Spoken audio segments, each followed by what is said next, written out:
In the year 2050, the Sun is on the brink of an unknown helium flash explosion. Is Earth facing imminent doom? It matters not, for I will intervene.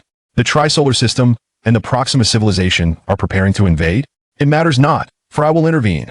In the shadowy depths of the universe, high civilizations are entangled in chaos. It matters not, for I will intervene. Commencing with controlled nuclear fusion, the protagonist, LV Yongchang, ushers humanity into an era of interstellar civilization. Spaceplanes, space elevators, energy weapons, antimatter production, unified field theory, warp travel, and dimensional fragmentation. Methane oceans, enigmatic species, liquid ammonia planets, biological fusion, dimensional beings, dimensional assaults. What mysteries await exploration in the boundless universe? Amidst the conflicts of advanced civilizations, what place does humanity hold? Chapter 1. Helium Flash. Citizens of Undercity 1183, based on the latest observations, the Sun will undergo a helium flash in 30 minutes. Human civilization has entered the final countdown of 30 minutes. We have failed. In the depths of Undercity, 500 meters below the Earth's surface, the somber tone of a woman's voice echoed through the speakers. Every listener felt an indescribable suffocation deep within their hearts. LV Yongchang sat expressionless before a holographic projection. The hologram displayed a massive fireball quietly burning in the vastness of space. It was the Sun at this very moment. Yongchang took a deep breath and gestured with his right hand. The holographic image rapidly shrank to reveal the entire solar system's layout. Unlike the solar system of the past, two planets had vanished. Venus and Mercury had been devoured by the Sun. The Sun had transformed into a deep red giant. In astronomical terms, it had a special name, a red giant. Yongchang, Arweno, is humanity destined to perish like this? A slightly helpless female voice interrupted. LV Yongchang turned to see a woman in a white lab coat sitting beside him, staring vacantly at the holographic projection. Her name was Su Yutong, the chief scientist of the Human Federation Academy, his partner and a trusted assistant. Yes, humanity is finished, Yongchang sighed, continuing, we have 20 minutes left. Do you wish to go to the surface? Su Yutong's expression shifted slightly as she lifted her gaze from the holographic display and slowly stood up. Releasing her long, jet-black hair, she turned to Yongchang and revealed a radiant smile. Of course. In the elevator of Undercity 1183, Yongchang and Su Yutong donned heavy protective suits, exchanging wordless glances. The elevator screen flickered numbers displaying their current depth, and Yongchang felt a sense of nostalgia. In 2045, humanity's lifeblood, the Sun, had succumbed to an unknown force, hastening its decline and prematurely entering old age. Within just 5 years, the Sun had reached the red giant phase, consuming 2 planets of the solar system in quick succession. With nowhere else to turn, humanity abolished various divisions and formed the Human Federation, abbreviated as the Federation. Yongchang, due to his status as an academic prodigy from a young age, navigated the challenges to rise to the position of chief scientist at the Human Federation Academy. Despite the Sun's early onset into the red giant phase, his calculations indicated it would take at least a century for a helium flash to occur. As the surface had become uninhabitable, he rallied humanity to establish numerous underground cities, whisking everyone underground for refuge, while also initiating the construction of interstellar spacecraft. However, it was clear he had miscalculated. In just 5 years, the Sun had accelerated through stages of life spanning billions of years for other stars. Helium flash was imminent. Earth, the closest planet to the Sun, would inevitably be melted into a molten sphere. Human civilization had reached its end. Ding! Respected chief scientist, may your research on the surface yield successful results. A crisp notification sound broke Yongchang from his reverie. He looked at the elevator screen. 518 the surface temperature. The elevator doors slid open, and a torrid wave of heat surged in, distorting the air before him. Gazing up at the towering red giant above and the seething surface below, even through the protective suit, Yongchang felt an overwhelming heat. In 1 minute, helium flash will erupt. Su Yutong's cool voice came over the radio. Yongchang remained silent, lifting his gaze through the filter of his mask towards the Sun. As humanity's sole advanced civilization, he was unwilling to bow his head to death. Do you know how hard I worked to become your assistant? Do you know why I did it? Perhaps it was the final moments that instilled in Su Yutong a sense of liberation in her voice. Because I like you. Yongchang's heart raced and his pupils dilated. The helium flash erupted. A blinding white light radiated from the red giant towards Earth. In an instant, Yongchang lost consciousness. Before him unfolded a vision filled with vibrant green. A white line slowly stretched, drawing a tree diagram amidst an emerald void. Yongchang stared at the spectacle in a daze. What is this? A faint glimmer sparked at the tree diagram's base. Instinctively, he directed his gaze there. Nuclear energy control. Controlled nuclear fission. A line of bright white text appeared. The next moment, the white area began to ascend. Nuclear energy control. Controlled nuclear fusion. As this line, previously dim, now brightened, a torrent of text and symbols inundated Yongchang's consciousness. LV Yongchang. LV Yongchang. Professor Guan is calling you. LV Yongchang. In a haze, familiar low voices pierced through his ears. His vision gradually focused on a classroom. Looking at the elderly figure at the podium, furrowing his brow in concern, Yongchang's eyes widened. Professor Guan Hualiang. He had passed away 5 years ago, hadn't he? LV Yongchang. This is the first college physics class. If you dislike physics so much, why enroll in the physics department? Professor Guan Hualiang's voice carried an edge of anger. Yongchang, bewildered, instinctively stood up and scanned his surroundings. The familiar scene in a university classroom, if he was not mistaken. This was his first physics class in his sophomore year.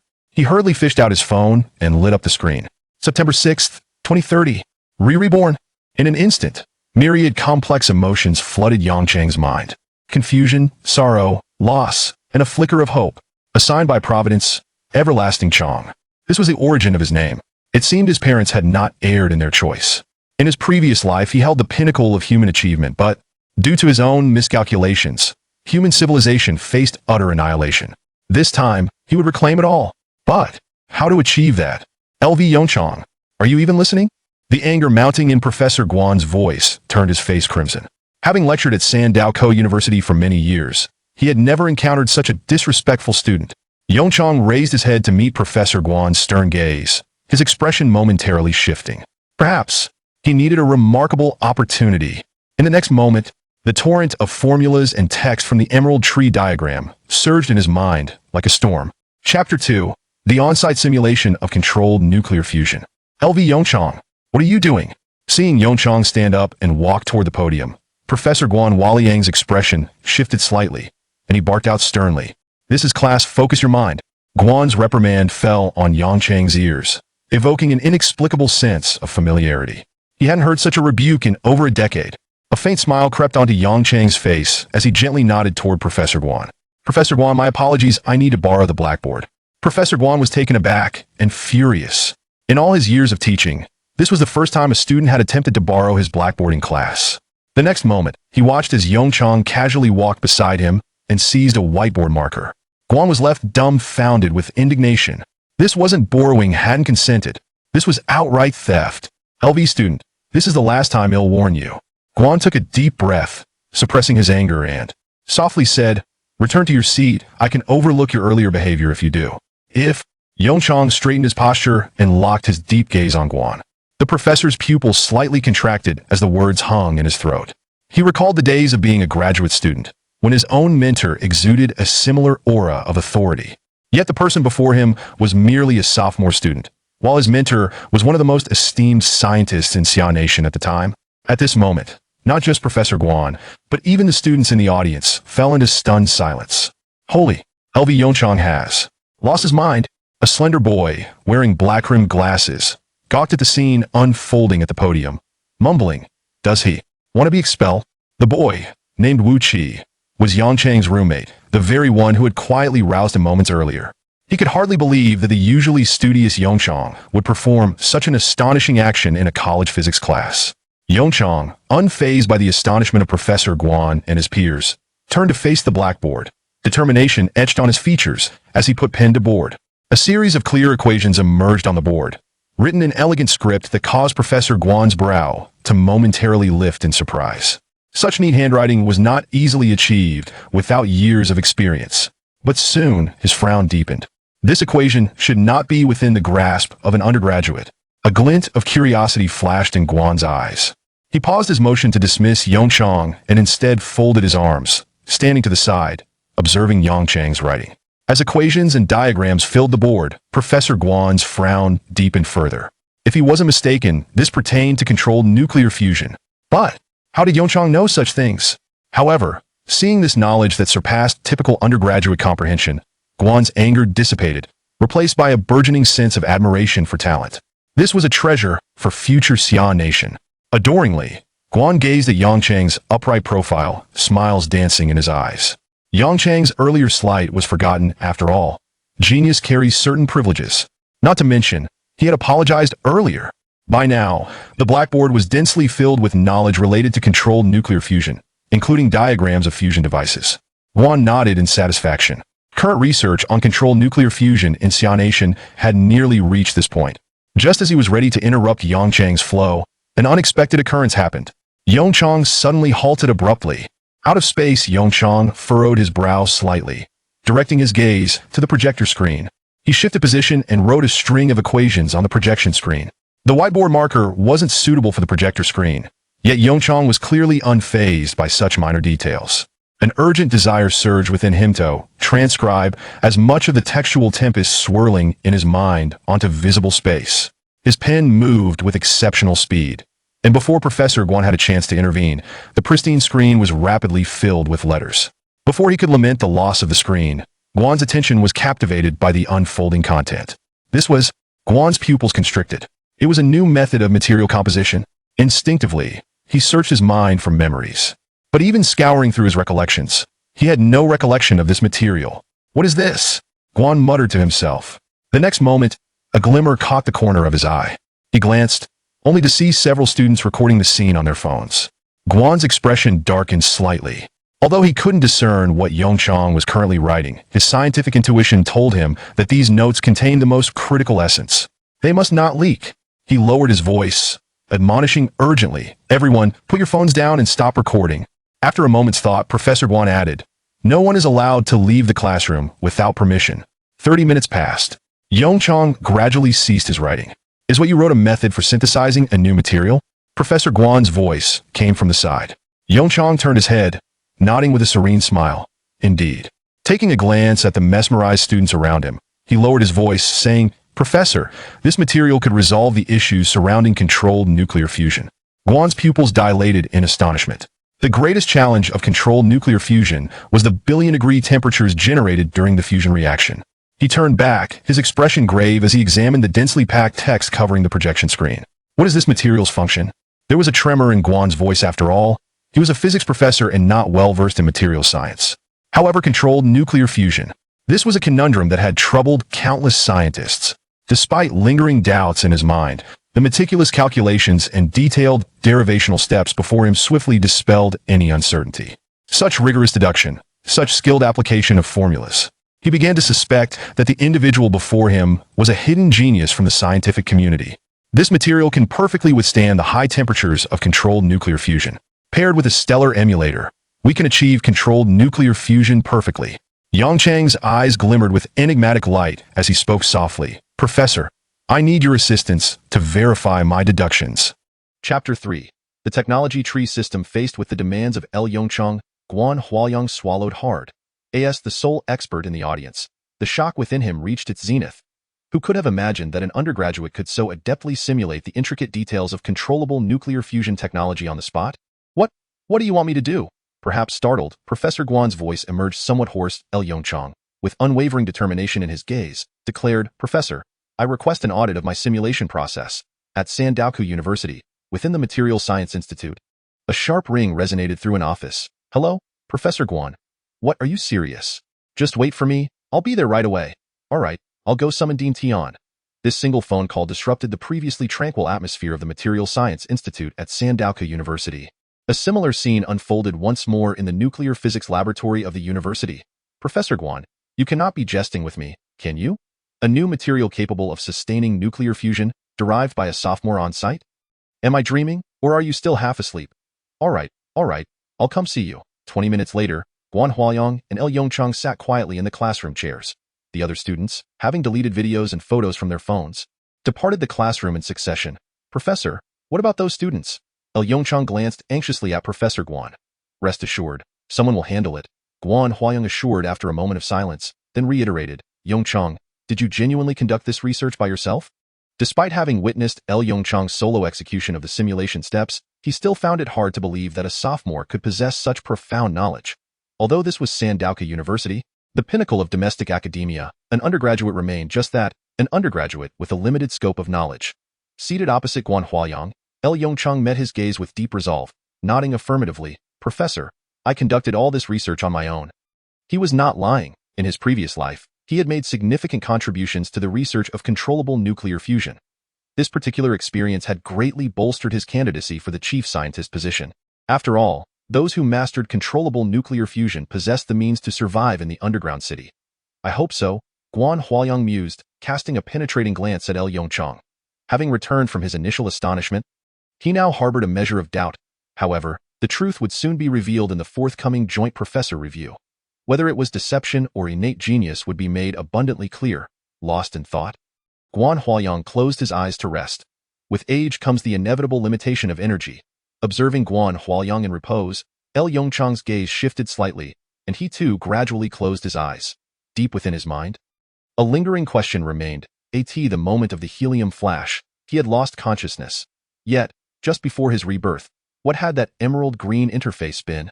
As Yongchang's eyes fluttered shut, darkness enveloped him. In the next moment, with a slight shift of his thoughts, a glimmer of emerald light began to emerge from the depths of his mind. Before him reappeared that peculiar tree diagram. This time, he finally had the opportunity to observe it closely. The bottommost highlighted white text read Controllable Nuclear Fission and Controllable Nuclear Fusion Technology. The row above bore somewhat dim characters. Nuclear Energy Mastery, Fusion Reactor Miniaturization Technology. A flicker of astonishment flashed in Yongchang's eyes. Fusion Reactor Miniaturization Technology. This was precisely the technology he had endeavored to research in his previous life during the final moments. It was no exaggeration to say that miniaturization technology could propel human technology to an entirely new pinnacle. However, regrettably, due to time constraints, he had made no progress. Recalling his prior experience in this space, Yongchang hastily concentrated his thoughts on the dim text. Miracles occurred. Knowledge regarding fusion reactor miniaturization surfaced in his mind. Just as Yongchang began to feel puzzled, a faint line of text appeared between the controllable nuclear fission and fusion reactor miniaturization technologies, followed by a dim white line connecting them. Prerequisite: analysis of sonoluminescence phenomenon. Recalling the moment when controllable nuclear fusion technology had materialized in his mind, he began to form a hypothesis regarding the system housed within his consciousness. This technology tree system could only guide him toward the correct research direction. It could not miraculously provide knowledge. Nonetheless, that was sufficient. In research, the gravest mistake is to pursue the wrong direction. With the correct path illuminated, Yongchang believed that, with his capabilities, he could surmount any so-called research challenges. In the next breath, he turned his gaze upward toward the technology tree. Electric propulsion system, quantum communication technology, At the pinnacle of the technology tree, a line of highlighted text read, Level 1 Civilization. Yongchang swallowed hard, disbelief filling his eyes. This was merely a Level 1 civilization? What might a Level 2 civilization command? As this thought crossed his mind, an even dimmer line of text appeared at the top of the technology tree. Preliminary Mastery of Energy Weapons. The moment he beheld this line, Yongchang's pupils constricted sharply. Energy weapons, and what of a Level 3 civilization? A glimmer of greed flickered in his eyes. As a scientist, future technology, even if merely named, held an irresistible allure. The system remained unresponsive. A hint of regret shadowed Yongchang's gaze. Just as he became engrossed in exploring the system, a gentle knock echoed from outside the classroom. Tap, tap, tap. Simultaneously, Yongchang and Guan Huayang opened their eyes and directed their attention toward the classroom door. Come in, the door is unlocked, Guan Huayang said in a low voice. In the next moment, the classroom door creaked open, and several professors with graying hair entered. Their expressions grave. The elder at the forefront fixed his gaze upon the blackboard behind the podium as soon as he stepped inside. After a cursory glance at the blackboard and the projection screen, a flicker of astonishment crossed his eyes. Subsequently, he turned to Yongchang. Upon meeting Yongchang's unwavering gaze, the elder's astonishment deepened. Professor Guan, is this the genius student you spoke of? Guan Huayang nodded slightly. Dean Tian, let me introduce you. This young man is a sophomore from the physics department, named Yongchang. He then turned to Yongchang and said, This is Dean Tian Jishuan of the Material Science Institute at Sandaoka University. If your new material is reliable, he will know. Chapter 4, Poaching Talent. Hello, Dean Tian. Yongchang promptly rose to greet the elder. Tian Jishuan smiled warmly and nodded, then shifted his gaze back to the blackboard behind the podium. Although the first half contained only the most basic knowledge of controllable nuclear fusion, The various diagrams and formulae employed made Tian Jishuan's eyes momentarily sparkle. Such precise and appropriate formula derivations, if self-taught, represented an impeccable candidate for research. Particularly when he observed the subsequent steps for new material derivation, his eyes gleamed with excitement. Regardless of whether the results were correct, the derivation process was refreshingly clear and possessed a unique aesthetic. Without hesitation, this student was a gem he desired to claim. Tian Jishuan's eyes glimmered with determination as he turned back to Yongchang with a smile. Yongchang, right? Upon receiving a nod from Yongchang, Tian Jishuan continued, "Would you be interested in studying in my Material Science Institute? I can directly secure you a spot for graduate school." Yongchang was momentarily taken aback. Is this genuine appreciation for talent? Wait. Dean Tian, you cannot do this. Guan Huayang was instantly alarmed. Why was he attempting to poach talent? Tian Jishuan evidently disregarded Guan Huayang's words, continuing with a beaming smile. I can't see you have a strong grasp of material science. Did you self-study? Yongchang instinctively glanced at Guan Huayang beside him and nodded gently. Yes, I taught myself. Tian Jishuan's eyebrows shot up. Well, I've encountered a true genius. He quickly suppressed his excitement and spoke in a steady tone. To reach this level through self-study is already commendable. However, there are still some minor flaws. How about this? Come study with us at the Materials Science Institute, and I will ensure you a spot as a distinguished student. Yongchang looked at the elder with a mix of amusement and exasperation. Were it not for his rebirth, he might have been thoroughly deceived. Distinguished student, in his previous life, he had been the chief scientist of humanity. This mere title held negligible allure. As for flaws, what nonsense. This material had been validated through countless practical tests, however, as a sophomore. Yongchang naturally could not voice such thoughts. He displayed a perfectly measured expression of conflict. Dean Tian, perhaps you should first take a look at the molecular formula for this material? Tian Jishuan was momentarily taken aback. This was indeed unexpected. Based on previous experience, his usual carrot-and-stick approach would have left these young minds dizzy. Yet, this young man still seemed to be fixated on the conclusion. Old Tian, this is a student from my physics department. Guan Huayang's face flushed slightly as he reiterated his point. Tian Jishuan shot a displeased glance at Guan Huayang, saying, all right, whether it's the physics department or the material science department, we are all students of Sandow University. Aren't we? As the dean of the Materials Institute, it is only right for me to promise some benefits to talent. Wouldn't you agree? Guan Huayang's expression instantly stiffened. This was a dire situation. Tian Jishuan was the dean, while he, Guan Huayang, was not. Just then, at the moment the atmosphere began to grow awkward, the classroom door was flung open. Old Tian, are you implying that there is no one in the physics department to challenge me? A resonant voice boomed from the doorway. It was Zhang Yongxing, the dean of the Nuclear Physics Institute. A glimmer of joy appeared in Guan Huayang's eyes, while Tian Jishuan's face displayed a mixture of embarrassment and frustration. Zhang Yongxing strode confidently into the classroom, immediately directing his gaze to the blackboard. Upon seeing the notes, his eyes sparkled with myriad colors. No wonder that old rascal Tian Jishuan was trying to poach talent. If such a genius slipped away, the professors in the department would surely chastise him. Lu Yongchang, is it? I am Zhang Yongxing, the dean of the Nuclear Physics Institute. Regardless of what Tian Jishuan has promised you, I can offer you everything the physics department can. Lu Yongchang blinked a few times, his eyes revealing deep helplessness and confusion. How did the situation escalate to this point? Wasn't there supposed to be a joint review by the professors? How did it turn into a contest for talent? At the critical moment, it was Guan Huayang who first regained his composure, lightly clearing his throat to steer the conversation back. Ahem. Dean Tian, Dean Jiang. Let us first examine this conclusion. A faint smile crept onto Zhang Yongxing's lips as he nodded slowly. Very well. Since Professor Guan has such confidence in Lu, let us see if there are any flaws in your derivation process. Hearing this, Lu Yongchang let out a slight sigh of relief. Finally, the discussion was back on track. Dozens of professors took their seats, pulling out paper and pens to verify the notes Lu Yongchang had written on the blackboard. Meanwhile, Lu Yongchang quietly sat back in his chair, awaiting their inquiries. Lu, could you demonstrate how you derived the equation in the third line from the left? A relatively young professor was the first to speak. Lu Yongchang nodded, standing to approach the left side of the blackboard, where he located the third equation. It's quite simple. We merely need to perform a few straightforward transformations. As he spoke, Lu Yongchang picked up a pen and paper, swiftly displaying the specific evolution of the equation. The young professor's confusion vanished in an instant.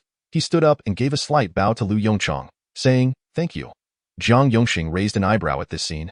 He had not noticed earlier, But now he realized that Lu Yongchang's mathematical foundation was likely superior to that of most present. This further strengthened his resolve to retain Lu Yongchang in the physics department. Physics and mathematics have always been intertwined. Especially in modern physics, without a solid mathematical foundation, one might not even grasp the problems. As time went on, the questions posed by the professors grew increasingly sophisticated, targeting the crux of the matter. Naturally, Lu Yongchang adeptly navigated every inquiry, responding with remarkable precision. Are there any more questions? Lu Yongchang took a sip from the bottle of mineral water he had brought to class, moistening his dry throat before asking. The classroom fell into silence. Lu Yongchang turned his gaze towards the authoritative figures, Tian Jishuan and Jiang Yongxing. However, it was evident that both were still absorbed in the derivation steps on the blackboard. Tian Jishuan's pupils constricted slightly, his face a mask of disbelief, while Jiang Yongxing was visibly shaken and exhilarated. The expressions of the other professors were equally captivating. Ahem, Yongchang, you should head back to your dormitory for now. We need to discuss this matter further. Guan Huayang realized the gravity of the situation from the expressions around him and immediately addressed Lu Yongchang, saying, in the coming days, don't wander off, try to stay on campus. Lu Yongchang nodded gently, turning to push open the classroom door as he exited. Chapter 5. Convening a faculty meeting. Once Lu Yongchang left, the classroom fell into silence once more. The professors gazed gravely at the blackboard before them. After a long pause, Tian Jishuan slowly exhaled a breath of resignation. This young man is extraordinary. Jiang Yongxing beside him nodded in agreement. Indeed, I cannot discern any logical flaws. Guan Huayang's pupils constricted slightly as he looked at Jiang Yongxing in astonishment. Dean Jiang, are you suggesting that this proposal is indeed feasible? Jiang Yongxing hesitated for a moment, saying, perhaps, it is due to my own limitations. After all, I am not specialized in controlled nuclear fusion, as he spoke. Jiang Yongxing turned to Tian Jishuan and inquired, Dean Tian, what do you think of the molecular formula for the new material? Tian Jishuan's eyes revealed a hint of bitterness as he slowly shook his head, saying, I am not certain. What? How can that be? A chorus of astonished exclamations erupted from the professors. Even Jiang Yongxing was taken aback, exclaiming, Old Tian, you must be joking. In terms of material science, you are one of the foremost experts at Sandow University. Even you cannot fathom this material? The bitterness in Tian Jishuan's eyes deepened as he sighed heavily, rising to approach the blackboard. Standing before the projector screen, he gently brushed his hand over the somewhat coarse projection fabric, murmuring, the more I learn about materials, the more I feel my own ignorance. This new material's molecular formula, I can assure you, it has never appeared anywhere before.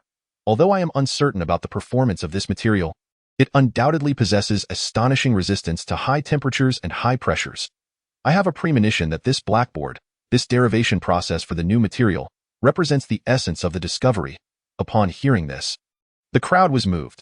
All present were engaged in research and fully understood the significance of scientific intuition. In research, scientific intuition often plays a crucial role. Although this notion may seem mystical, it is a reality. The more eminent the scientist, the more precise their scientific intuition. Kekul's discovery of the benzene ring structure, Mendeleev's formulation of the periodic table. These remarkable scientific achievements have, to varying degrees, been supported by scientific intuition. At that moment, Jiang Yongxing's expression turned serious as he scanned the faces of the professors around him, stating in a solemn tone, since old Tian has expressed such sentiments, I propose that we convene an immediate faculty meeting. All professors from the Materials Institute and the Nuclear Physics Institute must be present. After a moment of contemplation, Jiang Yongxing added, furthermore, let the professors from the Nuclear Physics Laboratory join us to thoroughly discuss this proposal. If it is genuinely feasible, perhaps the revival of our nation will commence today. Sandow University. The early September weather was at its hottest. The blazing sun filtered through the dense leaves, casting countless specks of light on the asphalt road. No one could have anticipated that, on a future day, this sun would drag human civilization into an abyss. Lu Yongchang walked quietly along the asphalt road, his eyes reflecting a myriad of complex emotions. His mind was still replaying the scenes of helium flashes from his past life. Dio, you know why I did this? I like you. Memories of his previous life, where Su Yutong served as his assistant, flashed through his mind. Lu Yongchang clenched his fists slightly. In his past life, he had sacrificed all romantic entanglements for the sake of research. As a result, not only did he fail to reciprocate the feelings of those around him, but humanity's civilization also fell victim to his actions. In this life, he must rectify all his regrets. The brightest star in the night sky. Lu Yongchang's expression froze momentarily, a hint of nostalgia in his eyes. This was the ringtone he had used for many years. He pulled out his phone, gazing at the familiar yet antiquated device, his nostalgia intensifying. The phone's screen lit up. Upon seeing the caller ID, a spark of excitement flickered in Lu Yongchang's eyes. He trembled as he swiped the screen to answer the call. "Mom?" Lu Yongchang's voice trembled slightly. The next moment, a gentle female voice came through the receiver. "Yongchang? What's wrong? Your voice sounds a bit off." Lu Yongchang hurriedly adjusted his emotions, forcing a smile as he replied, "It's nothing. I just choked on some water earlier." "Mom, is there something on your mind?" "Not particularly. I just wanted to ask what your plans are moving forward, considering you're already in your second year." Lu Yongchang fell silent for a moment before responding with determination. "Mom, I plan to pursue a career in research." "What? Research work?" A male voice interjected from the other end of the line. "What is so good about research? I didn't want him to study physics in the first place, fearing this exact situation. And now look where we are." A smile crept onto Lu Yongchang's face. That was his father, Lu Guoqing's voice. In response to his father's complaints, his mother, Zhou Qingru, interjected sharply. All right, let him speak. Let our son choose his own path." "Yongchang, since you have decided to pursue research, I support you. Don't worry about your father. I will have a proper talk with him. Just remember, if you encounter any difficulties, call me." Lu Yongchang had not yet had the chance to speak when the call was abruptly terminated. Listening to the busy signal emanating from the receiver, Lu Yongchang could only manage a bitter smile and shake his head. His father, Lu Guoqing, was a businessman, and thanks to this, he had grown accustomed to a life of luxury from a young age. Consequently, Lu Guoqing's plans for his son's future had always revolved around taking over the family business and living as a leisurely wealthy man. However, whether in his past life or this one, Lu Yongchang had never followed his father's blueprint. In a small villa within the capital. "Oh dear. Qingru, you must indulge him. What on earth is he doing with all this chaotic research?" A middle-aged man dressed in casual home attire sat on the sofa, exclaiming in frustration that endeavor is exhausting and may not yield any significant achievements. Beside the man sat a gentle woman with hair cascading down to her waist. Upon hearing her husband's complaints, she chuckled softly. "Oh, why the rush? You know Yongchang's temperament better than anyone. The more you try to prevent him from pursuing something, the more he will dive into it. Just let him be. When he encounters setbacks, he will naturally reconsider." Her words sparked a sudden realization in Lu Guoqing. That makes perfect sense. Unbeknownst to Lu Yongchang, who was entirely absorbed in his thoughts on controlled nuclear fusion, events were unfolding at home. He could not fathom how those professors would evaluate his proposal. Chapter 6. A blessing for the summer nation at Sandao Co University. In the conference room, over 100 professors and researchers took their seats. "Ladies and gentlemen, I have summoned you today primarily to assess the proposal of an undergraduate student," Zhang Yongxing stated gravely into the microphone. As soon as he finished speaking, the previously tranquil conference room erupted into chaos. "What? Why is Director Zhang calling a full faculty meeting for an undergraduate's proposal?" groaned one researcher. "Oh no, I still have an experiment pending. It seems I will be working overtime again." A chorus of discontent echoed among the researchers. It was not surprising they were complaining. As researchers, they often bore the burden of heavy workloads. Holding a meeting during work hours was already irksome, let alone for the purpose of evaluating a mere undergraduate's proposal. With a forceful cough, Zhang Yongxing quelled the uproar. "This proposal pertains to controlled nuclear fusion. Both Dean Tian Jishuan and I have reviewed it. Unfortunately, we find ourselves at a loss, and to avoid missing this potentially viable proposal, we have no choice but to convene a full faculty meeting. I hope for your understanding." A flicker of shock passed across the faces of the professors present. "ATA loss? This is Tian Jishuan and Zhang Yongxing we are talking about." If they are struggling to grasp this proposal, in mere moments, a glimmer of intrigue emerged in the eyes of the gathered professors. Bang! The conference room doors swung open, and more than 10 professors clad in lab coats filed in. The leading middle-aged man, with a square face and eyes brimming with excitement, exclaimed, "Old Zhang, where is the controlled nuclear fusion proposal you mentioned?" The moment the professors laid eyes on the newcomer, they collectively gasped. "What? This esteemed figure has come? Isn't he supposed to be conducting research on controlled nuclear fusion in the lab? Could it be that this undergraduate's proposal is truly?" As the professors whispered amongst themselves, Zhang Yongxing stood up with a smile and approached the middle-aged man. "Ha ha ha, Fang Su, it has been too long." Fang Su shot him a disgruntled glance. "Director Zhang, spare me your theatrics. We were in the midst of an experiment when we rushed out at your call. If you cannot provide a satisfactory result, I will hold you accountable." Having known Fang Su for over a decade, Zhang Yongxing understood that his words were merely jest. He chuckled and clapped Fang Su on the shoulder. All right, enough about the experiments. Let me tell you, if this proposal holds water, Our summer nation may very well lead the way ahead of everyone else. Upon hearing this, a glimmer of astonishment flickered in Fong Su's eyes. In his recollection, as the dean of the nuclear physics department, Zhang Yongxing had never before uttered such high praise. "Oh, so you have great confidence in this undergraduate?" Fong Su inquired, maintaining a calm demeanor. Zhang Yongxing nodded slightly, his expression turning solemn. "Not just me. Even that old rascal Tian Jishuan cannot grasp this proposal." At these words, Fong Su's expression shifted. While Zhang Yongxing was not solely focused on controlled nuclear fusion, there remained the possibility of oversight. However, Tian Jishuan was a true heavyweight in the materials science field. A member of the Summer National Academy, Fong Su's spirits lifted. In that case, let us commence the meeting. Zhang Yongxing surveyed the room to ensure that everyone was present before activating the conference room's projector. In the next moment, several high-definition images appeared on the screen. "Ladies and gentlemen, this is the proposal drafted by that student." Tap, tap, tap. The only sounds in the spacious conference room were the ticking of the wall clock and the scratching of pins. Each professor furrowed their brows as they meticulously calculated the various equations projected before them. As the head of the nuclear physics laboratory, Fong Su's eyes were wide with astonishment. "Old Fong, what do you think?" Zhang Yongxing quietly asked, lowering his voice to "Is this proposal feasible?" Fong Su, with a complex expression, withdrew his gaze and looked at Zhang Yongxing with an incredulous stare. "Are you certain? This is the work of an undergraduate?" Zhang Yongxing chuckled and nodded. "Indeed, this young man is a student in Professor Guan Huayang's class. He was caught daydreaming during a lecture and then rushed to the board, scribbling down this entire proposal." Seeing Fong Su's increasingly peculiar expression, Zhang Yongxing grew anxious. "Don't doubt it. I have the video recording." Fong Su opened his mouth but could not utter a single word. The impact of this revelation was simply too overwhelming. As the head of the nuclear physics laboratory, his understanding of controlled nuclear fusion was unparalleled. "Old Zhang, do you realize the notes on that blackboard are more refined than the proposals we have in our lab?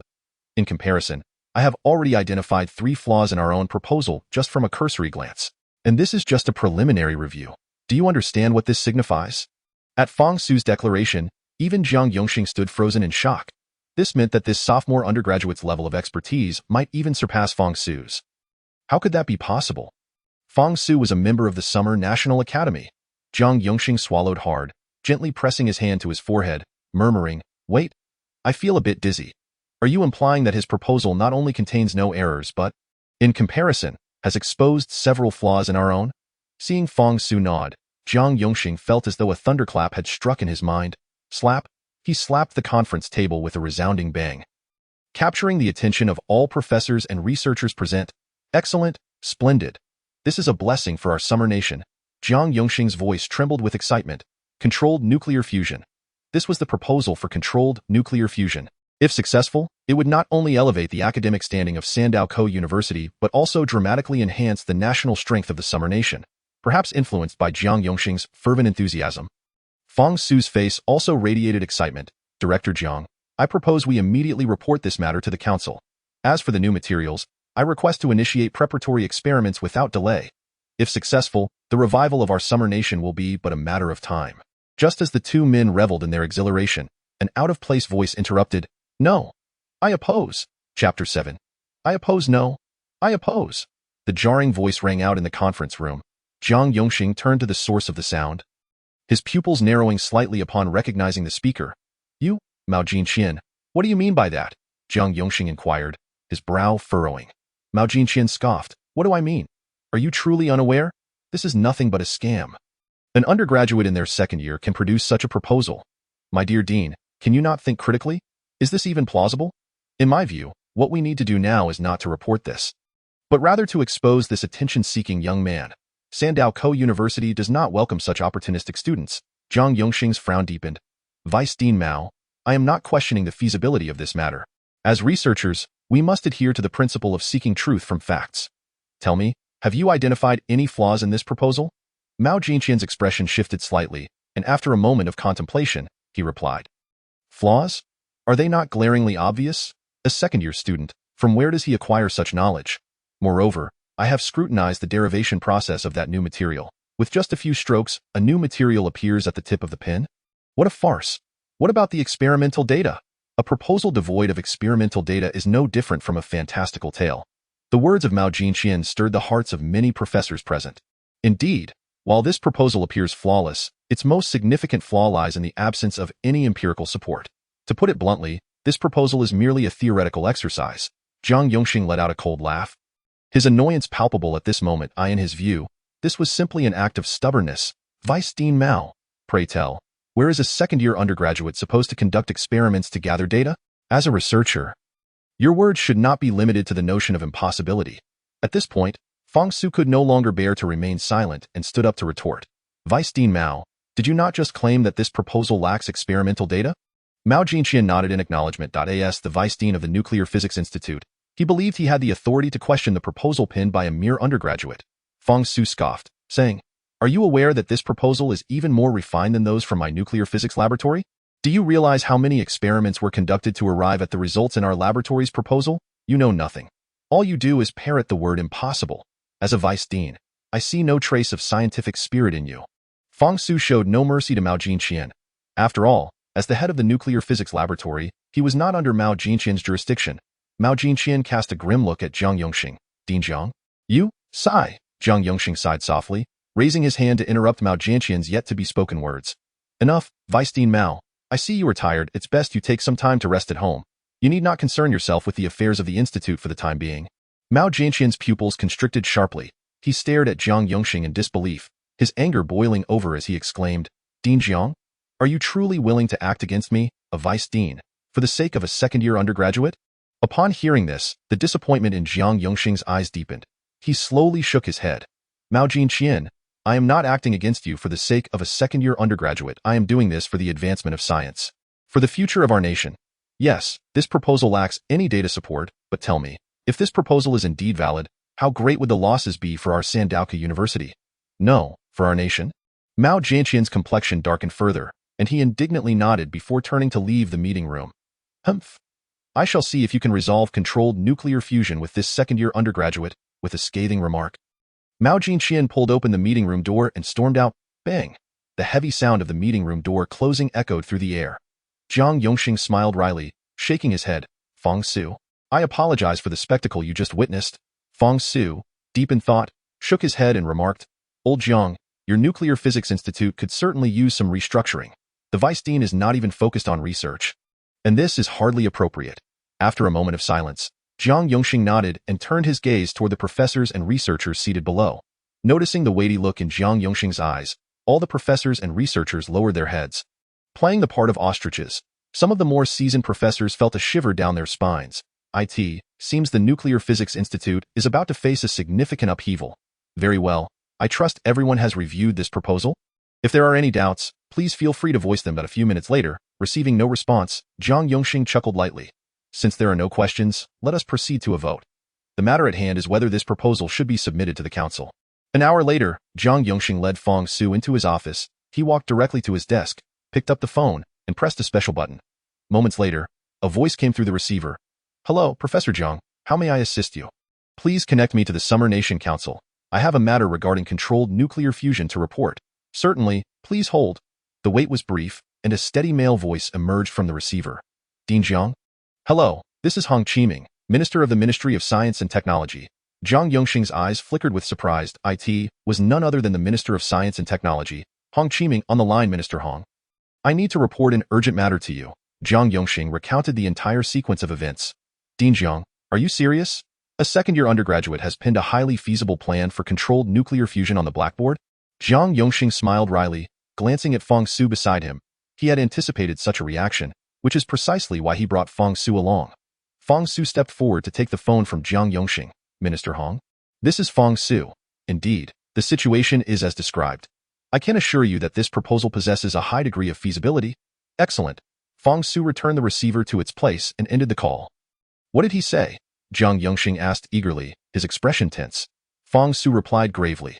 "Minister Hong stated that this is of great importance and needs to be reported to Chairman Li of the Council." Chapter 8. The Chairman of the Council. Chairman of the Council? Zhang Yongxing gasped in shock. How did this escalate to Chairman Li? Fang Su's expression turned somber as he quietly said, "There is something you may not yet know. It seems there has been an issue with ITER." Zhang Yongxing's expression changed drastically. "What? An incident with ITER?" ITER, or the International Thermonuclear Experimental Reactor, is a superconducting tokamak facility capable of producing large-scale nuclear fusion reactions. As one of the member states, Summer Nation stands to gain valuable data on controlled nuclear fusion from this facility. The reason for not constructing one ourselves is simple. It's costly and cumbersome. The entire ITER project took 13 years and cost 50 billion yuan. Although Summer Nation has made significant progress in recent years, spending such a sum on a test reactor is still rather extravagant. After all, whether a tokamak can sustain controlled nuclear fusion remains an unknown. If money is spent and time wasted, only to produce a colossal device of no utility, wouldn't that be a tremendous loss? In the capital, within a location that cannot be found on maps, Hong Qiming stood at the door of an office, his expression grave as he knocked. "Come in," an aged voice replied from within. Hong Qiming slowly pushed the door open and stepped inside. An elderly man with graying hair sat behind a desk, gazing at him with an air of calm authority, as if he held dominion over all the world. "Chairman Li," Hong Qiming greeted the elder respectfully. The elder set down his pen and spoke slowly. "Minister Hong, I hear you have an important matter to report." Hong Qiming nodded eagerly, relaying the information from Sandaoku University to the elder. Chairman Li's expression gradually turned serious. Is this truly the case? Hong Qiming hesitated for a moment before affirming. "It should be true. You remember academician Fong Su, correct?" Chairman Li nodded. "Of course, he led the team that achieved Summer Nation's latest breakthrough in controlled nuclear fusion." "Did he not? Is this matter related to him?" Hong Qiming nodded again. Academician Fong and the professors from Sandaoku University conducted a preliminary evaluation of the proposal, and he is quite confident in its viability. Chairman Li fell silent for a moment, then reached for a document from a nearby stack and handed it to Hong Qiming. "Before we discuss this, take a look at this document." Hong Qiming accepted the document, confusion etched on his face. Upon seeing the title, a visible anger flared in his eyes. This is impossible. Our Summer Nation scientists would never stoop to such disgraceful acts." Chairman Li sighed deeply, his eyes revealing a hint of concern. He shook his head slowly. "The notions of possibility and impossibility are not ours to dictate. The ITER project has long sought to expel us. So whether our scientists have engaged in such acts is of little consequence." Hong Qiming hesitated, struggling for words. But the reputation is simply too damaging." Hong Qiming bit down on his back teeth. Glancing again at the document in his hands, the document detailed allegations of Summer Nation's personnel at the ITER project embezzling and unlawfully stealing vital experimental data. So, what should we do? Are we to simply stand by and allow ITER to slander us? Chairman Li replied calmly. "Aside from the accusations, they also demand that we voluntarily withdraw from the ITER project. This news is likely to be officially released tomorrow." Boom. Hong Qiming felt as if a vessel in his brain had burst in that instant. This is absurd. This is nothing short of outrageous. As the esteemed member Li slowly began to speak, he said, "The purpose of showing you this document is not for any trivial matter, but rather to convey an important message. Henceforth, our nation can only rely on ourselves for the research into controllable nuclear fusion. Therefore, I trust you comprehend the course of action we must undertake." Faced with member Li's profound gaze, Hong Qiming's expression stiffened slightly. "Understood. Please rest assured. I shall make my way to Sandow University immediately." Later that evening, after a day of wandering the campus, Yongchang returned to his dormitory. "Gu, you finally made it back." As he pushed open the door, his roommate Wu Qi's voice resonated. "What was going on in your physics class today?" Faced with his roommate's inquisitive inquiry, Yongchang chuckled awkwardly, momentarily at a loss for words. Should he really disclose that he had been reborn? After pondering for a moment, a somewhat plausible excuse gradually surfaced in his mind. "Ahem. Recently, I managed to develop something during my spare time, and during class, I had an impulse and ended up presenting it on stage." Wu Qi's curiosity intensified. "Research? What did you discover? By the way, what did Professor Guan keep you for? Surely, he isn't suggesting you drop out." Yongchang. "Oh? Drop out? Why would I drop out? Not only that, but I suspect I'll be advancing my studies very soon." Of course, he couldn't divulge this to Wu Qi. The professor believes my research holds significant value and expressed his approval, and then simply allowed me to return. Wu Qi? That's it. He gazed at Yongchang in astonishment. "You can't be serious. They've all said that Professor Guan is quite strict." Yongchang hastily changed the subject. "The events from the physics class this morning. They haven't spread, have they?" Wu Qi shook his head quickly, his expression growing slightly more serious. "Don't worry. Aside from the classmates in class, I doubt anyone else is aware." Yongchang's eyes widened slightly in disbelief as he looked at Wu Qi. "Are you serious?" In this age of rampant gossip, I had prepared myself for instant fame. Wu Qi remained silent, instead turning to retrieve an A4 sheet of paper from nearby, which he handed to Yongchang. Confidentiality agreement. Upon seeing the bold black letters on the A4 sheet, Yongchang couldn't help but smile wryly. He hadn't anticipated that Professor Guan would be so meticulous, requiring all students to sign a confidentiality agreement. However, perhaps this was for the best. Currently, the sun had yet to show signs of change. If our nation aspired to become the leader of Earth's coalition, it could only rely on this final opportunity to overtake others. As a native of our great nation, Yongchang fervently hoped that everyone would survive the impending catastrophe. As for how to survive, he had already devised a plan. Since the sun's destruction was a foregone conclusion, he had no choice but to lead our nation, to lead humanity in escaping Earth within the next 20 years. Only the boundless expanse of the cosmos above could serve as humanity's sole path to survival. Chapter 9. Sonoluminescence. The following morning, just as dawn broke, Yongchang rose from his slumber and left his dormitory. This was a habit he had cultivated in his previous life. In the brisk September morning, a hint of chill lingered in the air. Observing the deserted main thoroughfare of the university, Yongchang found himself lost in contemplation. Where should he go now? Perhaps due to the habits formed in his past life. Without a research task at hand, he felt an inexplicable emptiness within. He wondered how the review of the controllable nuclear fusion proposal was progressing. Surely, nothing could go awry, right? Though he held great confidence in the proposal, he was less assured of his current identity. At present, he was merely an ordinary sophomore at Sandow University. In retrospect, he felt that his actions had been somewhat reckless. Yet, with only a fleeting 20 years at his disposal, Yongchang felt a sense of urgency. Time was not a luxury he could afford. With 8 billion humans residing on Earth, the task of transporting all of them into space and onto the next habitable planet required an astonishing level of technological advancement. Originally, in his plan, he considered it extraordinarily fortunate if even 10 million individuals could escape. However, ever since learning of the existence of the technology tree system, his thoughts had taken a new turn. Perhaps, if only he could ascend the technology tree swiftly enough, all of humanity might successfully escape Earth. If a Type 1 civilization was insufficient, then he would aim for a Type 2 civilization. If that too failed, he refused to believe that a Type 3 civilization would be incapable of achieving this feat. As Yongchang contemplated his plans for the next 20 years, he wandered aimlessly around the campus. Suddenly, out of the corner of his eye, he spotted a familiar building, a pristine white structure. This was the library of Sandow University. His gaze flickered with interest as he turned towards the library. Upon entering, Yongchang instinctively followed his muscle memory to the seat he had favored in his previous life. No one occupied it. A flicker of joy appeared in his eyes. But what should he read? Yongchang's mind stirred. He recalled the prompt from the technology tree system. Prerequisite: analyze the phenomenon of sonoluminescence. It seemed he needed to seek out some literature on sonoluminescence. Time always flew by when engrossed in reading. In the blink of an eye, over 2 hours had passed. Yongchang closed the book before him, thoughtfully jotting down several key points on an A4 sheet. The mantis shrimp. The phenomenon of sonoluminescence was initially discovered in a creature known as the mantis shrimp in nature. The mantis shrimp can catapult the front end of its claw at its prey in just 1/50th of a second, reaching speeds exceeding 80 kilometers per hour, with an acceleration comparable to that of a bullet.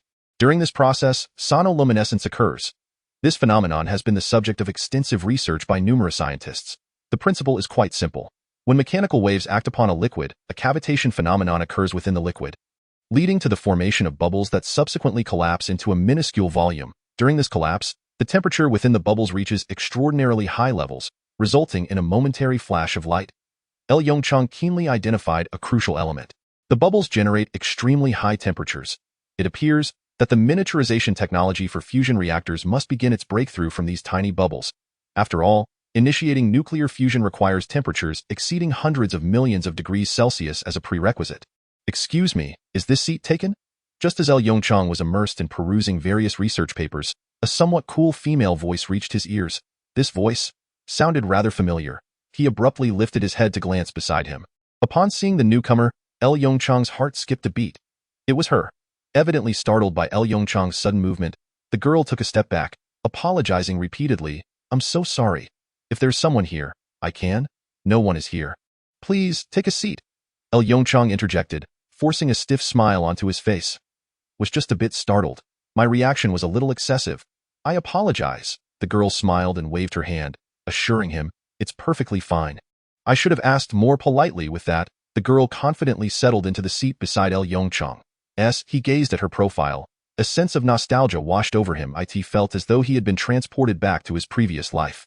At that time, Su Yutong had also quietly sat beside him, assisting him with various research tasks. Perhaps sensing Yongchang's gaze, the girl looked up at him. Hello? She regarded Yongchang with an expression of puzzlement. Her voice soft. There's something on your mind?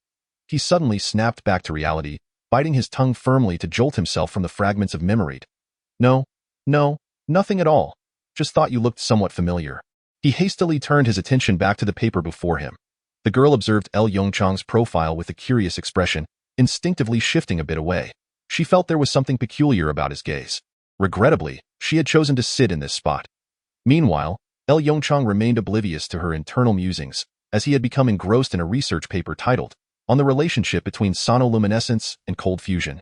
Upon seeing the title of the paper, Yongchang's breath caught in his throat. Could it be that the technology for miniaturizing fusion reactors had already been developed? Impossible. In his previous life, even controllable nuclear fusion was not achieved until 2040, let alone the miniaturization of fusion reactors. This meant that, under normal circumstances, true controllable nuclear fusion technology would not emerge for another decade. Yongchang swiftly flipped through the literature in his hands. After a while, he exhaled a sigh of relief, a glimmer of realization flashing in his eyes. It seemed he had overthought it. The paper was merely a conjecture, lacking any in-depth research. It could be considered a waste paper. No wonder.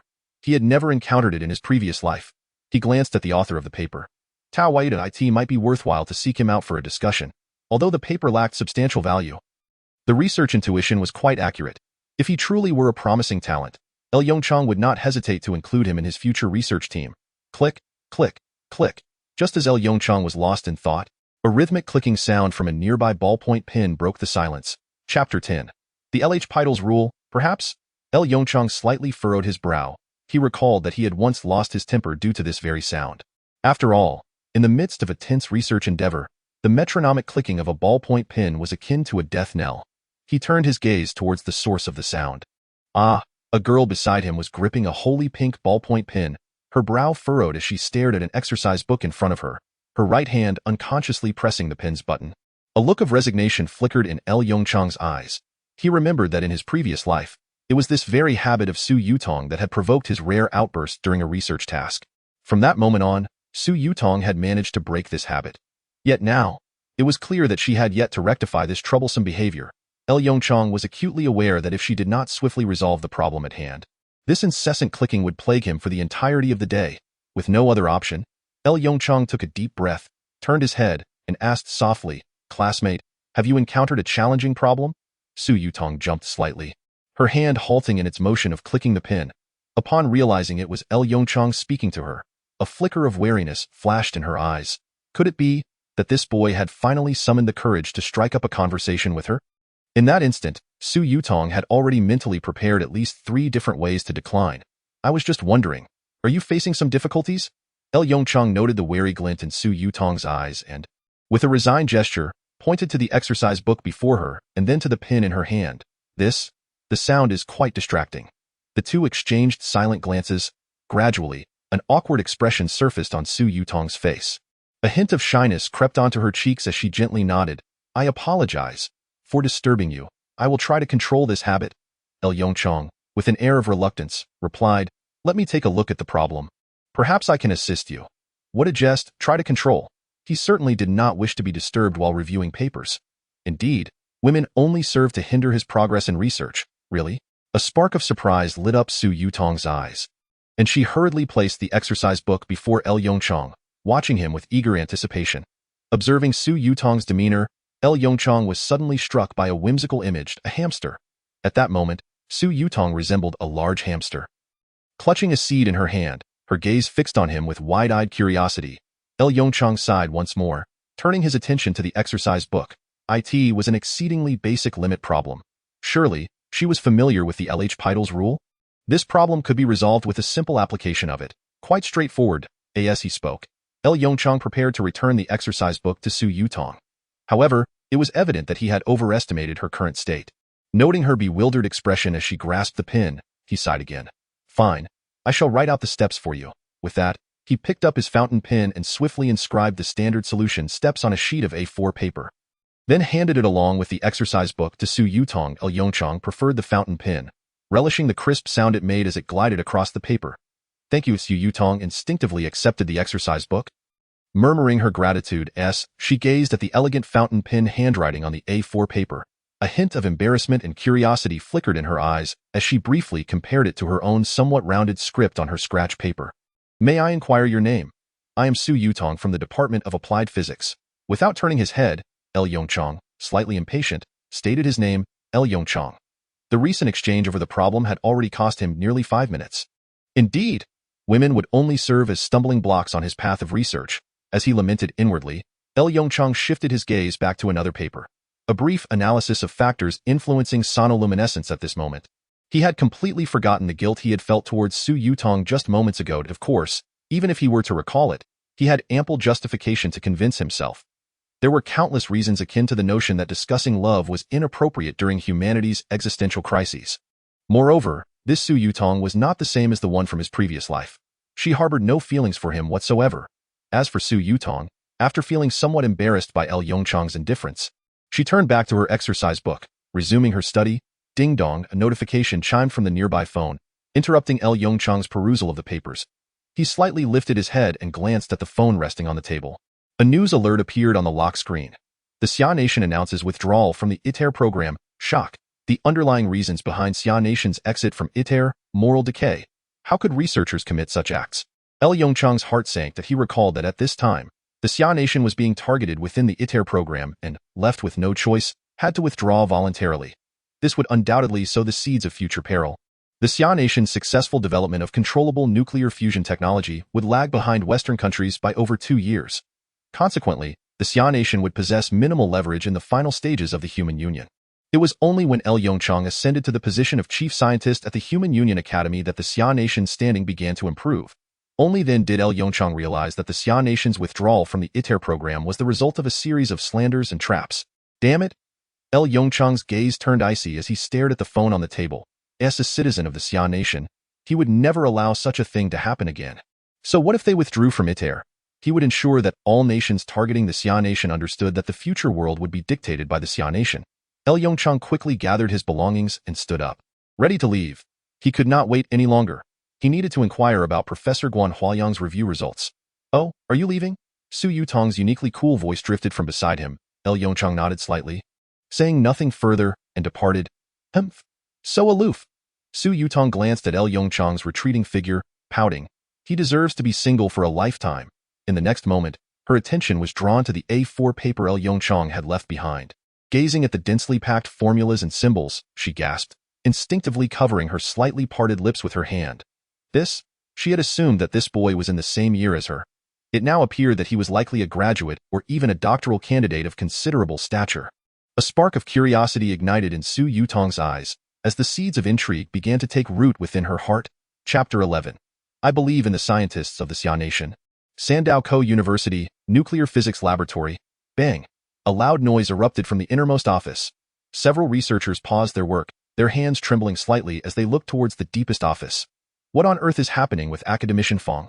One researcher, filled with curiosity, whispered to a colleague beside him. The colleague slowly shook his head, confusion etched on his face. I don't know. Our recent experiments have not failed. Why has Academician Fong suddenly lost his temper? Just as everyone was pondering, the door to the innermost office was flung open. Fong Su emerged, his face flushed with anger. Damn it! How could ITER do this? The laboratory fell silent, and Fong Su's muttering was exceptionally clear. One brave researcher summoned the courage to ask, Academician Fong, what's wrong with ITER? Upon hearing the question, Fong Su abruptly lifted his head, glancing at the inquirer, then, with a grim expression, replied, ITER claims that our Xia Nation scientists have unlawfully copied experimental data and taken it out of the laboratory. A wave of shock rippled through the nuclear physics laboratory at Fong Su's words. Academician Fong, is this true? A researcher asked, his face paling with anxiety. Hearing the inquiry, Fong Su's expression darkened further, and he vehemently shook his head. Of course not. The scientists dispatched by our Xia Nation are all upright and honorable individuals. Not only are they exceptionally skilled in research, but their character is also impeccable. They would never stoop to such disgraceful acts. Then, what does ITER plan to do about this? Another researcher asked, visibly anxious. They were well aware that such actions were taboo in any research institution. It was not only ITER, an international organization. Even an ordinary private laboratory would impose severe penalties on anyone caught stealing data. A flicker of pain crossed Fong Su's eyes.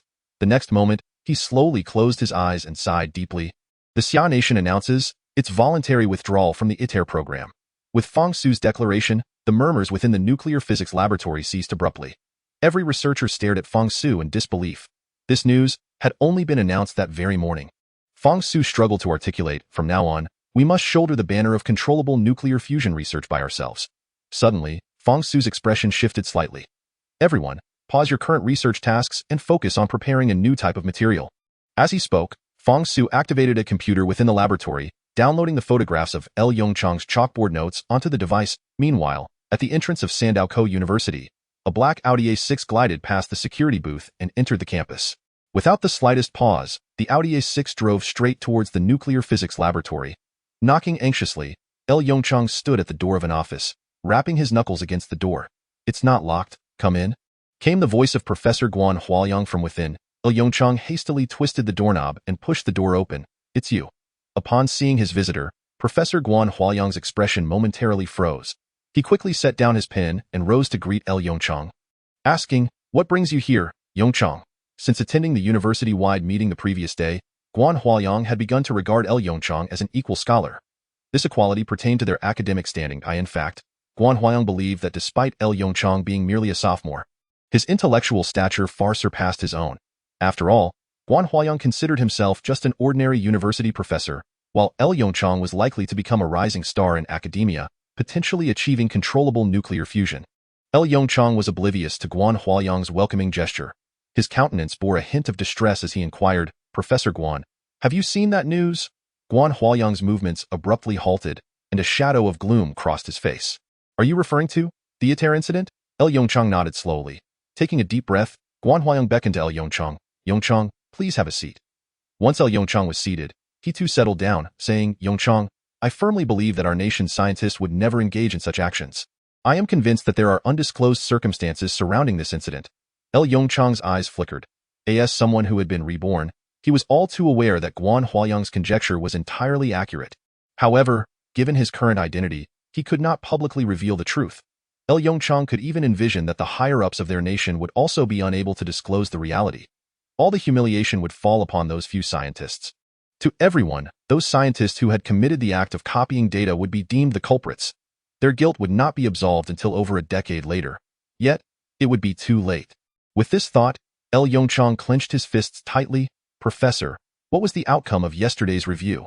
After a brief silence, L. Yongchang proactively shifted the topic. He feared that he might involuntarily divulge the truth he knew. Hearing L. Yongchang's question, a faint smile appeared on Guan Huaoyang's face. You're still youthful. Coming back to inquire after just one night, he chuckled lightly before continuing. After you left yesterday, Dean Jiang and Dean Tian proposed convening a university-wide meeting. L. Yongchang maintained his composure. A university-wide meeting. This was to be expected. He did not believe that merely a few professors could fully grasp this plan. You don't seem surprised at all? A flicker of astonishment crossed Guan Huaoyang's eyes. Could it be that the young man before him had anticipated this outcome all along? L. Yongchang calmly nodded. Of course not surprised. After all, Dean Tian Isnt primarily focused on controllable nuclear fusion. So it's normal for him to be uncertain. Guan Huaoyang regarded L. Yongchang with a somewhat peculiar expression. Although he recognized that L. Yongchang was speaking the truth, the sight of a young man in his early 20s confidently discussing the focal points of several professors was undeniably surreal. Yet, paradoxically, this young man possessed the qualifications to engage in such discourse. What if I told you that the university-wide meeting approved your proposal, and it has been submitted to the National Assembly? Would you be astonished? L. Yongchang's pupils dilated in shock. So soon? It had already been submitted to the National Assembly? Chapter 12. All in is a form of wisdom. Seeing the expression on L. Yongchang's face, Guan Huaoyang could not help but smile with satisfaction.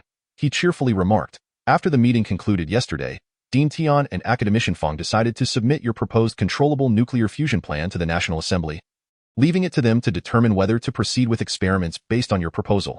Academician Fong? L. Yongchang's eyes flickered with interest. Could it be Academician Fong Su? The very individual who had propelled the development of controllable nuclear fusion single-handedly within the Academy of Sciences?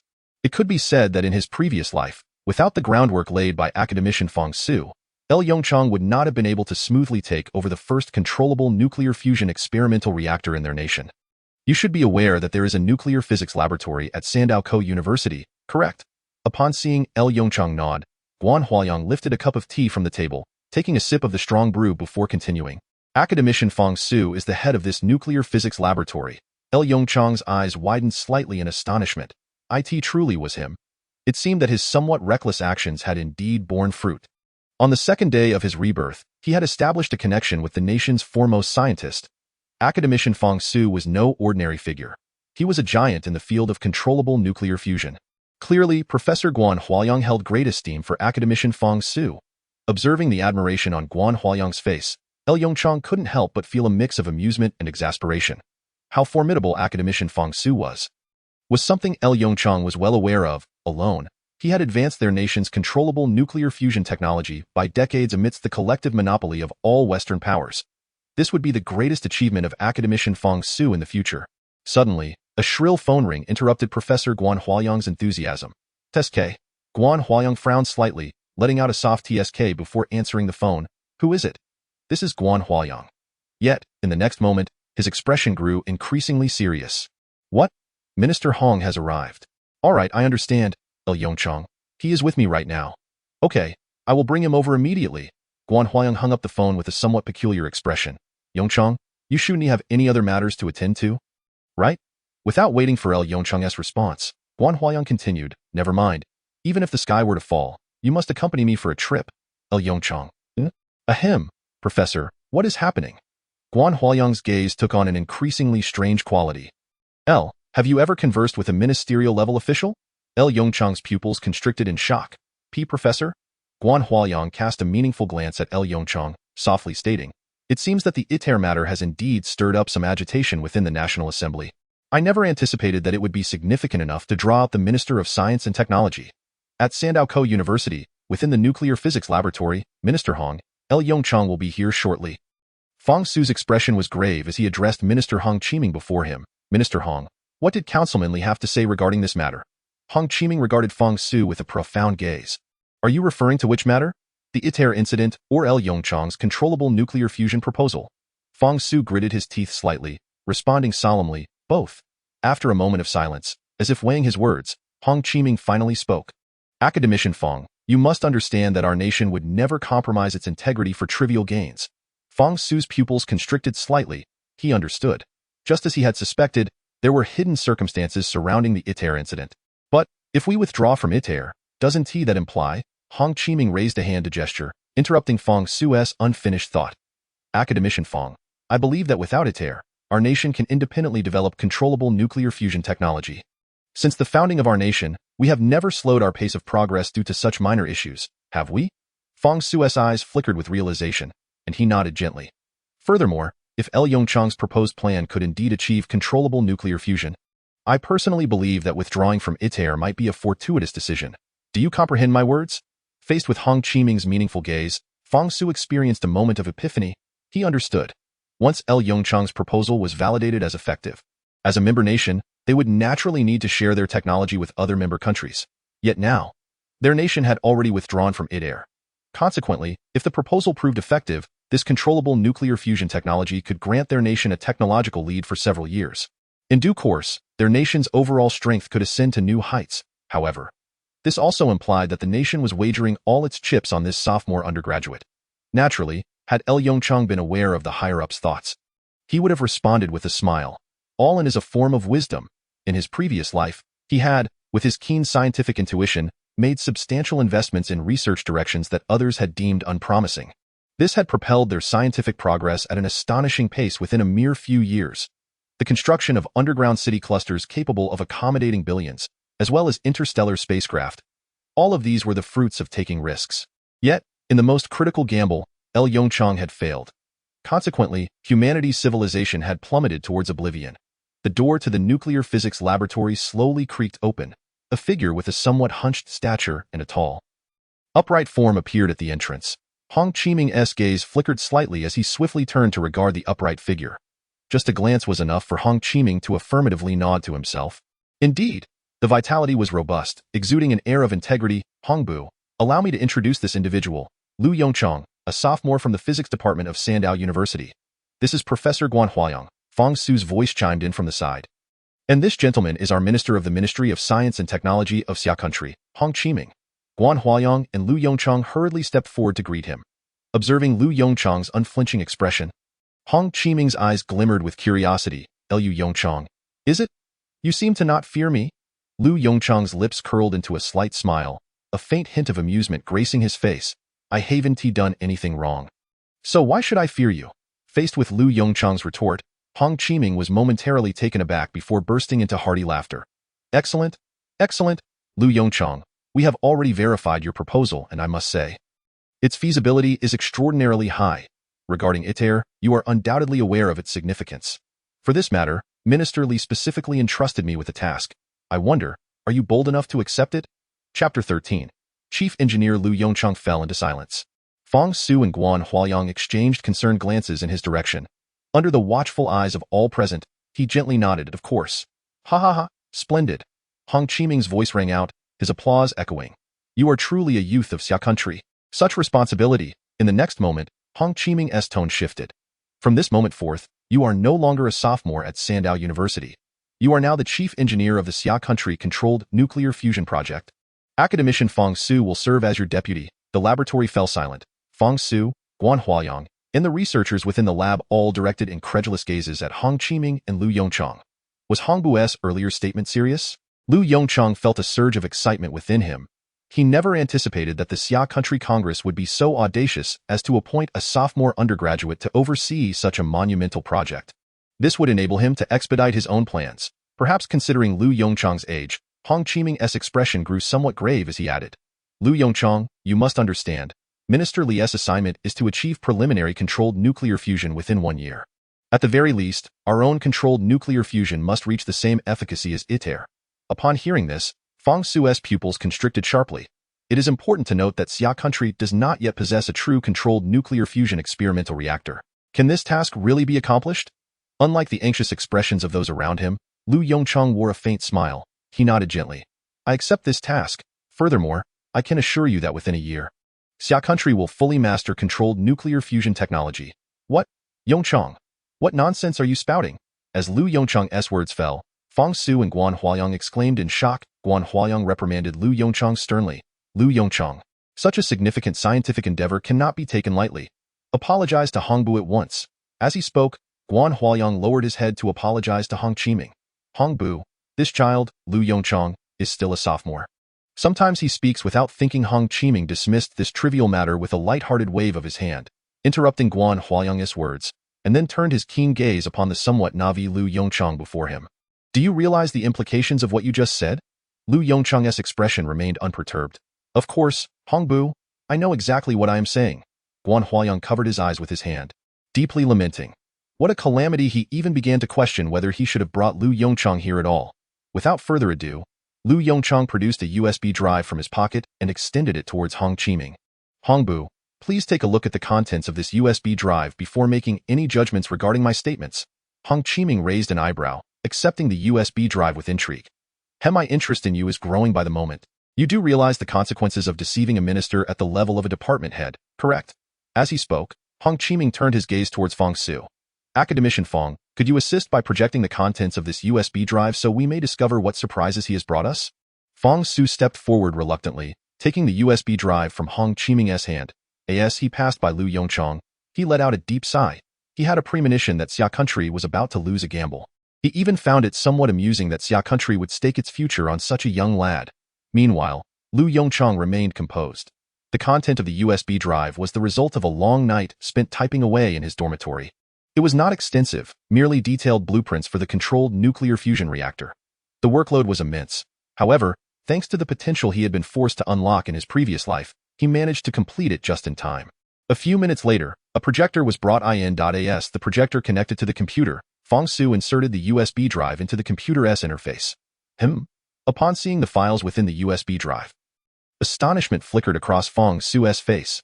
Simultaneously, he instinctively double-clicked the left mouse button to open the file. The next moment, a meticulously detailed blueprint appeared on the white wall. This is Hong Qiming's pupils dilated as he gazed at the blueprint, mumbling to himself. Not just Hong Qiming, But Fong Su and all the researchers in the laboratory stood frozen, staring blankly at the blueprint before them. As the head of the nuclear physics laboratory, Fong Su immediately correlated the blueprint with the schematic on the blackboard. He swallowed hard, his voice hoarse as he quietly inquired, "Lu Yongchang, is this the detailed blueprint of the controlled nuclear fusion reactor?" Lu Yongchang smiled and nodded affirmatively. "Indeed, to be precise, this is the detailed blueprint of the reactor. Now, do you believe what I said?" Hong Qiming snapped back to reality from his shock, gazing at Lu Yongchang with eyes ablaze. "Good lad, did you accomplish this all on your own?" Although he already had an answer in his heart, he still found it hard to believe. Tio independently creates such a blueprint, though he was not well versed in scientific research. He understood how much knowledge was required to complete such a design. Under normal circumstances, such blueprints would necessitate the collaborative efforts of several individuals, even multiple teams. Lu Yongchang nodded with a smile. Confirming Hong Qiming's inquiry, Hong Qiming's gaze trembled slightly. Although he could not comprehend the intricacies of the blueprint, he could discern the astonishment reflected in Fong Su and the researchers' expressions. Fong Su exhaled a breath of air, his gaze complex as he glanced at Lu Yongchang. Just moments ago, he believed that entrusting such a heavy responsibility to this young lad was a grave error. But now, he decided to retract the words he had yet to voice. This was no mere young lad. This was simply extraordinary. Fong Su cursed silently within himself. Throughout the history of Xia country, he had never heard of anyone accomplishing the blueprints for a large-scale device single-handedly. Although this was merely part of the controlled nuclear fusion reactor's blueprint, it was astonishing enough. "How long did it take you to complete this blueprint?" Fong Su asked, his voice trembling slightly. Lu Yongchang shot a sideways glance at Fong Su's expression and chuckled. "Well, roughly a little over a year." "Not bad. A little over a year is somewhat acceptable. What nonsense." Fong Su's expression twisted. "You spent just a little over a year on such a complex undertaking? Does that mean all these researchers have wasted nearly a decade of their lives?" Chapter 14. The Star Simulator and Tokamak Device. In response to Fong Su's skepticism, Lu Yongchang could only lightly shrug. That was already him being generous. Had Fong Su known that the blueprint was completed in just one night, he would likely have been on the dissection table by now. After all, it was merely a reactor blueprint, and there was still a long way to go before completing the entire controlled nuclear fusion reactor. Hearing Lu Yongchang's rather ostentatious remark, Fong Su's lips twitched. In his 45 years of life experience, Lu Yongchang was perhaps the most audacious person he had ever encountered. But soon, he noticed something peculiar. "Wait a moment." This reactor. Fong Su's voice caused everyone's hearts to clench. Hong Qiming couldn't help but look over at him. Could it be that the reactor's blueprint was erroneous? "This is not the tokamak device," Fong Su exclaimed in surprise. A hint of amusement flickered in Lu Yongchang's eyes. "As expected of academician Fong. You are indeed sharp.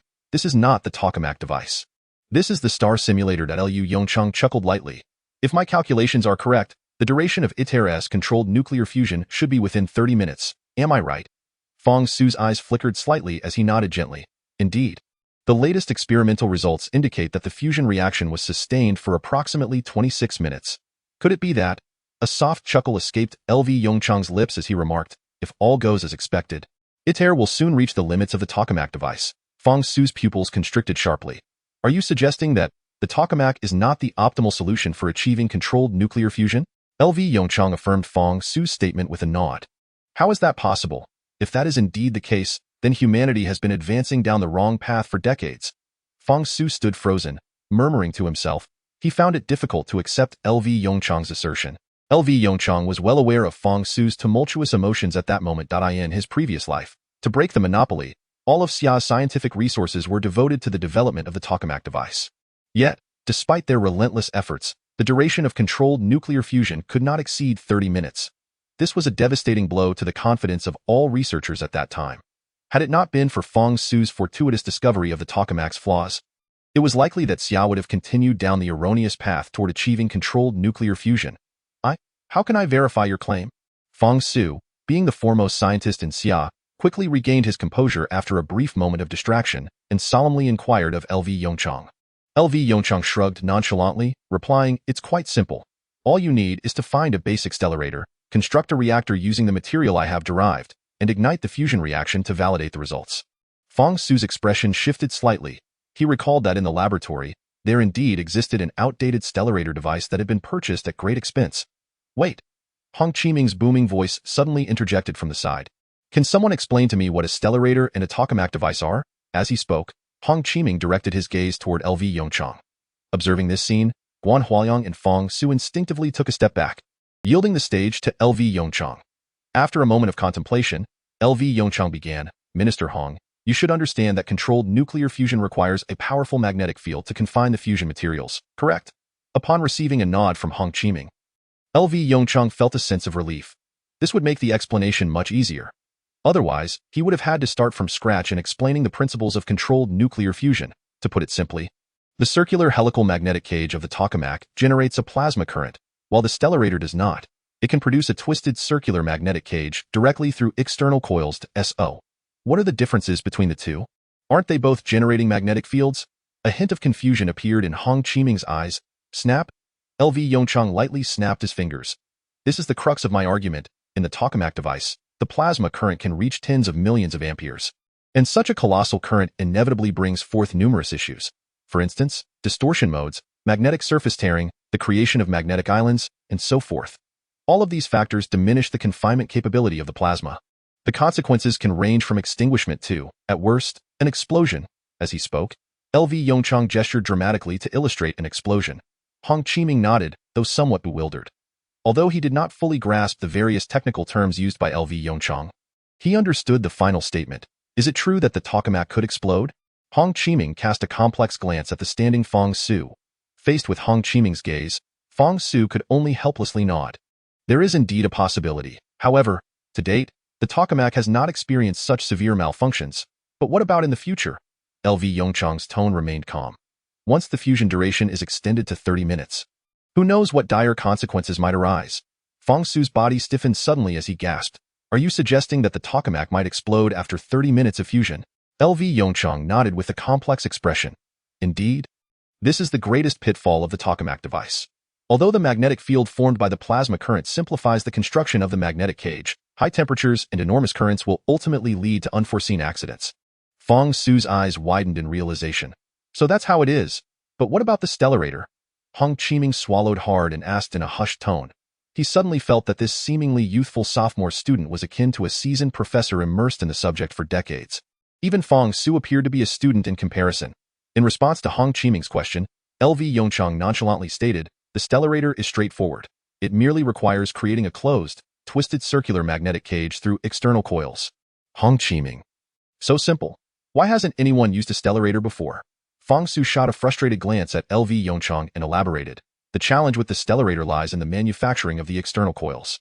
First, the shape of the external coils is irregular, which presents a considerable manufacturing challenge. Additionally, to generate a sufficiently strong magnetic field, the coils are best made from superconducting materials, further complicating the task. After all, room temperature superconducting technology has yet to be fully realized. LV Yongchang's voice floated in from the side. What if I could solve the issue of room temperature superconducting materials? What? As soon as LV Yongchang's words fell, Fong Su's eyes widened slightly, exclaiming in astonishment, you can resolve the problem of room temperature superconducting materials? Fong Su's reaction caused Hong Qiming to furrow his brow. Room temperature superconductivity. I recall that our country should have that technology, right? I saw a report recently stating that a renowned academician from the Academy of Sciences made a breakthrough in room temperature superconductivity. Fong Su glanced at Hong Qiming with a hint of exasperation. Softly replying, Minister Hong, you must be referring to the paper published by academician Hu Changping in Nature not long ago. Hong Qiming's expression brightened as he nodded repeatedly. Yes, you have a great memory. Academician Fong, that's exactly the paper by academician Hu Changping. Is that technology not applicable? A bittersweet smile crept onto Fong Su's face as he slowly shook his head. Although academician Hu Changping's superconducting material achieved superconductivity at room temperature of 15 degrees Celsius, this was contingent upon specific conditions. It was realized under a pressure of 267 billion pascals, which is approximately 100 million times the standard tire pressure. Moreover, the superconducting materials produced by Professor Hu in diamond anvil cells were extremely minuscule. They were even measured in picoliters. Noticing the flicker of confusion in Hong Qiming's eyes, Fong Su hurriedly added, a picoliter is a unit of measurement. 1 picoliter is approximately 10 - 9 milliliters. Hong Qiming gasped sharply. Now he fully comprehended. Such stringent conditions and such minuscule quantities. To apply this technology to controlled nuclear fusion was nothing short of a pipe dream. Fong Su swallowed hard, murmuring, as of now, I have not heard of any country that has genuinely mastered this technology. After taking a deep breath to calm his emotions, he firmly stated, True room temperature superconducting materials must achieve superconductivity under standard temperature and pressure. The difficulty is exceedingly great. Hong Qiming furrowed his brows. Initially, upon hearing LV Yongchang's statement, he felt a surge of excitement. LV Yongchang's nonchalant and resolute demeanor had created an illusion that room temperature superconductivity was quite simple. However, now, after Fong Su's cold reality check, Hong Qiming's previously heated thoughts began to cool. He turned to the composed LV Yongchang and inquired with a frown, "Are you certain you can resolve the issue of room temperature superconducting materials?" LV Yongchang's lips curled into a slight smile as he slowly and firmly nodded. "Yes, while the room temperature superconductivity technology is indeed challenging, in my previous life, this technology had already been conquered. Moreover, the scientist who solved this problem for Xia was none other than myself." After a moment's reflection, he continued, "I will require a standard carbon nanomaterials laboratory and a few assistants. If all goes well, give me a few days, and I will present the results before you." Fong Su's expression shifted slightly, clearly gleaning hidden information from LV Yongchang's words. He gazed at LV Yongchang in astonishment, his voice rising an octave. "Are you certain that carbon nanomaterials can achieve room temperature superconductivity?" LV Yongchang paused for a moment, and from Fong Su's curious gaze, he deduced a thought. "Perhaps you could observe my work, Fong Su. That could work. Though I must admit, I was not merely curious. I was primarily concerned that you might not be familiar with the use of the experimental apparatus, LV Yongchang. The Carbon Nanomaterials Laboratory at Sandao University. L. Student L. Please take a look and see if this laboratory meets your requirements." As he spoke, a hint of discomfort flickered in Fong Su's eyes. As an academician, it was his first time serving as a guide for a sophomore undergraduate. The thought that he might eventually become this undergraduate's assistant made Fong Su feel even more uneasy. No, he had to come up with a solution. What if? He asked Lao Jiang to arrange for this young man to receive a professorship. That would sound much better. At least no one would say that a distinguished academician was working under an undergraduate. The more Fong Su considered this idea, the more plausible it seemed, and he readily approved the proposal in his mind. Achoo! Suddenly, L. Yongchang, who was walking ahead, sneezed. He turned back with a look of suspicion at Fong Su, feeling as if a chill had just passed behind him. Surely, Fong Su wasn't criticizing him, was he? Faced with L. Yongchang's meaningful gaze, Fong Su's expression froze. He then forced a strained smile onto his face. "Student L, please take a quick look and see if this laboratory is suitable. If it's not, we may have to search farther afield to find a better one." L. Yongchang, pondering, turned back to survey the instruments in the lab. After a careful inspection, a hint of disdain appeared in his eyes. Is this it? In his previous life, he wouldn't have even glanced at a laboratory with such a setup, but now, sigh, he might as well make do with it. After all, Tony Stark managed to create Mark I in a cave with bare hands, so he could surely produce room temperature superconductors in this underwhelming laboratory. It could be manageable, L. Yongchang replied to Fong Su with a calm demeanor. As for Fong Su, the moment he heard L. Yongchang's words, his eyes widened in disbelief. Manageable? Do you not realize this is the best carbon nanomaterials laboratory at Sandao University? I'm not exaggerating. This laboratory ranks among the top 10 in the entire Xia country. L. Yongchang shot a bemused glance at the indignant Fong Su. Didn't you just say that if this one doesn't work, we could find a better laboratory? Fong Su, I was being modest. Do you understand modesty? L. Yongchang raised both hands and spoke in a tone as if to soothe a child. All right. I take back my words. This laboratory is indeed advanced and quite impressive. Is that better? Fong Su. He swore he had never felt so speechless in his life. He fell silent, trailing behind Fong Su. He was keen to see just how capable this sophomore undergraduate truly was. Surely, he wouldn't be unable to even recognize the names of the experimental instruments, would he? With this thought, a glimmer of amusement crossed Fong Su's eyes. It was worth noting that many of the experimental instruments in this laboratory had just been updated, not to mention L. Yongchang. Even he felt a bit clumsy using them. Chapter 16, is this also a talent? This scanning electron microscope is quite impressive. L. Yongchang's voice came from ahead. This should be the latest model, right? Fong Su suddenly looked up at L. Yongchang. Oh? This Fourier transform infrared spectrometer is new too? Isn't it? And, not bad. I must admit, I spoke too soon. It seems this laboratory does have some good equipment. A look of surprise appeared in Fong Su's eyes. He correctly identified every piece of equipment. Even the latest machines, L. Yongchang accurately named them. Do you recognize these instruments? Fong Su hesitated for a moment before asking. L. Yongchang shot a strange glance at Fong Su. Of course I do. If I didn't recognize the instruments, why would I be here? Fong Su's breath hitched suddenly. That made perfect sense. He found himself unable to refute. But, This is so contrary to reason, the equipment in this laboratory. Let alone undergraduates. Most graduate students probably wouldn't recognize them all. How could Yongchang, a mere sophomore, identify them? Seemingly sensing Fong Su's confusion, Yongchang chuckled softly and explained. I've read a lot of papers. So naturally, I'm familiar with these instruments. Fong Su's expression turned slightly peculiar. Nevertheless, it was at least a somewhat plausible explanation. Yongchang, I have a very important question for you. Fong Su's eyes flickered with hesitation. Do you really know how to use these instruments? Or rather, have you ever used them? Yongchang did not hesitate at all and shook his head directly. Of course not. Academician Fong, I'm just a sophomore. How could I have access to such high-end equipment? Fong Su immediately grew anxious. Then why did you tell Minister Hong? Yongchang interrupted Fong Su with a smile. But don't worry, I know how to use these instruments. As he spoke, Yongchang turned to a nearby piece of equipment and began articulating its detailed operating procedure.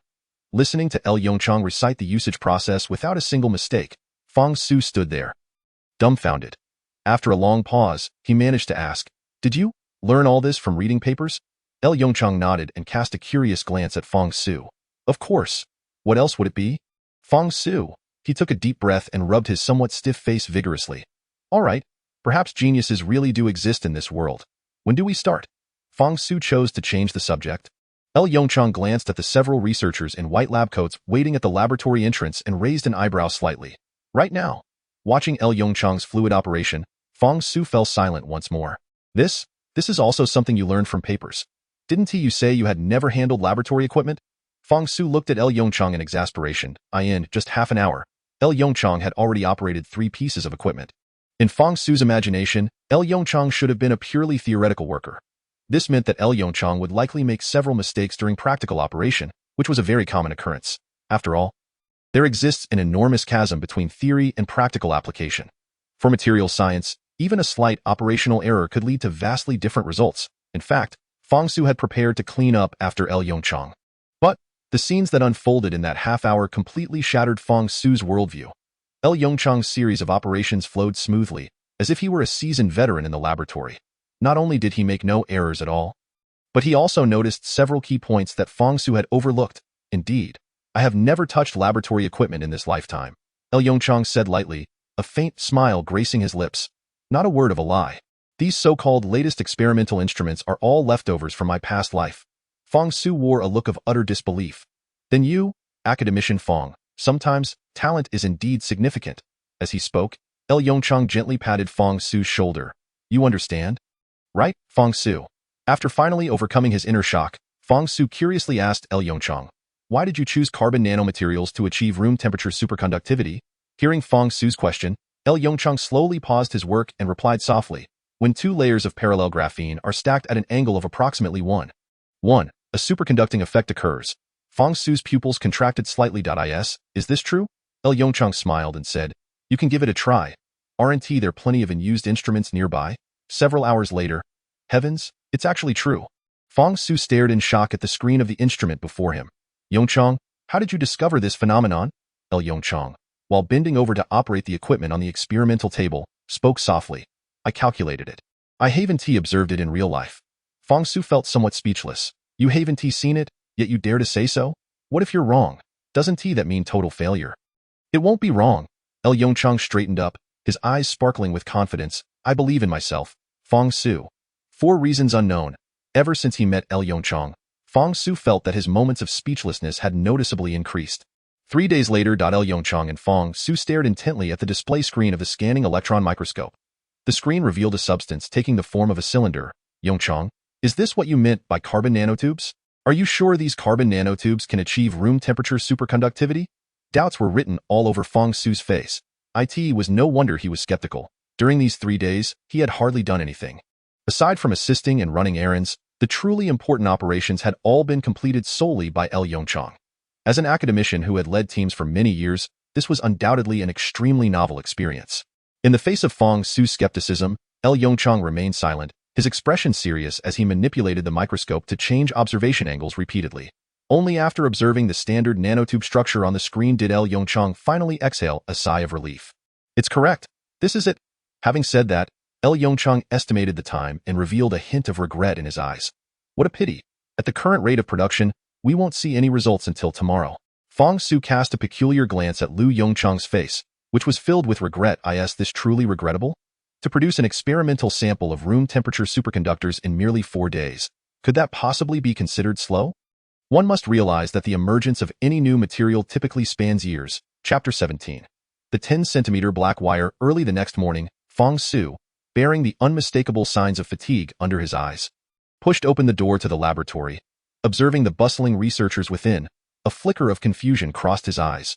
"Where's Lu Yongchang?" He hastily grabbed a passing researcher and inquired, Lu Yongchang, where has he gone?" The researcher regarded him with mild surprise before gesturing towards the depths of the lab. "Professor Liu has been here for quite some time. He was already busy in the lab when we arrived." At some point, Lu Yongchang had come to be referred to as Professor Liu among these researchers. Fong Su felt no inclination to correct them. After witnessing Lu Yongchang's adept and confident research methods, even Fong Su himself harbored a deep-seated admiration. Were it not for his knowledge of Lu Yongchang's true identity, he might have mistakenly believed that Lu Yongchang was indeed a seasoned professor. Returning to the present, Fong Su quickly turned to glance at the clock on the wall. 6:45. He couldn't help but marvel inwardly. It was evident that the success of each individual was no mere coincidence. As he pondered this, he quickened his pace toward the inner sanctum of the laboratory. Perhaps sensing the approaching footsteps, Lu Yongchang shifted his gaze from the apparatus at the workbench. Upon noticing the dark circles under Fong Su's eyes, he paused in surprise. "What happened to you?" Fong Su laughed lightly, waving his hand dismissively. "Oh, it's nothing. Just had a bit of trouble sleeping last night.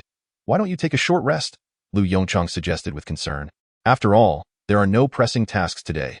We merely need to test the superconducting properties of the carbon nanotubes." A flicker of excitement ignited in Fong Su's eyes as he blurted, "Rest? Not a chance. I've earned these dark circles from this very endeavor, and you want me to rest? Where's the wire?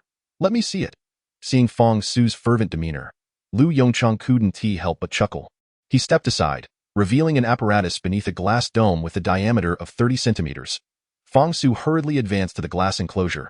Through the transparent barrier, he clearly discerned a segment of black wire, approximately 10 centimeters long, connecting 2 metallic probes. It was remarkably thin, nearly akin to a human hair.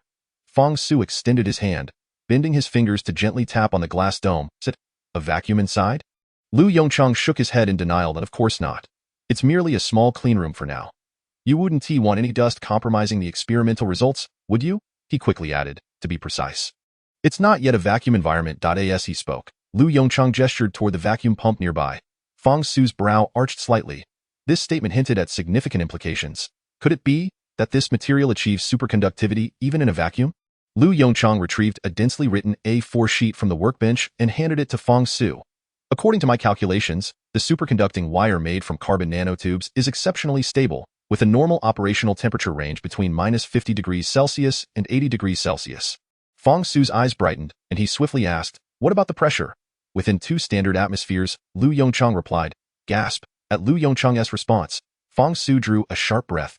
Good heavens, if Lu Yongchang's calculations held true, this carbon nanotube-based superconducting wire could be utilized in virtually any corner of the Earth. Even in the extreme pressures of the deep sea, it would merely require the addition of a pressure-resistant conduit.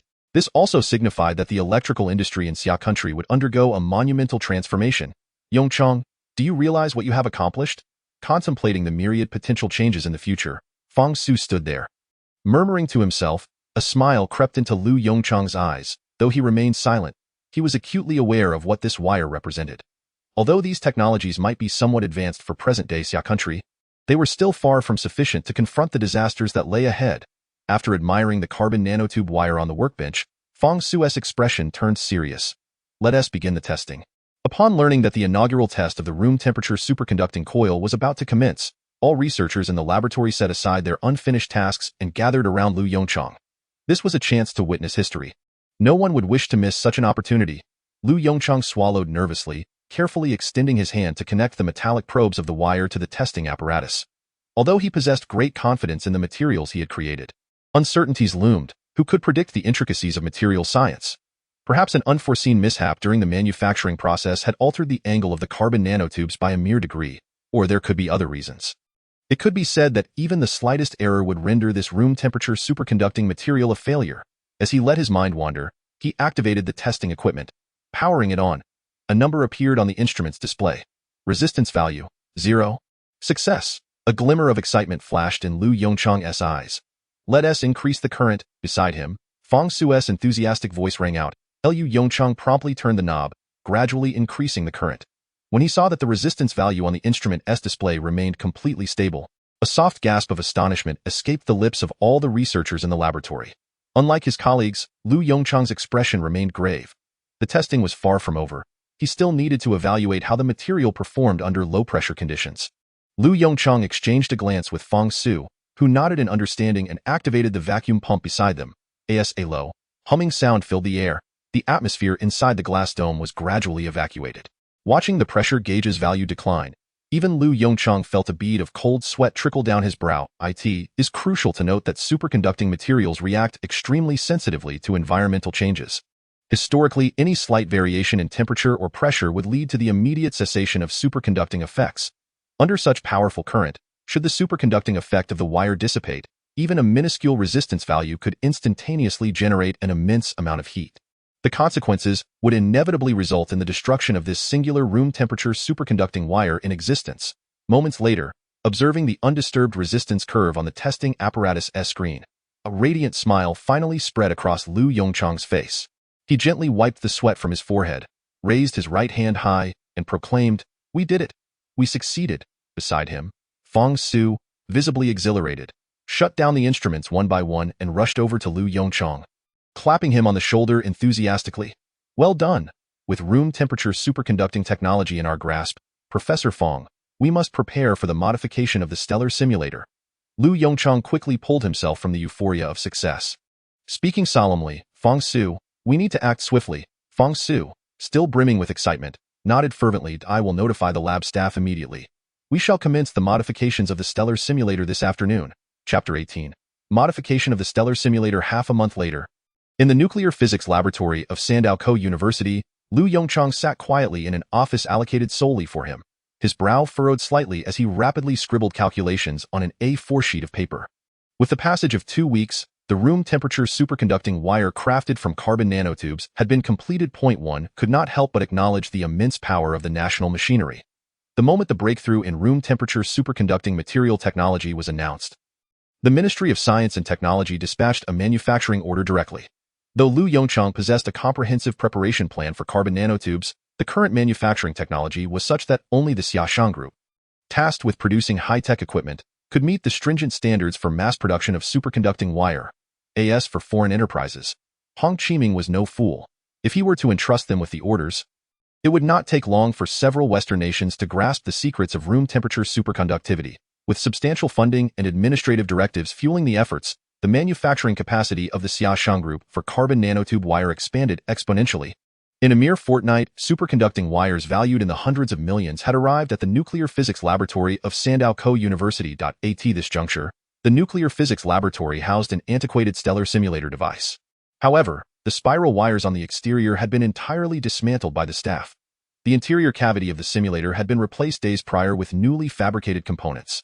The materials used for the new cavity were, of course, the innovative materials that Lu Yongchang had meticulously derived on the blackboard. Testing indicated that the interior cavity constructed from this new material could withstand the staggering temperatures of over 100 million degrees during nuclear fusion reactions. Furthermore, Fong Su was astonished to discover that this novel material also perfectly resisted the radiation damage produced by nuclear fusion. While elated, he felt a surge of admiration for Lu Yongchang. Such an extraordinary material had been conceived by a second-year undergraduate merely through theoretical derivation. Fong Su couldn't help but feel a twinge of embarrassment. At his age, he ought to have accomplished more. Yongchang was naturally unaware of Fong Su's inner thoughts. At that moment, he was seated in his office, meticulously examining the dimensional parameters of the stellar simulator. According to Fong Su, this simulator was originally utilized by a research institute in country D.as, for why it was no longer in use. That inevitably led back to the fundamental issue. The manufacturing difficulty of the stellar simulator was extraordinarily immense. Unlike the tokamak's orderly helical shape, the form of the stellar simulator resembled a chaotic ball of yarn.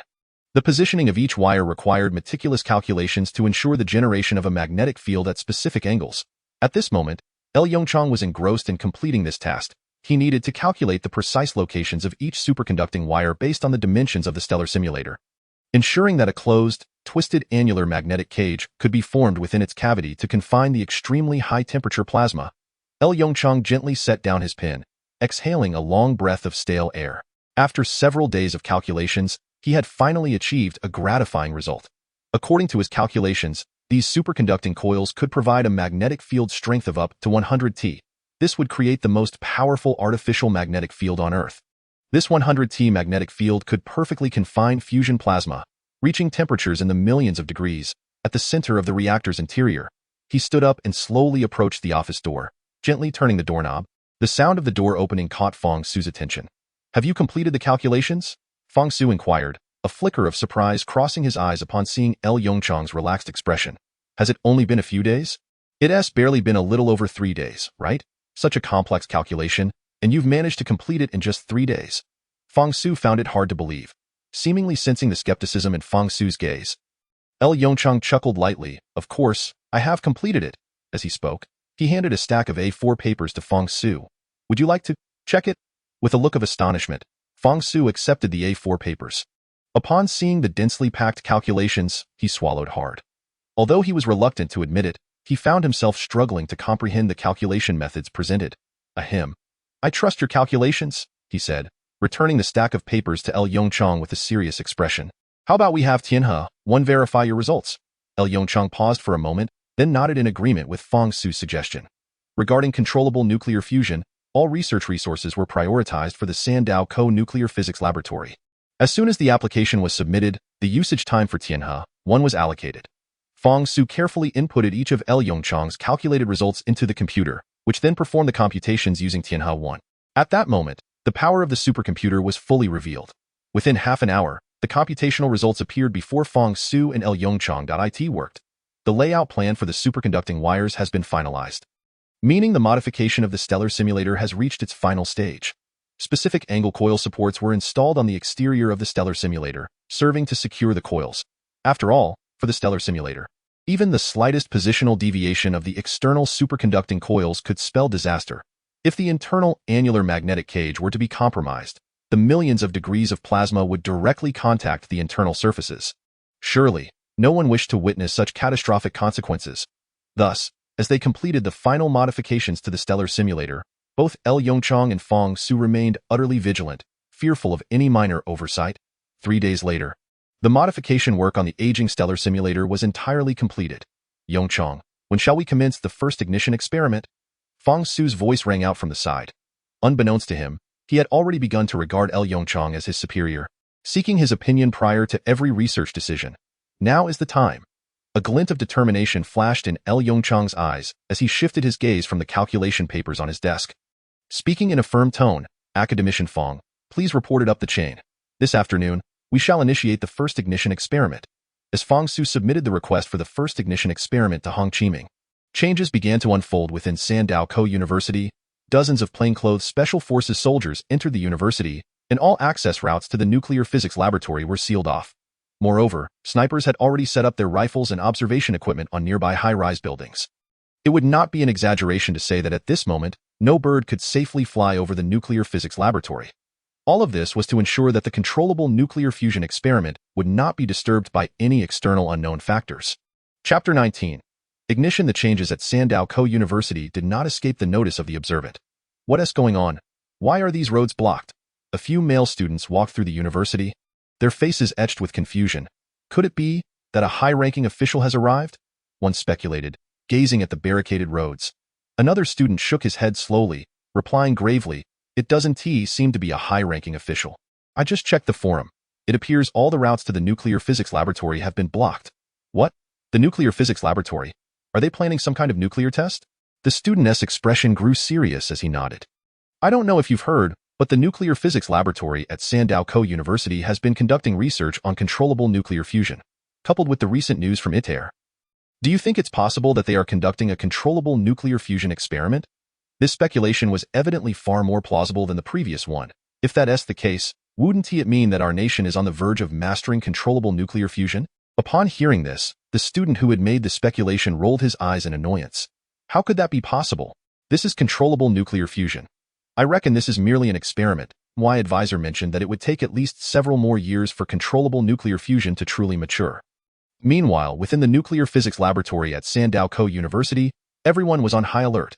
They were checking the operational status of the stellar simulator's various components, preparing to power up and commence the first fusion test if everything was in order. With Yongchang's command, the researchers in the laboratory hurried to their respective posts, initiating their inspections. Cooling system normal, laser generator operational, superconducting coils in good condition. As the reports came in, Yongchang and Fong Su's expressions grew increasingly serious. Once the final inspection was completed, a flicker of excitement crossed Yongchang's eyes as he firmly issued the command. Commence powering up. A nearby researcher pulled the electrical switch, and a low, resonant hum gradually filled the room as a powerful current surged through the superconducting coils surrounding the stellar simulator. Magnetic field strength? Yongchang inquired loudly. A researcher responsible for monitoring the magnetic field strength responded. Currently, the magnetic field strength stands at 50 T. Yongchang nodded lightly. A magnetic field strength of 50 T was sufficient. After all, this was merely a test and not the actual initiation of controllable nuclear fusion. Now, we shall begin the first ignition experiment. As he spoke, Yongchang pressed several keys on the computer in front of him. A small amount of deuterium-tritium gas was injected into the reactor. In the next moment, the heating device began to activate. Under the operation of the heating device, the deuterium-tritium gas would be heated to extremely high temperatures until it transformed entirely into a plasma state. The plasma state of the deuterium-tritium mixture would then be firmly confined within the operational trajectory by the powerful magnetic field inside the stellar simulator. The computer screen in front of him flashed with countless parameters, various colorful curves and numbers dancing before Yongchang's eyes, forming a breathtaking tableau. All right, prepare to ignite, Yongchang commanded in a deep voice. Fong Su swallowed hard, pressing a button on the control panel in front of him. In the next instant, a beam of high-intensity laser illuminated the plasma state of the deuterium-tritium mixture. Boom. The temperature sensor's curve instantly traced a beautiful trajectory, ascending at an almost 90-degree angle. Within mere seconds, the temperature of the plasma state of the deuterium-tritium mixture soared to over 100 million degrees. The fire of fusion had been ignited. Nuclear fusion had commenced. At these extreme temperatures, a deuterium atom and a tritium atom reacted, yielding a helium atom and a neutron. During this process, an immense amount of energy was released. The temperature reached a critical point, detected a significant number of neutrons. The researcher exclaimed, his expression filled with excitement as he shouted. The eyes of everyone present flickered with anticipation. As professionals, they understood the implications of this statement. The nuclear fusion reaction had indeed occurred within the cavity of the stellar simulator before them. Gazing at the remarkably stable data on the computer screen, Fong Su's eyes revealed traces of exhilaration. We have succeeded. Perhaps overwhelmed by emotion, Fong Su's face turned red, and his lips trembled slightly. In contrast, Yongchang's reaction was far more composed. A subtle smile graced his lips as he revealed a hint of delight. After all, it was merely an ignition experiment. As this was just an ignition trial, the quantity of deuterium-tritium gas utilized was not substantial. Moments later, the fusion fuel was nearly exhausted, and the fusion reactions within the reactor gradually ceased. Yongchang's gaze flickered slightly, and he immediately bellowed. Quick! Check the status of the star simulator. Now is not the time for celebration. Several researchers promptly bowed their heads to scrutinize the computer screens before them. The cooling system was functioning well, and the external temperature of the star simulator remained stable. The first report echoed from a distance. Yongchang inquired in a deep voice. What is the current external temperature? 25 degrees Celsius. Yongchang nodded in satisfaction. It appeared that the cooling apparatus was performing admirably. In the next moment, he turned to another researcher and queried loudly, how is the reactor's condition? The reactor is in good condition, with no detected irradiation damage. Only then did a radiant smile break across Yongchang's face. The first phase of controllable nuclear fusion had achieved resounding success. The next consideration was the control system for controllable nuclear fusion and the choice of power generation apparatus. Should humanity continue its glorious tradition of boiling water, or pursue a more advanced alternative? These questions swirled in Yongchang's mind. Suddenly, a hand landed heavily on his shoulder. Yongchang jolted slightly, roused from his reverie. Turning around, he saw Fong Su beaming at him. I say, the ignition was a success. What are you still pondering here? Let us go. I'll treat you tonight. I'll take you out for a proper meal to celebrate. That evening, the official website of Sandao University quietly published a news article. Warm congratulations to the Sandao University Nuclear Physics Laboratory on the successful ignition of controllable nuclear fusion. Simultaneously, the trending topics on social media shifted quietly. The first successful ignition experiment of controllable nuclear fusion in Xia country. In an instant, countless netizens, indulging in late-night gossip, flooded the comment section. What the? Is this for real? They succeeded just like that? I remember Xia country just withdrew from ITER. Right? Could it be that the rumors are true, and Xia country indeed stole relevant information? Stop it. I say that just killing the goose that lays the golden eggs? I refuse to believe Xia country would engage in such foolishness. Let us not dwell on these ominous matters. I believe that even without ITER, we can develop our own controllable nuclear fusion apparatus. Chapter 20. Across the ocean in the United States, within the confines of the Oval Office in the White House, a Chinese newspaper lay quietly on the president's desk.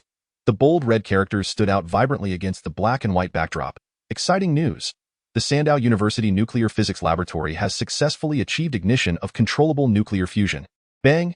A resounding thud echoed as a hand struck the desk. The mahogany table trembled violently. Fuck! A portly middle-aged man with golden hair, seated behind the desk, flushed with rage and shouted, "Damn it, Anthony, can you explain this matter to me?" Upon hearing the furious reprimand of the man before him, the individual referred to as Anthony stepped forward, shrugging nonchalantly, "Your Excellency Albert, I believe there's nothing to explain." What? Nothing to explain? Is this the response I receive from you as the Secretary of Defense? The golden-haired man's facial muscles twitched slightly, and even his golden bangs quivered. Tell me, Anthony, how did you phrase it back then?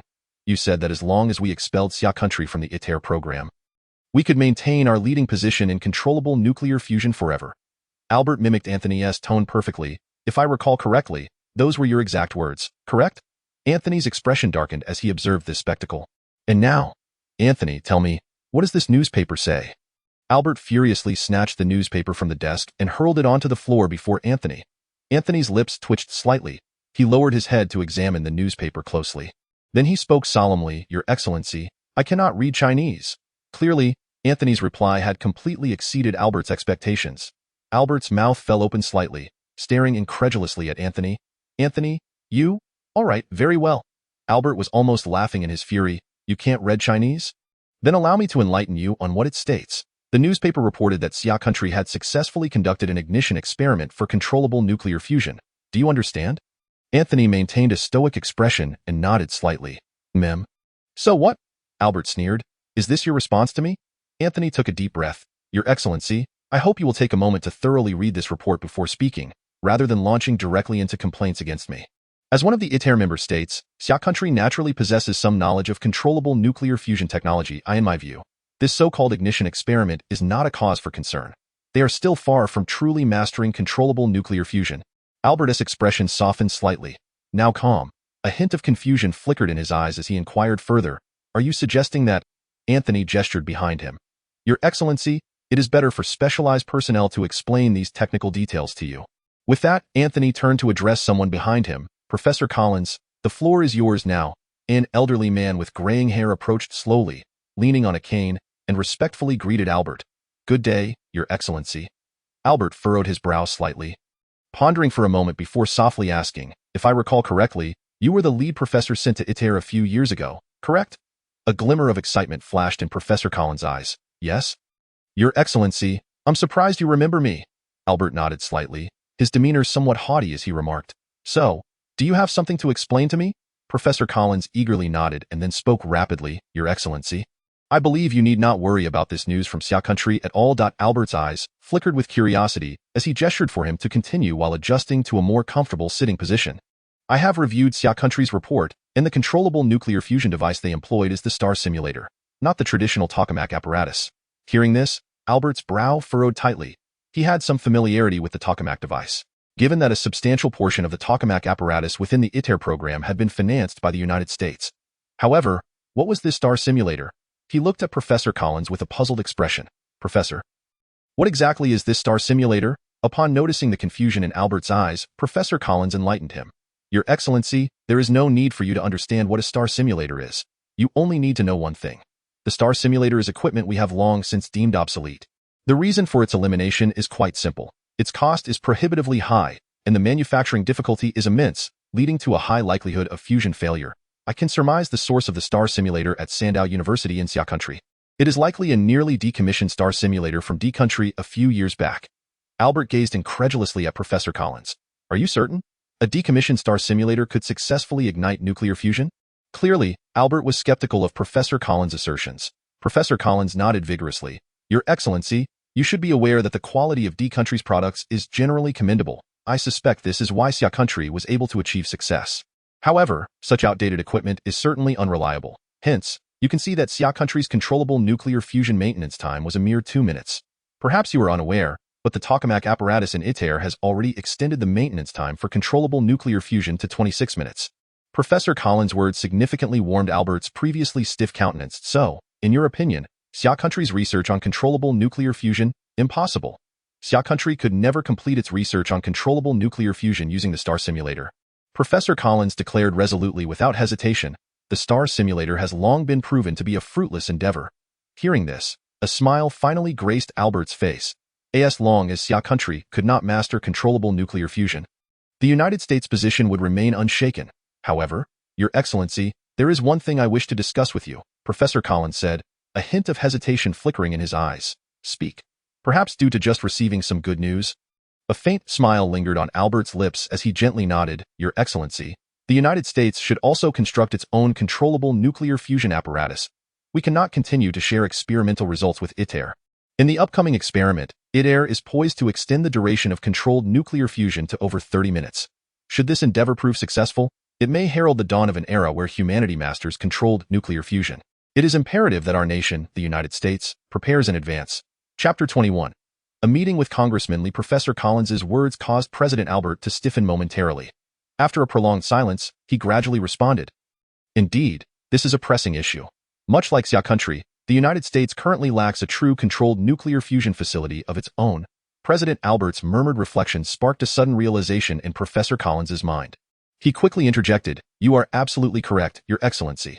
We require a fusion reactor that truly belongs to us. After a brief moment of contemplation, Albert replied, Give me a timeline, Professor. Without a definitive time frame, Congress will not approve this. Meeting Albert's penetrating gaze, Professor Collins hesitated before suggesting, perhaps around 10 years? Albert's brow furrowed instantly. 10 years? Professor, are you jesting? Not only I, but Congress will undoubtedly reject this plan. With an awkward chuckle, Professor Collins quickly revised his stance. 5 years. I believe we can establish a fusion reactor for the American people within that time frame. Albert nodded in satisfaction. Meanwhile, within the first ring of Xia country's capital, in a building absent from any map, Hong Chiming, with a serious demeanor, knocked once more on the office door. Enter. Hong took a deep breath to steady his racing heart and gently pushed open the slightly heavy wooden door. Congressman Lee. He lowered his head slightly, offering a respectful nod to the elderly man seated behind the desk. Upon seeing Hong Chiming, the elder's face broke into a warm smile. He slowly rose and approached Hong. Nodding approvingly, Very well done. This is commendable. A hint of a smile appeared on Hong's otherwise serious face as he replied softly, I didn't expect that Liu Yongchang would prove to be so capable. A flicker of emotion crossed Congressman Lee's eyes as he remarked, Indeed. I have reviewed the report you sent a few days ago. In the next moment, his tone shifted to a serious one as he asked, Chiming, what are your thoughts on Liu Yongchang? Hong's pupils constricted sharply. Lee's inquiry ignited a vague suspicion within him. Could it be that Congressman Lee is considering? He dared not withhold, promptly divulging everything he had observed. Upon hearing Hong's words, Lee nodded thoughtfully. It appears this young man is to your liking. I plan to cultivate him as a new generation leader. What do you think? Hong took a deep breath before responding earnestly. Congressman Lee, I believe Liu Yongchang is capable of shouldering this responsibility. A satisfied smile graced Lee's face. In that case, in a couple of days, please bring him to see me. I wish to meet him in person. What? Congressman Lee wishes to see me? Even for Liu Yongchang, who had encountered numerous prominent figures in his previous life, this revelation came as a surprise.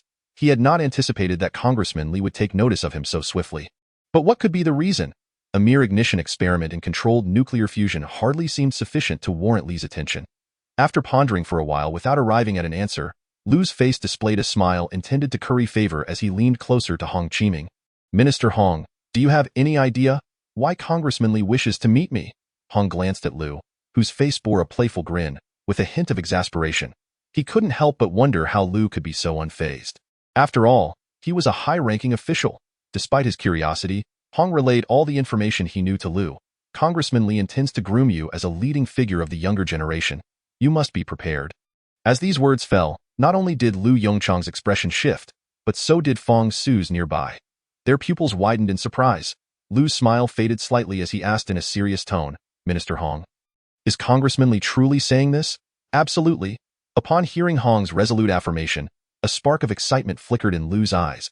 If this were to materialize, his confidence in confronting the impending calamity would only grow.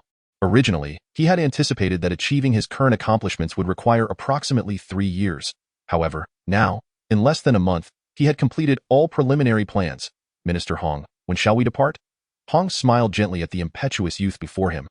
Tomorrow, I will personally take you to meet Congressman Li. The following day, at the entrance of the mysterious building within the first ring of the capital, a black Audi A6 came to a slow stop. As the car door opened, a middle-aged man emerged first, followed closely by a university student whose face still bore traces of youth. Yongchang, when you meet Congressman Li, be sure to speak seriously and maintain decorum. Understood? Hong's eyes betrayed a hint of anxiety. As Lu Yongchang's guarantor, any misstep could spell trouble for him. Lu nodded lightly, remaining silent. Seeing Lu's demeanor, Hong couldn't help but smile. I never imagined you would experience nervousness. I've never seen you like this in my presence. Hong's teasing pulled Lu back from his thoughts. A flicker of confusion crossed Lu's face. Nervous? He was not nervous. He was merely contemplating how to emphasize the importance of aerospace technology development to Congressman Li. Yet, given Minister Hong's admonition, he chose to remain silent. It would be unwise to contradict him at this juncture. His emotional intelligence, honed from his previous experience as a chief scientist, was not so lacking. Rest assured, Congressman Li is quite understanding. Noting Lu's continued silence, Hong's smile widened as he gently patted Lu's shoulder. Let us proceed. We must not keep Congressman Li waiting. Knock, knock, knock. The rhythmic sound of knocking echoed through the tranquil corridor. Enter! An elderly voice responded from within as the heavy wooden door opened. The familiar yet unpretentious office materialized before Lu Yongchang, evoking a wave of nostalgia. He had been a frequent visitor to this office in his previous life. Lu Yongchang, is it? Upon seeing Lu, the elder's face brightened with a smile. Rising from his chair, he approached Lu and scrutinized him from head to toe, exclaiming, Impressive, impressive. A man of distinction. He placed a hand on Lu's shoulder, saying, On behalf of Xia country, I thank you. To Lu's astonishment, Congressman Li bent down slightly towards him. Congressman Li? Hong Chiming, witnessing this, interjected urgently, Congressman Li? You mustn't. Lu promptly reacted, preparing to assist Li in rising, but was firmly held in place by Li's left hand. Compelled to accept the gesture of gratitude. Congressman Li, what is this? I merely did what any researcher ought to do. Rising to his feet, Li was deeply moved by Lu's words. What one ought to do. Excellent, excellent. Just a few days ago, I inquired about your standing with Minister Hong. Initially, I suspected he was biased in your favor, but it seems he has spoken only the truth. As Li spoke, he shot a sly glance at the grinning Hong Chiming, affirming, You, young man, splendid. If all our youth were like you, Xia country would have no cause for concern about its future. Chapter 22. Congressman Li's doubts in response to Congressman Li's commendation. A subtle smile graced Lu Yongchang's face. Observing Lu's seemingly calm demeanor, Li was taken aback in his experience. Few could maintain such composure in the face of his praise. After a moment of reflection, Li slowly inquired, Yongchang, what is your perspective on the future direction of Xia country's technological development? As the words left his mouth, Hong Chiming's eyes sparkled with excitement. Here it comes. Judging by Li's demeanor, he was certain that if Lu answered this question appropriately, the responsibility of being a leader of the new generation would undoubtedly fall upon him. Lu's gaze shifted slightly. Like Hong, he recognized the implications behind Li's question. Before entering the office, Hong's words echoed in his mind. Although he understood the underlying message, he could not afford to respond conventionally. The image of helium flashes occurring on the sun lingered in his mind. He could not afford to slow his pace.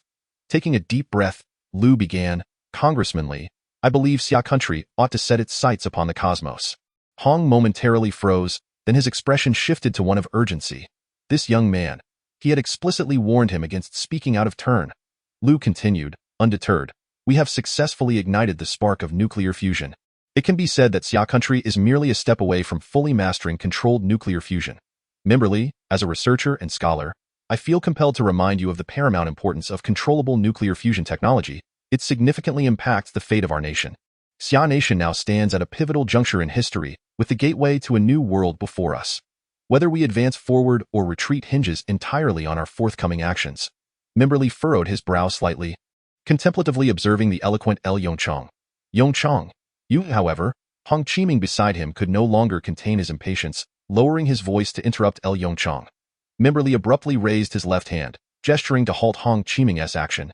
He cast a meaningful glance at Hong Qiming and slowly stated, "Let him finish." Turning back to Yongchang, Mimberly inquired with depth, "Are you suggesting that Xia Nation must expedite the development of controllable nuclear fusion?" Yongchang nodded gently, adding, "Not only that, but Xia Nation must also set its sights beyond Earth." "Beyond Earth?" "Indeed," Yongchang asserted with unwavering conviction, disregarding the perplexed expressions on Mimberly and Hong Qiming's faces. "The Moon, Mars, or even beyond the solar system." Coughing to regain attention, Hong Qiming interjected, "Yongchang, you're veering off course." Mimberly slowly shook his head, a hint of amusement in his eyes. "It's all right. Being young, it is natural to harbor some dreams." Upon hearing Mimberly's assessment, Hong Qiming exhaled in relief, casting a furtive glare at Yongchang. That audacious young man. He dares to speak anything in front of Mimberly. Once we return, I must give him a proper lesson. Meanwhile, Yongchang displayed a trace of regret. Indeed, it was still too premature to voice such ambitions.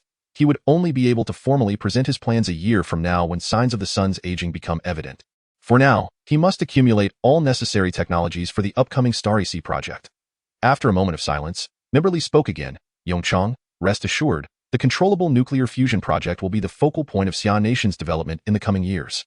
What you need to do now is to refine the controllable nuclear fusion technology in the laboratory. When the time is right, Xia Nation will naturally establish a controllable nuclear fusion demonstration pile." Yongchang nodded silently. "All right, you may leave now.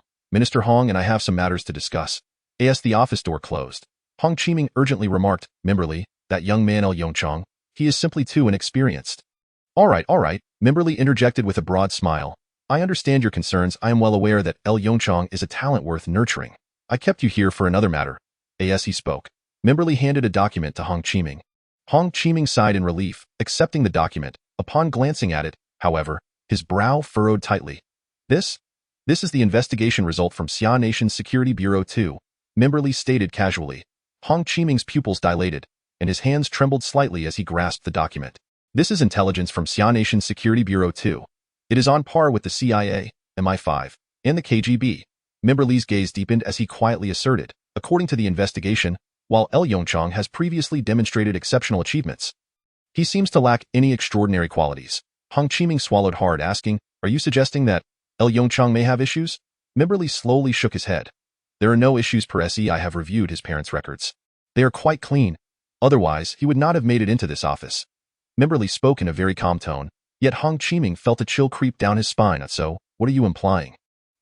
Mimberly did not respond immediately but pressed a button on the side of his desk. "Is the result ready?" he inquired in a placid tone. The next moment, a steady male voice echoed in the office. From the moment he entered the office to when he left, a total of 11 minutes and 25 seconds elapsed. During this time, Yongchang's heartbeat exhibited two fluctuations, accompanied by pupil dilation and other symptoms. "When did these occur?" "The first occurred while responding to your inquiries, and the second just before he left the office." Mimberly nodded thoughtfully, asking again, "What does the psychological evaluation indicate?" "According to the assessment, Yongchang appears to harbor no ill intentions. Everything he spoke seems to stem from genuine conviction. However, he has concealed some matters." Mimberly nodded slowly. "That aligns with my intuition. Ever since I met Yongchang, I have sensed that he harbors a monumental secret." Hong Qiming swallowed again, whispering, "Mimberly, should we perhaps revoke Yongchang's title as chief engineer of the controllable nuclear fusion project?" Mimberly's lips curled into a slight smile, a profound expression gracing his wrinkled face. "There is no rush. Having secrets is not an issue. Everyone has secrets, including you and me." At that moment, Mimberly's gaze lingered briefly on Hong Qiming's face, causing Hong Qiming's heart to skip a beat. After a brief pause, Mimberly continued, "I only need to know that he bears no malice towards Xia Nation. Moreover, given his substantial contributions to controllable nuclear fusion, Xia Nation is certainly not a nation that abandons its own." Hong Qiming looked at Mimberly, bewildered. Then, Mimberly pondered for a moment before stating, "Allow him to continue serving as chief engineer. Additionally, initiate the second experiment without delay. I hope that within a year, the light of fusion can shine upon the land of Xia Nation." Chapter 23. The rise of public opinion. The following day, while the public remained unaware, a piece of news quietly graced the front page of the newspaper. Xia Nation's controllable nuclear fusion experimental pile project officially commences today. As expected, this news rapidly ascended the trending topics on social media. In an instant, it attracted a plethora of comments from netizens. What? They're officially launching the controllable nuclear fusion experimental pile now. I recall they just achieved ignition a couple of days ago. Isn't this progress a bit too swift? Can someone explain what this news truly signifies? The explanation arrived. Ignition merely indicates that Xia Nation can ignite fusion within controllable nuclear fusion devices. We are still far from genuinely mastering controllable nuclear fusion. The current experimental pile is where the real research into controllable nuclear fusion begins. I see. But that's still quite fast. I hope Xia Nation can outpace ITER and be the first to achieve controllable nuclear fusion. I doubt it. I've heard that ITER's controllable nuclear fusion technology is nearly matured, at this point. Xia Nation's exclusion should be understood by all. Meanwhile, an article surfaced on a popular QA platform, Futile Endeavor. The stellar simulator can never achieve controllable nuclear fusion. As time progressed, the influence of this article began to escalate. Reposts, likes, shares. The internet's power is immensely formidable. Within just over 10 hours, this article surged to the top of the trending topics on social media. Upon returning from Member Li's office, Yongchang wasted no time and immediately entered the nuclear physics laboratory at Sandow University. He needed to promptly initiate the second controllable nuclear fusion experiment. Only by realizing sustained controllable nuclear fusion within the stellar simulator could he propose to Member Li the construction of a fusion demonstration pile. What is this nonsense? It infuriates me. Just as Yongchang was engrossed in analyzing the various data collected from the first ignition at his desk, the office door burst open, and Fong Su's irate voice echoed from the entrance. Observing Fong Su's flushed countenance, Yongchang was taken aback, promptly setting down his pen to ask, "What happened? Which researcher has miscalculated the data again?" Fong Su shook his head vigorously and pulled out his phone, unlocking the screen and placing it before Yongchang. "Look at what they're saying online. It truly infuriates me. Any random clown can come out and voice their opinions." Yongchang's eyes filled with curiosity as he glanced at the phone screen on the desk. Upon recognizing the familiar interface, a smile broke across his face. "Oh? Academician Fong, you still browse that platform?" Fong Su shot him a dismissive glare. "What nonsense. I don't browse that site. This is a link sent to me by a friend." Yongchang chuckled, shaking his head as he scrolled through the screen. Futile endeavor. The stellar simulator can never achieve controllable nuclear fusion. Upon reading the title, his eyebrows raised, and his expression turned serious.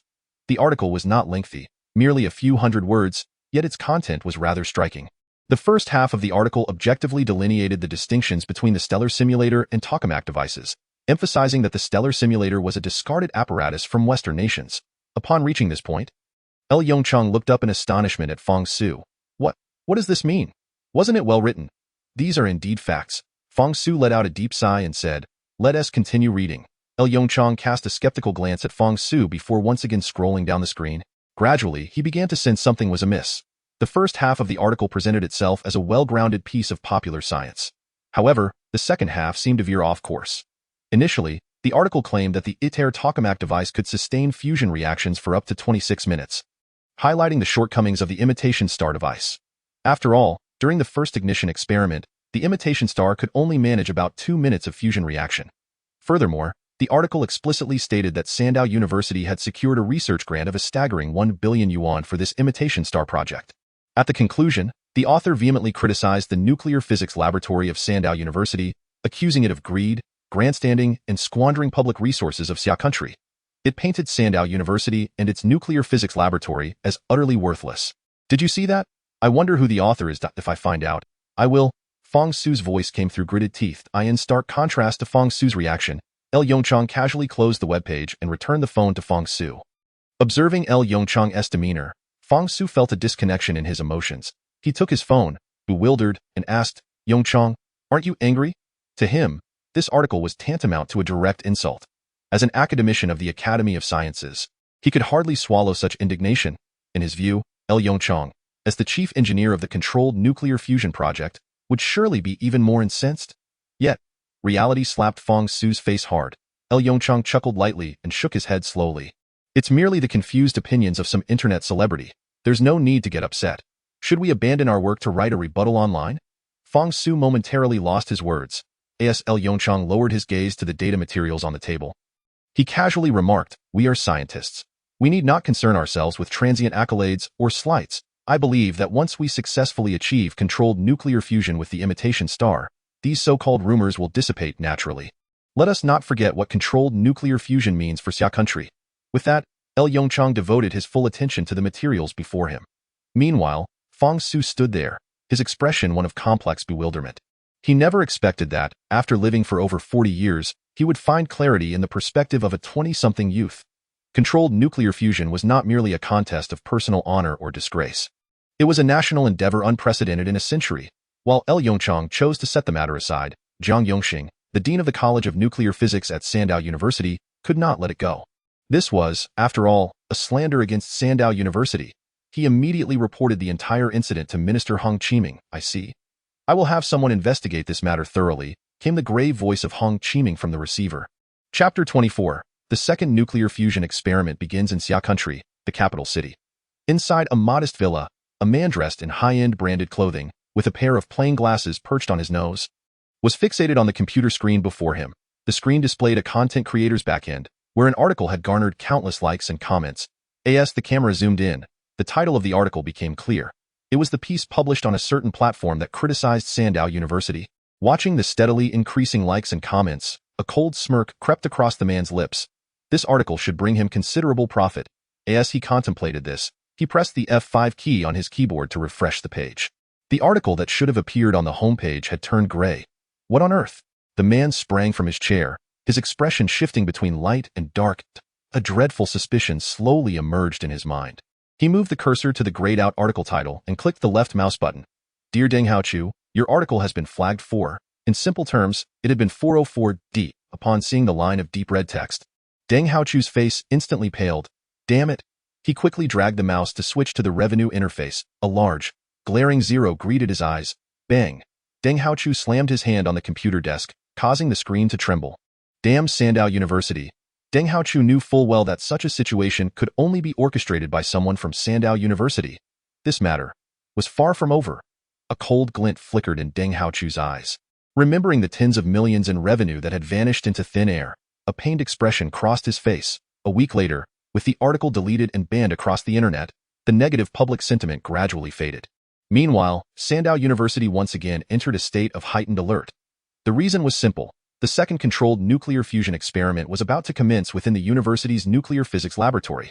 Inside the library of Sandow University, Su Yutong furrowed her brows and lifted her head from her exercise book, glancing instinctively at the seat beside her. As usual, it was empty. She closed her eyes slightly and let out a deep sigh. Ever since she met Yongchang, she had become somewhat enchanted, returning to the library at the same time each day in hopes of another encounter. However, after over 10 days of disappointment, her slightly restless heart began to calm. Perhaps that graduate student only came to the library occasionally. Yutong. Just as Su Yutong fell into contemplation, a crisp voice called out from beside her. She jolted slightly, turning around abruptly, upon seeing the visitor. Her tense body relaxed a little. "Chen Yun, what brings you here?" Chen Yun shot Su Yutong an annoyed glance and replied loudly. "What? Can't I come here? I don't know what got into you. Sitting in this corner of the library every day. Are you waiting for someone?" Caught off guard, Su Yutong's eyes flashed with panic. "You, don't say that. This is the library. Keep your voice down." Chen Yun shot her another sidelong glance. "Keep it down. You might want to check if there's anyone around." Su Yutong blinked in surprise and quickly stood up to look around. The vast library was completely empty. What was going on? Chen Yun sighed deeply, a hint of exasperation in her eyes. "My dear lady, didn't you see the announcement on campus yesterday?" Su Yutong shook her head in confusion. Chen Yun stepped forward and took Su Yutong's right hand. "Come on, let us go back to the dorm. The school issued an announcement last night, requiring all students to remain in their dorms unless absolutely necessary. I really don't know how you managed to come out today. If I hadn't known you'd be at the library, I wouldn't have known where to find you." Su Yutong's confusion deepened. "Why is that?" Chen Yun pulled Su Yutong in the direction of the dormitory. "Why? Are you pretending not to know, or do you genuinely have no clue? Our school's nuclear physics laboratory is conducting the second controlled nuclear fusion experiment today." Inside the nuclear physics laboratory, Yongchang looked grave as he stared at the chaotic imitation star device before him. "Let us get started." Without further ado, Yongchang addressed Fang Su beside him. Fang Su nodded lightly and turned to give commands to the researchers nearby. It was a familiar process once again. After the electrical circuit was activated, a powerful current surged through the superconducting coils, forming a closed, twisted magnetic cage within the imitation star's chamber.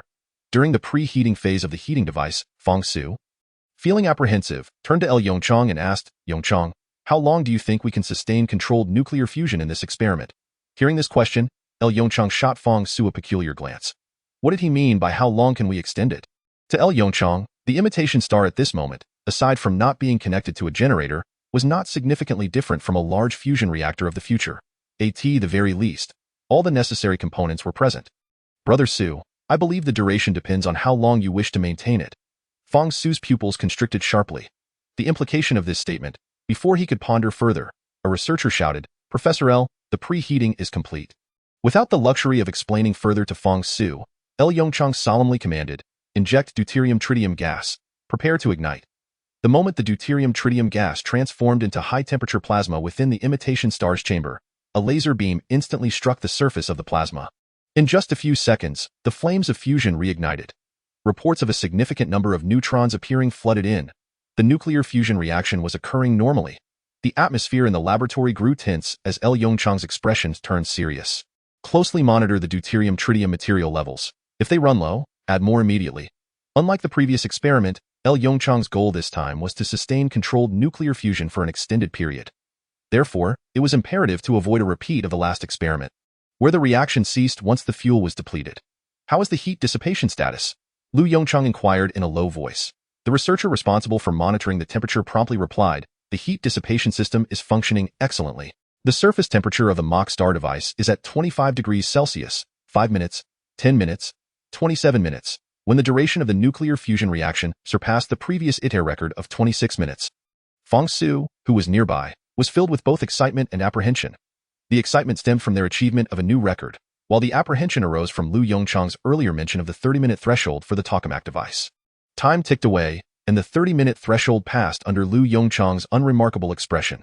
He glanced at the clock, a slight smile gracing his lips. It has been 35 minutes, that should suffice. Prepare to halt. Under the meticulous coordination of the researchers, the heating system gradually ceased operation, and the current through the superconducting coils waned. Ultimately, the flames of nuclear fusion within the mock star device slowly extinguished. Chapter 25. Unveiling the Dark Truth. In the capital, within an exceedingly inconspicuous small bungalow, Deng Haochu sat on a somewhat worn-out sofa with a sullen expression. This was a modest studio for a minor program. The show was so insignificant that it could only be found on some exceptionally obscure channels, yet it represented his sole means of counterattack at present. With a click, the studio lights illuminated. Deng Haochu surveyed his surroundings, his lips twitching slightly. To be frank, this studio was rather rudimentary. Aside from a green screen behind him, there were merely two somewhat tattered sofas. Directly in front stood a camera. Surrounded by a group of extras seated on small stools, acting as the audience. Observing the blank expressions of the extras, Deng Haochu sighed deeply. The only consolation was that the female host was quite pleasing to the eye. Mr. Deng, the program is about to commence. Since it's a live broadcast, there are certain things you need to be mindful of, the female host said with a sweet smile, speaking softly to Deng Haochu. He nodded repeatedly, yet a hint of disdain flickered in his eyes. A studio like this, and it's live. What a joke. Which television station would air such a program? The host naturally perceived the disdain in Deng Haochu's gaze, and a flicker of displeasure crossed her eyes. Wasn't he just a certain social media influencer? Being invited to this program was already a courtesy. How could he still find fault with the production team? Humph. The host scoffed inwardly, eager to see what this so-called influencer would dare to proclaim. As she thought this, her smile became even more radiant. The next moment, she turned towards the camera, and as the red light illuminated, she spoke in a lively tone, enunciating clearly, Greetings to all our viewers, I am your host, EE, and today's theme revolves around the highly discussed controlled nuclear fusion project. Our program has specially invited an expert in the field of nuclear fusion. Mr. Deng Haochu. Mr. Deng, could you enlighten us about the knowledge surrounding controlled nuclear fusion? With that, the female host, EE, turned her gaze towards Deng Haochu. Perhaps due to the nerves of appearing on television for the first time, Deng's expression seemed somewhat stiff as he awkwardly waved at the camera. Hello everyone, I am Deng Haochu. Recently, Xia country announced its withdrawal from the ITER project, which took me by surprise, he continued. So, what exactly is the ITER project? The host, EE, asked at the perfect moment. Deng hurriedly explained the details of the ITER project and then continued. I estimate that withdrawing from the ITER project will have a significant impact on Xia country's controlled nuclear fusion endeavors. If nothing unexpected occurs, we will fall behind the Western powers once again. The host, EE, looked at Deng Haochu with an expression of astonishment. But, just recently, Sandow University announced the successful ignition of its controlled nuclear fusion project. How do you explain that? A glimmer of sharpness flashed in Deng's eyes. Here it came. This was the question he had been waiting for. A smirk crept onto his somewhat stiff face as he replied. As someone who has been researching controlled nuclear fusion, I can clearly tell you that the news of Sandow University's successful ignition is laden with exaggeration. First, the controlled nuclear fusion device they used is an outdated mock star device discarded by D country, which has been abandoned by major Western powers. Secondly, the duration of Sandow University's controlled nuclear fusion was a mere 2 minutes. The host, EE, nodded thoughtfully. So what you mean is, 2 minutes of controlled nuclear fusion? What purpose does that serve? A hint of derision flashed in Deng's eyes. Even Ultraman requires 3 minutes to defeat a small monster, doesn't he? As soon as he finished speaking, laughter erupted from the audience. Witnessing the extras no longer wearing their previous lifeless expressions invigorated Deng. I can also share another piece of data. The duration of controlled nuclear fusion in ITER has already reached 26 minutes. The disparity between the two is nothing short of astronomical.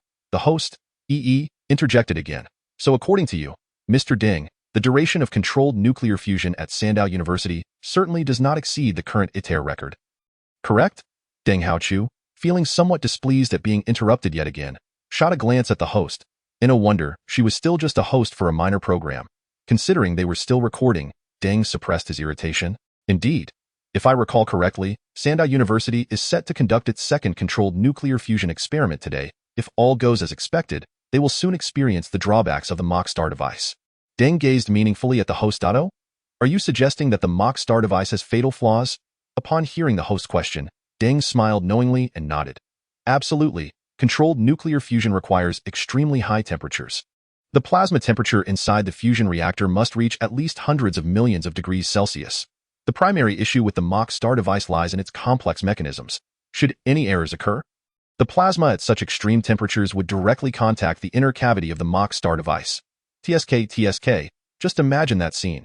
As he continued, Deng's expression grew increasingly exuberant. I can also reveal a secret. Sandow University secured 10 billion in research funding from the Xia country parliament using this dilapidated mock star device. In my opinion, this is sheer madness. This IST research, it's merely a money grab. In an instant, a wave of murmurs swept through the audience, feeling the eager gazes of those around him. Deng Haochu experienced immense satisfaction. Meanwhile, the host's expression turned somewhat peculiar. Ahem. Mr. Deng, our program is live, so please be mindful of your words. Seemingly caught up in the excitement, Deng disregarded the host's subtle reminder and continued loudly. What's wrong? Is there an issue with being live? Recently, I exposed the dark truths of Sandow University on a social media platform, only for the post to be deleted. This demonstrates just how many underhanded dealings Sandow University has engaged in. Today, I shall unveil the truth about Sandow University. The host, EE, stared at Deng Haochu, who appeared almost frenzied, unsure of how to proceed. After all, she was merely a minor host, and faced with such an unexpected situation, she was completely at a loss.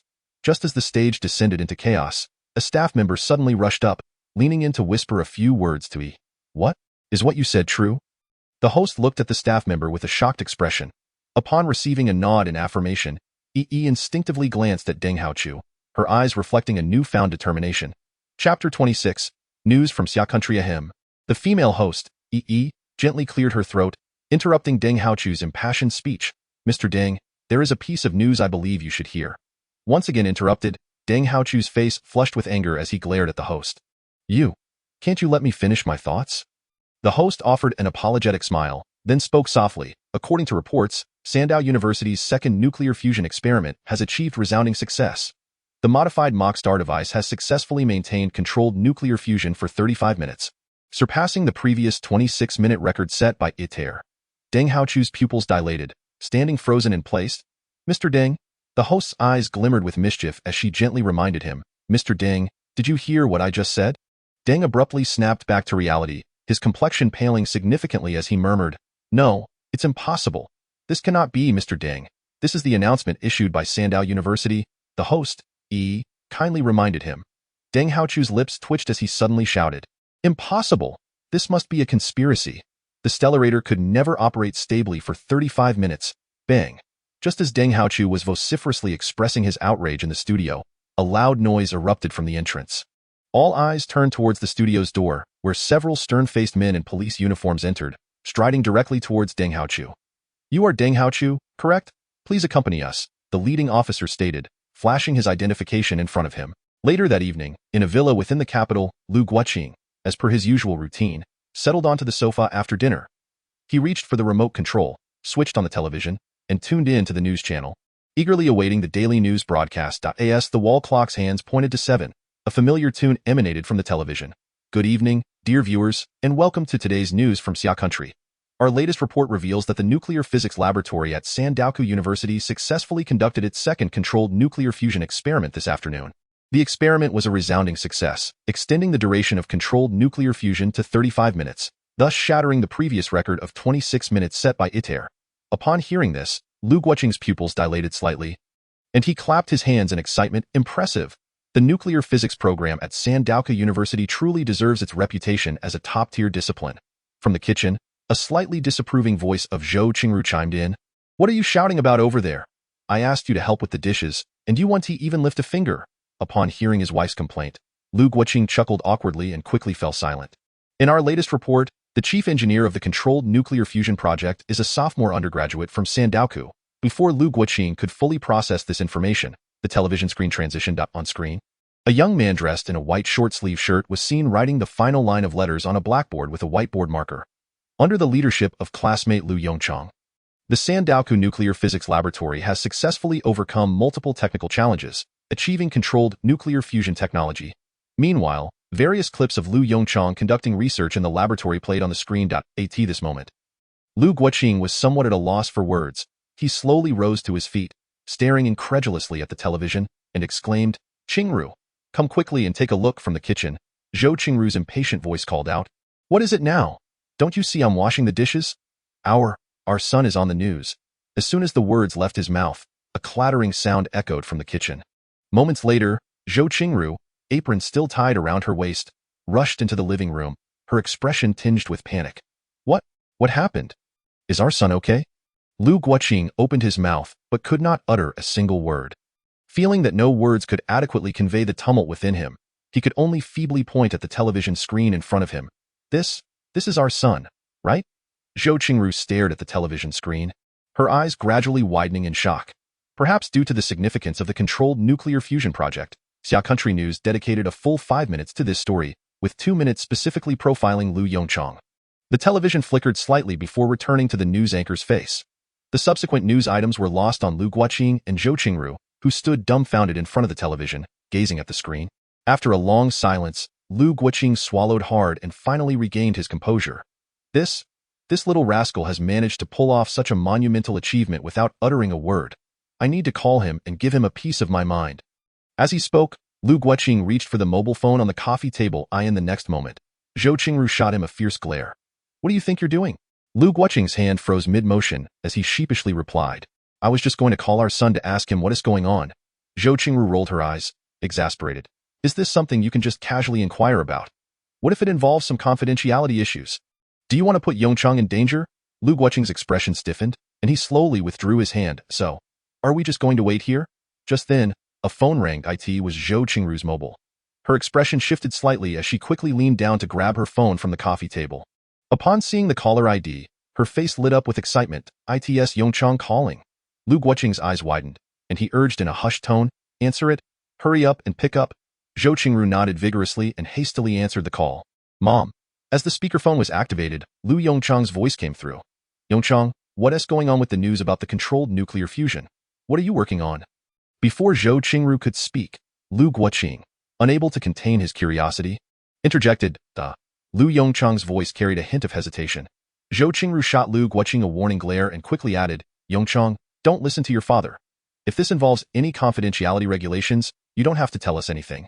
A light chuckle resonated from the other end of the line. It's not really about confidentiality. It's just that I didn't expect this to make it onto Xia Country News. So, you are indeed the chief engineer of the controlled nuclear fusion project in Xia Country? Lu Guoqing's question rendered Lu Yongchang momentarily speechless. He hadn't anticipated that Xia Country News would expose this information. However, it was not something to be ashamed of, so Lu Yongchang readily admitted it. Lu Guoqing and Zhou Qingru exchanged glances, and after a long pause, Zhou Qingru gently said, Yongchang, remember to take care of yourself. Hearing those words, Lu Yongchang felt a lump in his throat, his emotions momentarily overwhelming him. Chapter 27. When do you plan to graduate? As the Xia country news aired, the trending topics on social media swiftly updated. Shocking. A sophomore from Sandoku University actually. The controlled nuclear fusion experiment was a resounding success, and the chief engineer is him. Around 8 or 9 in the evening, the time when most ordinary people surf the internet. Such captivating headlines naturally attracted considerable attention. Within minutes of the news broadcast, the comment section was inundated. Wait, am I seeing this right? A sophomore student is the chief engineer of the controlled nuclear fusion project? Is today April Fool's Day? Hey, this is what Xia Country News reported. It must be true. WTF, what the heck? I can't believe it. Unfortunately, due to a lack of education, exclamations of disbelief echoed throughout the comments. Check out what other sophomores are doing compared to me. JPG.WTF. Isn't that my classmate? Hey, share your story. At this moment, the Sandoku Nuclear Physics Laboratory was brightly lit. Inside the office, Lu Yongchang set his phone down. A complex expression crossing his face. He had just finished a call with his parents, and the words of his mother lingered in his mind, evoking a deep and indescribable feeling. Although in his past life, his parents lived well under the protection of the Xia country and the United Nations, as the chief scientist, he was destined to have little time to spend with them. Maybe he should find some time to visit them? A thought slowly surfaced in his mind, but the next moment, he shook his head, dismissing the idea. The sword of Damocles still loomed over all humanity. He could not afford to pause his progress. Knock, knock, knock. A rhythmic knocking interrupted his reverie. Lyu Yongchang straightened his posture and softly said, "Come in." The door isn't locked. The office door creaked open, revealing Fong Su standing at the threshold with a broad smile. "Congratulations, Chief Lu. You've achieved fame in one fell swoop." Lu Yongchang rolled his eyes in annoyance, shutting his pen with a snap. "Brother Su, you're not here just to congratulate me over such trivial matters. Are you?" Fong Su quickly shook his head in denial that of course not. "Dean Jiang asked me to convey a message to you." Dean Jiang? What does he want with me?" Lu Yongchang's interest peaked at the mention of Dean Jiang.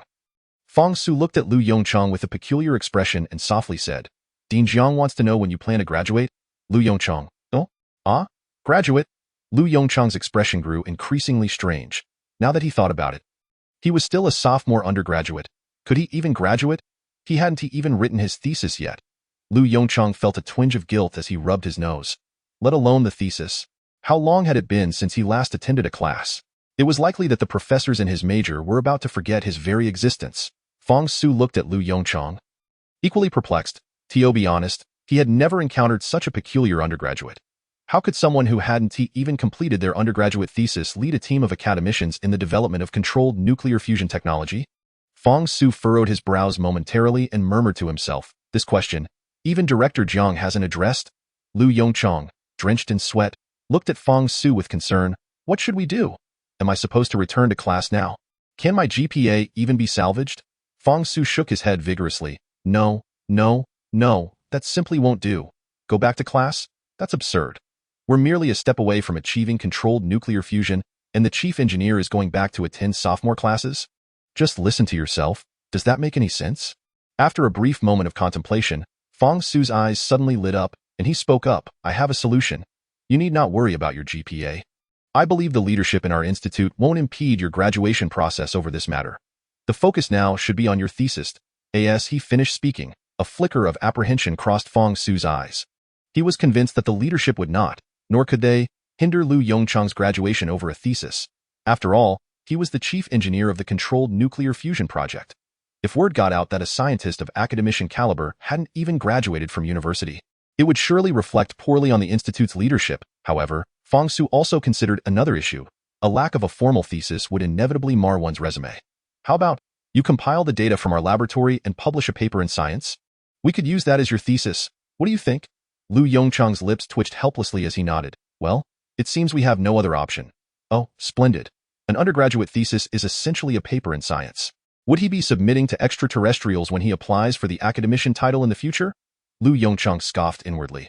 "Shall I start organizing the data now?" Fong Su shook his head repeatedly. "Not so fast. Such a straightforward task doesn't require your involvement. Instead, I'll have one of my doctoral students assist you in completing this paper. You can focus on your work." Lu Yongchang's lips twitched again. Goodness, having a PhD assist him with an undergraduate thesis seems a bit excessive, doesn't it? By the way, Fong Su casually mentioned, "Huangbu might come looking for you in a couple of days." Lu Yongchang's expression shifted slightly, and the matter of the thesis slipped from his mind. "Huangbu? What's up?" Fang Su pondered for a moment before continuing. I suspect he intends to take you to meet Director Li. After all, our laboratory has already achieved long-duration controlled nuclear fusion. It's about time Xia country commenced preparations for constructing a demonstration reactor, don't you think? Lu Yongchang felt a stir of excitement within him. A demonstration reactor. This was not merely a small-scale simulator like those in the laboratory. This would be a large-scale facility intended for the Xia national power grid. Yet, this raised another concern. A demonstration reactor wouldn't simply ignite nuclear fusion and call it a day. It would need to generate electricity, wouldn't it? We can't just squander massive funds and end up with a contraption that ignites nuclear fusion but fails to produce power, can we? So, shouldn't we start considering options for the generator? Hearing Lu Yongchang's inquiry, Fang Su paused momentarily, instinctively retorting, generator. What else can we choose besides boiling water? Lu Yongchang chuckled wryly and shook his head. Indeed, this was the reality. Throughout human history, from the steam age to the information age, it seemed we could never escape the fate of boiling water. Even the most advanced controlled nuclear fission power plants still relied on boiling water for electricity generation, even in his previous life. All nuclear fusion power plants utilized this straightforward and crude method for power generation. As he pondered, a glimmer of realization flickered in his mind, and a memory fragment flashed before him. Perhaps we could explore the concept of a magneto-hydrodynamic generator? Chapter 28 Magneto-hydrodynamic generator. The concept of magneto-hydrodynamic generators had emerged quite some time ago. They generate electricity by utilizing the Hall effect, wherein conductive fluids, such as gases or liquids, move relative to a magnetic field. By bypassing the mechanical energy conversion step, their efficiency in generating power sees a remarkable enhancement. In his previous life, he had considered employing this technology for power generation.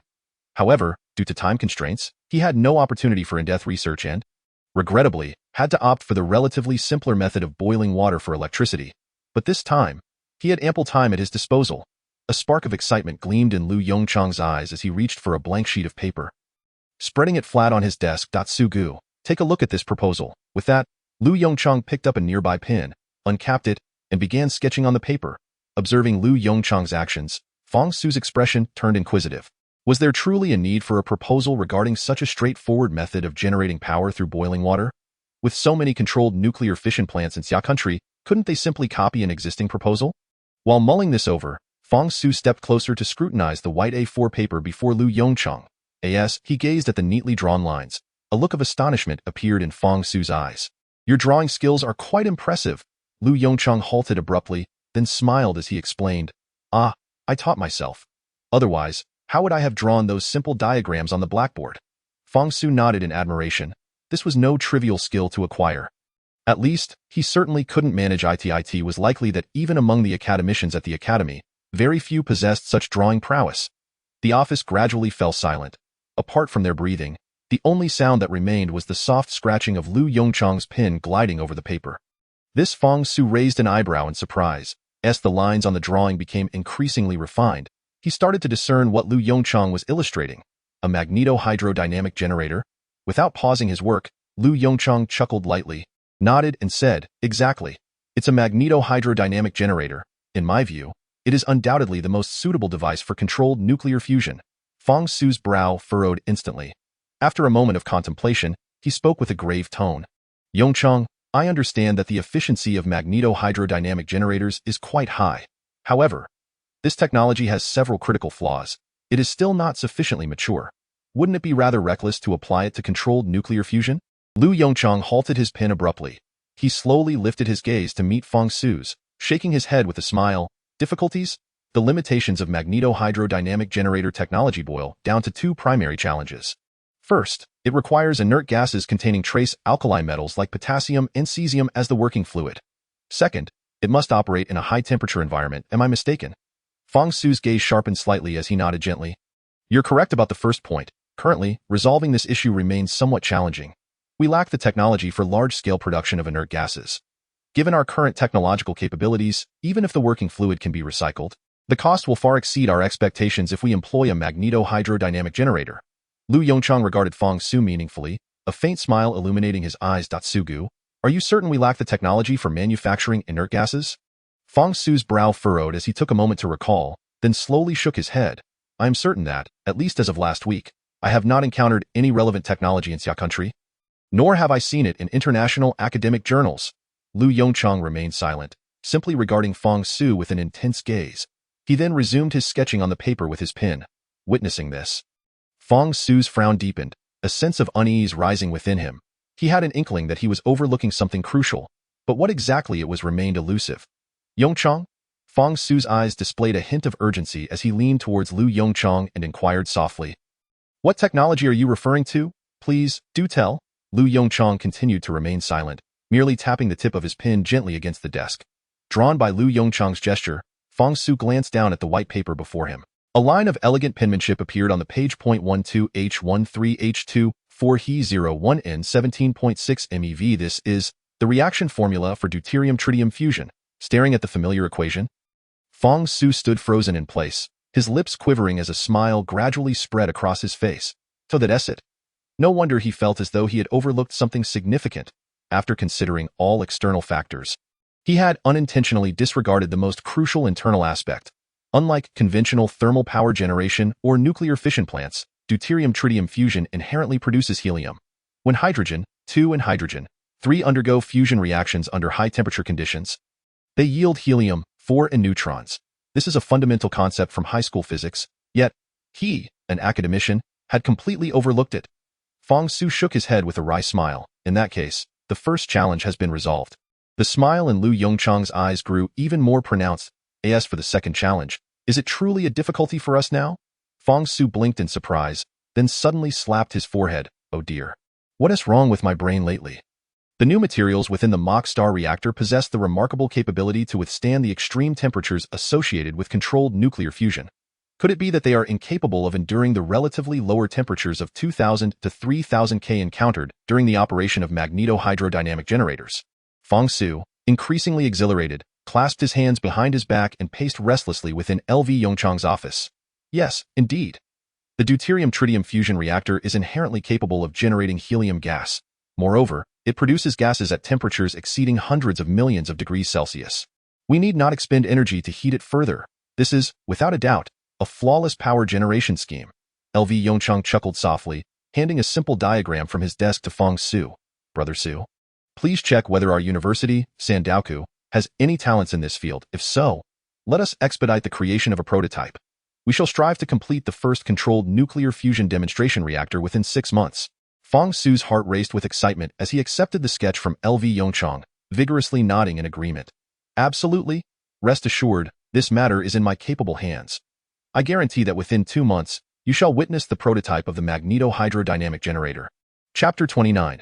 Project approval 2 days later, in the capital city. Observing the somewhat antiquated architecture before him, LV Yongchang's eyes betrayed a hint of nostalgia. Let us proceed.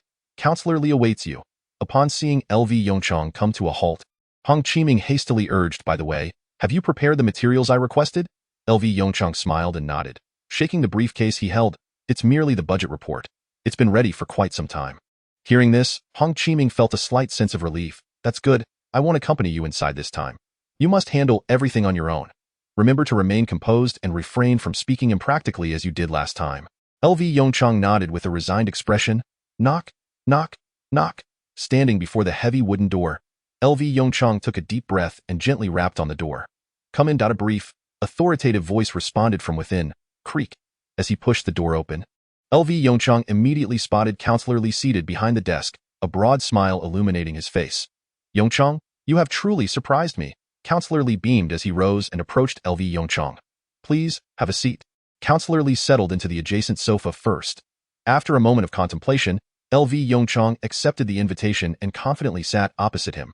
What are your next steps? Without any preamble, Counselor Li directly inquired. Upon hearing the question, LV Yongchang did not hesitate in the slightest, stating emphatically, I propose that we commence the controlled nuclear fusion demonstration reactor project immediately. Counselor Li's brow furrowed slightly. A demonstration reactor? So soon? LV Yongchang nodded gently. At present, we possess relatively mature controlled nuclear fusion technology, and I believe this presents an opportunity. Opportunity? Counselor Li raised an eyebrow, intrigued as he gazed at LV Yongchang. Indeed, an opportunity to surpass the United States. An opportunity for our nation to soar once more. LV Yongchang's eyes sparkled as he articulated each word with conviction. Counselor Li's pupils dilated. He scrutinized LV Yongchang intently, his voice low and contemplative. During our last meeting, you expressed similar sentiments. Did not Minister Hong advise you to remain composed? Some impractical notions should be left unspoken. With a serious demeanor, LV Yongchang slowly shook his head. Minister Hong has indeed cautioned me. However, in my opinion, if we do not dare to entertain such thoughts, our nation will never surpass the United States. Perhaps in your eyes, controlled nuclear fusion merely represents a superior power generation device. One that could provide our nation with inexhaustible and affordable energy, am I correct? Counselor Li fell silent. After a prolonged pause, he countered, "Is that not the case?" "Certainly not." LV Yongchang's emotions flared. Controlled nuclear fusion signifies the key to unlocking a new epoch. This new era pertains to the age of interstellar exploration. With controlled nuclear fusion as our energy source, we can set our sights further afield. The Moon, Mars, and even the entirety of the solar system. A nation endowed with fusion energy can lead the charge into space. Noticing Counselor Li's impassive expression, LV Yongchang steeled himself, delivering a compelling argument. "I have already formulated a few ideas regarding the miniaturization of the fusion reactor project. If successful, Counselor Li, just imagine our aircraft carriers, submarines, or fighter jets powered by fusion energy." This time, even Counselor Li could no longer maintain his composure. He sprang to his feet, his gaze fixed intently upon LV Yongchang. "Are you saying this is indeed true?" Faced with Counselor Li's fervent gaze, LV Yongchang's heart raced. Originally, such statements were not part of his plan. After all, in this lifetime, our nation has advanced several years compared to the previous one. Logically, at the current rate of development, in 20 years, our nation could undoubtedly escape the solar system. Yet, for reasons unknown, a sense of unease lingered in his heart. Perhaps it stemmed from the genuine feeling of helplessness experienced during a helium flash explosion, leaving LV Yongchang akin to a soldier plagued by a fear of insufficient firepower. Only, his affliction was a fear of technological inadequacy, particularly after witnessing the cutting-edge technologies within the cerebral framework of his mind. He deeply recognized a singular truth. In the grand scheme of the universe, humanity is exceedingly insignificant. Indeed. LV Yongchang nodded firmly, his expression resolute. Huff. Counselor Li exhaled a deep breath. "What is your level of confidence?" The moment he uttered this question, a glimmer of unprecedented intensity ignited in Counselor Li's eyes. He could not deny that he was moved by LV Yongchang's words. Upon hearing this, a smile graced LV Yongchang's face. He understood that he had wagered correctly, 90%. LV Yongchang declared, his gaze unwavering as he met Counselor Li's eyes. "I can pledge my word of honor that within 6 months, the miniaturized fusion reactor project will undoubtedly achieve breakthroughs." "Very well." A flicker of excitement danced in Counselor Li's eyes. "In that case, I shall place my trust in you this once. Our nation is still in a position to take this gamble." Seizing the moment, LV Yongchang hastily opened the briefcase set aside, retrieving a document and presenting it to Counselor Li. "Counselor Li, this is the budget report from our laboratory discussions regarding the fusion demonstration reactor." Counselor Li's breath caught in his throat. The next moment, he cast a meaningful glance at LV Yongchang. "Have you been preparing to persuade me all along? What if I had disagreed?" LV Yongchang's expression faltered. A wry smile appearing. "Counselor Li, surely you would not engage in such actions. Do you not wish to see our nation thrive?" Counselor Li paused, then erupted into hearty laughter. "You are quite right. Who would have thought that at my age, I would be outmatched in insight by a young upstart like you?" With that, Counselor Li took the document from LV Yongchang's hand and began scrutinizing it closely. Upon reaching the final figure on the budget report, his expression shifted dramatically. "Ahem, Counselor Li, given the nature of a nuclear fusion power station, it is only natural for the expenses to be somewhat elevated." Seeing Counselor Li's sudden change in demeanor, LV Yongchang hurriedly interjected. "However, I assure you, once the nuclear fusion power station is constructed, the returns will be extraordinarily substantial." Counselor Li regarded LV Yongchang with an expression of resignation. "Do not worry. I am not one to go back on my word. 500 billion is still within our nation's means." Upon hearing this, LV Yongchang let out a sigh of relief. "That is reassuring." Counselor Li returned to his desk, pen in hand, and inscribed 4 flamboyant characters on the document. "Project approved." Chapter 30. This is an undergraduate thesis in the United States, at the editorial office of Science. Adam slouched in his chair, yawning as he glanced at the clock on the wall. It was 5 p.m., time to leave work. He stretched lazily, using the mouse to close the documents on his desktop. As a science editor, Adam was tasked with reviewing a vast number of submissions from around the globe each day. Among these submissions, it is conservatively estimated that only 10 bear true value. The reason is simple. Science is a premier journal, and countless researchers aspire to have their papers published within its pages. This not only serves as affirmation but also as a symbol of status. This situation has unfortunately given rise to a rather lamentable reality. In addition to serious researchers, many amateur scientists also submit their work to science. These amateur scientists have a designated term. Citizen scientists, or MINC for short, IT, is not an exaggeration to state that over half of the emails Atom receives daily are from these citizen scientists, each containing increasingly outlandish conclusions. Techniques for cutting atoms with water-ground blades, anti-gravity devices, perpetual motion machines. In Atom's inbox, there exists a veritable cornucopia of papers that defy imagination. Atom dragged another document into the trash bin. He sighed deeply. This article epitomizes the quintessential amateur scientific paper. The author boldly claims to have resolved the Goldbach conjecture. Yet, upon delving into the document, he is horrified to discover that the author does not even grasp what the Goldbach conjecture entails. My goodness, Mitsai, you truly ought to take a look at this paper. While deleting the document, Atom mutters to himself. Atom's words hang in the air. A blonde, blue-eyed editor seated beside him smirks and turns to him. What is this? Have you stumbled upon yet another bizarre paper? Atom pauses his actions, swivels in his chair, and laments to Mitsai. The author believes the Goldbach conjecture is a proof that 112. Mitsai is taken aback for a moment before bursting into laughter. Good heavens, Atom. I truly cannot fathom why you always encounter these peculiar papers. Atom shrugs helplessly. Who knows? Just then, as Atom prepares to rise from his seat, a crisp notification sounds from the computer before him. Damn it! Another submission? Atom glares indignantly at the idle Mitsai, exclaiming, This is so unfair. I have reviewed 15 papers today, 14 of which are utter rubbish. Mitsai chuckles as she shuts her computer, shrugging. Is that so? Every time I receive my paycheck, I feel it's rather unfair too. Shall we swap places? Atom. Perhaps not. He awkwardly returns to his seat. The moment he glimpses the title of the paper, his eyebrows shoot up in surprise. Wow. It's a paper on controllable nuclear fusion. Mitsai, let us make a wager. I bet this paper is trash. Upon hearing Atom's words, Mitsai raises an eyebrow and rolls her chair closer. What's the wager? A dinner. As Atom speaks, he clicks the mouse to open the document. If it's Michelin, I'll take that bet. Mitsai glances at the email title and ponders for a moment before replying. Atom's mouse movement falters slightly. Michelin? That could cost quite a bit. Yet, recalling his experience with 14 subpar papers today, Atom feels an inexplicable surge of confidence. All right, Michelin restaurant it is. I refuse to believe that as closing time approaches, I will encounter a legitimate paper. As he speaks, the document in the inbox opens. Atom swiftly scrolls to the authorship section. Gasp. The moment he sees the second author, he inhales sharply. The second author is actually from the Nuclear Physics Laboratory at Sandoka University in Xia Country. Atom's lips twitch slightly. You owe me a Michelin dinner. Don't forget. The mirth in Mitsai's eyes nearly spills over. Atom shakes his head in resignation. Michelin it is. What concerns me more is the first author of this paper. This LV Yongchang. I don't recall hearing this name in the realm of nuclear physics. Mitsai's expression turns serious. She furrows her brow, contemplating for a moment, then slowly shakes her head. I have not heard of this name either. Could it be a newcomer? Atom's expression darkens as he shakes his head decisively, jotting down the string of letters in a nearby notebook. That seems unlikely. Do you think a newcomer could secure the first author position on such a paper? The second author is from the Nuclear Physics Laboratory at Sandoka University in Xia Country. Mitsai slowly shakes her head. I'm not sure either. Let us examine the paper's content. Atom nods gravely. Upon realizing this paper originates from Sandoka University in Xia Country, his demeanor becomes significantly more somber. According to the experiments, the stellarator device can effectively prolong the duration of controllable nuclear fusion. 35 minutes. What the hell? Atom quickly scrolls the mouse to the experimental data section.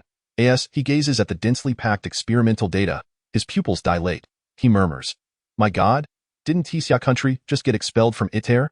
He can almost envision the expressions of those involved with ITER once this paper is published in Science. Wait. Suddenly, Mitsai exclaims softly, Atom, did you notice? Atom looks at Mitsai, puzzled. What is it? Mitsai, with a look of disbelief, points to the last page of the paper. Atom, don't you find the format of this paper somewhat familiar? Atom furrows his brow, scrutinizing the last page. The conclusion of this undergraduate thesis. I must first express my gratitude to. Atom's pupils constrict violently. This is an undergraduate thesis. The following day. In the United States, at Stanford University. Professor Collins, as usual, arrives at his office early. Knock, knock, knock.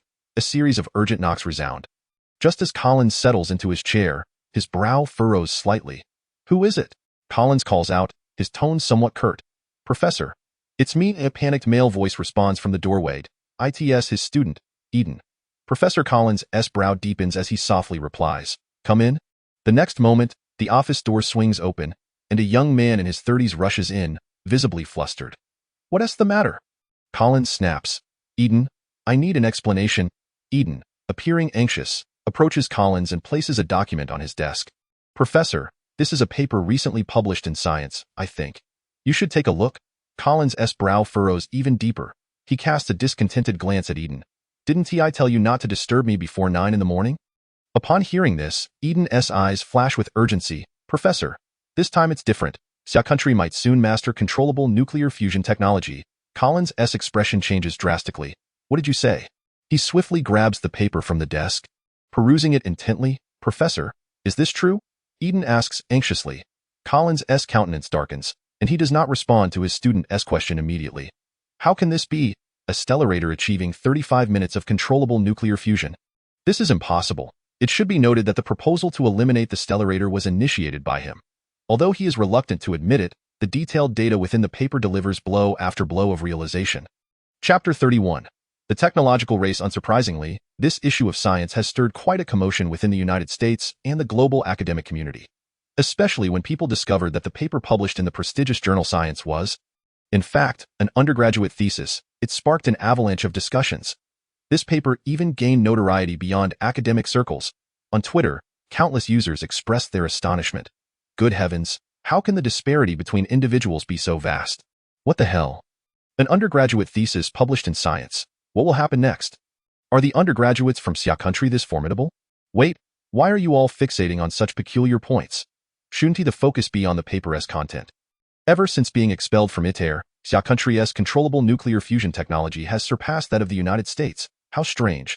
I recall that during the ITER incident, it was said that Xia country had stolen experimental data. Did Xia country truly covet ITER's experimental data? Albert, Mr. President, please explain. Is the United States about to be surpassed by Xia country? Albert, tell me, where is our taxpayer money going? Unlike the online spectators reveling in the chaos, the atmosphere in the U.S. presidential office is fraught with tension. Bang. Albert, with his golden hair, slams his palm on the desk, casting a dark glare at the man before him. "Anthony, I need an explanation. Why has Xia country suddenly acquired such advanced controllable nuclear fusion technology? Moreover, what is ITER doing, with so many top scientists failing to outpace a mere undergraduate from Xia country? Are you jesting with me? Do you have any idea how my followers on Twitter are reacting?" Anthony's expression is grim. He opens his mouth but cannot find the words. Stepping forward, Professor Collins, with a hoarse voice, says, "Mr. President, this matter is my oversight. The pace of Xia country's research on controllable nuclear fusion has exceeded my expectations." Upon hearing Professor Collins speak, Albert's expression softens slightly. Then, "Professor, what do you think the United States should do next?" Listening to the president's question, Collins' eyes flicker with determination. After a moment's contemplation, Collins speaks slowly. "Mr. President, the United States must accelerate its actions. In the realm of controllable nuclear fusion, we cannot afford to fall behind Xia country." Albert nodded thoughtfully, and then, with a slight movement in his gaze, he picked up a document from his desk and handed it to Professor Collins. "Professor, Congress has approved your proposal and even allocated an additional 10 in funding." A glimmer of joy appeared in Professor Collins' eyes as he reached out to accept the document. However, Albert's voice interrupted once more. "There is one condition. Congress demands that the first controllable nuclear fusion experimental device must be completed within 3 years. Collins' expression changed dramatically. "Mr. President, that is impossible. 3 years is far too short." He shook his head vigorously, as if in disbelief. What a joke. Constructing a large tokamak device in 3 years. ITER took over a decade to build. In 3 years, we might not even have laid the foundation. I cannot concern myself with that. Congress has made their demands clear. Albert shrugged nonchalantly, adding, "If you cannot accomplish this, there will certainly be someone else who can." Professor Collins' countenance darkened. There was truth in those words. This was a lucrative opportunity. Countless individuals in the academic community of the United States were undoubtedly eyeing this prize with great interest. With that thought, a bittersweet smile crept across Collins' face. "In that case, I shall do my utmost." Albert nodded in satisfaction and reiterated with a meaningful tone, "Remember, you have only 3 years." Collins nodded grimly. That evening, Albert's Twitter account uploaded a video in it. Albert sat behind the presidential desk with a serious expression. stating earnestly, "Firstly, on behalf of the United States, I would like to congratulate Xia country on successfully achieving controllable nuclear fusion in the laboratory. I have seen many inquiries on Twitter regarding whether the United States is being surpassed by Xia country, or how the development of our controllable nuclear fusion technology is progressing. Allow me to clarify. The United States has remained committed to the research of controllable nuclear fusion technology, effective immediately. ITER will resume controllable nuclear fusion experiments, and the United States will construct a large controllable nuclear fusion experimental device within 3 years. Trust me, in 3 years, you will be able to utilize electricity generated from nuclear fusion." At the same time Albert released his Twitter announcement, the official news account of Xia country also disseminated a message. From this day forward, the controllable nuclear fusion demonstration reactor project has officially commenced. Due to the time difference, it was currently 6 a.m. in the capital. Nevertheless, within mere minutes, a multitude of curious netizens flooded the comments section. Wow, is this really happening? Does this mean that controllable nuclear fusion technology is maturing? What just happened? I feel like I woke up to a new world. This is getting interesting. The United States also released a video about controllable nuclear fusion at the same time. Feel free to check it out. Please, someone, share the video. Requesting a share 10086. I must say, the efficiency of netizens is astonishing, particularly when it comes to gossip. They always manage to unleash unprecedented potential.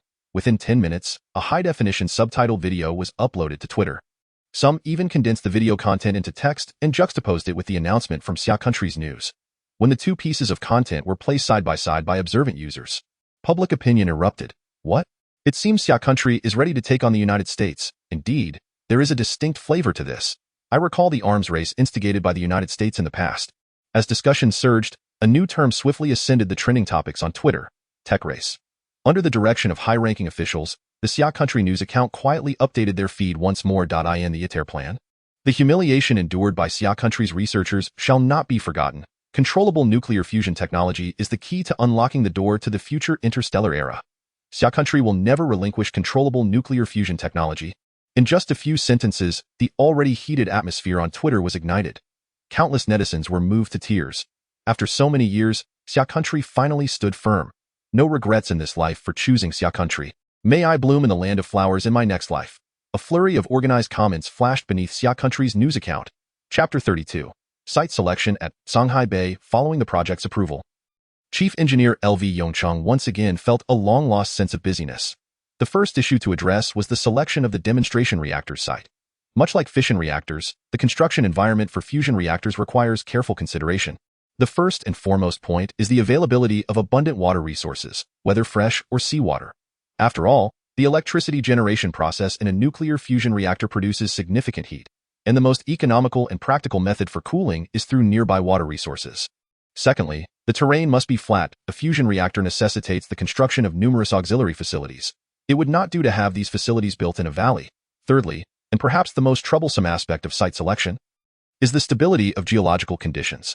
While fusion reactors are not as perilous as fission reactors, the deuterium-tritium fusion process still poses a risk of minor radiation hazards in the event of a leak. Considering safety factors, it is best to construct controllable nuclear fusion reactors in geologically stable areas. In other words, reactors must never be built near seismic zones. After extensive filtering, LV Yongchang set his sights on a prime location, Songhai Bay. The initial decision against constructing a fission power station at Songhai Bay was primarily due to geographical concerns. Should an accident occur at the fission power station, radioactive wastewater would accumulate in the bay for an extended period, posing a significant safety hazard for Xia country. However, fusion power stations carry minimal risk in this regard. In the event of an incident, the magnetic confinement system of the fusion reactor would cease operation, and the fusion reaction would quickly halt. As for radioactive hazards, this is the most significant distinction between fusion and fission. Fission, whether in terms of raw materials or fission products, possesses immense radioactivity. Even nuclear wastewater contains vast quantities of radioactive substances. In contrast, fusion is different. Even with the current deuterium-tritium fusion method, the fusion materials and products contain only trace amounts of radioactivity from tritium atoms, which can be effectively controlled. Moreover, in LV Yongchang's plan, deuterium-tritium fusion is merely a temporary measure. The ultimate goal remains the so-called clean energy of helium-3 fusion. With the construction site selected, the specific construction plan for the controllable nuclear fusion demonstration reactor was subsequently drafted. A document titled Construction Plan for the Controllable Nuclear Fusion Demonstration Reactor was quietly released. The most notable highlight of this document was the total man-hours required for construction, 3 months. From site selection to reactor completion, everything in Xia country's plan is to be accomplished within a span of 3 months. Once this document was unearthed by keen observers, the entire Xia country erupted with excitement. On the trending topics list, the singer Wang Feng, who was about to embark on a series of 16 concerts, was abruptly pushed down from the top spot. Total man-hours, 3 months. Infrastructure maniac returns. Xia country speed. This cascade of trending topics not only startled Wang Feng but also astonished netizens indulging in observations on Twitter. Wait, 3 months? Is that a typo? It takes me 3 months just to lay the foundation for my house. Manual side-eye. To the commenter above, do you really think the state would make a mistake on such an important document? Ha ha ha. The previous commenter clearly has no understanding of Xia country's reputation on the international stage. Do you know what it means to be an infrastructure maniac? JPG, United States. Do not believe rumors, do not spread rumors. In a few hours, propelled by enthusiastic netizens, a tempest of comments surged on Twitter. WTF? 3 months? Jesus. Xia country is insane. Impossible. Absolutely impossible. Can such a large project be completed in 3 months? In our country, 3 months is barely enough time for workers to mix cement. This comment clearly came from a spectator in Western Europe, where it typically takes a decade to construct a road. For them, Xia country's infrastructure speed is akin to a myth. Naturally, these tweets were swiftly transported back to Xia country's social media. In an instant, laughter and mirth filled the platform. Of course, amidst the throngs of Xia country's citizens expressing their astonishment and joy, there were always a few naysayers eager to find fault. Impossible. I don't believe it. Is what the document states really true? After 3 months, they could just take a photo to appease the netizens and then take their time building it. This isn't unheard of, I must admit. This current official account is truly impressive. To address the skepticism of these netizens, that same day, the official account of Xia country's news released a tweet. Starting tomorrow, the official Xia country news Douyin account will launch a live streaming feature. The construction site of the Zhonghai Bay controllable nuclear fusion demonstration reactor will be broadcast live. Welcome, esteemed netizens, to oversee the proceedings. Once the announcement was made, the comments erupted in a veritable explosion. Incredible! This official truly knows how to engage. Their critics are met with genuine rebuttals. Enough of that, dear friends. I shall promptly set my alarm for tomorrow, as I must partake in the festivities of the carnival celebration. Good gracious, the esteemed figure is remarkable. They gifted me 50. I have not eaten in 3 days. At precisely 8 a.m. the following morning, a multitude of netizens convened within the official Douyin live stream of the Summer Kingdom's news. On the darkened screen, comments raced by at lightning speed. Where is everyone? Open the door.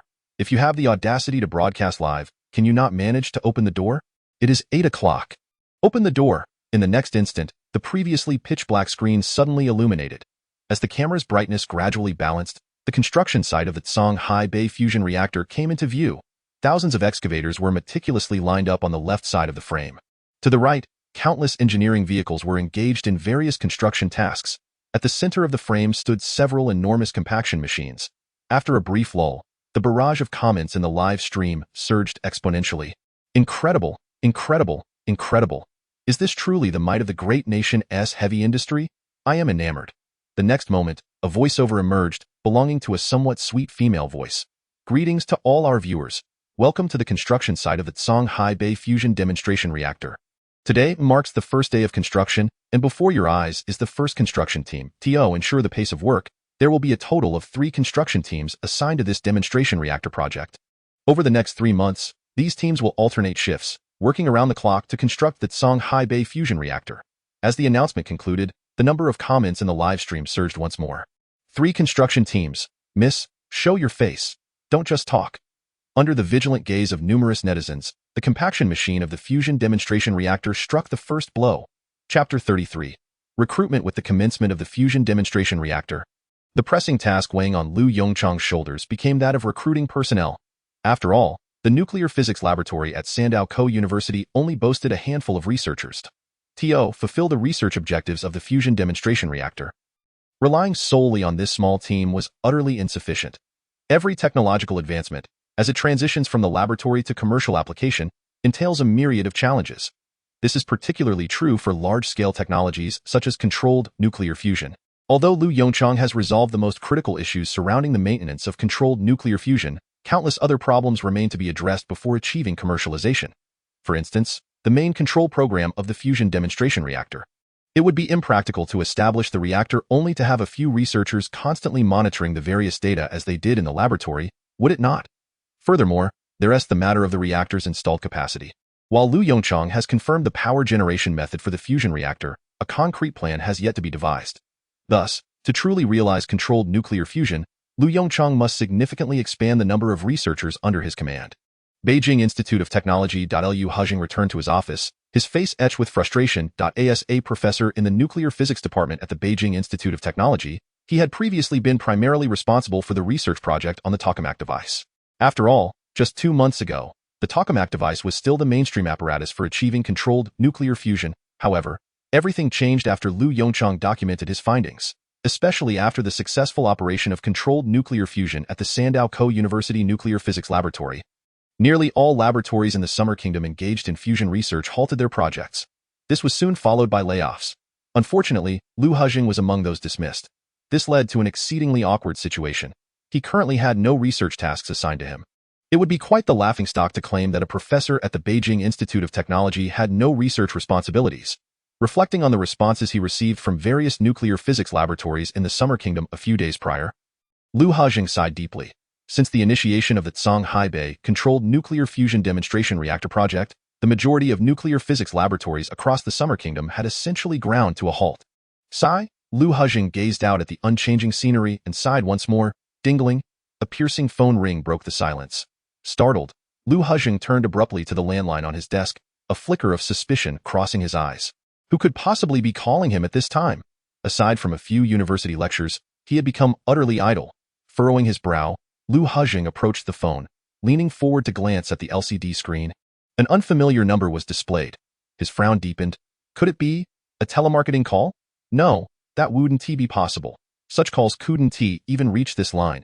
As he pondered, Lu Hejing reached out to answer the call. Hello? A steady male voice came through the other end of the line. Good day. Is this Professor Lu Hejing from the Beijing Institute of Technology? Lu Hejing was momentarily taken aback, quickly nodding as he replied. Yes, that's me.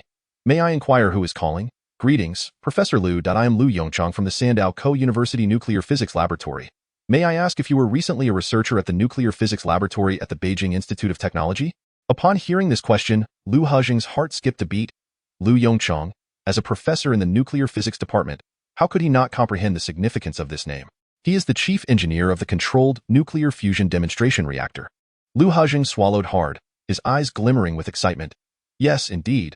I was a researcher there not long ago. Before he could finish, the voice on the other end continued with an inquiry. Professor Lu, we are currently in need of additional researchers for the Zhonghai fusion demonstration reactor. Would you be interested? Lu Hejing's eyes ignited with fervor. He nodded vigorously. Yes, I am very interested. How could I not be? This is an opportunity to work on the research team for the controlled nuclear fusion demonstration reactor. Very well, Professor Lu. Please arrive at the Beijing train station by 9:30 a.m. Tomorrow, I have already purchased your high-speed train ticket to Zhonghai City. Upon your arrival, someone will escort you to the temporary research facility. Lu Hejing quickly inquired. Do you require my identity information to purchase the train ticket? There was a moment of silence on the line. After a pause, a gentle voice responded. Rest assured. Professor Lu, the ticket has already been purchased. You may check your mobile phone for the details. Without waiting for Lu Hejing to respond, the call ended. Ding, a notification chimed on his phone. Lu Hejing hurriedly reached into his pocket, unlocked the screen, and checked the message. Lu Hejing, your high-speed train from Beijing to Zhonghai City is scheduled to depart tomorrow morning at 9:30 a.m. Please ensure you bring the necessary identification and arrive early at the waiting hall. By the afternoon of the following day, Lu Hejing emerged from the Zhonghai City train station, dragging a suitcase. Observing the bustling station before him, he was momentarily overwhelmed by confusion. Where was he supposed to find someone? Just as Lu Hejing was deliberating, a man dressed in military attire approached him. Professor Lu, greetings. The man saluted him with a remarkably precise military gesture. I am Du Zhan, sent to escort you to the temporary research facility. In an instant, Lu Hejing felt the weight of countless astonished gazes upon him. Cough, cough. No need for formalities. I am Lu Hejing. Let us get moving, Lu Hejing said somewhat awkwardly.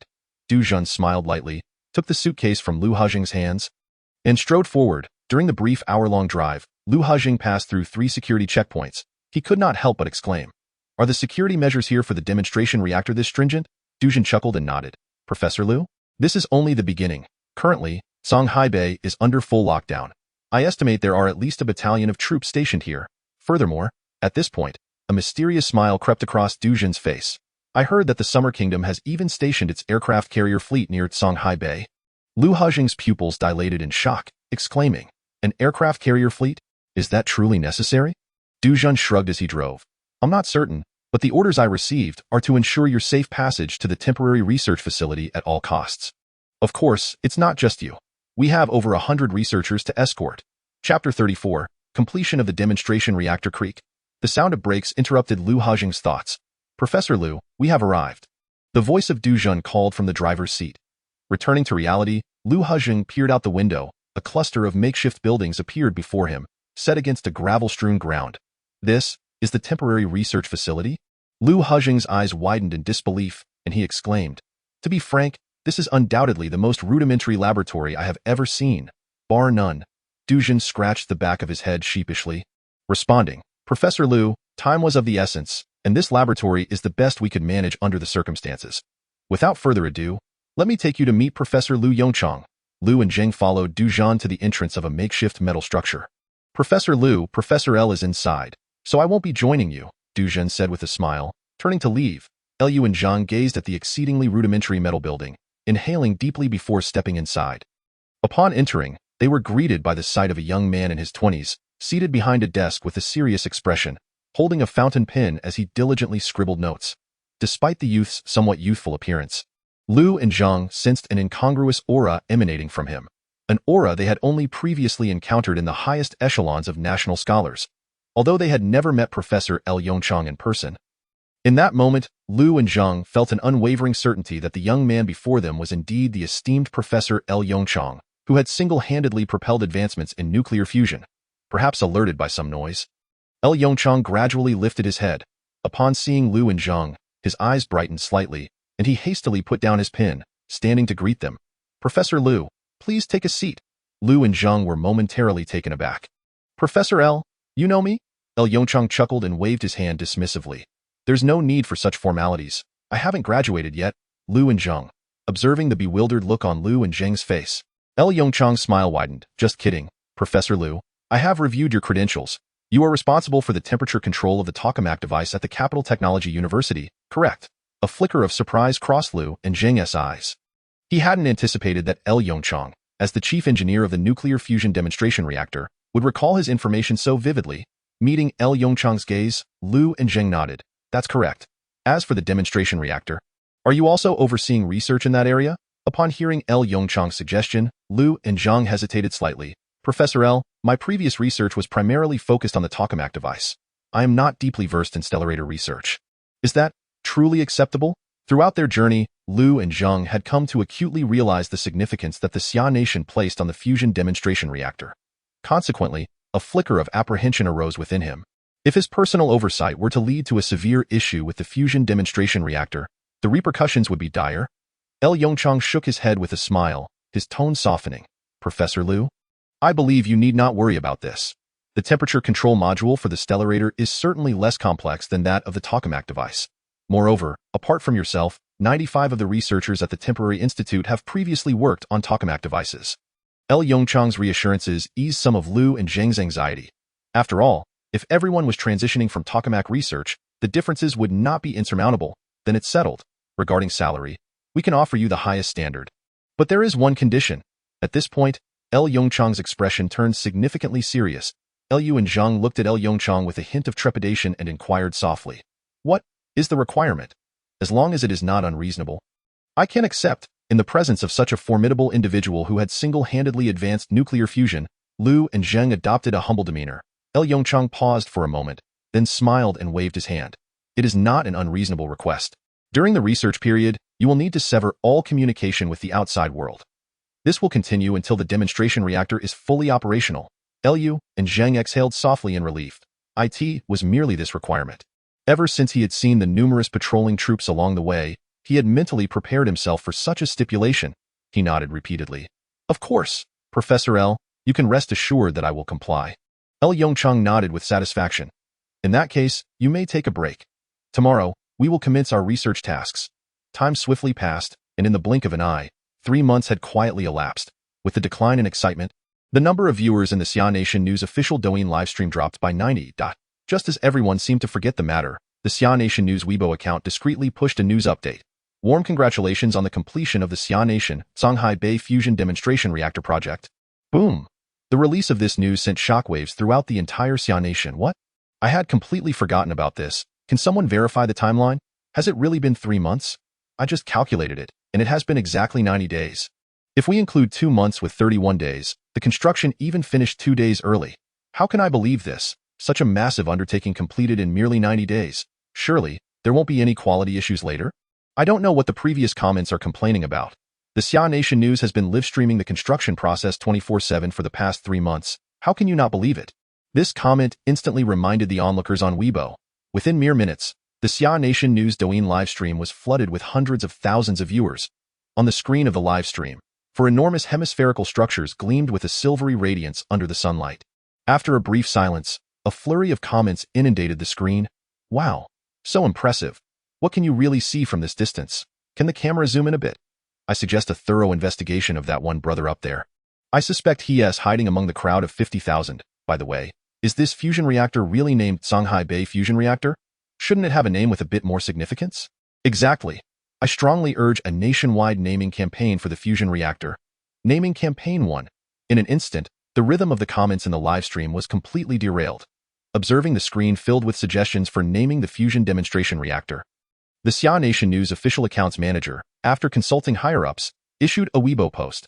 Nationwide naming campaign for the Xia Nation Shanghai Bay Fusion Demonstration Reactor, perhaps underestimating the fervor of the Xia people. The Weibo platform experienced temporary outages within minutes. Once the Weibo servers resumed normal operation, a plethora of bizarre names appeared in the comments section of the naming campaign.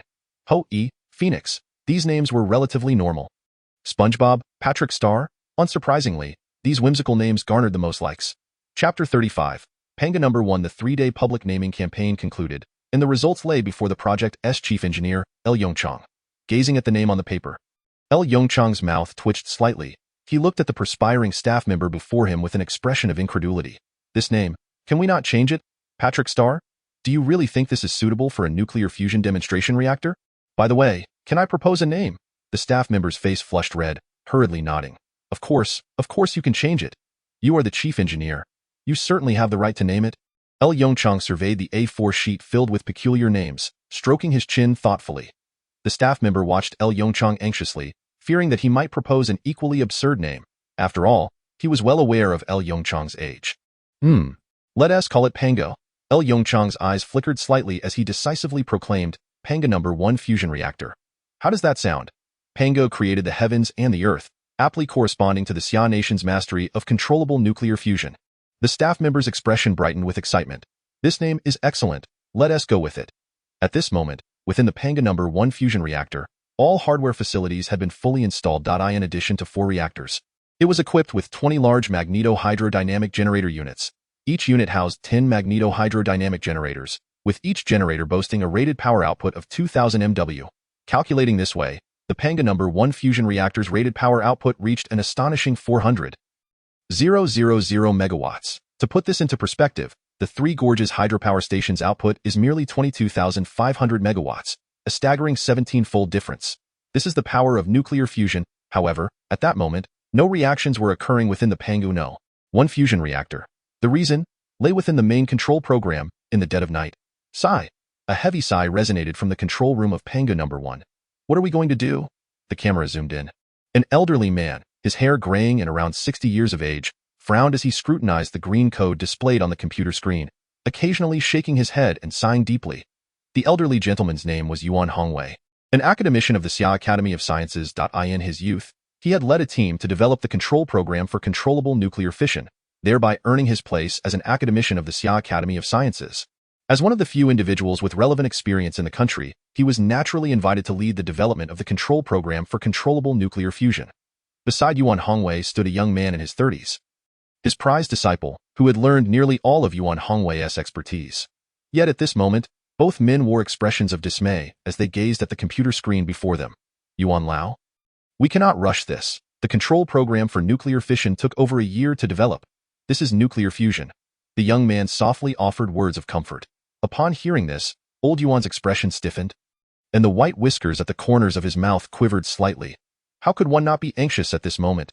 The Pango, one fusion reactor is currently stalled right here with us. At this juncture, everyone in the entire research institute is anxiously watching us. Old Yuan's words plunged the young man into silence as well. After a brief pause, the young man let out a deep sigh. Old Yuan? It is not my intention to speak despondently.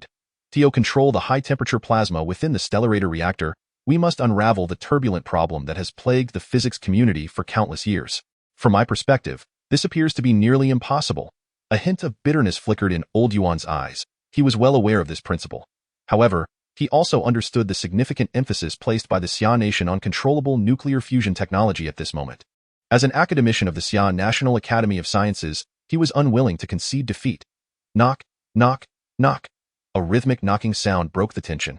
Old Yuan momentarily lost his train of thought, then hurriedly stood and walked toward the control room door. Who could possibly come at this late hour? A hint of confusion crossed Old Yuan's face as he cleared his throat and called out loudly, cough, cough, who is it? It's me, LV Yongchang. Old Yuan was momentarily taken aback, then quickly regained his composure and hurriedly opened the door. Outside stood LV Yongchang, his eyes reflecting a trace of fatigue, yet a faint smile graced his lips. Professor LV, what brings you here at such a late hour? Old Yuan quickly stepped aside to welcome LV Yongchang into the main control room. Upon entering, LV Yongchang scanned the surroundings. When his gaze fell upon the several computers on the desk flickering with a glimmering green light, he let out a deep sigh.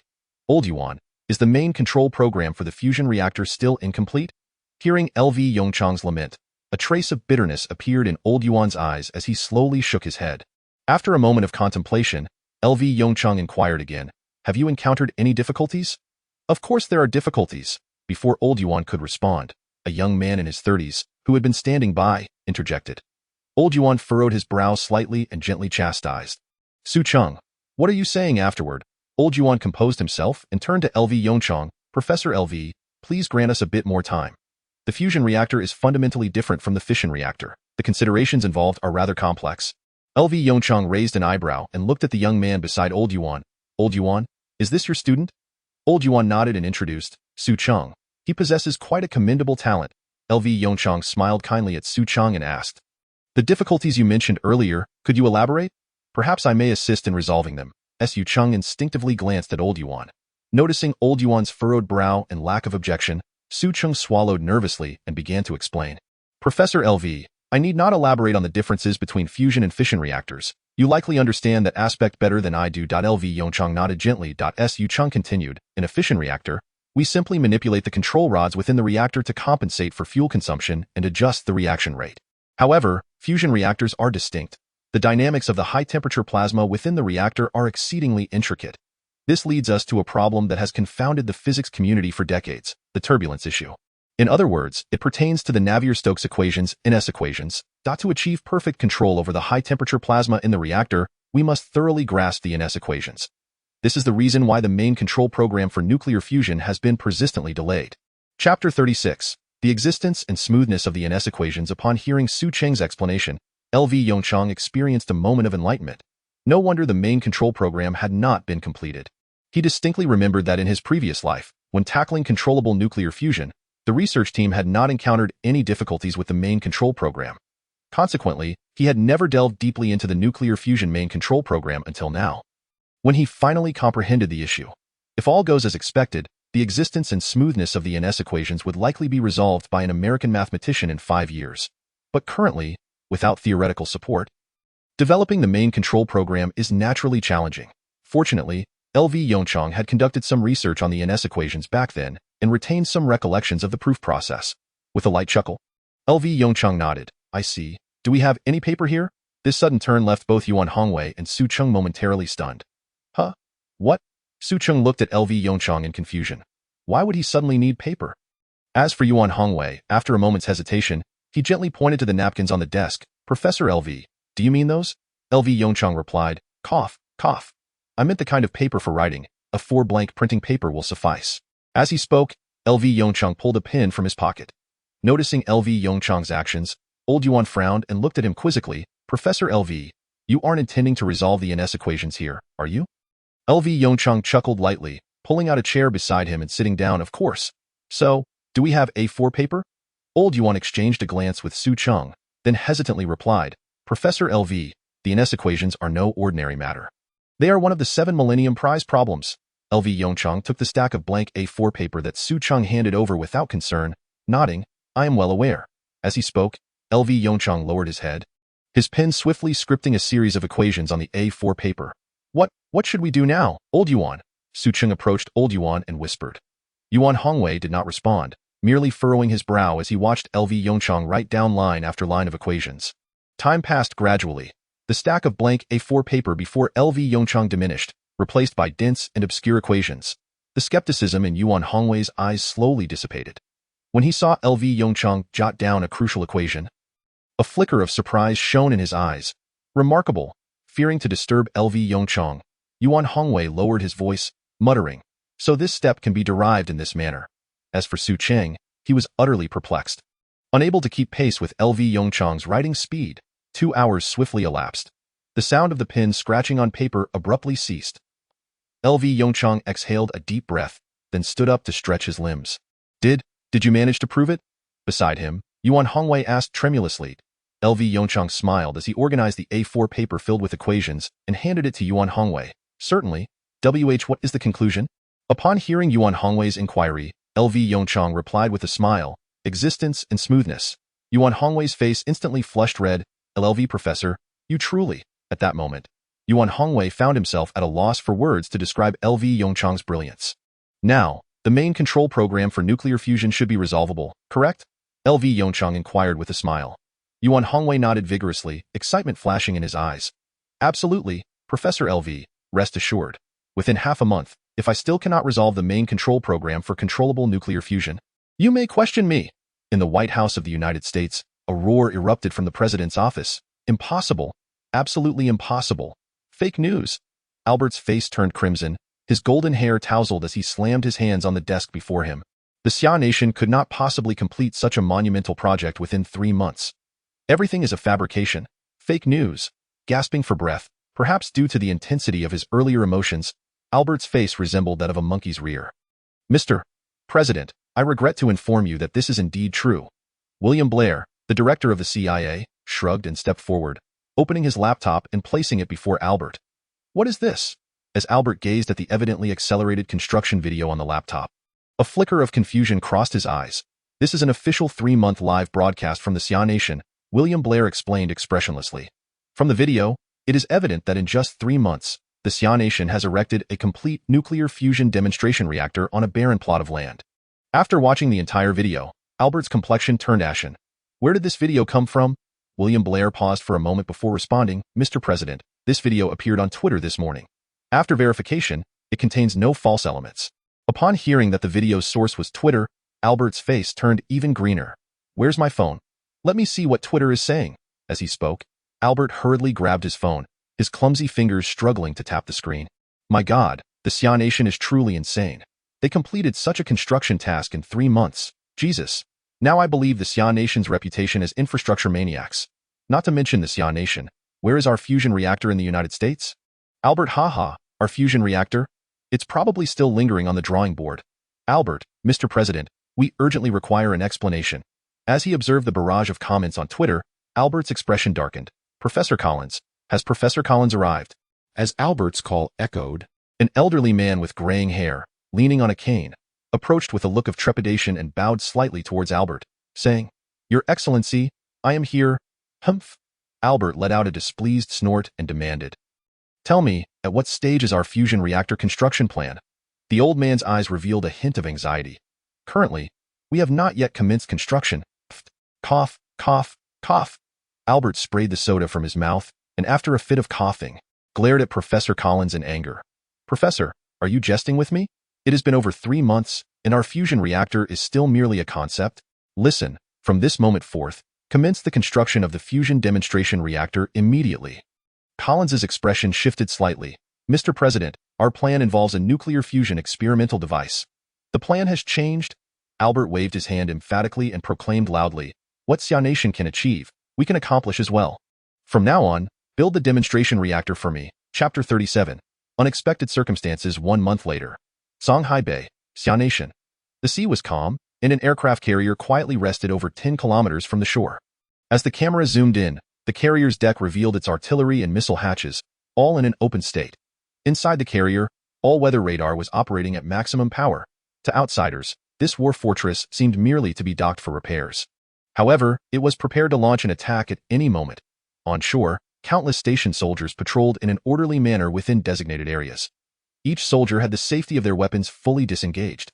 Since 2 days prior, the Songhai Bay region had been placed under strict military control. It was no exaggeration to say that at this moment, Songhai Bay was a place where even a stray dog would receive a couple of slaps. The reason for all this was the impending first ignition test of the Panga No. 1 fusion reactor, located at the bay's edge, at the main control center of Panga No. 1 fusion demonstration reactor. Yongchang stood gravely at the central console, intently observing the data displayed on the large screen before him. Preparing to initiate the first ignition, Yongchang slowly exhaled a breath of stale air and solemnly announced, "All departments, please begin checking the operational status of all equipment." With Yongchang's command issued, all researchers in the main control center began to work with serious expressions. In the days leading up to this moment, each researcher had been tirelessly reviewing the ignition procedures for the fusion reactor, all to ensure that no errors would occur at the crucial moment of ignition. The cooling system is functioning normally. The reactor is in a stable working state. Yongchang took a deep breath and stated firmly, "Begin powering up." As his words fell, a low hum gradually resonated from outside the control room. The electric current reached critical levels, confirmed the magnetic field strength meets standards. A researcher fixated on the computer screen reported loudly, "Activate the heating equipment, inject the fuel." As the command was given, a flicker of wistfulness passed through Yongchang's eyes. "Finally, we have reached the last step." His expression turned serious, and with resolute determination, he extended his hand towards the red button. "Commence ignition." Within the reactor, a high-energy laser instantaneously raised the temperature of the deuterium-tritium plasma to over 100 million degrees Celsius. Yongchang's gaze remained fixed on the large screen that monitored the reactor's data. The neutron flux surged dramatically. The fusion reaction had been successfully initiated. A glimmer of excitement flickered in the depths of his eyes. In less than 6 months, would the light of fusion soon blaze across the land of Xianation? In a corner of the central control room for Panga No. 1, He looked gravely at the fluctuating temperature curve on the screen. He gently rubbed his right eye. For reasons unknown, ever since the ignition procedure began, his right eyelid had been spasmodically twitching uncontrollably. As a native of Xianation, He couldn't help but recall the ancient saying, "Left eye twitches wealth, right eye twitches disaster." Although he didn't truly believe in such superstitions, he couldn't shake the feeling of unease. Suddenly, he observed the temperature curve on the screen spike abruptly, though it was merely a fleeting moment. It sent a shiver down He's spine. He hurriedly adjusted his glasses and scrutinized the temperature curve. At present, the temperature curve appeared calm, returning to the normal fluctuation range, as if that alarming spike had merely been an illusion. He swallowed hard, his hands trembling slightly as he grasped a nearby ballpoint pen and drafting paper. Scrawls of calculations began to fill the paper. No. A hint of bloodshot appeared in He's eyes. That earlier temperature anomaly could not have been a mere coincidence. In such precise instruments, any deviation from the norm should raise alarm. But what exactly went wrong? He substituted the momentary data into his calculations. Upon seeing the results, his pupils dilated to the size of pinpricks. This, quickly, halt the fusion reaction. There's been an incident. He sprang to his feet, shouting loudly. In the quiet central control room, He's frantic voice pierced the air. The smile vanished from Yongchang's face in an instant. Without a moment's thought, upon hearing He's voice, he pressed the emergency stop button before him. Buzz, a low, resonant hum echoed. The current flowing through the superconducting coils gradually diminished, and the magnetic field within the reactor began to dissipate. The fusion reaction weakened, eventually coming to a halt. As they watched the neutron flux plummet on the large screen, a wave of discussion erupted throughout the central control room. What is happening? Isn't that He, who is responsible for the temperature module? What has occurred? The current temperature seems quite normal. At that moment, Yongchang's eyes remained fixed on the large screen until he confirmed the fusion reaction had completely ceased. Only then did he turn around, frowning as he glanced at He. Upon seeing He, Yongchang's heart lurched. He appeared pale, his hands trembling slightly, and his pupils were constricted to pinprick size. He looked utterly terrified. "Silence," Yongchang commanded in a deep voice. The cacophony of discussions in the control room gradually subsided. "Professor Liu, what exactly is going on?" Yongchang inquired with a furrowed brow. Hearing Lu Yongchang's question, Lu He flinched slightly, then hurriedly grabbed several sheets of drafting paper from the desk and rushed to Lu Yongchang's side. Professor Lu, look at this. As he spoke, Lu He handed over the hastily written sheets filled with scrawled calculations. This is the abnormal temperature data that just appeared, and this is my prediction for the temperature in 10 minutes. Lu Yongchang frowned as he examined the drafting paper. The handwriting was exceedingly hurried, clearly indicating Lu He's frantic state while calculating the data. He carefully scrutinized the figures on the paper. Upon seeing the predicted data for 10 minutes later, his expression shifted dramatically. How is this possible? Lu Yongchang's exclamation cast an even heavier gloom over the atmosphere in the control room. Countless researchers exchanged puzzled glances, and even Fang Su, standing nearby, could no longer contain himself and quickly approached Lu Yongchang, asking in a hushed tone, "Yongchang, what has happened? Is there an issue with the temperature module?" Lu Yongchang's expression darkened, and he handed the drafting paper to Fang Su. "Take a look at this data. Everyone, halt your work and prepare for a comprehensive fault investigation." Chapter 38.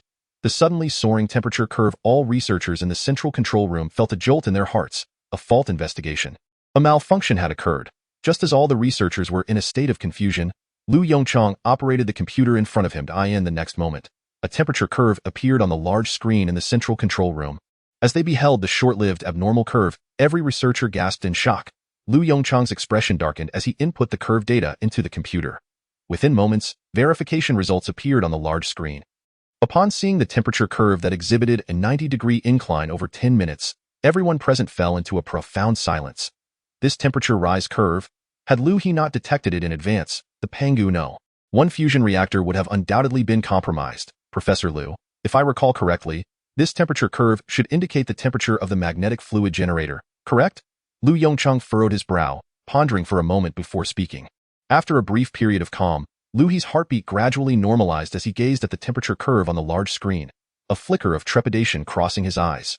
Hearing Lu Yongchang's inquiry, Lu He snapped back to attention, nodding vigorously. "Yes, it is indeed the temperature of the magnetic fluid generator." Lu Yongchang's frown deepened. What could be the cause of the magnetic fluid generator's temperature anomaly? "Yongchang, come take a look. The generator's power seems off." Just as Lu Yongchang was deep in thought, Fang Su's voice interrupted. Lu Yongchang's eyes flickered as he hurriedly made his way to Fang Su's location. At this moment, Fang Su had already summoned the power variation curve of the generator during the fusion reaction that had just occurred. The power curve was remarkably stable, consistently hovering around 10 of the generating capacity. At first glance, it appeared there were no issues. After all, this was merely an ignition test, and only a minimal amount of fusion fuel had been introduced.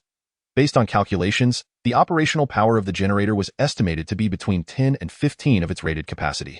However, it was precisely this seemingly normal curve that concealed an immensely significant problem. The instant Lu Yongchang beheld the stable curve, he comprehended Fang Su's implication. "I see. The generator has malfunctioned." The researcher responsible for monitoring the generator's power stared blankly at the stable curve displayed on the computer screen. Professor Lu, I find this curve to be quite stable. Surely, there is no issue?" Upon hearing the researcher's query, Lu Yongchang's expression turned grave as he began to explain. "On the contrary, such a stable curve indicates the presence of a problem." As he spoke, Lu Yongchang maneuvered the mouse to pull the curve graph to the far left.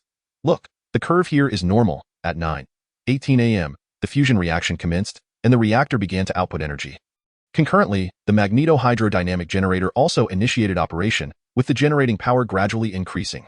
Then, Lu Yongchang once more adjusted the time to 9:23 a.m. For a full 5 minutes from 9:23, the generator's power remained steadfast at the 10 rated power mark. Yet, at this moment, the fusion reaction within the reactor was at its peak. According to estimations, the generator's power should have reached 15, yet it remained stable at 10. Upon hearing this, the researcher finally grasped the meaning. His face turned pale, and his lips trembled slightly as he looked at Lu Yongchang, stammering, Professor Lu, I didn't notice." Lu Yongchang's lips curled into a faint, reassuring smile as he placed a hand on the researcher's shoulder, saying, "It's all right, relax. It's normal for such a large apparatus to encounter some issues. You should really thank Professor Lu. If it weren't for him, we might have faced dire consequences in another 10 minutes.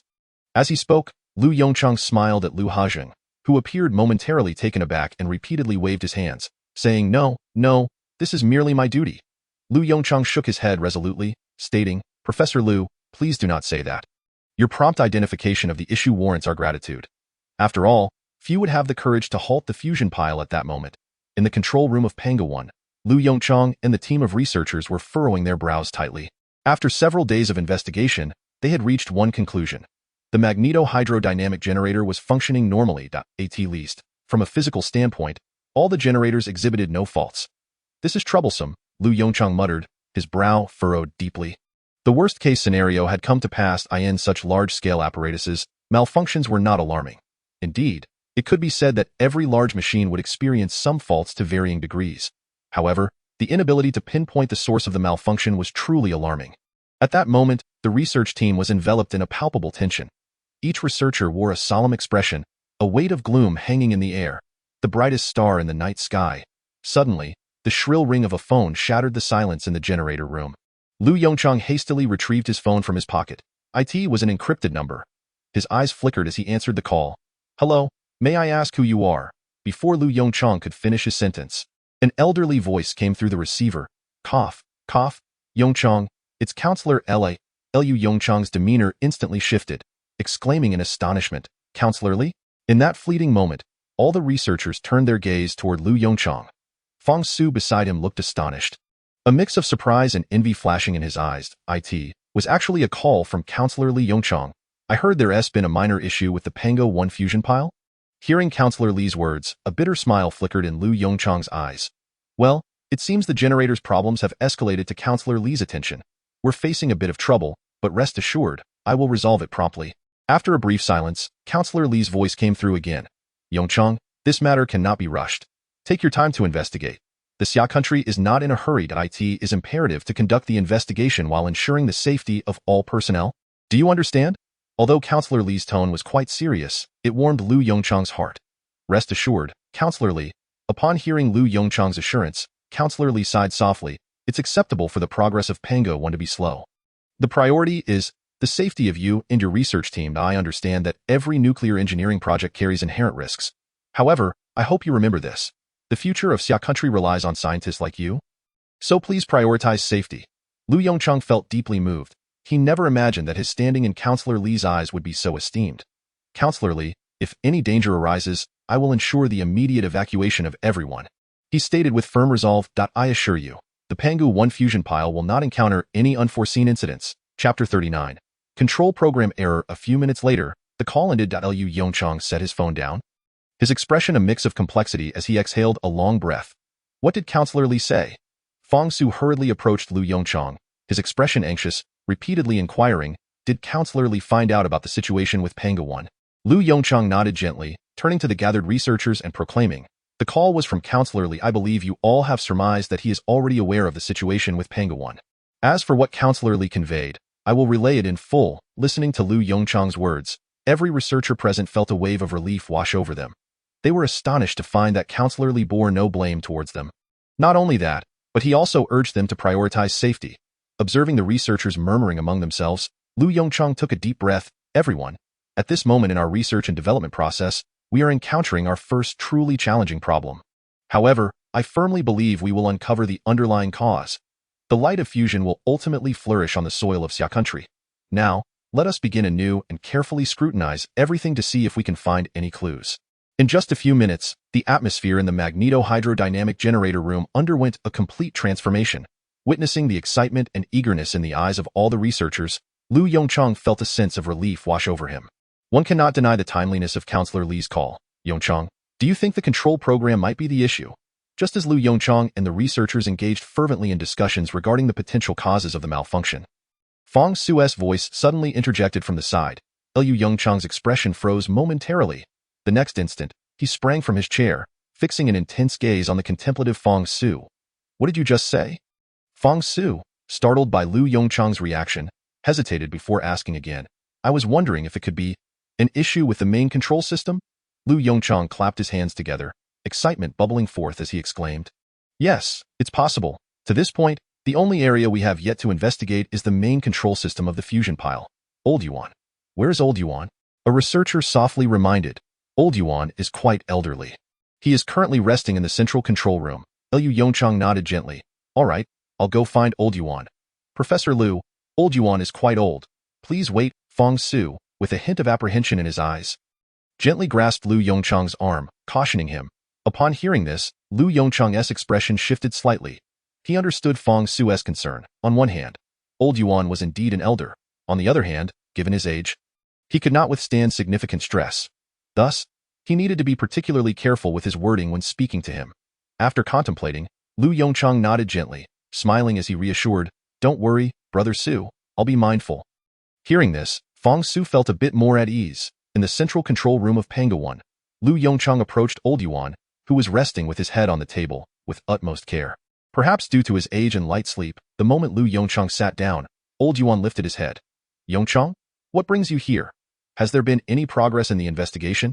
Even though he had just awakened, old Yuan's immediate concern was for the status of Pangawon. Lyu Yongchang pondered for a moment before slowly shaking his head. Upon witnessing this, old Yuan's eyes dimmed slightly, followed by a deep sigh. Yongchang inhaled deeply, attempting to moderate his tone as much as possible. "Old Yuan, after conducting various examinations, we found no issues with the Panga No. 1 fusion reactor, I suspect. Could it be that there is an unexpected problem with the main control system?" Upon uttering these words, Yuan Lao's expression shifted dramatically. "What?" Noticing Yuan Lao's sudden change in demeanor, Yongchang felt a pang of anxiety and hurriedly added, "Old Yuan, this is merely a conjecture. Perhaps, yes. How could I have overlooked this?" Yuan Lao, brimming with excitement, leapt from his chair. "Yongchang? You are absolutely correct, Yongchang. If there are no external issues, then the only possible problem lies within the main control program. Wait a moment. I will check the source code of the main control program right away." With that, Yuan Lao hurriedly seated himself again, opening his computer to examine the source code. Observing Yuan Lao's reaction, Yongchang was left with 3 large question marks hovering over his head. "Old Yuan, are you not angry?" Yuan Lao, momentarily taken aback, instinctively replied, "Angry? Why would I be angry?" Yongchang, his expression slightly peculiar, responded, "Isn't this tantamount to questioning your expertise?"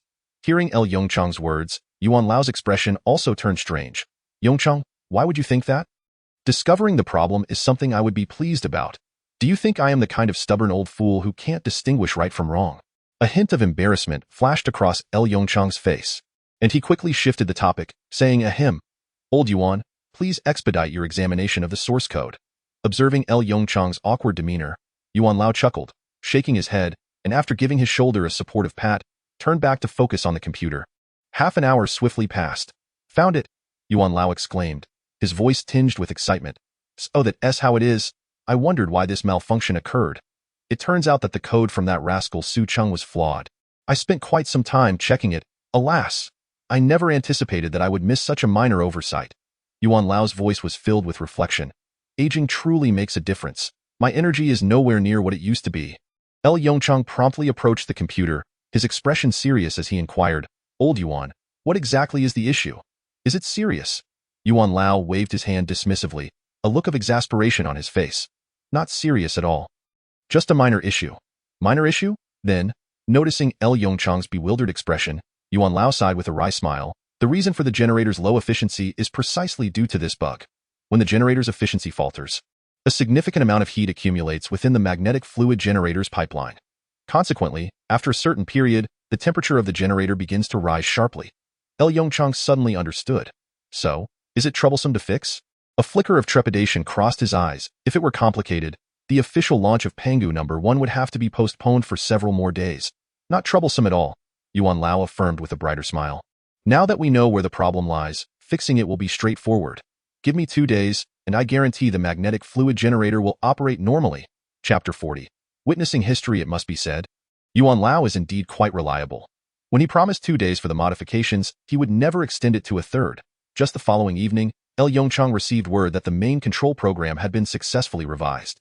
In the ensuing days, Pangu No. 1 underwent several ignition tests, and after ensuring everything was in order, Yongchang submitted an application to the chairman of the assembly, who was far away in the capital. In the capital, within the office of Mimberly, knock, knock, knock, a sound echoed at the office door. Mimberly, engrossed in reviewing documents at his desk, did not raise his head and simply called out, "Come in." Creak. The office door swung open. Upon hearing the door open, Mimberly instinctively glanced up. Seeing the visitor, a hint of surprise flickered in his eyes. "Minister Hong? What brings you here?" Hong Chiming chuckled lightly, speaking respectfully. "Chairman, I come bearing good news." Mimberly's eyebrows lifted slightly, and he quickly set down his pen, his gaze fixed intently on Hong Chiming. "I must hear this good news. Could it be that the issue with the Pangano one fusion reactor has been resolved? Hong Qiming paused for a moment, then burst into hearty laughter, as expected of the chairman. Such matters indeed cannot be concealed from you. Member Li's lips curled into a subtle smile. A trace of astonishment illuminating his face. Is that truly the case? Hong Qiming nodded vigorously. Not only that, but I also bring an application from Yongchang. An application? Member Li's brow furrowed slightly as he instinctively inquired. Hong Qiming smiled as he produced an envelope from his pocket, handing it to the chairman's desk. This letter is something Yongchang insisted I personally deliver to you. Observing Hong Qiming's earnest demeanor, Member Li's interest was piqued. This young man, Member Li chuckled softly, slowly shaking his head before reaching for the envelope. The envelope was well sealed. Member Li opened it and withdrew a sheet of paper. As he read the pinned lines, astonishment grew in his eyes. After numerous trials, we can confirm that Pangu No. 1 is ready for ignition. Chairman Li, I hereby request to officially initiate the Pangu No. 1 fusion reactor at noon tomorrow, completing the grid connection task. Member Li's face flushed slightly. A glimmer of excitement flickered in his eyes, and the next moment, his right hand came down heavily on the desk. Excellent, excellent, excellent. Yongchang is indeed the hope of our new generation in Xia country. Qiming, tomorrow, let us head to the Panga No. 1 fusion reactor together and witness history with our own eyes. That evening at 7 p.m. The host of the Xia Country News channel announced a piece of news with a solemn expression. This is a report. The first commercially viable controllable nuclear fusion reactor of Xia Country, Panga No. 1, will officially commence operations tomorrow at noon. The entire startup process will be broadcast live by Xia Country News. Following the news report, within just a few minutes, the Xia Country internet was completely inundated. The once bustling platform filled with celebrity gossip was instantly overrun by this announcement. Panga No. 1 completed. Tomorrow at noon, Panga No. 1 fusion reactor starts. The first commercially viable controllable nuclear fusion reactor in human history. An influx of netizens flooded the comment sections with their exuberant sentiments. Xia Country is amazing. No way, no way, no way. Is it really completed? If I recall correctly, the United States and ITER haven't even begun their second ignition test yet. Right? Ha ha ha. Forget the second ignition. The fusion reactor in the United States is still just on paper. Darn it. Why did they wait until the day before to announce this? How am I supposed to sleep tonight? Ha ha ha. Why not just stay up all night to watch the live stream tomorrow morning? Help. I'm going to die from anticipation. That night, the number of insomniacs in Xia Country surged several-fold. Thus, amidst everyone's eager anticipation, time gradually approached 10 a.m. the next day. Under the escort of numerous military vehicles, a red flag sedan with the license plate 00001 slowly entered Shanghai Bay.at, the front of the Pangu No. 1 demonstration reactor. The red flag sedan came to a halt. Gazing at the silver-white hemispherical structures before him, Member Li felt a wave of awe. Qiming, I never imagined that controllable nuclear fusion would manifest on the soil of Xia Country in such a short span of months. Hong Qiming nodded in agreement, smiling. Indeed, I also did not foresee this. When I first saw the news about ITER, I must admit, my heart trembled. I was truly afraid that Xia Country would fall behind the Western nations once more. Member Li's eyes glimmered with mirth. Indeed. It seems that ITER must be regretting their decisions now. Absolutely. If they hadn't pushed us away, according to the agreement, we would still be required to share this technology with them for free. Hong Qiming laughed heartily. I suspect that in a few hours, someone might be regretting their choices deeply. Upon hearing Hong Qiming's words, Member Li burst into laughter as well. Ha ha ha. How delightful. Truly delightful. Come, let us hurry inside and see how Yongchang has prepared. With that, Member Li took the lead, striding towards the interior of Panga No. 1. As soon as they stepped into the central control room of the Panga No. 1 demonstration reactor, Member Li and Hong Qiming observed a scene of bustling activity. Sugu, have you checked the reactor? Yongchang called out loudly from the command platform to Fong Su beside him. Fong Su nodded vigorously, responding swiftly, the reactor is functioning perfectly. What about the superconducting coils? And the Xia Country power grid, are they prepared? Member Li stood at the entrance of the central control room with a beaming smile, quietly observing the scene. Immersed in his work, Yongchang had yet to notice the presence of Hong Qiming and the chairman. Fong Su was the first to notice the two figures. Mr. Li, how did you arrive here? He exclaimed in surprise, his voice capturing the attention of all the researchers present. Upon encountering the esteemed Mr. Li, each researcher promptly set aside their tasks and nodded in respectful acknowledgement. Meanwhile, Yongchang swiftly descended from the command platform, hastening to stand before the esteemed member. What's the matter? Am I not allowed to come? Li chuckled as he turned his gaze toward Fong Su and Yongchang, gently retorting. Fang Su's lips twitched slightly. Of course you can come. It's just, this involves nuclear fusion, and in the event of any danger. I have complete faith in you, Mr. Li declared resolutely without a hint of hesitation. Yongchang, tell me, can I trust you? Faced with this inquiry, Yongchang responded without a moment's pause. Rest assured, Mr. Li. Chapter 41. The light of fusion shines across the land of Xia. Time ticked away. In the blink of an eye, the hour hand of the wall clock pointed to 11. Zhao Zijia, bearing heavy dark circles under his eyes, had risen early to switch on the television in the living room. He reached for the remote on the sofa and tuned into the Xia National News Channel. Watching the endless stream of advertisements on the screen, a flicker of anxiety crossed Zhao Zijia's gaze. When would the live broadcast of the controlled nuclear fusion ignition commence? His eyes frequently darted to the clock in the living room. It was already 11 o'clock.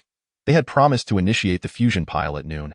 There was only an hour left, yet the broadcast had still not begun. Zhao Zijia instinctively pulled out his phone and opened the Penguin group chat. What is going on? Where is the promised live stream? I don't know. Has anyone seen it? Seeing that everyone had the same response, Zhao Zijia's furrowed brows relaxed slightly. He tapped out a message on his phone. Enough already. I've been waiting since last night.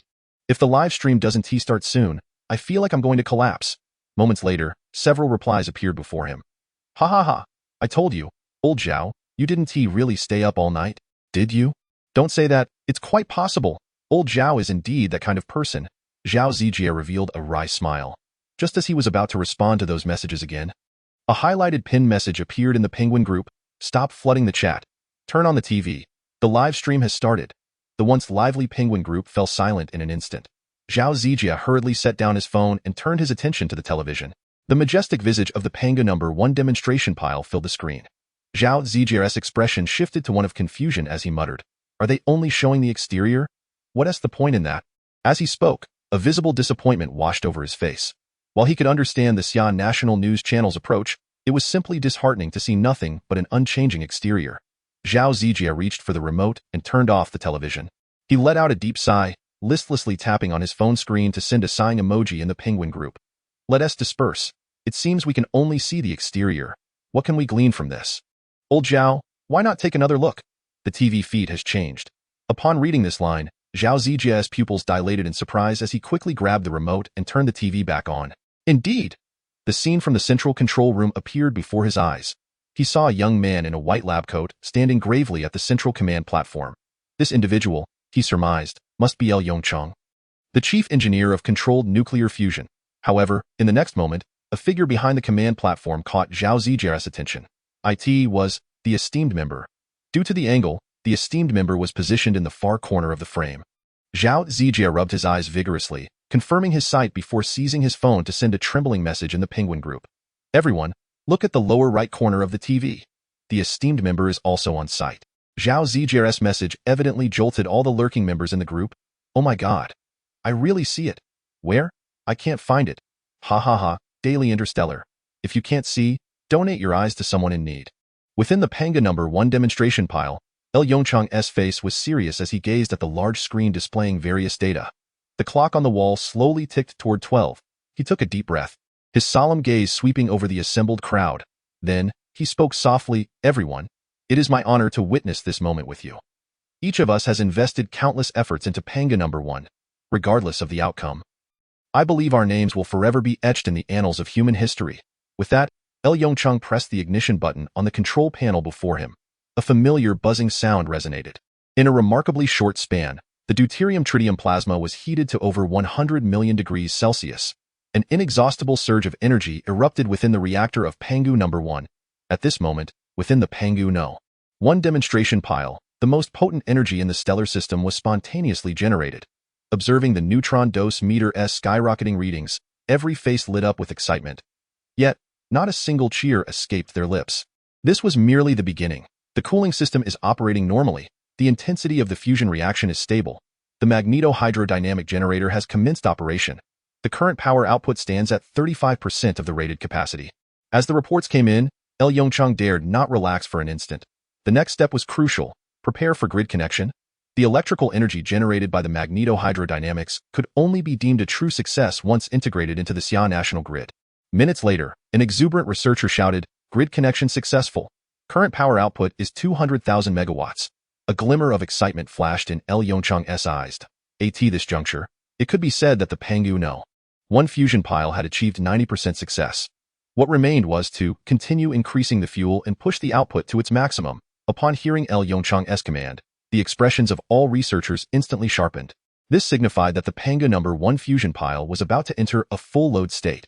For the next few minutes, every researcher fixated intently on the large screen in the central control room, fearing any unforeseen incidents. 80%, 90%, 99%. As the deuterium-tritium fuel was gradually added, the fusion reaction within the reactor intensified dramatically. Even within the control room, the faint tremors beneath their feet were palpable. Professor L, the generator's power output is 400,000 megawatts. The reactor shows no anomalies. The generator is operating normally. A faint smile began to grace Yongchang's lips. A hint of bewilderment flickered in his eyes before he solemnly declared, "Ladies and gentlemen, we have succeeded." In the next moment, a thunderous applause erupted. Every researcher rose from their seats, gazing at the youthful figure on the command platform with reverence. They understood that the greatest contributor to Pangu No. 1 was this 21-year-old individual. "We have succeeded." Hearing the words emanating from the television, Zhao Zijia's eyes glistened with tears. He wasted no time. Grabbing his phone and opening the Penguin Group, his emotions surging as he typed a message. The light of fusion shines across the land of Xia. In the following instant, all members in the Penguin Group instinctively lined up. Observing the flood of repeated messages on the screen, Zhao Zijia inhaled deeply. Finally, the Xia nation had achieved a day where it stood at the forefront of the world. Chapter 42. The task of miniaturizing the fusion pile commences. The moon waxes and wanes, and people experience joy and sorrow.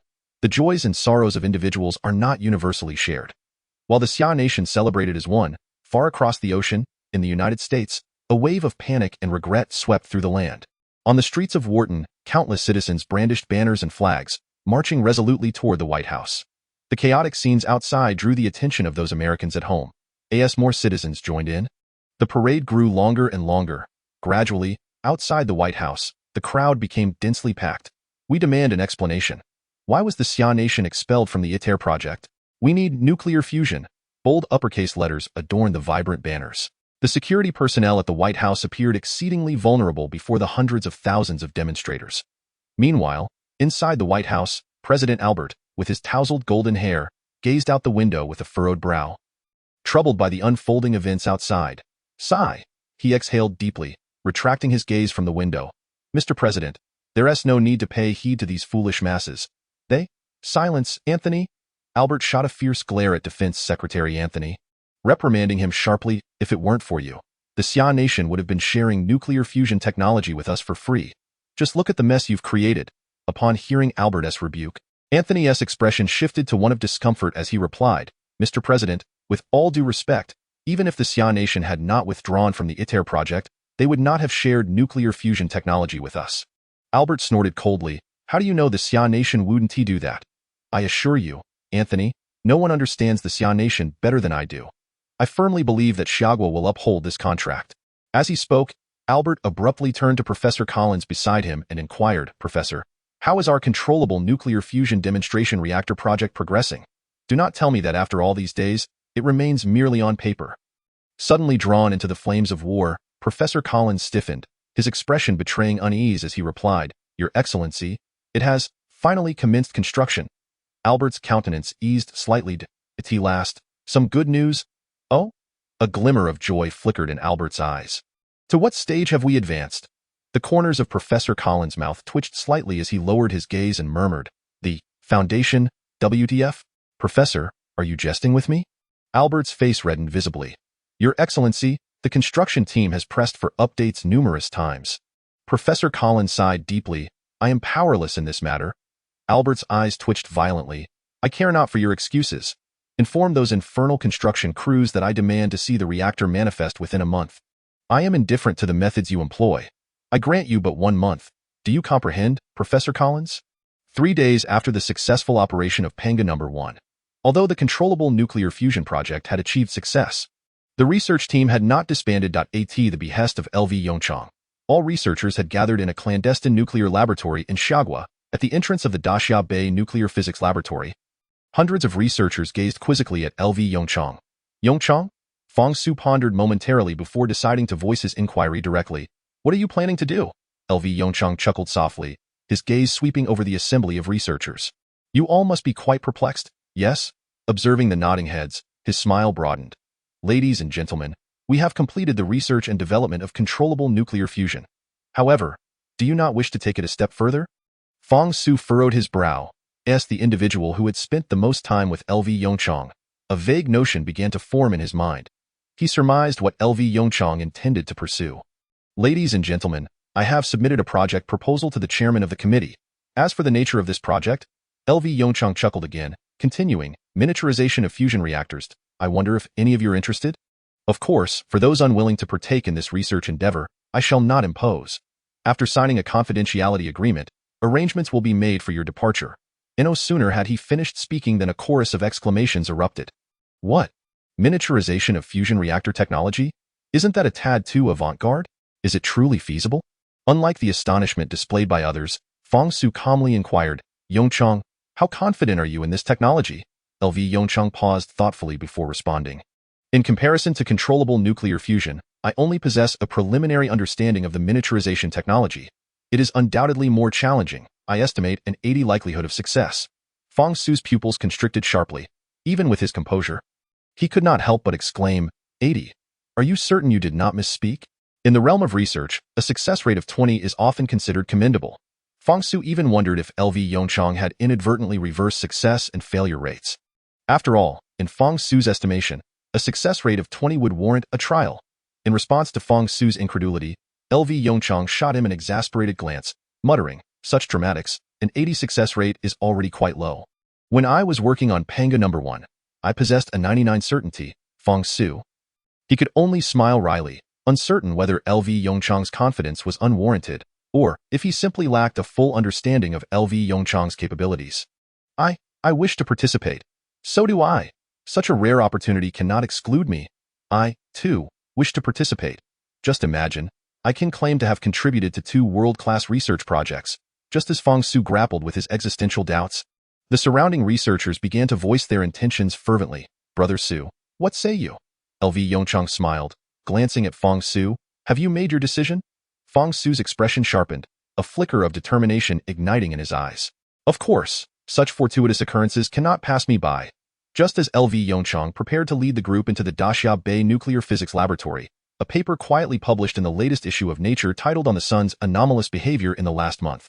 With the release of this paper, the Hubble Space Telescope in orbit slowly adjusted its direction, focusing on the Sun. Chapter 43 Xiaogua Astronomical Observatory. 3 days later. Yongchang, have you seen the latest issue of Nature? Just as LV Yongchang sat in his office, pondering the significance behind the phenomenon of sound emission, Fong Su's voice broke through. He paused, looking up at Fong Su. I haven't seen it. What is it? Observing Fong Su's mysterious demeanor, a flicker of doubt crossed LV Yongchang's mind. In Nature. As far as I recall, there haven't been any significant events in the academic community recently. You really ought to take a look. Fong Su's eyes sparkled with intrigue. I have never witnessed anything so fantastical in my life. A wave of unease coursed through LV Yongchang as he frowned and inquired softly, Brother Su, what exactly is happening? Fong Su chuckled and shook his head. You are simply too impatient. All right, I won't tease you any longer. An astronomical laboratory in the United States published a paper in Nature, asserting that they observed numerous anomalous data regarding the Sun over the past month. Based on these observations, the laboratory drew a conclusion. Yongchang, you will never guess what their conclusion is. Just as Fong Su reached the midpoint of his sentence, LV Yongchang's expression suddenly changed dramatically. Hearing Fong Su's question, he murmured, the Sun has entered its aging phase. Just as Fong Su was about to articulate this absurd conclusion, he faltered, his gaze turning peculiar as he regarded LV Yongchang. Did you not claim you hadn't read the latest issue of Nature? LV Yongchang disregarded Fong Su's words. At that moment, his mind was a whirlwind of chaos. How could this transpire so swiftly? If memory served, this paper was not supposed to appear for another 2 months. Could it be that the Sun's changes have accelerated? The terrifying scene of helium flashes resurfaced vividly in his mind. Yongchang, what is amiss with you? Perhaps due to LV Yongchang's ghastly complexion, Fong Su began to worry. He called out loudly, what are you standing there for? Quickly summon medical personnel. LV Yongchang slowly waved his hand, halting the actions of the nearby researcher. I am fine. No need to call for medical assistance. Fong Su furrowed his brow deeply, muttering, fine. Do you even realize what your complexion looks like? LV Yongchang swallowed hard, his voice barely above a whisper as he said, Brother Su, I require a telescope. Fong Su. Huh? LV Yongchang suddenly grasped Fong Su's arm tightly. Brother Su, trust me. Regardless of the reason, I need a laboratory capable of analyzing solar data. Seeing the profound fear emanating from the depths of LV Yongchang's eyes, Fong Su swallowed hard. Though uncertain of the situation at hand, he nodded gravely. All right, I understand. Also, let me see the latest issue of Nature. LV Yongchang gritted his teeth, softly adding, as he gazed upon the familiar data presented in Nature. The last vestige of hope within LV Yongchang extinguished completely. The sun's changes had indeed occurred earlier than expected. This defied all logic.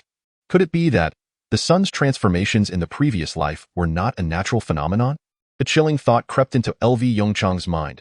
He quickly shook his head, casting aside that despairing notion. Knock, knock, knock. A series of knocks resounded. LV Yongchang did not look up, merely staring blankly at the Nature magazine on his desk. Come in. The door is unlocked. Click. The sound of the spring lock echoed as the door opened. Yongchang, I have submitted a request to Minister Hong. Fong Su's voice rang out. Upon hearing this news, a glimmer of hope sparked in LV Yongchang's eyes as he lifted his gaze toward Fong Su. Standing at the door, have you managed to contact a reliable astronomical laboratory? Fong Su nodded gently. Minister Hong regards your words with great importance and has directly contacted the Xiaogua Astronomical Observatory. Now it is up to you. When do you wish to depart? LV Yongchang abruptly sprang from his chair, his gaze intense as he looked at Fong Su. It must be now. We need to act swiftly. We may no longer have time to squander. As he spoke, a trace of bitterness flickered in L. Yongchang's eyes. Observing this, Fong Su's expression grew increasingly perplexed, yet he gently nodded in acknowledgement. I understand. There is a helicopter waiting outside the laboratory. Before Fong Su could finish his sentence, L. Yongchang seized the pen resting on the desk and resolutely exited the office door. 2 hours later, an armed helicopter descended slowly onto the helipad in front of the Summer National Observatory. Without waiting for the helicopter to come to a complete stop, L. Yongchang leapt down. The whirring of the rotor blades above evoked a hint of nostalgia in his gaze. Professor L, welcome. As the helicopter's blades gradually stilled, an elderly man with graying temples approached L. Yongchang. You are? A flicker of confusion crossed L. Yongchang's eyes. Hee, I forgot to introduce myself, the old man replied with a beaming smile. I am Yinange, the director of the Summer National Observatory. L. Yongchang was taken aback and hastily bowed respectfully to the elder. Old Yi, I failed to recognize your stature. My apologies. Yinange waved his hand dismissively, saying nonchalantly, do not say that, compared to controllable nuclear fusion, my position as the observatory director is hardly noteworthy. Suddenly, Yinange shifted the topic. By the way, I heard from Minister Hong that you are here to study solar data?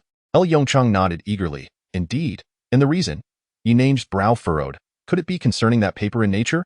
Upon observing the change in L. Yongchang's expression, Yinange immediately realized he was correct. As he led L. Yongchang toward the observatory, he continued with a frown. Professor L, it is not my intention to be harsh, but the claims in that Nature paper are greatly exaggerated. The sun is undoubtedly still in its middle age and prime. While we have observed some anomalies in the data, they certainly do not signify that the sun is entering its senescence. Listening to Yinange's words, a tinge of bitterness crossed L. Yongchang's eyes. In his previous life, this was precisely the case. Everyone believed that the minor fluctuations in the sun's data were mere coincidences. Consequently, humanity lost a full 2 years of time to escape. Chapter 44. Are you a graduate of the astronomy department? L. Yongchang's eyes were filled with bitterness as he slowly shook his head. Old Yi, I have reviewed the data in the paper. I am not particularly optimistic about the sun's future. In my view, we need to seriously consider the survival of human civilization. Yinange, who was walking ahead, abruptly halted. He turned around, frowning as he looked at L. Yongchang. Professor L, might that statement be a bit too? Yinange did not complete his thought, but L. Yongchang understood his implication. It was merely a matter of being overly pessimistic or exaggerating the facts. He felt no anger. Instead, he experienced a sense of sorrow and helplessness. The level of human technology is simply too low. However, at this moment, L. Yongchang refrained from arguing with the elder. Without concrete evidence, none of his assertions would be believed. Thus, he replied in a calm tone. Old Yi, whether it is true or not, let us discuss it once I have gathered the observational data and made my calculations. I sincerely hope that I am mistaken. Yinange furrowed his brow and regarded L. Yongchang meaningfully. Very well, I shall take you to the observation station. At the Summer National Observatory, in the observation station, a massive astronomical telescope was positioned at the center. "Hello, old Yi." Upon entering the observation station, a researcher respectfully greeted Yi Nangida. Yi Nange smiled and nodded. "Xiao Wang, please point the telescope at the sun. Additionally, show Professor L the observational data from the past few days." The researcher, referred to as Xiao Wang, was momentarily taken aback and turned to L Yongchang. Gradually, his eyes widened in astonishment. You are Professor L Yongchang? Professor L, you are my idol. No, you are my fan. I am your fan. Xiao Wang exclaimed excitedly, stammering. Professor L, could you please give me an autograph? L Yongchang? Yi Nange? Clearly, Yi Nange had not anticipated this situation. He shot an awkward glare at the researcher. Ahem. Xiao Wang, we can discuss autographs later. Let us first complete the research tasks. Xiao Wang's expression shifted to one of mild disappointment as he trudged toward the control panel. Observing this scene, L Yongchang couldn't help but chuckle. Rest assured, I won't forget about the autograph. Upon hearing this, a glimmer of excitement lit up Xiao Wang's eyes, and his steps became noticeably lighter. Yi Nange looked at the jovial L Yongchang with a hint of envy. Professor L, your popularity is truly remarkable. Just look at Xiao Wang. He behaves as if he were one of your students. I even suspect that if you were to ask, he would jump ship to join your team. Faced with Yi Nange's envy, L Yongchang could only smile and shrug his shoulders, expressing his own helplessness. Before long, Xiao Wang returned with a pile of documents, presenting them to L Yongchang. Professor, these are the solar observational data from the past month. Do you require any more? Retrieving data from more than a month ago may take some time. But Xiao Wang's enthusiasm exceeded L Yongchang's expectations. He smiled wryly and waved his hand. Ahem, no need. A month's data is already sufficient. A flicker of disappointment crossed Xiao Wang's eyes. All right then. If you need anything else, just call for me. L Yongchang nodded with a wry smile. He never expected to enjoy the treatment of a celebrity. Once Xiao Wang departed, L Yongchang took a deep breath, his expression serious as he focused on the documents before him. Observing this, Yi Nange raised an eyebrow slightly. He harbored some doubts about whether L Yongchang could comprehend these highly specialized data. There are problems with these data, L Yongchang stated solemnly in a low voice. Oh? What issues? Yi Nange inquired, leaning closer to L Yongchang. Look, the magnetic field intensity has noticeably increased since half a month ago. Furthermore, several other data points have also shown anomalies. As he spoke, L Yongchang pointed at the documents before him. If I am not mistaken, solar flare activity during this period should have become more frequent. Correct? Yi Nange's eyes widened in astonishment. Within just a few minutes, L Yongchang had not only identified several problematic data points from the multitude of information, but had also accurately assessed the sun's current condition. Professor L, are you a graduate of the astronomy department? Yi Nange gazed at L Yongchang incredulously, instinctively asking. L Yongchang was momentarily taken aback, then smiled and shook his head. Old Yi, I graduated from the physics department at Sandow University. I suppose I haven't officially graduated yet, as I have yet to receive my diploma. This was indeed true. Recently, due to his busy schedule with the Pango 1 project, he had not found the time to collect his diploma from Sandow University. Yi Nange swallowed hard, looking at L Yongchang with disbelief. Then you? Self-taught? All self-taught? L Yongchang chuckled to brush it off. Incredible. Yi Nange's eyes widened like saucers as he muttered to himself. I have never encountered anyone like you. Ahem. To prevent Yi Nange from continuing his astonishment, L Yongchang gently cleared his throat. Old Yi, do you have any scratch paper around? I need to do some calculations. Yi Nange nodded in awe, retrieving several blank A4 sheets from the side. Are these sufficient? L Yongchang took the A4 sheets, pulling out his pen from his pocket as he nodded. That's plenty. He then sat down, his hand moving rapidly as he wrote a series of calculations on the A4 paper. Yi Nange hurriedly leaned over, his eyes fixed on L Yongchang's handwriting. Initially, Yi Nange was able to follow L Yongchang's thought process. But within minutes, he found himself utterly lost, looking up with uncertainty at L Yongchang, who was fervently writing. Was his own ability too low? That shouldn't be the case. He had some confidence in his mathematical skills. While he might struggle with the historical challenges of mathematics, he could easily handle problems within the realm of astronomy. Yet now, he could not comprehend the sequence of L Yongchang's calculations at all. At that moment, he couldn't help but recall the dread he felt during his own university years, dominated by the fear of higher mathematics. Half an hour later, L Yongchang deeply sighed, his expression grave as he set down his pen. What's the verdict? Unbeknownst to him, Yi Nange's attitude toward L Yongchang had undergone a significant transformation. Do you have any results? Chapter 45, Prophecy, Global Aurora. Upon hearing the question beside him, L Yongchang sighed deeply. The worst outcome had materialized. The sun's anomalous activity had indeed accelerated by 2 months. Moreover, the rate of the sun's aging was evidently faster than in his previous life. According to the calculations of LV Yongchang, it is estimated that in approximately 15 years, the sun will once again experience a helium flash. A slight twitch appeared at the corner of LV Yongchang's eye. For the timeline had been shortened by a full 5 years. Professor LV? A voice of urgency from Yi Nanging interrupted. LV Yongchang struggled to pull the corners of his mouth into a grim smile. Uttering the words, "The sun is in trouble." Half an hour later, Yi Nanging stared blankly at LV Yongchang before him. Impossible. How can this be? Up until now, the sun has existed for 4.6 billion years. And according to models, it should last at least 10 billion years. How can it be entering its aging phase so soon? Yi Nanging's face flushed crimson, his grizzled beard trembling slightly as he shouted. This is absolutely impossible. Your calculations must be wrong.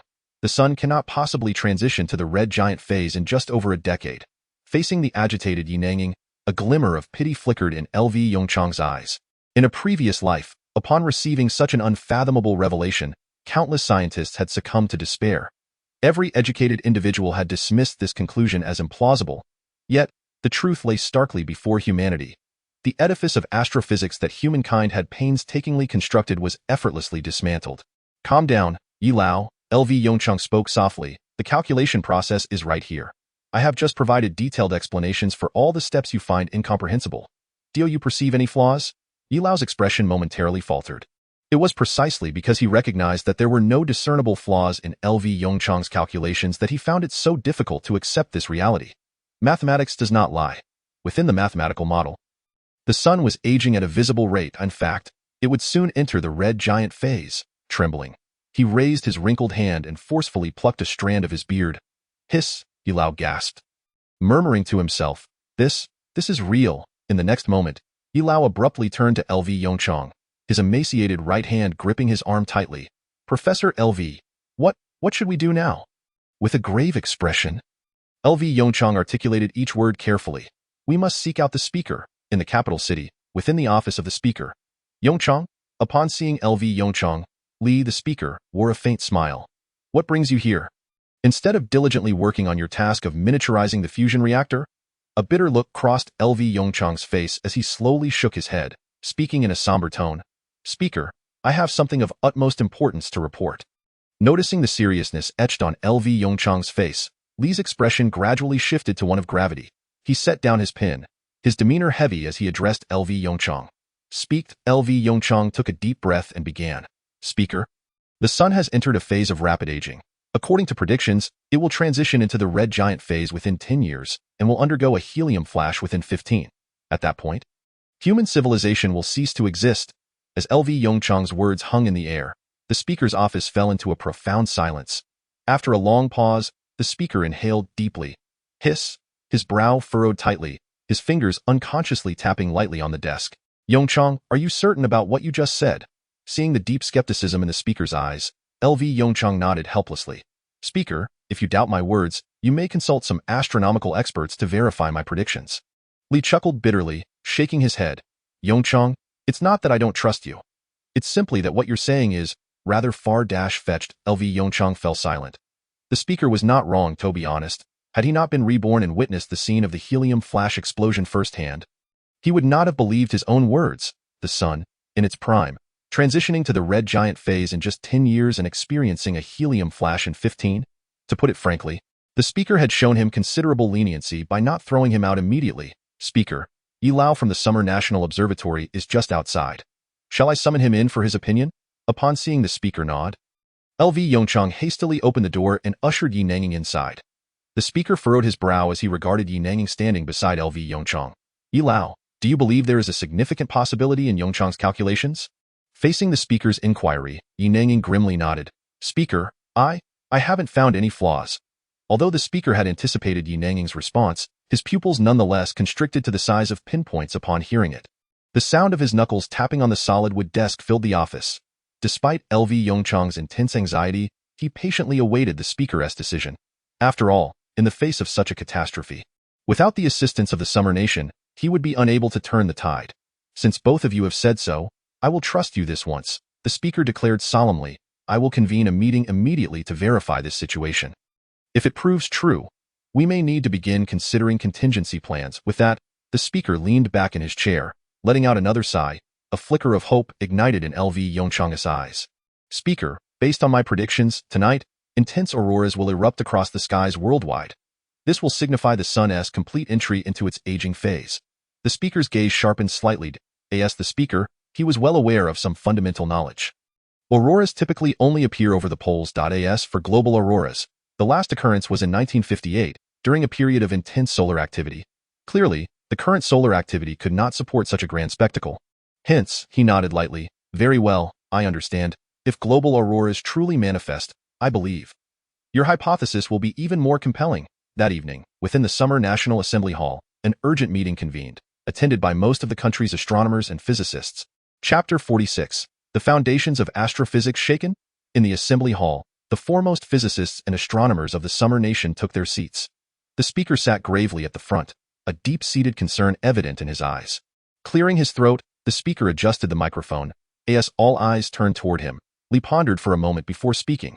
Esteemed professors and academicians, I have called you here in haste because I have just received some alarming news. With that, Li activated the projector in the assembly hall, displaying a paper on the large screen. The sight of the paper caused all present to furrow their brows in unison, murmurs of hushed discussion filling the air. Is that paper from Nature a few days ago? Indeed, I remember this paper quite well. What point is Li making by bringing it up? Unclear. Perhaps it truly indicates that the sun has entered its aging phase? Nonsense. How is that possible?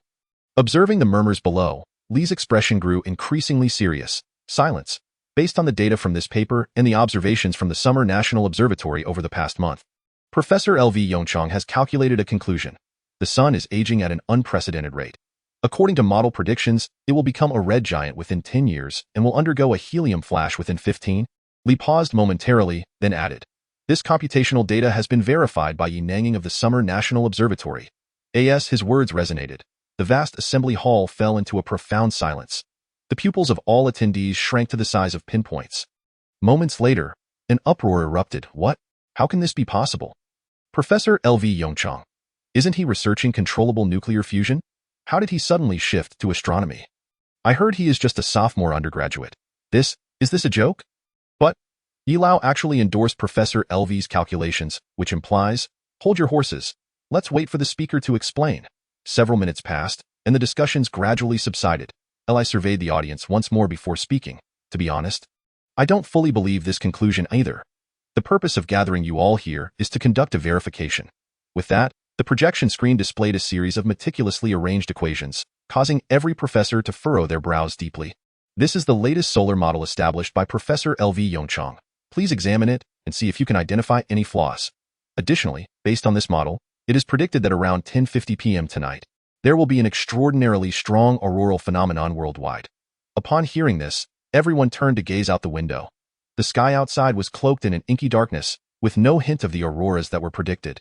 The speaker raised his wrist to glance at his watch, 21:56, leaving less than an hour until the anticipated time. Academician Yang Jianchuan, what are your thoughts on this assertion?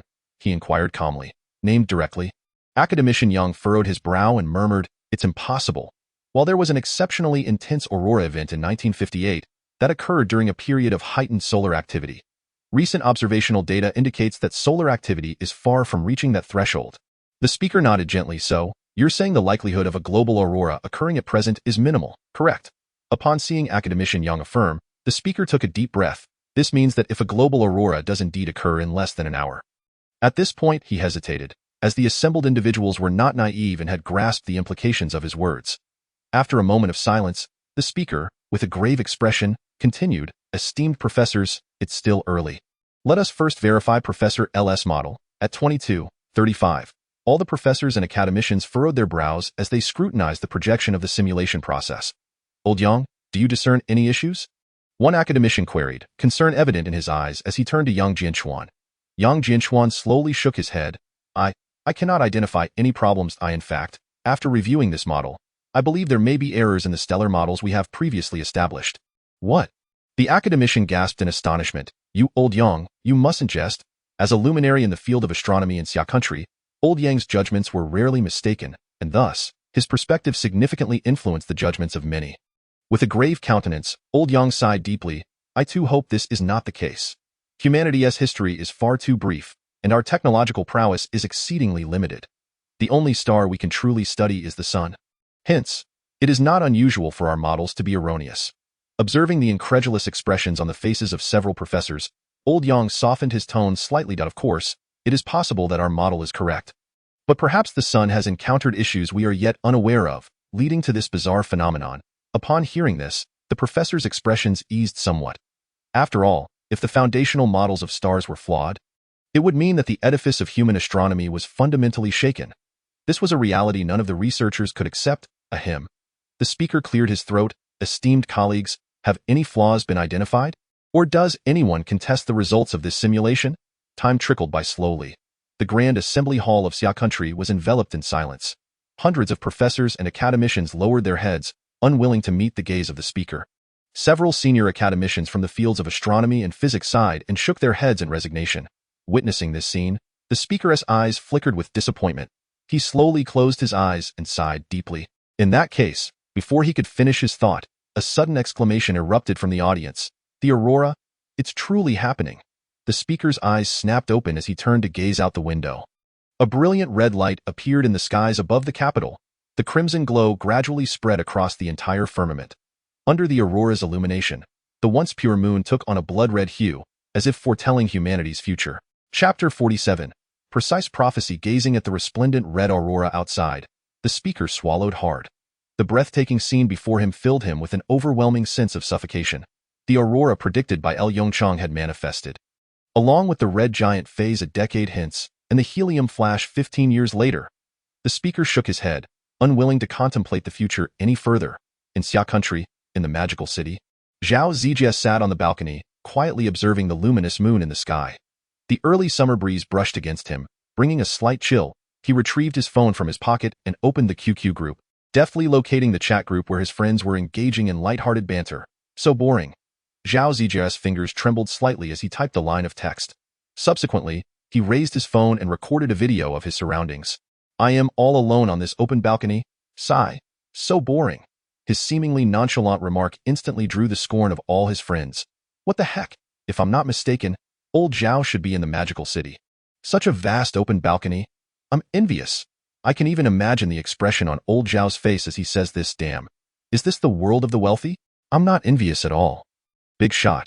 How about this trinket of mine? As he observed the barrage of mocking messages, a faint smile crept across Zhao Zijie's face. Just as he was about to type a response to his friends, a message caught his attention. Old Zhao, there is something wrong with the video you shot. Zhao Zijie's expression stiffened, and a chill swept over him from behind. He hurriedly typed, what the heck? Don't scare me like that at this hour. This comment, once uttered, incited a flurry of excited chatter among those who had previously spoken. Old Zhao, check the front camera on your phone and look behind you.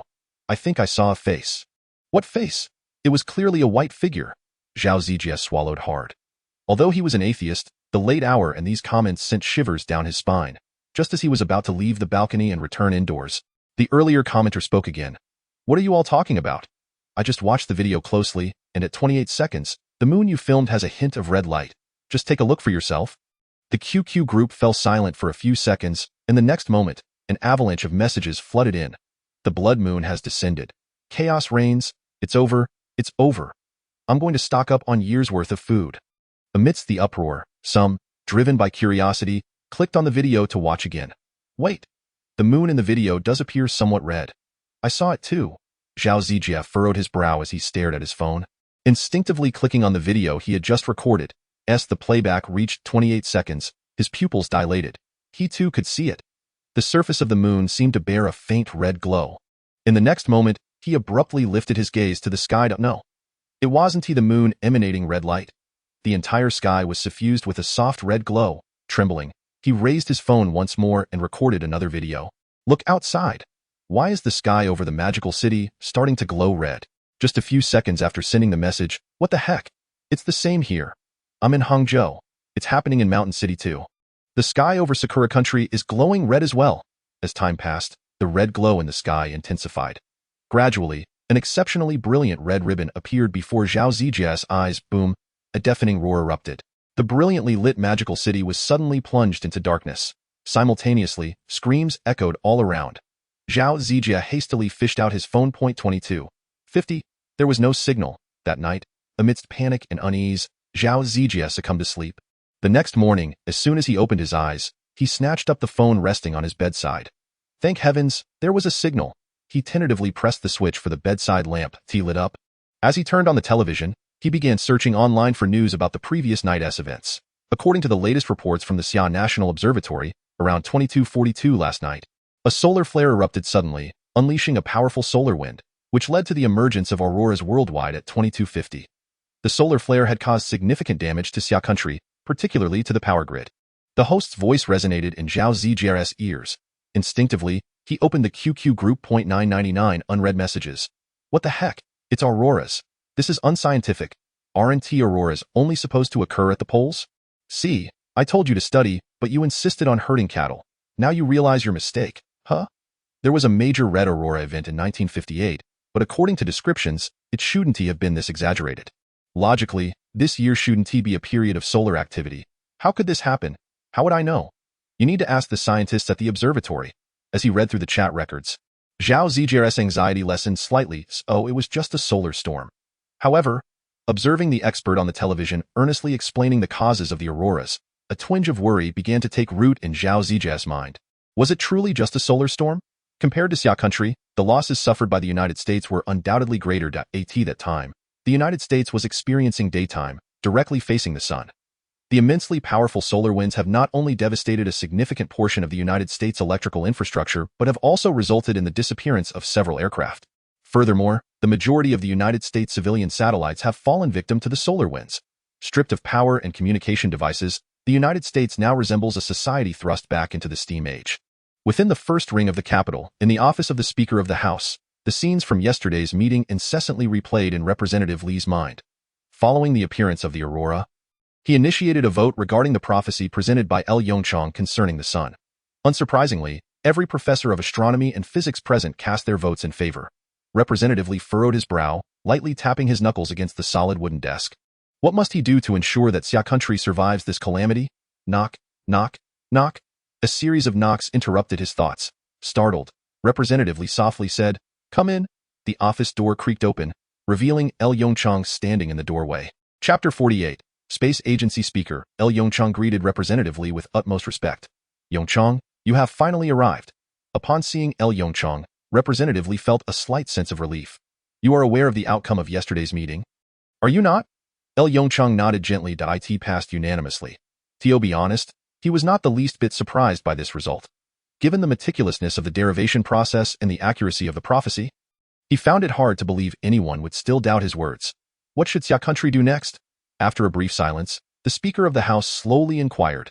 Yongchang's eyes sparkled with determination as he replied word by word. "In my view, the cosmos is the only true escape. Only by leaving the solar system can we genuinely safeguard Xia country." The speaker fell into silence. Leave the solar system? Could humanity's technology truly accomplish such a feat? His voice, tinged with raspiness, asked, "Isn't colonizing Mars an option?" The proposal to colonize Mars had indeed been suggested to him by academician Yang Jinchuan immediately after the meeting concluded. Yongchang shook his head slowly. Dismissing the speaker's suggestion, "I fear that is not feasible. The moment the sun undergoes a helium flash, even Mars will be unsafe. The only safe zone may lie beyond the solar system." The speaker agonizingly closed his eyes. After a long pause, he spoke again, his voice even more hoarse. "According to your plan, how many individuals from Xia country would be able to survive?" Upon hearing the speaker's inquiry, Yongchang was momentarily taken aback. How many would survive? Indeed, that was a pressing question. Yongchang fell into contemplation. Given the current population growth rate of Xia country, noticing Yongchang's silence, the speaker revealed a bitter smile. "Could it be that we might manage to save 10,000? Yongchang responded with a perplexed expression. "Are we truly unable to save even 10,000? Observing Yongchang's odd gaze, the speaker's demeanor grew increasingly pained. With a population of 1.5 billion, could they truly not preserve even 10,000 lives?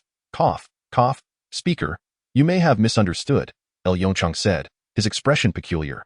"According to my plan, after excluding the elderly and ill who are unsuitable for interstellar travel, along with accounting for the natural growth rate over the next 15 years, Xia country should have around 1 billion individuals who can successfully escape. Silence enveloped the office. Yongchang, do you truly understand what you are proposing? The speaker regarded Yongchang with a bewildered expression. 1 billion people embarking on interstellar travel. Are you recounting a science fiction tale? Yongchang met the speaker's gaze squarely, his expression serious. Speaker, you should be aware that in the realm of controllable nuclear fusion research, I have accomplished everything I claimed. The speaker's expression softened slightly, and he nodded gently, acknowledging Yongchang's words. Perhaps my plan may seem somewhat audacious, but for the future of the people of Xia country, I hope you can place your complete trust in me. The speaker's profound gaze bore into Yongchang's eyes. After a lengthy pause, he took a deep breath. Very well, I believe in you. According to reports, effective immediately, Xia country will establish a space agency, with the father of controllable nuclear fusion, Yongchang, appointed as the first director. The primary mission of the space agency is, in the evening, a significant announcement echoed through the Xia country news channel. Within a mere half hour, the term space agency skyrocketed to the top of trending topics on social media. What? A space agency? Is Xia country embarking on a journey into space? I believe now is an opportune moment to venture into space, especially since the United States is currently preoccupied with the aftermath of the solar storm. Haha, that's a valid point.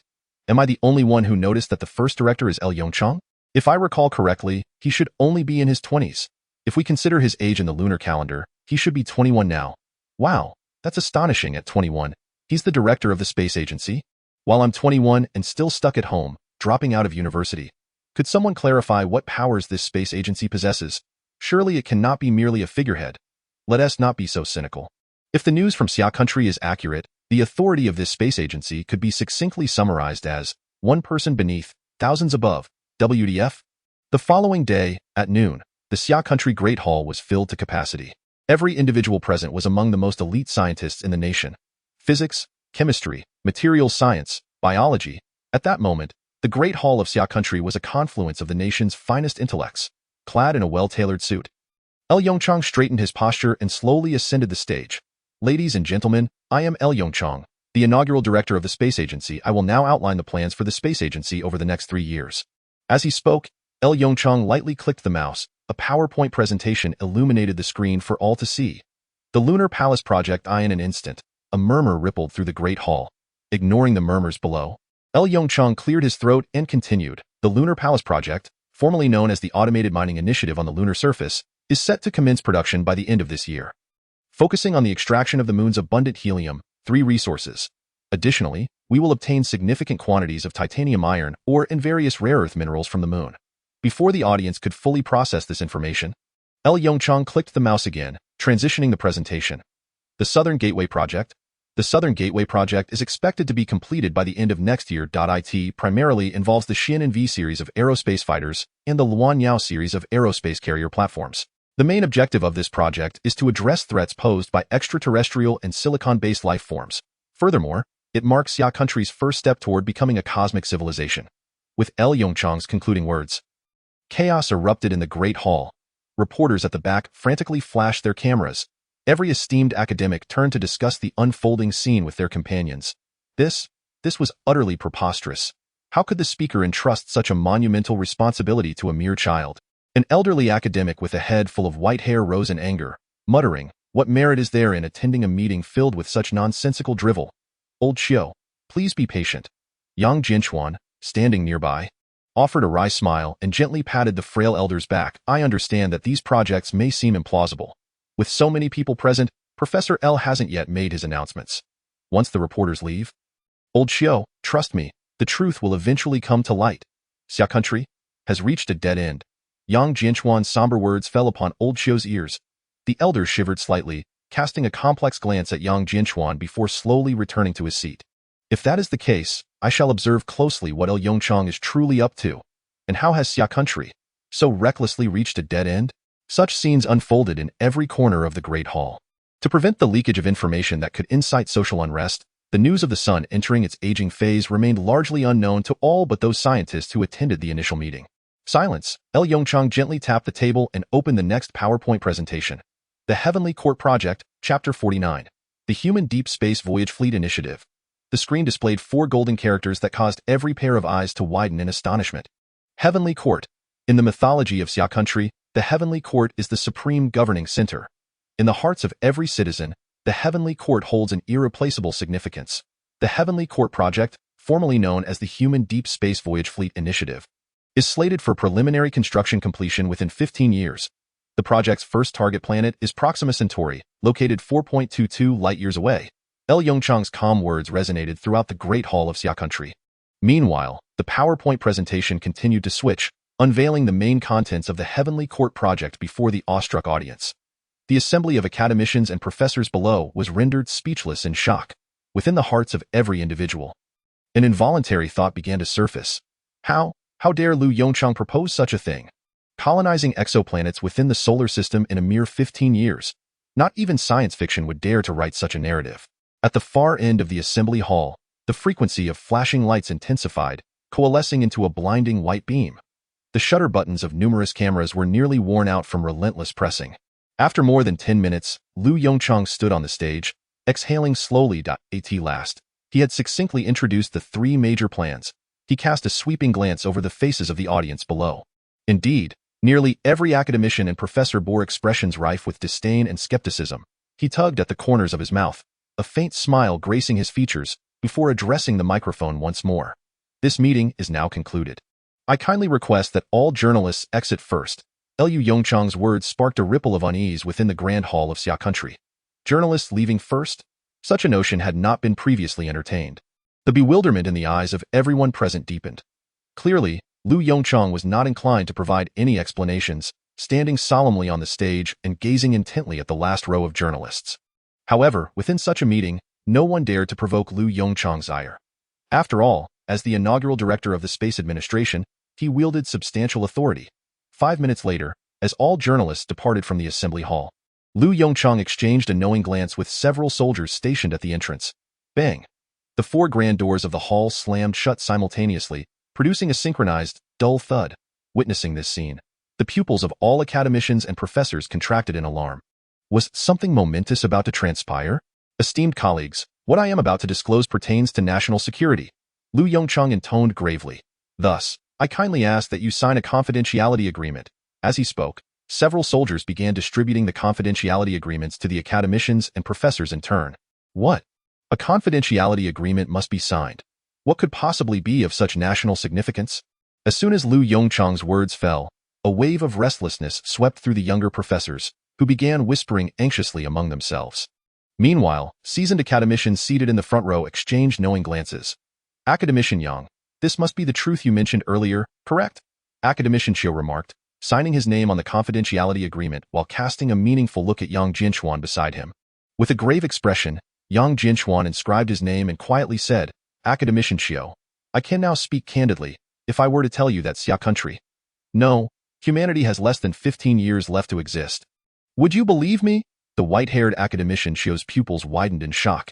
Even he struggled to suppress his astonishment, exclaiming softly, What did you say?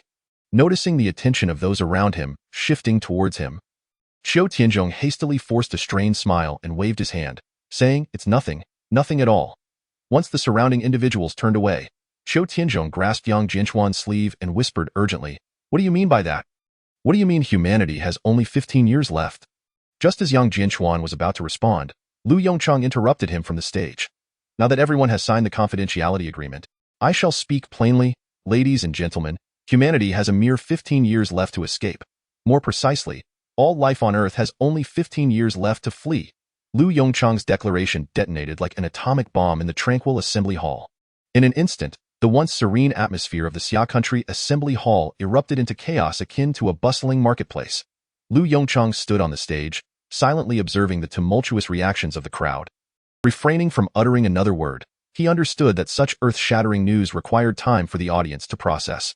Gradually, the din within the hall began to subside, and every gaze fixated intently upon Lyu Yongchang. Only then did he gently click the mouse, switching the PowerPoint presentation on the projector. I believe everyone is familiar with the recent paper published in Nature. The recent activities of the sun should have raised concerns for many, particularly the global auroras witnessed last night, which defied all previously established patterns. Through meticulous calculations and simulations, we have discovered that the sun has prematurely entered its aging phase. Moreover, its rate of deterioration far exceeds our expectations. According to model predictions, the sun will enter the red giant stage within the next decade, during which it will engulf Mercury and Venus. In 15 years, the sun will experience a helium flash. At that time, being the closest planet to the sun, Earth will be utterly incinerated by the brilliance of the helium flash. Silence enveloped the Xia Country Assembly Hall. Academician Qiu Tianzhong sat frozen, his frail hands gripping the armrests of his chair tightly. How is this possible? This defies logic, Qiu Tianzhong exclaimed in a frenzied. As a prominent figure in Xia Country's physics community, he found it difficult to accept such a reality. In just over a decade, the sun would simply exhaust the majority of its energy reserves. Logically, this energy should suffice to sustain the sun's combustion for billions of years. Where has all that energy gone? This violates the law of conservation of energy. Qiu Tianzhong rose abruptly, his withered hands trembling slightly as he shouted vehemently. If such an event were to occur, it would spell disaster. Not only for Earth's civilization but also for the entirety of human knowledge. Observing the elderly man swaying unsteadily in his seat, Lu Yongchang's eyes flickered with a hint of compassion. He had witnessed similar scenes far too often in his previous life. The more knowledge one possessed, the more challenging it was to accept such a cataclysmic shift in the sun, for it contradicted all known laws of human cognition. Lu Yongchang slowly shook his head. If the sun were indeed influenced by an unknown factor, it would align with all established laws. Qiu Tianzhong paused, standing motionless, his gaze vacant as he looked at Lu Yongchang. Then, what could possibly influence the sun? Lu Yongchang shook his head once more. I cannot say for certain. He spoke the truth. Even in his previous life, humanity had not uncovered the cause of the sun's anomalous behavior. Of course, this was also related to the limited time humanity had to investigate the sun's changes. In his past life, humanity had barely any time to study the reasons for solar anomalies, as all resources were allocated to underground cities and starship projects. Even now, with the timeline of solar anomalies shifted, Lu Yongchang harbored a vague suspicion. Perhaps the sun's changes were orchestrated by external forces. Naturally, this so-called external influence was certainly not of earthly origin. However, lacking evidence, he could not voice his speculations freely. Perhaps Lu Yongchang's words had instilled a semblance of hope in Academician Qiu, for his expression gradually softened. So, what should we do now? Academician Qiu was no fool. Since this matter had reached the forefront of discussion in the Xia Country Assembly Hall, it undeniably signified its reliability. The leaders of Xia Country would never commit such a grave error. Academician Qiu's inquiry jolted those present into a realization. Given that the situation was irretrievable, it was the solutions that warranted earnest consideration. As the collective gaze turned back to him, Lu Yongchang's previously tense demeanor eased slightly. He gently moved the mouse, opening another PowerPoint slide. As I mentioned earlier, the foremost priority for Xia Country is the Lunar Palace project. However, given the current technological capabilities of Xia Country, or rather, humanity, achieving the Lunar Palace project is an impossibility. With a hint of resignation, Lu Yongchang shrugged. The expressions of the academicians and professors darkened slightly. His statement was undeniably accurate. To date, only a handful of astronauts from decades ago, who participated in the American Apollo program, had set foot on the moon. As for Xia Country, despite having initiated a lunar exploration program, it was still far from achieving manned lunar landings. Thus, the urgent task at hand was to ascend the technological ladder. As Lu Yongchang spoke, he clicked the mouse. The projector flickered gently, revealing 3 technological advancements on the screen: fusion reactor miniaturization technology, electric propulsion technology, spaceplane technology. After the meeting concluded, Lu Yongchang did not pause for breath, heading directly to the Daxia Bay Nuclear Physics Laboratory. At that moment, construction had already commenced around the Daxia Bay Nuclear Physics Laboratory. According to the plans laid out by Chief Li, the laboratory would expand to 10 times its original size. Upon completion, the laboratory would be renamed the First Laboratory of Xia Country. The primary mission of the First Laboratory of Xia Country would be to guide all citizens toward space. Inside the Daxia Bay Nuclear Physics Laboratory, no, the First Laboratory of Xia Country, Lu Yongchang gazed solemnly at the transparent container filled with water, positioned at the center of the experimental table. This apparatus had taken the laboratory several days to construct, intended for conducting experiments on sonoluminescence. Yongchang, are you certain that the phenomenon of sonoluminescence is related to nuclear fusion? Fang Su asked, a hint of trepidation in his gaze as he looked at Lu Yongchang. Truth be told, he found the apparatus rather dubious. Lu Yongchang nodded slightly. I am certain. Fang Su's eyes brightened slightly. Oh, how are you so certain? Did you see some paper? Lu Yongchang cast a sidelong glance at Fang Su and nonchalantly replied. By my intuition, Fang Su. Let us commence the experiment. Without elaborating further, Lu Yongchang directly addressed the researcher responsible for operations nearby. In the next moment, the ultrasonic generator beneath the transparent container began to operate. The water surface within the container instantly rippled with delicate waves. Lu Yongchang's gaze was fixed intently on the monitoring data. when he observed the ultrasonic oscillation frequency displayed on the computer screen reaching the target value. A glimmer of excitement flashed in his eyes. Quick, inject the gas. The researcher beside him swallowed nervously and hastily pressed the buttons on the control panel. A flurry of fine bubbles appeared at the bottom of the transparent container. Under the influence of buoyancy, the bubbles began to rise slowly. A miraculous phenomenon unfolded. Under the action of the ultrasonic waves, the bubbles trembled back and forth within the liquid. In the next moment, as the bubbles collapsed to their smallest volume, a faint glow was released from within. Success. A flicker of exhilaration crossed Lyu Yongchang's eyes. He then abruptly turned to the researcher beside him. Have all the data been recorded? The researcher quickly typed on the keyboard and subsequently breathed a sigh of relief. Professor, all data have been successfully recorded. Good. Lyu Yongchang's expression brightened further. Transfer all the experimental data to my computer. I need to seclude myself for a period. Do not disturb me, by the way, Sugu. Continue experimenting with different solutions in varying ultrasonic frequencies. I require more data. With that, Lyu Yongchang strode purposefully toward his office. Inside the office, Lyu Yongchang stared at the plethora of chaotic data displayed on his computer, his brow furrowing deeply. The temperature during the recent sonoluminescence phenomenon was not particularly high, merely around 100,000 degrees Celsius. In comparison to the billions of degrees Celsius required for controllable nuclear fusion, 100,000 degrees was hardly worth mentioning. To achieve controllable nuclear fusion through sonoluminescence, he first needed to address the upper limit of the bubble collapse temperature. After all, the temperature within the bubbles must reach the fundamental temperature necessary to trigger nuclear fusion, right? The most straightforward method to tackle this issue would be to establish a mathematical model. As for the factors influencing the bubble collapse temperature, it is no exaggeration to say that Lyu Yongchang could deduce the most basic inferences with the tip of his toes. It was simply a matter of the ultrasonic frequency, the type of solution, or perhaps the shape of the container. This was precisely why he had specifically instructed Feng Su before secluding himself. Any mathematical model requires substantial experimental data to support it. Observing the continuous influx of diverse data on his computer, Lyu Yongchang took a deep breath. He then reached for the pin resting beside him. Pop! The sound of the pin cap being removed was crisp and resonant. In the next moment, his expression shifted dramatically. The time for intense work had begun. The quiet office was soon filled with the rustling sound of the pen tip gliding across the draft paper. Chapter 51. The Lies of the Strategic Deception Bureau. That evening, as various media outlets finalized their news articles, social media platforms across Xia country erupted instantaneously. On the trending list, 10 red and black hot search terms appeared in unison. Moon Palace Project, Southgate Project, Heavenly Court Project, Professor Lyu is amazing. These 10 trending topics caused the Weibo servers to crash. Countless netizens flooded the comment section, expressing their exhilaration. What the hell? What happened? What happened? Is this real? If I accept my own weakness, then I am invincible. Ahem, sorry, wrong set. The editors nowadays are getting more outrageous. Are they really pulling content from science fiction novels to publish news? Those upstairs should pay more attention. This is information from the recent meeting of the Xia Country Space Administration. And all these ideas were proposed by the first director, Professor Lyu. Is there a big shot who can tell me what year it is? I suspect I've traveled through time. Why do I smell the scent of rivalry between the U.S. and the Soviet Union? Naturally, a well-known military forum in Xia Country was no exception and was set ablaze by this news. After dinner, Zhao Zijia, as usual, sat in front of his computer, opening the browser. He expertly typed a domain name into the address bar and gently pressed the enter key.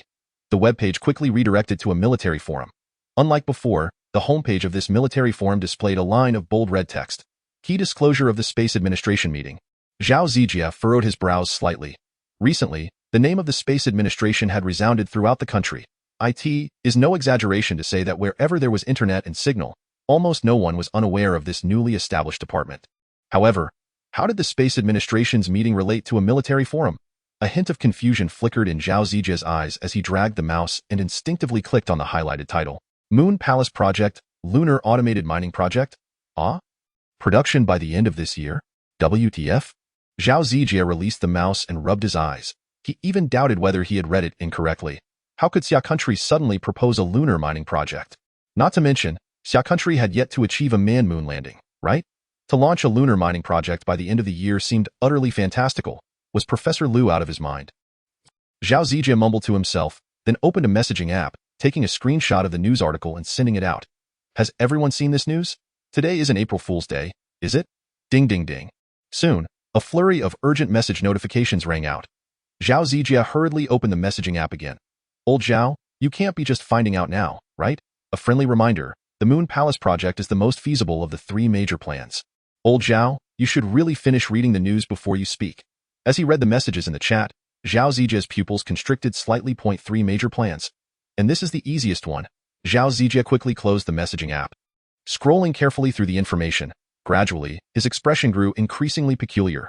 Southgate Project, featuring the Xian Nu series of aerospace fighters and the Luanyao series of aerospace platforms aimed at resisting alien invasions? WTF? Scheduled for completion by the end of next year? As he scrolled down, the specifics of the Southgate Project came into view. Xian Nu series aerospace fighter, length, 30 to 50 meters, maximum takeoff weight, 80 to 100 tons. In atmosphere cruising speed, 11.2 kilometers second, second cosmic speed, maximum speed outside the atmosphere, 16.7 kilometers second, third cosmic speed. Utilizing dual fusion engines, with a propulsion system based on electric propulsion, major weaponry includes small laser rapid-fire cannons, ultra-high-speed medium to long-range air-to-air missiles, capable of being equipped with nuclear warheads. The subsequent Luanyao series is even more outrageous. Total length, 500 meters, wingspan, 1,300 meters, maximum takeoff weight, 300,000 tons, cruising speed in the atmosphere, 2 Mach. Speed outside the atmosphere can reach third cosmic speed. Upon reaching this point, Zhao Zijia swallowed hard. Is this really technology we can have by next year? Realizing this was only the second plan, Zhao Zijia hurriedly scrolled down further. Hiss. Heavenly Court Project, goodness. Just from the name, I can imagine how absurd this could be. First, he glanced at the projected completion time for the project. 15 years. He suddenly exhaled. After the stimulation of the first two projects, he found the 15-year timeline of the Heavenly Court Project to be the most plausible. But soon, he decided to retract his NA-VE comment. Human Deep Space Exploration Fleet Project. Within the plan, the entire Heavenly Court fleet consisted of 1,000 survival-class starships, 500 supply-class starships, and 1,000 combat-class starships. Among them, the 1,000 survival-class starships could accommodate nearly 1 billion Xia citizens, averaging 1 million people per starship. The maximum speed of the entire Heavenly Court fleet would reach 1/10 the speed of light. As for the fleet's destination, it would be Proxima Centauri, 4.22 light-years away. Zhao Zijia took a deep breath. He trembled as he opened the messaging app again, typing 3 exclamation marks in the chat. Ha ha ha, another kid is shocked speechless. Seeing a friend's reply, Zhao Zijia forced a smile. Typing on the keyboard. What on earth is this? This stuff clearly belongs in a science fiction novel, right? How can it be presented in the Xi'an National Assembly? Just as Zhao Zijia's sarcastic comment was sent, someone replied, Old Zhao, you're still too young. Remember the Star Wars program proposed by the US back in the day? Zhao Zijia's pupils dilated as he accelerated his typing. Are you saying this is something concocted by the Strategic Deception Bureau? In the next moment, a screenshot was shared in the messaging app. The screenshot displays the trending topics on Weibo. Congratulations to Professor L.V. Yongchang on his appointment as the director of the Strategic Deception Bureau. Zhao Zijia. He shook his head with a wry smile. Indeed, such matters should not be believed by any rational individual with a modicum of intelligence. Yet, a vivid image of the stunning aurora from a few days prior suddenly flickered in his mind. Noting that the two events occurred less than a day apart, Zhao Zijia felt a slight stir in his heart. Could there be a connection? But soon, he shook his head, dismissing his fanciful thoughts. That seems highly improbable. It is likely, just as the netizens have claimed, merely a fabrication from the Strategic Deception Bureau. Chapter 52. The response from the United States. The Pathfinder program. Meanwhile, across the ocean in the United States, within the presidential office in the White House, Albert's face flushed red as his small eyes fixated intently on Defense Secretary Anthony and CIA Director William Blair. William Blair, do you no longer desire the title of Director of the Intelligence Agency? Albert's furious roar made both men shudder. William's eyes twitched slightly as he replied, Mr. President, silence, Albert snapped, seizing a document from his desk and flinging it onto William's lap. I do not wish to hear any of your justifications. Just tell me, what is our CIA doing? Damn it, the summer country is preparing to break out of the solar system, and what are we doing? We are still repairing power facilities across the nation. Fuck. William lowered his gaze to the document lying at his feet. The words Moon Palace Program stabbed at his eyes. After a moment of silence, he spoke slowly, Mr. President, our informants in the summer country did not acquire any intelligence regarding this plan before the meeting commenced. I suspect this is merely a smokescreen thrown by them. Do you recall the Strategic Defense Initiative we proposed decades ago? As William's words faded, Anthony chimed in, Sir, I share the same view as Director William. The three plans from the summer country, in my opinion, are entirely unfeasible. Their statements slightly eased Albert's expression. So you mean to say that these three so-called space programs from the summer country are nothing but bluffs? What about the newly established Space Administration? Surely, that new department cannot be a sham as well. According to our intelligence, Professor L.V. Yongchang wields considerable power. William chuckled lightly, retorting, Mr. President, would you appoint a 21-year-old to head NASA? Without a moment's hesitation, Albert shook his head decisively. What nonsense! A 21-year-old should be busy with college romances. William shrugged, spreading his hands with a smirk directed at the president. Albert paused for a moment, then suddenly understood, nodding gently. I believe I grasp your meaning. So, in your opinion, how should we respond to the smokescreens released by the summer country? The reactions on Twitter these past few days have not been favorable. We must devise a strategy promptly. A hint of a bitter smile appeared in William's eyes. Twitter. Twitter. Yet again, Twitter. How did our country end up with such a president? He sighed inwardly, then turned a pleading gaze towards Anthony. This matter was beyond the purview of the CIA. After a moment of contemplation, Anthony's eyes sparkled with determination as he stated, Mr. President, I believe it is necessary for us to initiate the Mars landing program. Albert's pupils constricted slightly, his expression turning considerably serious. Landing on Mars? Are you certain? Anthony nodded slowly yet resolutely. Although the authenticity of the summer country's three plans is questionable, we can derive a simple conclusion. Presently, the summer country is placing increasing importance on space. To secure the future position of the United States, we must seize control of space dominance first. That afternoon, the White House held an urgent press conference. Albert stood at the podium, clearing his throat. Ladies and gentlemen, welcome to the White House press conference. In the recent solar storm, the United States suffered severe losses. However, thanks to our formidable national strength, we have swiftly transitioned from the steam age back to modernity. As he spoke, Albert made a comical gesture, eliciting a round of laughter from the audience. All right, let us return to the main topic, lest my secretary glare at me again. The laughter grew louder, and after receiving a disapproving look from his secretary, Albert composed himself and continued, Ladies and gentlemen, in our pursuit of humanity's future, the United States has never slowed its pace. I hereby announce that, effective immediately, the United States will commence the manned Mars landing program. Project codename, Pathfinder. As Albert's words echoed in the press conference hall, an eerie silence enveloped the room. Moments later, a cacophony of discussions erupted. Mr. President, is this decision by the United States in response to the summer country's three recently announced plans? Mr. President, does this decision signify the rekindling of an arms race? Sir, observing the reporter's fervent expressions, Albert furrowed his brow slightly. He raised his hand as if to quell the noise. The commotion gradually subsided, and soon the press conference hall fell silent once more. However, the expressions on the reporters' faces were markedly different from just moments before. Each reporter appeared as if they had caught the scent of blood, their eyes gleaming with excitement. Albert scanned the room and said gravely, The purpose of initiating the Pathfinder program is to find a second Earth for humanity. Everything the United States does is for the future of mankind. As for the summer country's Moon Palace program and Southgate plan, I sincerely wish them success in turning the contents of science fiction into reality. With that, Albert did not linger for another moment, nor did he grant the reporters time to pose questions. Promptly turning to exit the press conference hall, as the president turned to leave, a slight commotion erupted among the attendees. Editor, big news, major news, trust me, this will undoubtedly be the headline of our newspaper. Just as the reporters were still in a state of confusion, a voice emerged from a corner. A man in a suit, with an excited expression, brandished his phone while exclaiming and hastily making his way to the exit. This was a reporter from the Washington Post. Many journalists recognized the individual, and his actions reminded everyone else to pick up their phones and report the happenings of the press conference to their editors. In just 2 to 3 hours, the Washington Post had swiftly released the latest edition of today's newspaper, Moon vs. Mars, who will emerge victorious in this space showdown. Following the Washington Post, other newspapers hastily followed suit, with headlines increasingly sensational.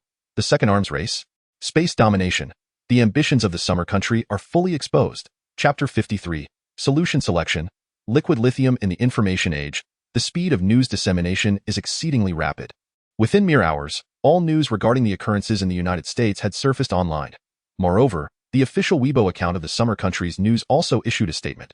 Similar to the United States, everything the summer country undertakes is also for the advancement of humanity. This Weibo post garnered countless likes and comments within just a few minutes. Goodness. I must say, this is quite reasonable. Everything we do is to combat extraterrestrials. As for who the extraterrestrials are, cough cough, You know what I mean? Wow. The person above is brilliant. To be frank, in this situation, it should be considered arms race 2.0, right? Go bolder and drop the should, to be precise. This should now be regarded as a space race. No more talk, I bet on the summer country winning. As for why, it's simply because we have Professor LV, and they do not. In the capital city? Within the inner ring road, Counselor Lee sat quietly in his office, a document laid before him on his desk. The document detailed the specifics of the United States Pathfinder program. Heh, Counselor Lee chuckled softly, casually tossing aside the file that recorded the intricacies of the United States Pathfinder program. Minister He, from now on, begin gradually reducing the scale of non-essential industries. All resources of the summer country shall be prioritized for the space administration. Minister of Finance He Jia's pupils dilated in shock as he exclaimed, Counselor, this will likely have a significant impact on the economy of the summer country. Lee, maintaining a tranquil demeanor, cast a sidelong glance at He Jia and replied softly, this is an ordered in addition to reducing the scale of non-essential industries. Starting today, all resource exports are prohibited. Furthermore, at all costs, we must import steel and various mineral resources from abroad. Remember, this is an order. He Jia's pupils trembled in disbelief. He could scarcely fathom the profound impact that these commands would impart upon the present-day Xia nation. These measures must be executed gradually, ensuring that the populace remains oblivious to any anomalies. After a moment of contemplation, Counselor Lee spoke once more, adding that the current state of Xia nation could scarcely withstand any considerable upheaval. Indeed, we shall ensure the task is completed. He Jia swallowed nervously, his countenance resolute as he proclaimed loudly. Meanwhile, Yongchang, who had been sequestered in his office for several days, remained unaware of the happenings outside. Even if he were to learn of them, he would likely dismiss them with a scoff. At such a time, who could afford to engage in competitions? Moreover, his mind was wholly consumed with a myriad of intricate equations. His expansive desk was already cluttered with various drafts, each scrawled with annotations. With a sudden clap, Yongchang exhaled deeply, slamming his pen down upon the solid wood desk. Success? He gazed blankly at the drafts before him, murmuring to himself. The paper bore an exquisitely aesthetic series of equations. Rubbing his slightly reddened eyes, he took a deep breath. After 3 exhausting days, during which he had only taken minimal breaks for meals and sleep, his pen had scarcely left the page. Hard work indeed yields its rewards. For he had ultimately succeeded in establishing a mathematical model for the phenomenon of sonoluminescence. With a mixture of trepidation and anticipation, Yongchang began to input various parameters into the model he had painstakingly developed. Soon, the calculations were complete. As he scrutinized the data on the draft paper, his pupils dilated in shock. He had never anticipated that achieving controllable nuclear fusion would necessitate such materials. Lithium metal. The properties of lithium metal flooded his mind in an instant. Lithium, a metallic element, is a soft, silvery white metal, and it possesses the lowest density of all metals. Its melting point is 180.54 C. From this perspective, lithium metal could indeed function as a solution. After all, if heated above 180.54 C, it would transform into a liquid state. Contemplating the calculation results before him, Yongchang fell into deep thought. To be candid, utilizing liquid lithium as a reaction medium, while somewhat unexpected, was not entirely irrational upon further reflection. After all, lithium metal has its unique applications in atomic reactors. While pondering the feasibility of employing liquid lithium as a reaction medium, he rose from his chair and strolled toward the office door. Click! The sound of the office door opening instantly drew the attention of everyone in the laboratory. Yongchang, have you finally made progress? Fang Su exclaimed brightly, hastening to greet Yongchang. So, have you solved it? Yongchang lifted his gaze, shaking the draft paper in his hand, and nodded lightly. Wow! Those dark circles under your eyes. Upon seeing Yongchang's face, Fang Su was taken aback. Have you not slept at all over the past 3 days? Fang Su's reaction startled Yongchang as well. His motion halted abruptly, and he instinctively raised a hand to feel around his eye sockets. Surely it can't be that exaggerated. I've managed to sleep a total of 10 hours in these 3 days. Fang Su's expression turned peculiar. 10 hours. All right, you should go take a nap. If you happen to collapse from exhaustion, Counselor Lee would surely have my skin for it. Yongchang waved dismissively. Don't worry, I'm fine. Let's conduct the experiment. We can't afford to waste any more time. Observing Yongchang's demeanor, Fang Su could only exchange a resigned glance with a nearby researcher before letting out a soft sigh. All right then, you are the chief of the laboratory. You call the shots, so how shall we proceed? Upon hearing Fang Su's inquiry, Yongchang instinctively turned to the reaction vessel set aside. His brow furrowed slightly as he slowly shook his head. No, we need to replace it. Contact the factory. We require a custom-made vessel. Fang Su furrowed his brow at this statement. A custom vessel? That will take quite some time. What solution are you planning to use? I can inform the factory in advance. As he spoke, Fang Su grabbed a pen and paper to jot down Yongchang's requirements. Liquid lithium.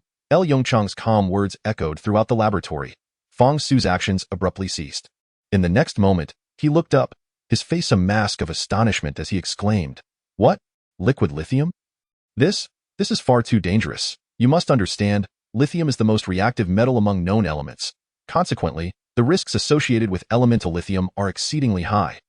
A single misstep could lead to combustion and subsequent explosion." Chapter 54. The emergence of the experimental machine. Fang Su gazed at Yongchang with a complex expression, his ballpoint pen trembling slightly in his grip. Solid lithium is already perilous. One can only imagine the dangers posed by liquid lithium heated to over 180.54 C. And now, Yongchang was proposing to use liquid lithium as a reaction medium for controlled nuclear fusion?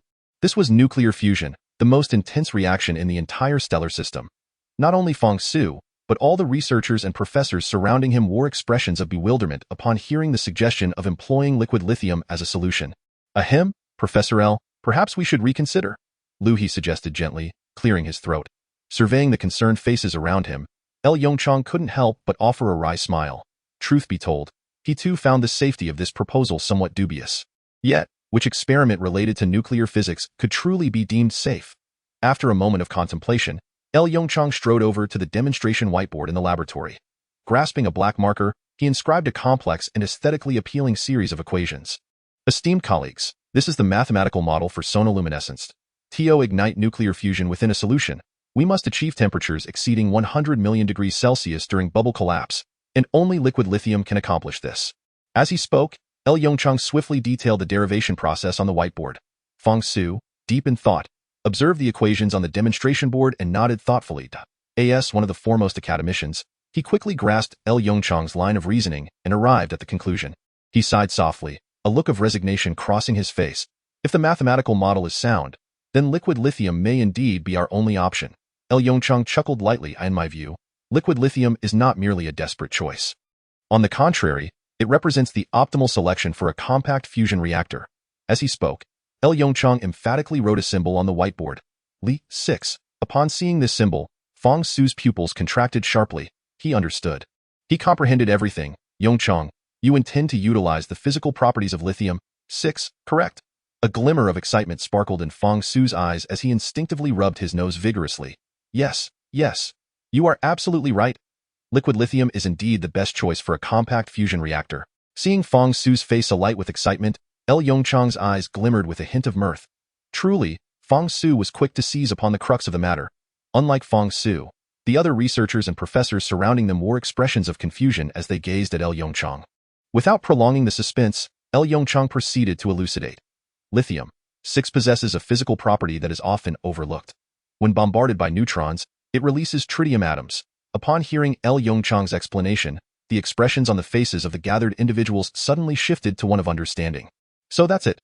Tritium-deuterium fusion reactions, once initiated, would naturally release a significant number of neutrons, and these neutrons, upon bombarding the surrounding liquid Li6, would in turn release a substantial quantity of tritium atoms. In this manner, compared to the Pangu 1 fusion reactor, the compact reactor would not require additional tritium gas.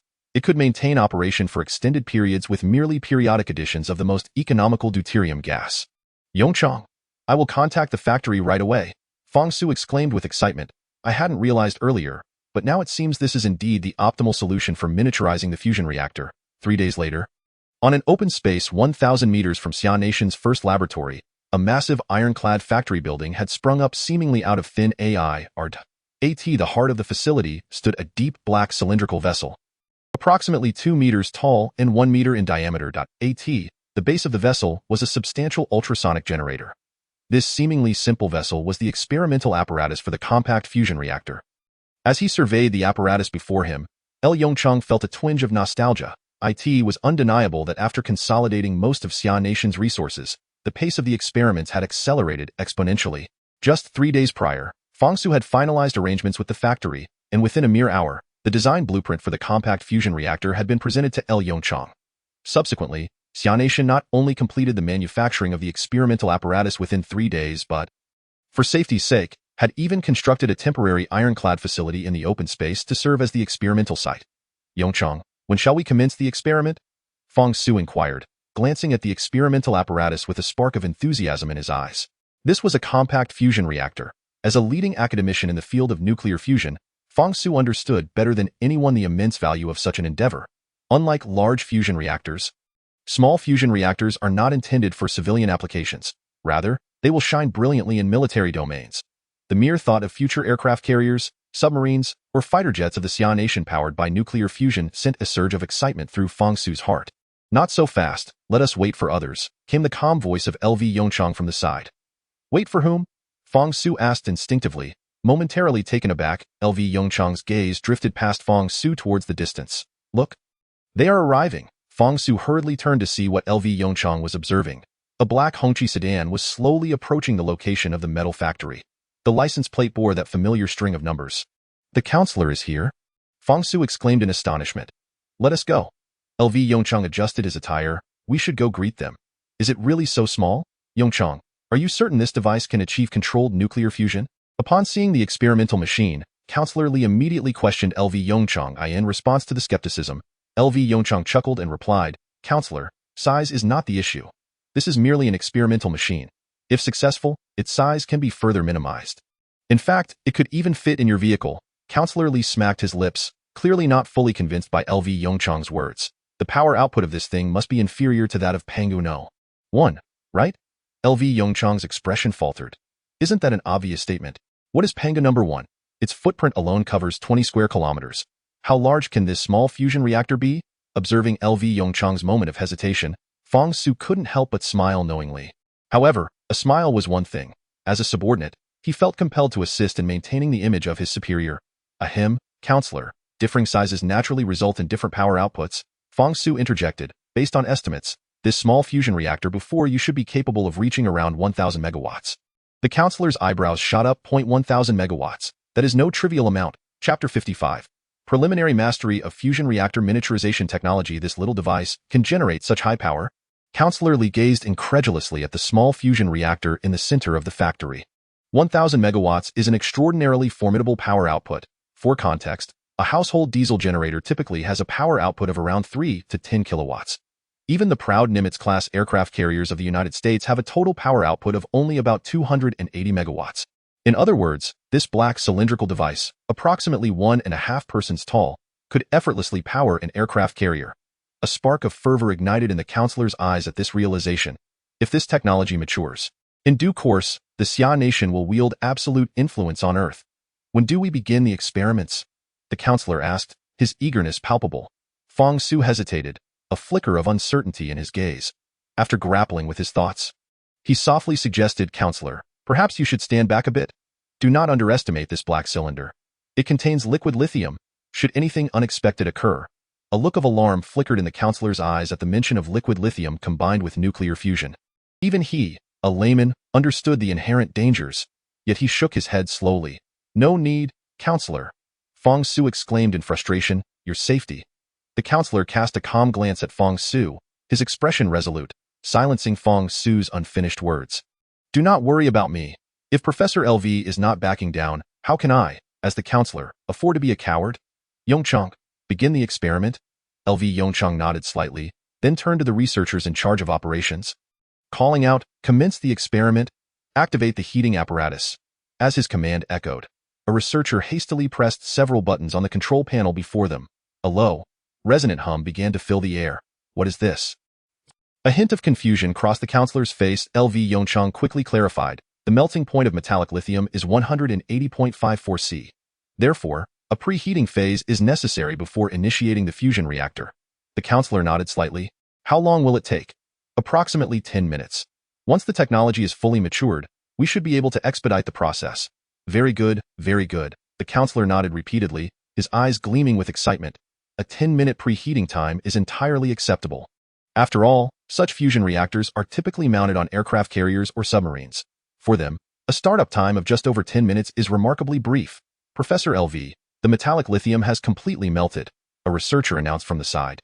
Upon hearing this, LV Yongchang's expression grew serious. Initiate the ultrasonic wave generator. Inject the deuterium-tritium mixed gas. With LV Yongchang's orders, a flurry of fine bubbles began to rise from the bottom of the black container. Under the oscillation of the ultrasonic waves, the bubbles began to contract rhythmically.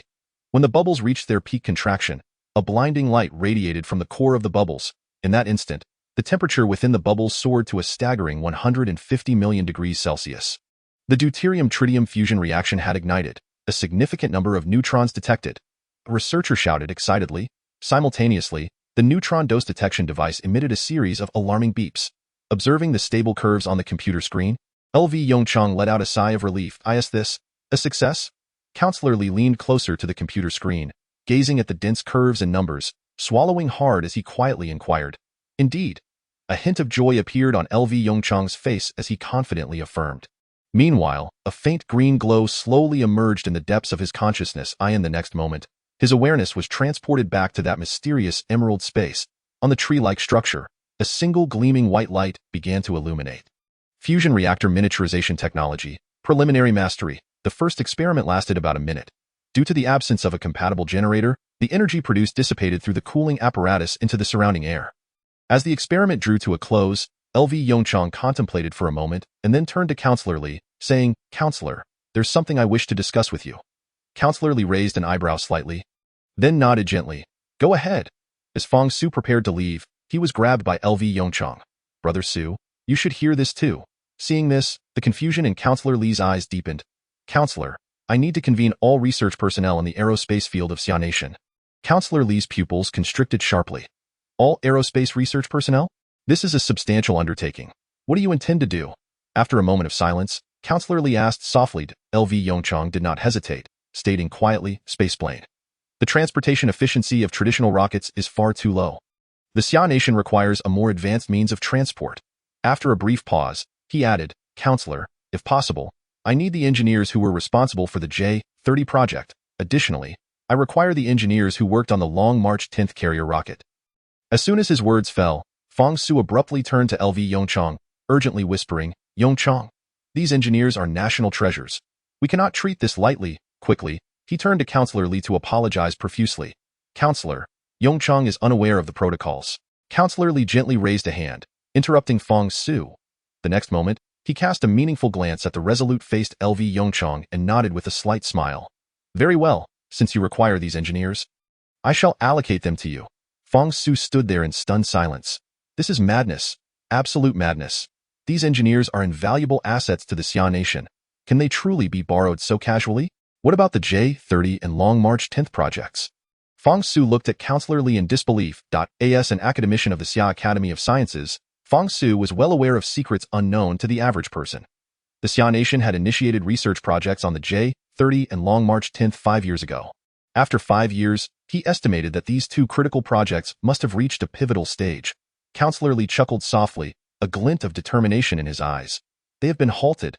"Halted? When did this happen?" Fong Su's eyes widened in shock. Such research tasks can simply be paused. Surely Counselor Li is not jesting with him? Observing Fong Su's astonishment, a faint smile crept onto the counselor's face, and then he spoke with unwavering resolve. "It has been halted, as I said." Chapter 56. The Emperor of Jingpu is intrigued. Let us set aside the shock that Counselor Li's words brought to Fong Xu. At the very least, LV Yongchang truly witnessed the formidable determination of the current counselor of the Xia Nation. He speaks and acts decisively. If necessary, we can always start over. Professor LV, I am entrusting the fate of the nation into your hands. The counselor looked at LV Yongchang meaningfully, speaking with a slow, deliberate tone. "Do not let me down." L. Yongchang's expression was grave as he nodded emphatically. "When do you plan to commence research on the aerospace aircraft project?" Upon hearing the chairman's inquiry, L. Yongchang furrowed his brow slightly. Although there were several engineering teams currently working near the nuclear physics laboratory, it would conservatively take at least another month to fully complete these laboratories. A month-long hiatus was something L. Yongchang could not accept under any circumstances. After a moment's contemplation, he spoke. "Chairman, the highest standard aerospace laboratory in Xia country." Before L. Yongchang could finish his sentence, the chairman raised an eyebrow and interrupted him. "The Long March 10th rocket mission is being conducted at the National Space Research Institute of Xia country. Is that sufficient?" L. Yongchang was momentarily taken aback, but a glimmer of joy quickly flickered in his eyes as he nodded vigorously, exclaiming, "That's more than enough. Then, Chairman, I shall report there tomorrow." Hearing L. Yongchang's declaration, Fang Su suddenly grew anxious. Without regard for the ongoing conversation, he seized Yongchang's arm and whispered urgently, "Have you lost your mind? The miniaturization of the fusion reactor is not yet complete." Yongchang paused in surprise, glancing at the experimental machine in the center of the venue, which was currently shutting down. In the next moment, he took a deep breath and turned to Fang Su with a serious demeanor. "Brother Su, this arduous task shall be entrusted to you." Fang Su was taken aback. "Huh? Aren't you the chief engineer?" He felt as if a stampede of 1,000 alpacas was racing through his mind. How had this monumental responsibility suddenly fallen onto his shoulders? Yet, it was clear that Yongchang paid no heed to Fang Su's protests. Casually waving his hand as he followed the chairman out in the distance, Fang Su could faintly hear their conversation. "Yongchang, why not complete the miniaturization of the fusion reactor first?" The chairman's voice held a note of apprehension. "Is it all right on your end, Fang Su?" It's fine. Rest assured, Chairman." Yongchang replied nonchalantly, "I am well aware of Brother Su's capabilities. The most critical components of the fusion reactor have already been completed. The remaining task is merely to encase it. Quite simple. I have faith in Brother Su." Fang Su could only sigh. He slowly turned his gaze back to the experimental machine. The matching generator had yet to be designed, and the cooling system was not yet perfected.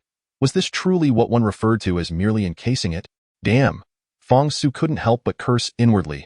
Meanwhile, in Su country, Emperor Jingpu sat behind his desk, perusing the documents before him, a contemplative expression crossing his face. Over the past 6 months, the world had witnessed an overwhelming number of events. First, the neighboring Xia country was framed and withdrew from the ITER program.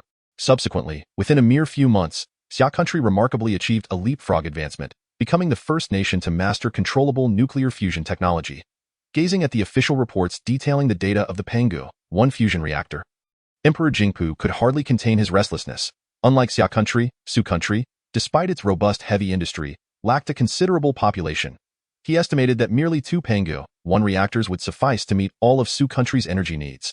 This presented a tremendous opportunity for Su country. Beyond the petroleum resources required for industrial production, Su country could entirely abandon inferior energy sources such as oil and natural gas with the advent of controllable nuclear fusion. Given Su country's already precarious economic situation, this would result in significant savings. "Come in." The more he pondered, the more excited Emperor Jingpu became, calling out loudly toward the door of his office. The next moment, the door swung open, revealing a burly man who respectfully addressed him. "Your Excellency, what is your command?" "Inform the Ministry of Foreign Affairs that I require a visit to Xia country in a few days," Emperor Jingpu declared with an air of authority. That evening, at the first laboratory of Xia country, there was a knock at Yongchang's office door. He was engrossed in preparations for the aerospace aircraft project. The sudden knock momentarily startled him. Instinctively, he glanced at the clock on the wall. 9:50 p.m. Who could possibly be visiting at such a late hour?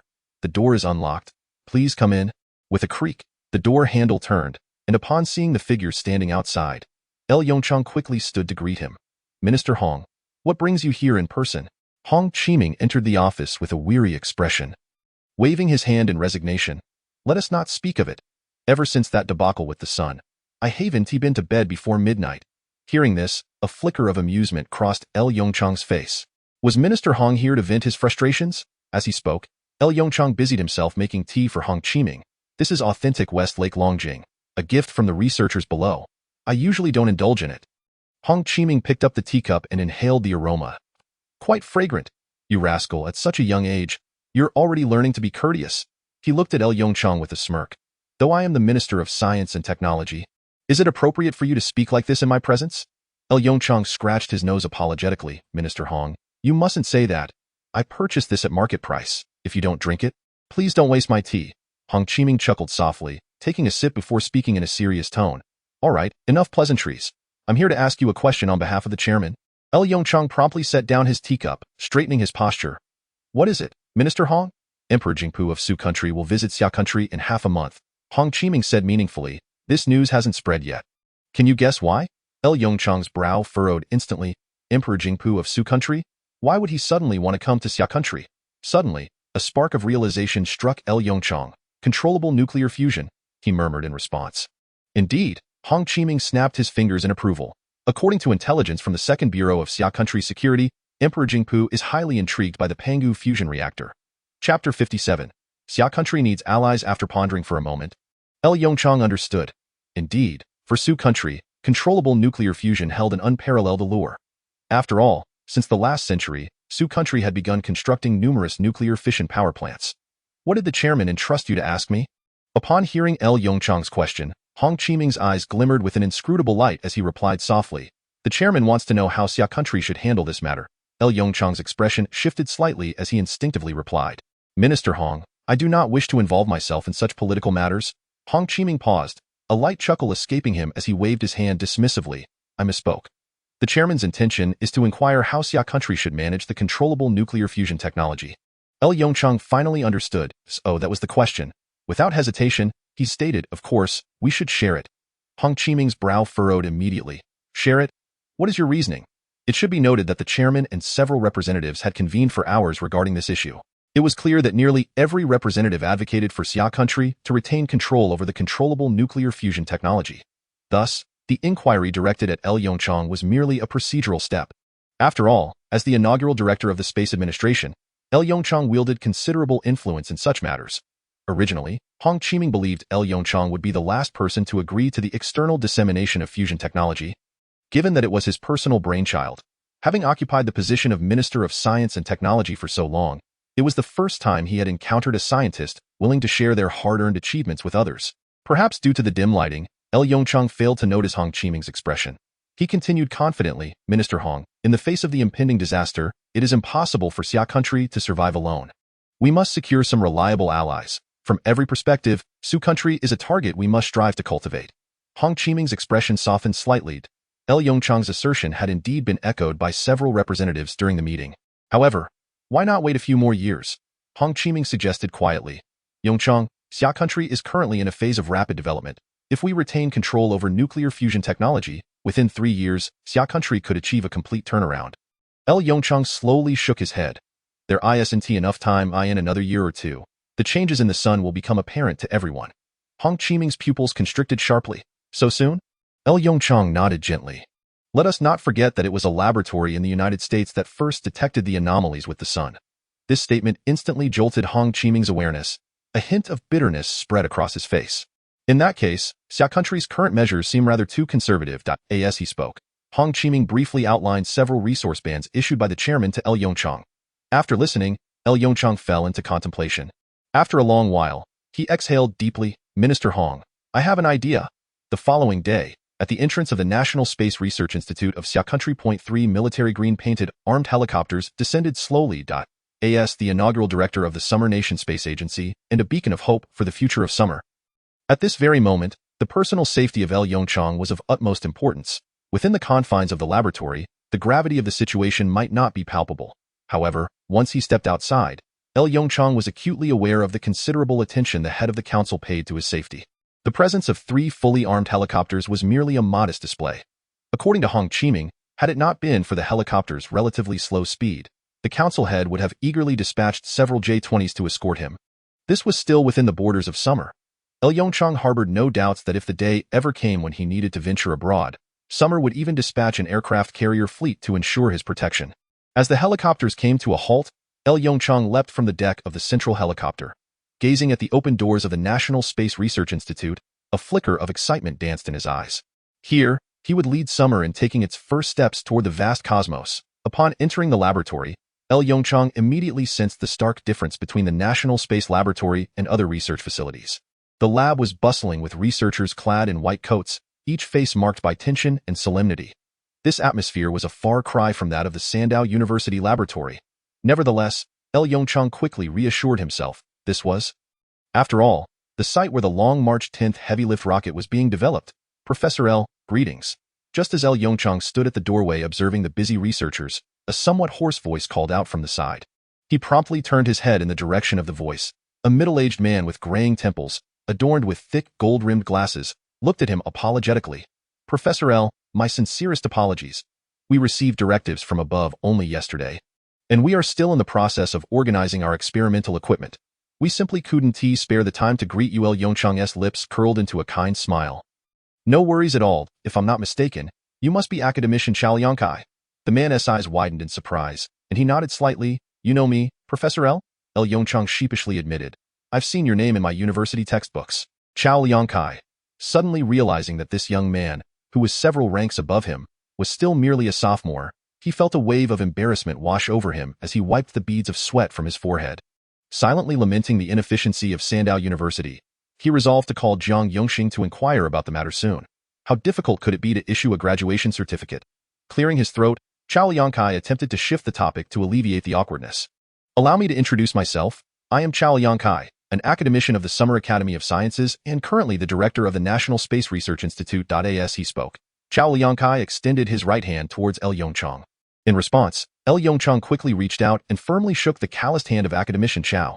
Academician Chao, could you assist in gathering the researchers from the institute? Yongchang said in a serious tone. I need to convene a meeting to outline the forthcoming tasks. Chao Liangkai readily agreed, knowing he had no choice. Just last night, he had received a straightforward directive from his superiors: unconditionally comply with any arrangements made by Professor Yongchang. 30 minutes later, within the conference room of the National Space Research Institute, all the researchers promptly took their seats at Chao Liangkai's urging. Yongchang stood before the conference table, scanning the room with a serious expression before activating the projector. Ladies and gentlemen, I trust you have all received the notice from higher authorities. The development of the Long March 10th heavy lift rocket project is hereby halted. Although the attendees had received this news the previous night, expressions of sorrow and reluctance still marked their faces. After 5 years of dedicated research, it was not an exaggeration to say that the Long March 10th heavy lift rocket project was akin to a cherished child for these researchers. As a fellow researcher, I understand the distress you all feel. However, the current situation of summer is something you are all undoubtedly aware of. Sensing the heavy atmosphere in the conference room, Yongchang took a deep breath and continued. Summer requires a more effective propulsion system. The projector's shifting lights drew everyone's attention. Electric propulsion technology? Electric propulsion. This is impossible. In an instant, the conference room erupted into chaos, with a chorus of skepticism ringing in Yongchang's ears. The expression on Chao Liangkai, as the director, shifted to one of concern as he looked at Yongchang, who remained composed. Ahem. Professor L, are you referring to the Hall thruster? Yongchang nodded gently, a hint of a smile in his eyes. What? Academician Chao has experience in this area? Chao Liangkai's pupils constricted. The Hall thruster? Indeed, it was the Hall thruster. He forced a bitter smile and shook his head. Professor L, if you intend to replace chemical fuel rockets with Hall thrusters, I advise you to reconsider. Yongchang's expression reflected a hint of confusion. What do you mean by that? Chao Liangkai let out a slight sigh. Professor L, you must be captivated by the specific impulse of the Hall thruster. Correct? Yongchang's expression tightened slightly before he nodded in affirmation. Observing this, the bitterness in Chao Liangkai's eyes deepened. The Hall thruster project had been explored by their institute long ago. Initially, they had been full of confidence, with many academicians believing it to be the perfect propulsion system. Unfortunately, reality had proven far more brutal than their imaginations. In the laboratory, the maximum thrust of the Hall thruster was approximately 200 millinewtons. At this rate, Chao Liangkai sighed once more. Professor L, what can 200 millinewtons accomplish? In the atmosphere, it might barely manage to propel a few sheets of A4 paper. Wouldn't you agree? With this in mind, do you truly believe the Hall thruster can replace traditional chemical rockets? In the face of Chao Liangkai's skepticism, Yongchang chuckled lightly, his demeanor unperturbed. Academician Chao, let us not rush to conclusions. Allow me to finish my explanation before you pass judgment. As he spoke, Yongchang pressed the mouse again. Academician Chao, may I inquire about the power of the original Hall thruster in the institute? Chao Liangkai stared at the image of a completely black cylindrical object projected on the screen, momentarily taken aback. What is this? With his knowledge, he was unable to identify the object in the picture. Responding instinctively to Yongchang's question, he said, approximately 20 kilowatts. Yongchang nodded knowingly.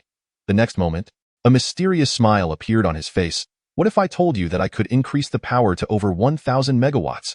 Chao Liangkai gasped sharply. Even he, with his vast experience, could hardly contain his astonishment. Leaping from his chair. What did you say? 1,000 megawatts. A faint smile graced Yongchang's lips as he nodded gently. Chao Liangkai's pupils quivered slightly as he swallowed hard, his voice hoarse. Professor L, do you realize what 1,000 megawatts entails? Are you suggesting that we would require the Pango one to supply power for it? At this juncture, a wild thought began to take shape in his mind. Could it be? He abruptly turned his gaze to the projection screen. The Pango one is not necessary. Yongchang smiled and nodded, continuing, however, we do indeed possess a miniaturized fusion reactor. What? What on earth? In an instant, Several gasps echoed throughout the conference room. Ignoring the commotion, Yongchang composed himself and pointed to the projection screen. Allow me to introduce to you the latest achievement of Summer's first laboratory, the miniaturization technology of fusion reactors. What you see before you is the core component of a small fusion reactor, equivalent to the reactor of Pangu 1. Standing 2 meters tall and 1 meter in diameter, it currently has a rated power of 1,000 megawatts. As he finished speaking, the conference room fell into a profound silence. Chao Liangkai stood dazed beside the conference table, his hands trembling slightly from excitement. Professor L, is this truly real? It was not that he doubted Yongchang's words. Rather, everything seemed too fantastical. Just recently, the Pangu 1 fusion reactor had come into being. How could it be that just over a month later, the miniaturization technology for the fusion reactor was laid out before him? Chao Liangkai even reached out to pinch his thigh. Ouch, that hurts. Of course, it's true. Yongchang's expression turned serious. Yesterday, in the presence of Counselor Li, the first ignition experiment of the miniaturized fusion reactor was successfully completed. Although the supporting power generation apparatus has yet to be designed, I assure you that within a month, the miniaturization technology for fusion reactors will reach full maturity. Chao Liangkai took a deep breath. It must be said, he was moved. A power of 1,000 megawatts. Even with the most rudimentary multiplication, the thrust produced by a small fusion reactor's Hall thruster could reach a staggering 1 ton. But what about the issues of heat generation and losses? A flicker of concern crossed Chao Liangkai's mind as he recalled a crucial question. Ordinary wires cannot endure the immense current of a small fusion reactor. Yongchang chuckled softly and clicked the mouse again. What about room temperature superconducting coils? What? Chao Liangkai's eyes widened in astonishment. Has Xia country already developed room temperature superconductors? Otherwise, do you think, academician Chao, that we were able to construct Pangu No. 1? Yongchang responded with a cheerful retort. Due to confidentiality agreements, most researchers were unaware of the cutting-edge technology embedded within Pangu No. 1. Chapter 59. Su country. I am willing to pay any price. Chao Liangkai's breathing quickened. Room temperature superconductors, coupled with a 1,000 megawatt small fusion reactor. The synergy between the two is far from a simple 1-1-2. He swallowed lightly, casting his gaze towards the young man standing beside him. It is hard to fathom. All of this has been orchestrated by this mere 21-year-old before him. Half a month later, a flight from Su country gently descended onto the perfectly straight runway of the capital's airport. As the airplane door opened, the figure of Emperor Jingpu emerged onto the aircraft's stairway. Your Excellency, welcome to Xia country. A staff member from the Ministry of Foreign Affairs hurriedly approached to greet him as he descended the stairs. The emperor, in need of assistance, was quite amiable. A warm smile graced his face as he nodded gently to the staff member. Hello, hello. Upon witnessing that congenial smile, the staff member felt a chill run down his spine. He quickly stepped aside and gestured. Mr. Jingpu, Counselor Li is awaiting you at the Diaoyutai State Guest House. The smile on Emperor Jingpu's face grew even more radiant as he nodded lightly and followed the staff member's guidance into a completely black Hongqi sedan. In the Diaoyutai State Guesthouse's reception hall, Emperor Jingpu sat to the left of Counselor Li. Counselor Li, congratulations on Xia country's mastery of controllable nuclear fusion technology. In response to the emperor's praise, a faint smile appeared on Counselor Li's face. He nodded gently and replied, Thank you. Afterward, Counselor Li lifted the teacup from the table and took a delicate sip. Emperor Jingpu? Oh, thank you. Is that all? No more? He glanced at Counselor Li's leisurely demeanor, a hint of helplessness flickering in his eyes. Counselor Li, I have come to Xia country primarily to discuss a collaborative project. Oh? What kind of collaborative project? A glimmer of amusement flashed in Counselor Li's eyes as he spoke lightly. Mr. Jingpu, feel free to speak boldly. Given the friendship between our two nations, I believe most projects would not pose a problem. The helplessness within Emperor Jingpu's eyes deepened.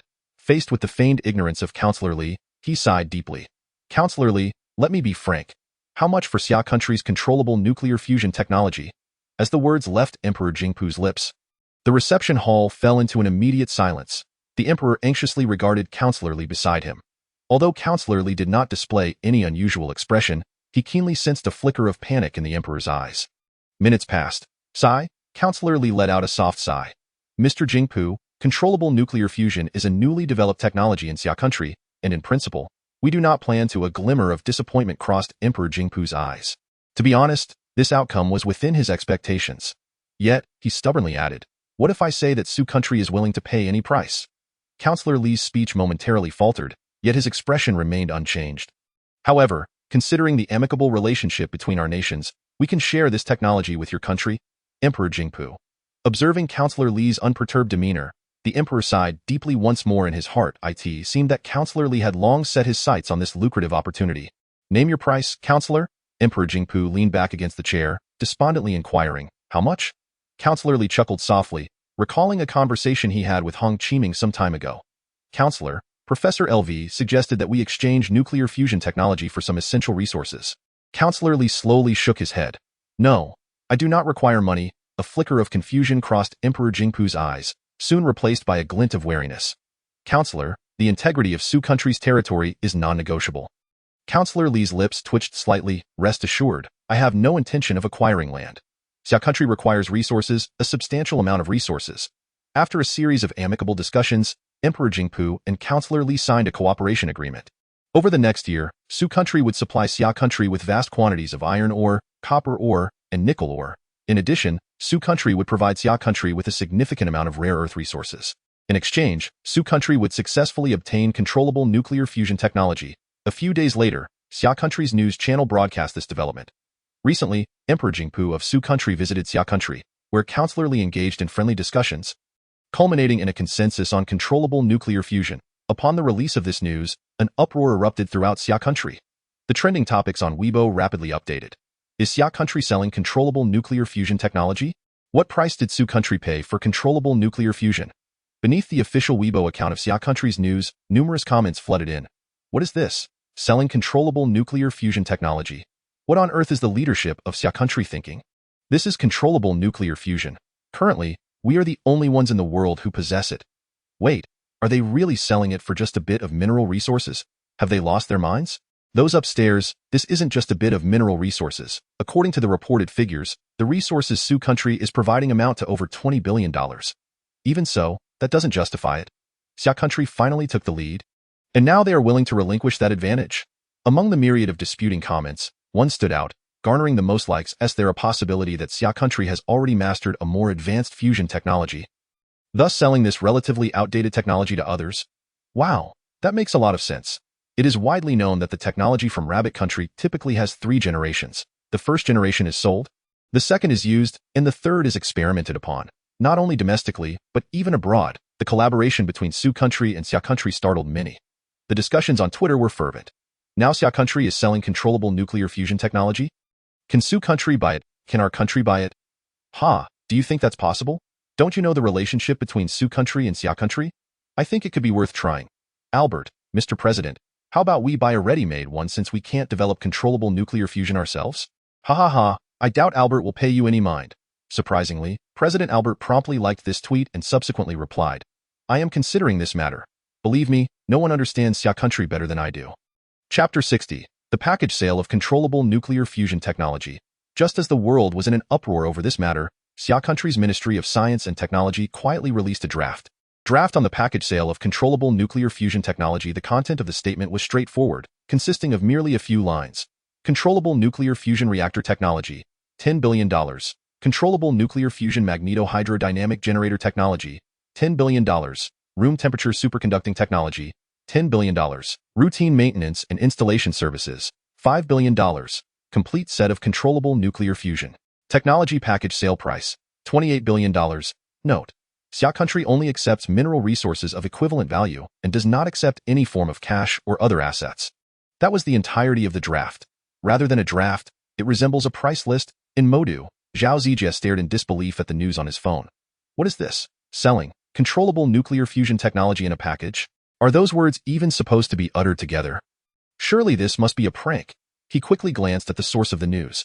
Xia country's Ministry of Science and Technology. Zhao Zijie fell silent, feeling a myriad of grievances welling up inside him, yet at a loss for where to begin. His fingers moved lightly as he shared the news in a QQ group. What? Am I seeing things? Selling controllable nuclear fusion in a package? Wow, and there's an 80% discount for package purchases, very enticing. Observing the reactions of his groupmates, Zhao Zijie typed a line of text. I don't know why, but I am increasingly convinced that Xia country has already mastered second-generation nuclear fusion technology. Zhao Zijie's words instantly garnered a chorus of agreement. Makes a lot of sense. The traditional artistry of rabbits is merely a fade, a mere distraction. Step aside, step aside. Our company specializes in refurbishing nuclear warheads, polishing submarines, recycling second-hand aircraft carriers, sealing leaks in aircraft carriers and submarines, overhauling nuclear reactors, and maintaining and refurbishing space shuttles, as well as cleaning satellite surfaces at high altitudes. Amidst a cacophony of boastful banter, a particular response caught Zhao Zijie's attention. Am I the only one who noticed the final caution?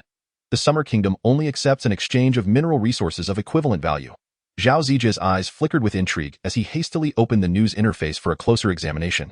Indeed, this stipulation was explicitly noted. How peculiar. Logically speaking, the Summer Kingdom is not lacking in mineral resources. In fact, it is a major exporter of minerals. SOY. All of a sudden, are they resorting to nuclear fusion technology to acquire mineral resources? Instinctively, Zhao Zijie turned to his nearby computer and searched for the mineral export volume of the Summer Kingdom over the past year. The results were shocking. In just 6 months, the Summer Kingdom's mineral export volume had plummeted to a freezing point. Zhao Zijie licked his parched lips, a glimmer of excitement flashing in his eyes. He swiftly retrieved the import and export data of the Summer Kingdom for the past 2 years. Gazing at the comparative data on his computer screen, Zhao Zijie gasped in disbelief. In a mere 6 months, the mineral resource export volume of the Summer Kingdom had decreased by 90 year-on-year. Correspondingly, the import volume of mineral resources had surged by 50. What could be brewing here? Zhao Zijie swallowed hard, murmuring to himself. With the release of this draft, the entire international landscape was thrown into disarray. The White House in the United States. Damn it. What is the Summer Kingdom up to? Albert glared at the documents before him, his eyelids twitching violently. Standing nearby, Professor Collins spoke hesitantly. Your Excellency, I believe we should consider purchasing this technology from the Summer Kingdom. Collins, what did you just say? Albert's head shot up, disbelief etched across his face as he looked at Collins. Since when did the United States seek to purchase technology from the Summer Kingdom? Professor Collins' eyes were filled with bitterness. Your Excellency, I understand this is difficult to accept. However, we have no other choice. If other countries purchase controllable nuclear fusion technology from the Summer Kingdom, we will find ourselves at a disadvantage. Albert's face gradually flushed with anger. He slammed his palm against the solid wooden desk. Damn the Summer Kingdom, fuck. What about our controllable nuclear fusion technology? Collins, answer me, how far along are we in our nuclear fusion technology? After a moment of silence, Collins replied slowly, currently, we have completed 1/4 of the construction plan. Bang. Albert slapped his forehead in disbelief, muttering, my God, does that mean all our initial investments have been in vain? Facing Albert's inquiry, Collins nodded gravely. I fear that may be the case. Your Excellency, according to intelligence, the Summer Kingdom's fusion reactor utilizes a stellarator design, which is entirely different from our experimental reactor under construction. So? Albert sighed deeply, wearily waving his right hand to interrupt Collins. Just a moment ago, he had a premonition. It seemed the United States was on the brink of decline under his watch, in stark contrast to the United States. The nations of Western Europe were in a frenzied state. Controllable nuclear fusion technology, that is indeed controllable nuclear fusion technology. The Gili Kingdom was the first to make a decision, dialing the Summer Kingdom's phone number. Hello, I wish to purchase the complete set of controllable nuclear fusion technology. 28 billion in mineral resources.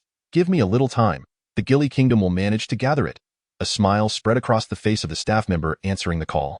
May I ask if you require any additional services? For instance, outsourced construction projects? I am confident that the construction speed of the Summer Kingdom will meet your expectations. The Prime Minister of the Gili Kingdom showed a flicker of interest. About the fee. It would only require an additional 500 million in mineral resources. The Prime Minister's demeanor soured slightly. Forget it? He was already troubled by the 28 billion in mineral resources. Adding another 500 million? Was that not asking for his life? As if sensing the Prime Minister's predicament, the staff member cheerfully suggested. Actually, it doesn't necessarily have to be in mineral resources.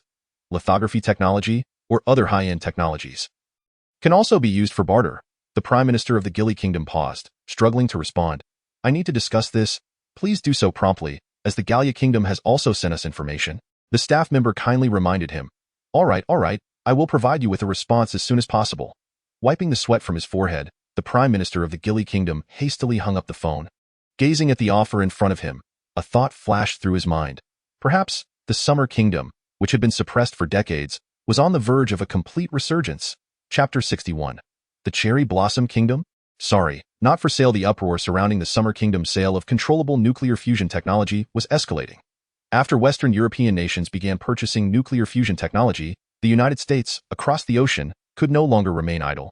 Albert ultimately succumbed to mounting pressure from various fronts and dialed the Summer Kingdom's national hotline. Ahem. Counselor Lee, Long time no see. In the presidential office of the White House, Albert frowned as he spoke insincerely. Counselor Lee, it is a pleasure to engage in this conversation with you. Upon hearing the voice from across the ocean, Counselor Lee's eyes sparkled with amusement.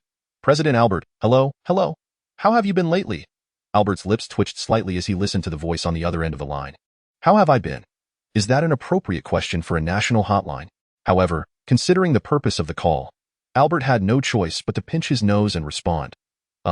Thank you for your concern. Counselor Lee, I have been quite well lately. Haha, that's good to hear. Good health is of utmost importance. Mr. Albert, at your age, you must take good care of yourself. The meaning behind the voice on the line made beads of sweat form on Albert's forehead. What does that mean? What is wrong with my age? Were it not for the fact that he needed something from the other party, Albert would have loved to unleash a tirade of curses into the phone. Ahem, Counselor Lee, let us get down to business, Albert said stiffly. I have heard that your country is selling controllable nuclear fusion technology. The smile in Counselor Lee's eyes deepened. Of course. What? Is President Albert interested in this technology? Has the United States not yet developed this technology? Albert's expression darkened immediately. Damn it. He could easily detect the sarcasm in Counselor Lee's words, though he desperately wanted to hang up the phone. He knew he had to swallow his pride. Well, the United States naturally possesses controllable nuclear fusion technology. Albert quickly fabricated a lie. It's just that the technology is still in the laboratory and hasn't been fully matured yet. You understand, those researchers are quite slow. Counselor Lee chuckled lightly, effortlessly steering the conversation. Oh, so the reason for President Albert's call today isn't to complain about the inefficiency of your country's researchers? Albert, ahem. He coughed a couple of times, then awkwardly admitted, well, that's not the main point. After a friendly negotiation, the United States ultimately purchased the complete set of controllable nuclear fusion technology. When the Summer Kingdom announced that the United States had purchased the complete set of controllable nuclear fusion technology, all the citizens of the Summer Kingdom, no, people from every nation, were left utterly astounded. Ha ha ha, what a spectacle. I thought the United States would show a bit more backbone. I didn't expect them to succumb to the allure of controllable nuclear fusion. Has anyone tallied how many sets of controllable nuclear fusion technology the Summer Kingdom has sold so far? The officials did not provide specific reports, but I estimate that the major Western powers have all made purchases. Notably, we must mention our wealthy Saudi allies, who reportedly not only acquired the complete technology but also spent a fortune to hire the Summer Kingdom's construction team. What wealthy allies? Those are our good brothers. Unlike the many developed Western nations, the neighboring Cherry Blossom Kingdom was not faring well. For heaven's sake. Our country truly needs this technology. In the reception room of the Diaoyutai State Guest House, the Prime Minister of the Cherry Blossom Kingdom wore a serious expression as he bowed to Counselor Lee. Unlike other nations, the Cherry Blossom Kingdom is surrounded by the SEADA, as an island nation. It is exceedingly resource poor. Nuclear power plants constitute the majority of their electricity supply. While nuclear fission plants could barely meet the needs of the Cherry Blossom Kingdom, a series of earthquakes and tsunami events in recent years have sounded alarm bells for the country's leadership. Nuclear fission plants are too hazardous, yet, the Cherry Blossom Kingdom cannot afford to be without nuclear power plants. Therefore, upon learning that the Summer Kingdom was selling controllable nuclear fusion technology, the leadership of the Cherry Blossom Kingdom was among the first to take action. To demonstrate their sincerity, the Cherry Blossom Kingdom specifically dispatched their Prime Minister to negotiate in person with the Summer Kingdom. Alas, while sincerity is commendable, the outcome appears rather disappointing. Observing the Prime Minister of the Sakura Nation bowing before him, Member Lee gently lifted the teacup beside him and took a sip of the fragrant tea. I regret to inform you that we cannot sell this technology. The moment those words were uttered, the Prime Minister's countenance turned ashen. He hastily straightened up and bowed once more, this time with a far deeper inclination, his forehead nearly touching his knees. You must sell it to the Sakura Nation. The terms are negotiable. The Sakura Nation is willing to pay any price. Member Lee set down his teacup, his expression growing increasingly grave. He rose slowly, casting an exceedingly stern gaze upon the Prime Minister. The technology of Xia country will never be sold to a nation that dares not even acknowledge its own history. Not now, and certainly not in the future. Do you understand? The Prime Minister's face flushed crimson, and he straightened up, his lips trembling as if he wished to say something further. However, Member Lee abruptly waved his hand, interrupting his motion. Someone, escort our guest out. Within a mere few hours, the news of the Sakura Nation's failed attempt to procure controllable nuclear fusion technology ignited fervent discussions across social media. Ha ha ha, splendidly executed. We must never sell this technology to those well-off Sakura people. Don't they have nuclear fission power plants? Let them cling to their nuclear power stations for sustenance. Am I the only one who thinks this is unwise? The actions of Xia country are tarnishing its own reputation. Reputation? What reputation? Have you ever witnessed the former United States uphold its credibility? Previously, Xia country proclaimed, "Greetings, I am Xia country, civil and reasonable. Feel free to approach me with any concerns." Now, Xia country asserts, "Greetings, I am Xia country. I am the very embodiment of reason." Sitting in his office, Memberly observed the domestic reactions to this incident, a flicker of satisfaction gleaming in his eyes. How many years has it been? This is the first time Xia country has held its head high on the international stage. What a refreshing experience, truly exhilarating. Standing beside him, Finance Minister He Jia's eyes sparkled with enthusiasm. Member, with this, our mineral resources should suffice. Although a single set of nuclear fusion technology requires $28 billion in mineral resources, the sheer volume is substantial. Memberly nodded gently, contemplating for a moment before replying, "No rush. Let us first arrange for the minerals to be processed at the factory. Once refined, they should be stored properly. As for how to utilize them, we shall await news from LV Yongchang." Chapter 62. Hardcore Refutation. Knock, knock, knock. No sooner had Memberly's words left his lips than a series of urgent knocks resounded at the door. "Come in." Memberly furrowed his brow slightly, his tone terse yet authoritative. The next moment, the office door was flung open.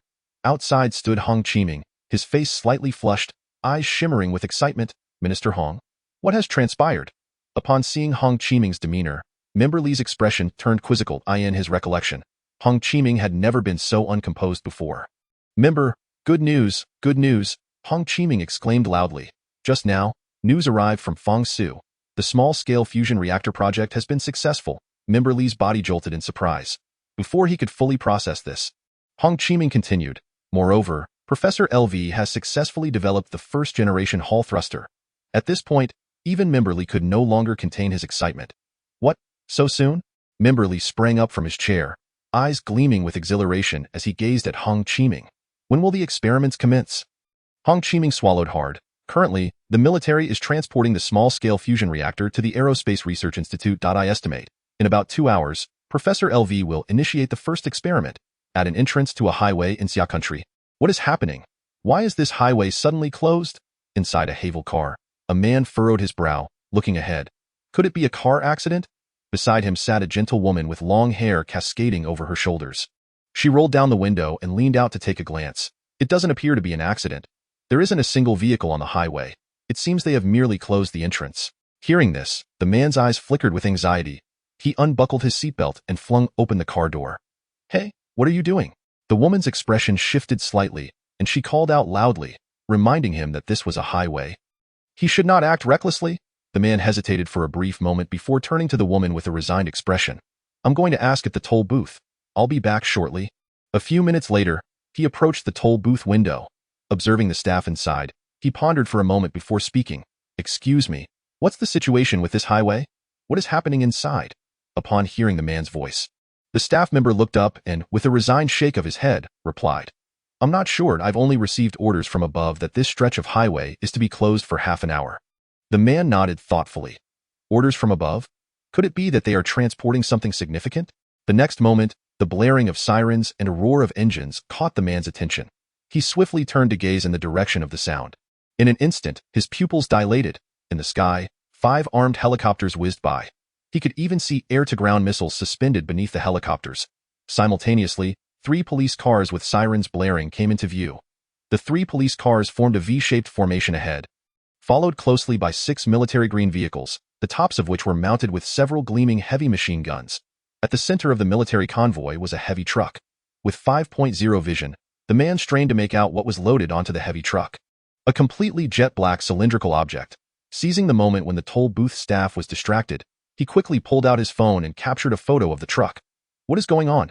Noticing the man's hurried demeanor, the gentle woman furrowed her brow slightly and inquired softly, "Did the staff mention any reason?" Excitement flickered in the man's eyes as he placed a finger to his lips, signaling for silence. The woman's expression froze. Although she was unaware of what was happening, she instinctively closed her mouth. The man quickly jumped back into the car. After shutting the door, he let out a deep breath. Once he calmed his racing heart, he turned to the woman with a mysterious look. "You would never guess what just occurred. What exactly happened?" The woman's brow furrowed even deeper. "The state is transporting military supplies." As he spoke, the man retrieved his phone, displaying the photo he had taken. Look, police cars clearing the way, military vehicles and escort. This spectacle is undoubtedly a military transport. Observing the man's fervent conviction, the woman leaned in, peering at the photo on the phone, a jet-black cylindrical object. What is this? The man's brow furrowed deeply as he slowly shook his head. I'm not sure. It could be some new type of weapon? As he spoke, the man opened his social media app. Hey, don't you dare spread this photo around. The woman's expression shifted slightly, her voice turning sharp. The man ignored her warning, staring blankly at his phone screen. There's no need for me to upload it. The official account has already issued a refutation. As he spoke, he raised the phone to the woman's view. The woman instinctively glanced at the screen. The official Xia Country news account posted, urgent refutation. Today, multiple highways in Xia Country are closed, and rumors circulating online suggest military supplies are being transported. Xia Country news hereby clarifies, this is not military material. The photos circulating online of the jet-black cylindrical object depict the latest prototype of a small-scale fusion reactor developed by Xia Country, and it is not, I repeat, not military supplies. The woman instinctively took the phone. Scrolling down to the comments section, I am utterly amazed. I would call this the most hardcore refutation in history. Seriously, I see this more like military supplies. Is this how you refute rumors? I told you so. The rabbit's traditional skills have reappeared. Ha ha ha. I sympathize with the Western nations for a fleeting moment. They just acquired the first-generation technology, and in the blink of an eye, Xia Country unveils a second-generation prototype. Are you certain it's a prototype? To me, it looks like a finished product. Do not believe or spread rumors. If the official says it's a prototype, then it is indeed a prototype. Rabbit, guess if I have a third-generation product in my hands. At the Xia Country National Aerospace Research Institute, the fundamental principles and structure of the Hall thruster are not particularly complex. One might even say they are quite simple. The primary factors limiting its functionality are power and loss issues. Thus, with LV Yongchang resolving these two significant challenges, the research progress of the Hall thruster surged forward dramatically. With the collaborative efforts of Chao Liangkai and a host of top engineers, the prototype of the first-generation Hall thruster emerged within just over 10 days. Chapter 63, Trial Operation. Upon the testing platform of the 100 Knots Research Institute, a circular engine, resplendent in deep black, emanated an aura of mystique. This was the culmination of the collective efforts of many over the past 10 days. The improved Hall thruster. More precisely, it was a Hall thruster unit. Beside it stood a cylindrical mini-nuclear fusion device, which had grown considerably in size due to the addition of various facilities. Nonetheless, among all large generators, it remained the most slender of them all. The exhaust port of the Hall thruster unit faced a concrete wall constructed from specialized materials. The purpose of this wall was straightforward, to obstruct the exhaust plume of the Hall thruster unit. The working fluid utilized by the Hall thruster was a stream of high-temperature helium ions produced by nuclear fusion. Consequently, the temperature of the exhaust plume was extraordinarily high, reaching up to hundreds of millions of degrees Celsius. Professor L, all inspections have been completed. The Hall thruster unit is ready for trial operation. Upon hearing the report from his side, L. Yongchang's expression turned gravely serious. He nodded with deliberation. Prepare to commence the trial. Yes. With L. Yongchang's command, the researchers in the institute instantly radiated excitement. Although this was not the first Hall thruster in human history, it was undoubtedly the first to achieve thrust at the KN level. As the mini-fusion reactor gradually powered up, a deep humming sound resonated through the air. The mini-fusion reactor was functioning normally, power output was stable, ready to initiate the Hall thruster unit. Academician Chao Liangkai swallowed nervously, his right hand trembling slightly as he pressed the button on the control panel before him. In the next moment, a bluish plasma appeared at the exhaust port of the Hall thruster unit. As the operational power of the Hall thruster unit continued to rise, the brilliance of the plasma intensified. The thrust data displayed on the screen before everyone steadily climbed. 1 kN, 10 kN, 50 kN, 100 kN. The thrust data gradually stabilized. Chao Liangkai stared blankly at the thrust figures, and in the next instant, a spark of exhilaration ignited in his eyes. We succeeded. We have triumphed. 100 kN. A thrust of 10 tons. This is a thrust of 10 tons. Chao Liangkai's lips quivered slightly, his gaze entranced by the ethereal bluish glow before him. Beautiful. Simply magnificent. This bluish flame symbolized a new era in human aerospace technology. Chemical fuels had, at this moment, become a relic of the past. After a fleeting moment of joy, L. Yongchang was the first to regain his composure. That is enough. Let us pause the Hall thruster unit for now. Pause? Why should we pause? Chao Liangkai instinctively furrowed his brow. Eager to conduct thorough testing on the Hall thruster unit's various data, L. Yongchang shook his head with a wry smile. Academician Chao, Perhaps you should take a look at that concrete wall first? Chow Liangkai blinked in surprise and turned his gaze toward the distant concrete wall. He was met with the sight of a deep pit already burned into the center of the 1-meter-thick concrete wall. Realizing the wall was on the verge of being breached, he hurriedly pressed the stop button. Facing Yongchang's teasing gaze, Chow Liangkai felt his face flush with embarrassment and indignation. Who is responsible for this wall? What kind of shoddy materials were used? It barely lasted a few minutes. Were corners cut in its construction? Director Chow, it was indeed my responsibility. A researcher stepped forward with a wry smile. The materials were approved by you and were already of the highest quality batch. Chow Liangkai. An hour after the trial operation concluded, Hong Qiming finally arrived at the Aerospace Research Institute from the capital. Originally, Mimberly intended to come personally, but due to some trivial matters, the task ultimately fell to Hong Qiming. Minister Hong, what brings you here? Upon seeing Hong Qiming, Yongchang's eyes widened in surprise. Didn't you just return to the capital this morning? Hong Qiming shot a resentful glance at Yongchang. What do you think? As the Minister of Technology, I seem to have become your errand boy. Upon reflection, this seemed to be the case. Ever since Yongchang appeared, he had gradually transformed into a messenger between the member and Yongchang. Aware of his shortcomings, Yongchang chuckled awkwardly but said nothing. Hong Qiming did not pursue the topic further, regaining his composure to ask, so, what is the verdict? Is the experiment about to begin? Yongchang, the experiment has concluded. Hong Qiming? What do you mean? It's over. So, I came here for nothing. Hong Qiming wore a look of dismay.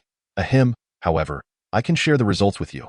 Observing the gradual shift in Hong Qiming's expression, Yongchang hurriedly added, the trial operation was a resounding success, with a thrust of 100 knots for a single Hall thruster unit. Hong Qiming paused in surprise, murmuring to himself, 100 kN, 1 kilogram is approximately 9.8 newtons. Yongchang, roughly speaking, that s 10 tons of thrust. 10 tons? That seems a bit low. Hong Qiming's brow furrowed immediately. I recall that the maximum takeoff thrust of the Boeing 747 CF-6 engines can reach around 105 tons? Right? Could 10 tons of thrust be insufficient for a spaceplane? Yongchang chuckled softly. Minister Hong, you still don't quite grasp what I'm saying. The thrust of a single Hall thruster unit is 10 tons. I never stated that a spaceplane can only accommodate one Hall thruster unit. Hong Qiming's pupils dilated in sudden realization. He swallowed hard, hesitantly asking, are you suggesting we can install multiple Hall thruster units on a single spaceplane? Yongchang nodded slowly, then shook his head vigorously. Huh. A glimmer of confusion crossed Hong Qiming's eyes. Yongchang, what does your nodding and shaking mean? After a moment of contemplation, Yongchang replied, here's the thing. While theoretically, we could install an unlimited number of Hall thruster units, the practical situation is not so simple. We need to consider the size and purpose of the spaceplane to calculate a reasonable thrust capacity. Hong Qiming nodded, albeit with uncertainty, before waving his hand dismissively. Why are you telling me all these technical details? Just tell me how many Hall thruster units you plan to install on the first spaceplane. I need to report back to the member. Yongchang chuckled in disbelief, shaking his head. 10, Chapter 64. Have you ever heard of a force strong enough to shatter bricks? Upon hearing Yongchang's words, Hong Qiming had no immediate reaction, but Chow Liangkai nearby could not contain his exclamation. 10 Hall thruster units? Didn't we previously agree that 5 units would suffice? Huh. Hong Qiming narrowed his eyes slightly, regarding Yongchang with an odd expression. Yongchang, you cannot make such claims lightly. If the member takes issue with this, I won't be able to bear the consequences. Yongchang sighed with a wry smile, quickly explaining, initially, our plan was indeed to install 5 Hall thruster units. 50 tons of thrust, while not comparable to large aircraft like the Boeing 747, is already more than sufficient for a smaller spaceplane. It could even be said to be more than enough. Hong Qiming's expression was increasingly filled with skepticism. Then, why? Yongchang paused for a moment before continuing. In the original design, the first generation of spaceplanes was intended to operate at altitudes of up to 2,000 kilometers, essentially within low Earth orbit. However, upon further reflection, if we are going to create a spaceplane, why not aim for the best? Why not double the number of Hall thruster units and slightly enlarge the aircraft structure? While the manufacturing difficulty may increase somewhat, the performance of this first-generation spaceplane will see substantial enhancement. According to calculations, this spaceplane could take off directly from the ground and proceed to the moon. The onboard fuel would be sufficient for 2 round trips to and from the moon. Hong Qiming inhaled sharply. Good heavens, what did he just hear? A direct flight to the moon? And it could return twice. Observing the astonished eyes of academician Chow Liangkai, Hong Qiming suddenly felt he was losing control of the situation. Wait, Professor L. Are you certain all the data you provided has been verified? Seeing Yongchang nod affirmatively, Hong Qiming's pupils constricted slightly, and he promptly pulled out his phone. Just a moment. I need to report this situation to the member. A few minutes later, Hong Qiming hung up, his expression complex. What did the member say? Yongchang inquired with curiosity. Hong Qiming shot him a peculiar glance before slowly shaking his head. I truly do not know what kind of charm you have cast on the member. Memberly instructed me to fully cooperate with your research plans. If you need anything, don't hesitate to ask. Yongchang's expression shifted slightly, as if he had thought of something. His gaze sharpened, and he spoke. Minister Hong, that being said, I actually have a challenge that I need your assistance with. Hong Qiming's voice suddenly faltered, and his expression grew increasingly peculiar. You may speak, but I must clarify beforehand that we shall not engage in any actions that violate our principles. Yongchang, with a bitter smile, reached up to touch the tip of his nose and replied, Minister Hong, you overestimate my capabilities. I would never dare to partake in such principled breaches. Returning to the matter at hand. Yongchang's demeanor became more solemn. We are in need of 3 pilots for the first generation of the spaceplane. Pilots? Hong Qiming waved his hand dismissively. That is a trivial matter. I shall take you directly to the Air Force unit to select suitable candidates. To Hong Qiming's surprise, Yongchang shook his head, rejecting the suggestion. Minister Hong, I fear that may not suffice. The requirements for spaceplane pilots are significantly higher, and the Air Force unit may not meet those standards. Upon hearing Yongchang's words, a flicker of astonishment passed across Hong Qiming's face. What do you mean? Are the pilots in the Air Force unit not up to the task? He cast a bewildered glance at Yongchang. Contemplating for a moment before stating, Yongchang, are you not familiar with the pilots in the Air Force unit? If ordinary pilots are inadequate, you could easily select those top-tier ace pilots. Rest assured, those pilots are undoubtedly skilled. Yongchang shook his head with a wry smile. It's not a matter of flying skills. Huh? Hong Qiming's confusion deepened.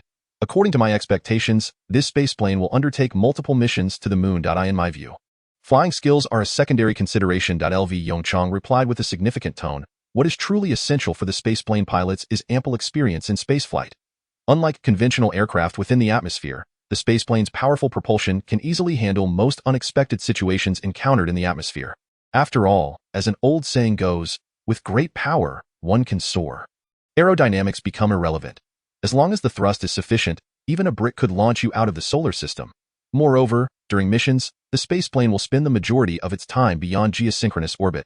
Therefore, substantial experience in spaceflight becomes one of the prerequisites for spaceplane pilots. After listening to Yongchang's explanation, Hong Qiming nodded in understanding. I see. In that case, I shall visit the astronaut training center in Xia country to help you find 3 astronauts who have been to space. That should suffice, right? Upon hearing Hong Qiming's words, Yongchang pondered for a moment before slowly shaking his head. That may still not be enough. Minister Hong, do not forget that the spaceplane is not a rocket. The pilot must also be adept at flying within the atmosphere. Hong Qiming clicked his tongue lightly. This complicates matters. They must be proficient in atmospheric flying techniques while also possessing ample spaceflight experience. Along with a series of age and physical fitness requirements, although I have not conducted any investigations, I can assert that Xia country will struggle to find individuals who meet such standards. Not just in Xia country, but throughout the entire globe, it would be a challenge to find such talents.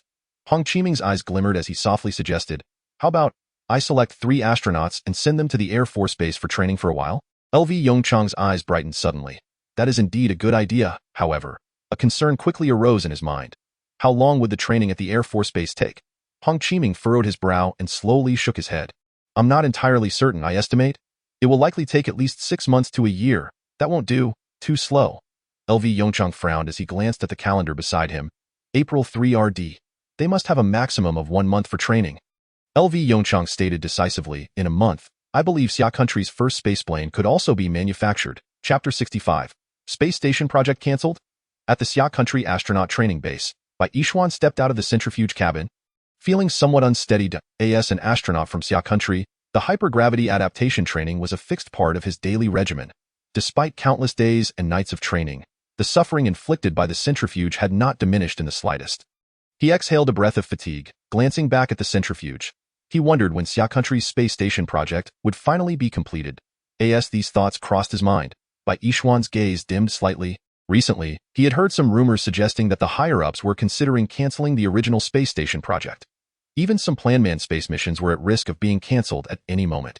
If that were the case, what would become of their futures as astronauts? Bai Yishuan let out a deep sigh.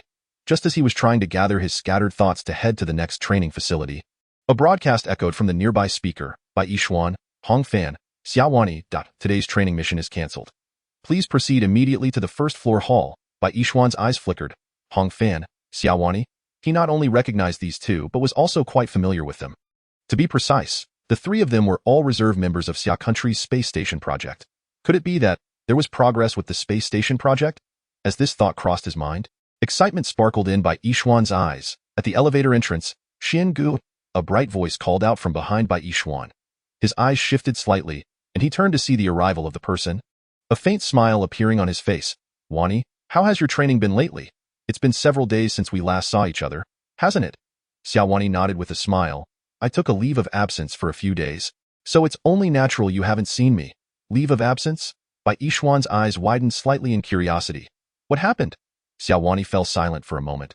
After a while, she sighed softly and said, I might have to withdraw. What? By Yishuan's pupils constricted, his voice rising in shocked, at the same time. A somewhat hoarse male voice came from a distance. Wani, what did you just say? You want to withdraw? Recognizing the distinct voice, Bai Yishuan quickly turned around and waved in the direction of the sound. Xingu, what is going on? Why is Wani suddenly withdrawing? Hong Fan rushed over to the two, asking in a hushed tone. Bai Yishuan shrugged, casting a puzzled glance at the somber-faced Xiaowani. The hotel. What is going on? Why the sudden decision to withdraw? Have you forgotten that we are a team? Xiaowani gently bit her lip, her eyes reflecting a hint of distress. Xingu, I'm sorry.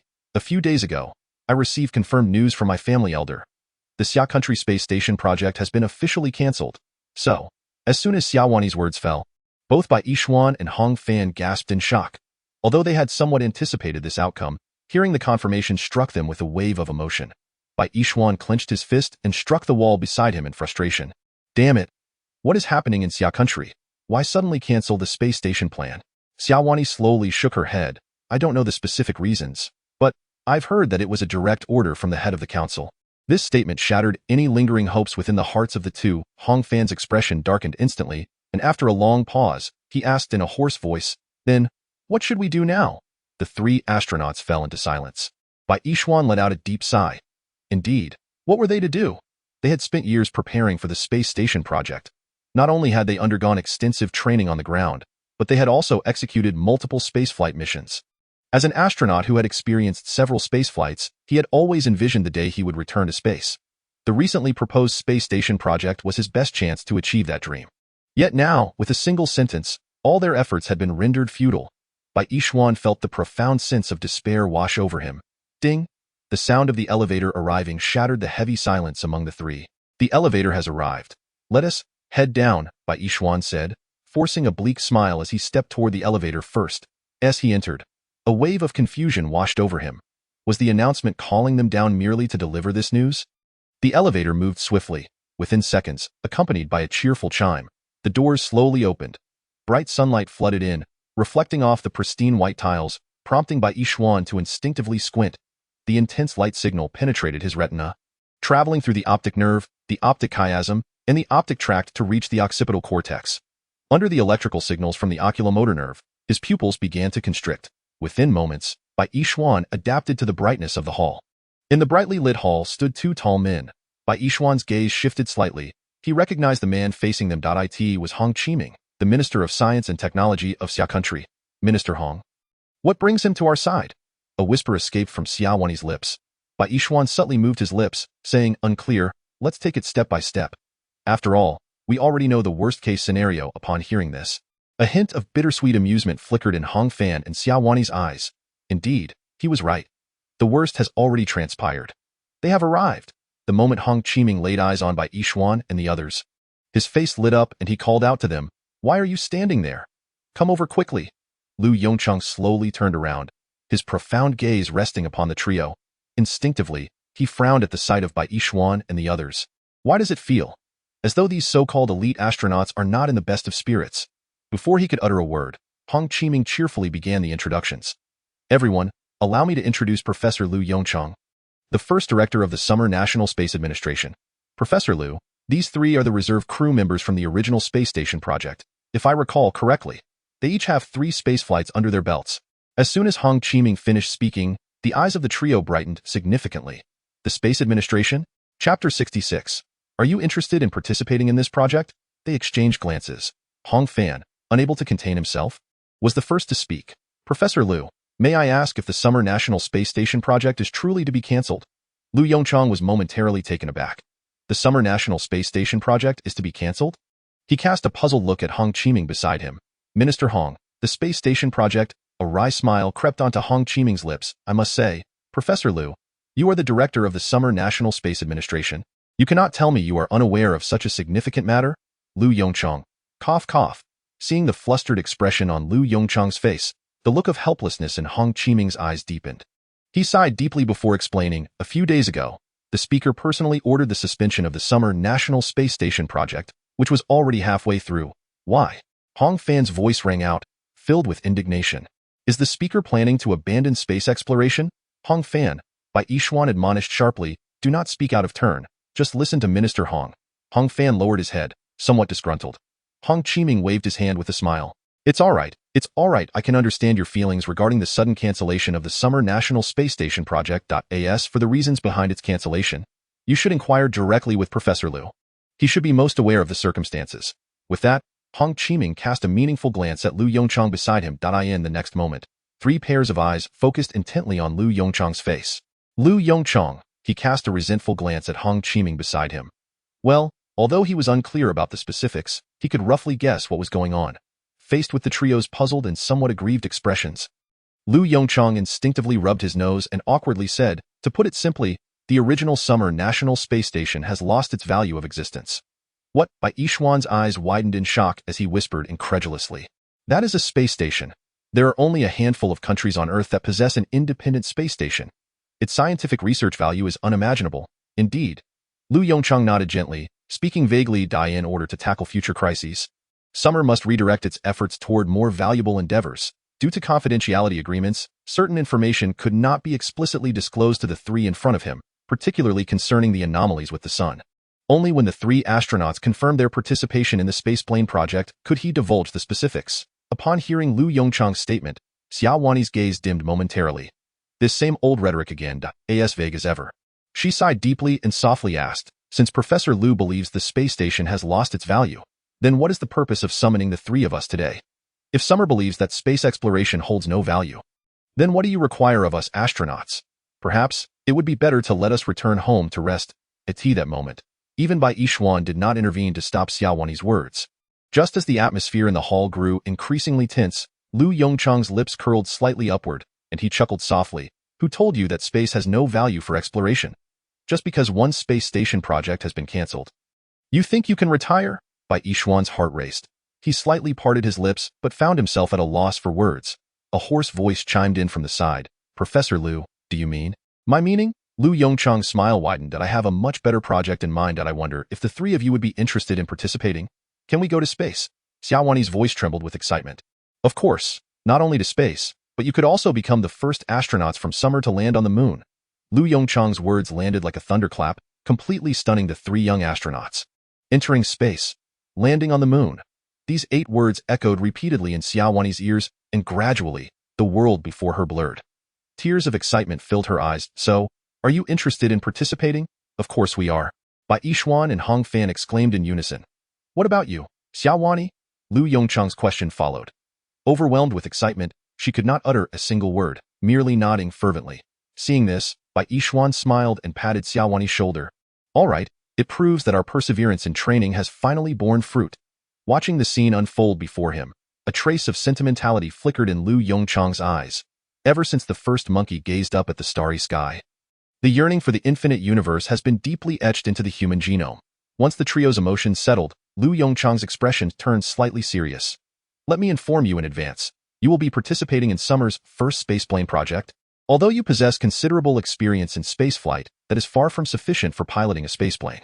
Thus, you will need to undergo a month-long intensive training at the Air Force pilot training base. This training will be exhausting and arduous.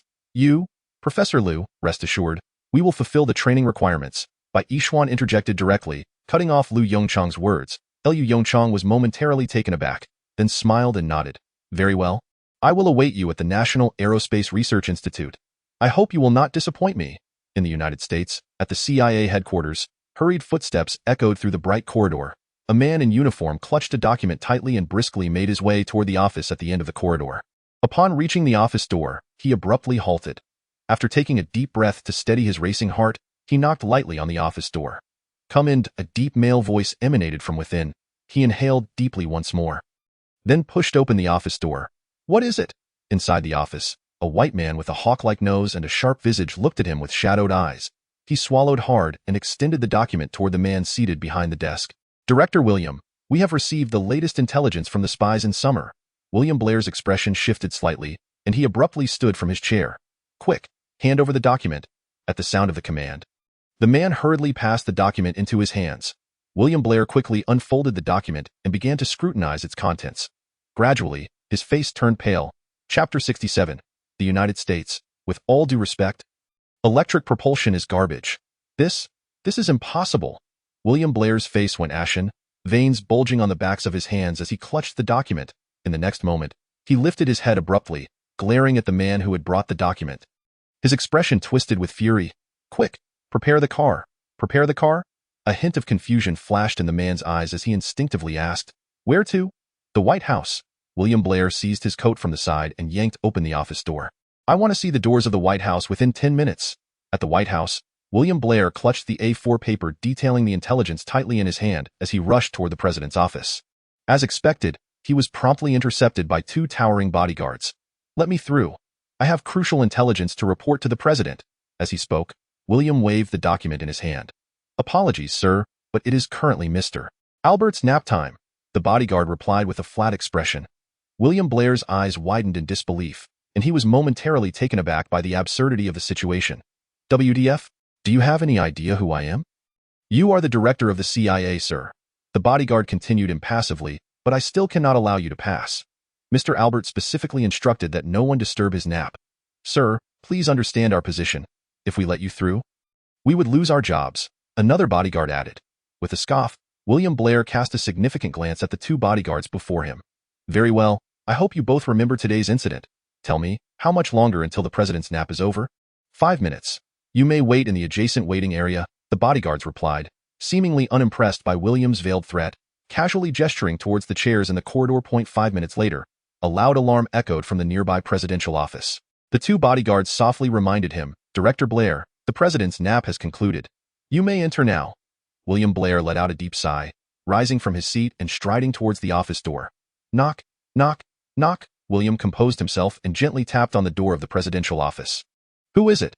Just as he was about to respond, Albert's voice rang out again. Never mind who it is. Just come in." William's lips twitched slightly as he forcefully pushed the door open. "William Blair?" Albert rubbed his sleepy eyes, stretching lazily as he murmured, "What brings you here?" Gazing at the still drowsy president, William's eyes twitched involuntarily. His expression turned serious as he spoke in a low voice, "Your Excellency, our intelligence personnel from Xiagua have relayed some critical information." Before he could finish, Albert raised a hand to interrupt him. In the next moment, Albert pressed a red button on the desk. Just as William was taken aback, the office door swung open, and a secretary clad in professional attire entered, carrying a cup of brown liquid. Albert's gaze lingered on the secretary's legs encased in black stockings for a few moments.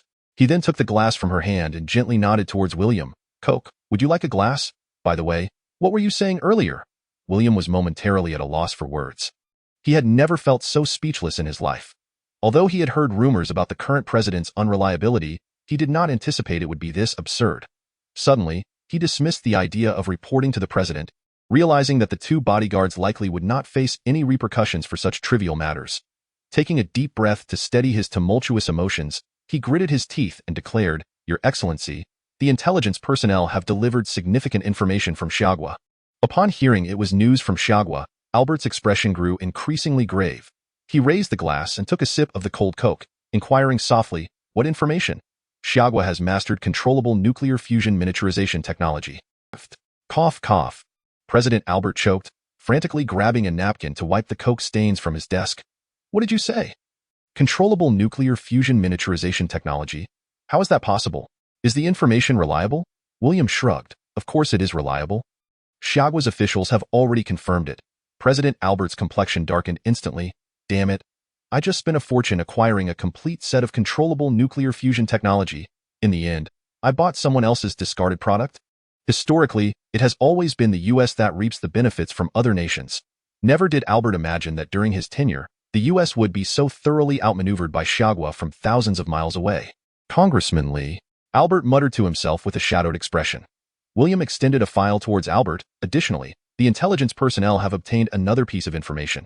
Xiagua is developing an electric propulsion system and has canceled the research project for the Chang'e 10 heavy lift rocket. In my opinion, this is what we should be most concerned about. Albert paused, slightly taken aback. Electric propulsion system? What is that? A flicker of uncertainty crossed William's eyes as he replied. It should be a new type of propulsion technology. I suspect it is related to Xiagua's recent unusual activities. For specifics, I believe you should consult our NASA director. Albert frowned and then picked up the black desk phone. Have Director Morton come to see me. Also, bring Anthony along. Half an hour later. A short, slightly balding man looked nervously at Albert. Your Excellency, did you need to see me? Morton, are you familiar with the electric propulsion system? Albert inquired, his brow furrowed. Our intelligence has indicated that Xiagua is currently researching an electric propulsion system and has canceled the Chang'e 10 rocket research project. Morton blinked in disbelief. Electric propulsion system? Are you certain, Your Excellency? Albert's frown deepened. Absolutely. I am certain. Morton let out a scoff, the tension on his face dissipating. With all due respect, Your Excellency, the electric propulsion system is simply rubbish. Let Xiagua research it. I don't believe they will achieve anything significant. Chapter 68. The Hidden Area 51. Observing the puzzled expressions of Albert and those around him, Morton quickly began to explain. NASA has been researching electric propulsion systems for decades. To be precise, we should refer to it as research on Hall thrusters. Albert raised an eyebrow. Oh? Has NASA succeeded? Morton's expression stiffened. He slowly shook his head, a hint of embarrassment crossing his features. It's not exactly a failure, but it certainly cannot be deemed a success. The current Hall thrusters can only achieve thrusts in the range of several dozen to several hundred millinewtons, and most of the time they are used in deep space vehicles. Perhaps you are unaware of what several dozen or several hundred millinewtons means. Let me rephrase it. The maximum thrust of a Hall thruster is roughly equivalent to several tens of grams. Within the atmosphere, it wouldn't even be able to move an egg. Albert's eyes widened in realization. However, his brow furrowed again shortly after. Then why did Xiagua cancel the Chang'e 10 rocket research project? Faced with this question, Morton fell silent. It was indeed a point of contention. After all, he was merely a director, not a researcher, and lacking scientific intuition was entirely normal. Should I find a time to ask one of the professors at NASA? Albert slowly shook his head. Since this Hall thruster has no significant effect within the atmosphere, there is no need to concern ourselves with it. Moreover, we cannot ascertain whether these two pieces of information are intentional smokescreens released by Xiagua.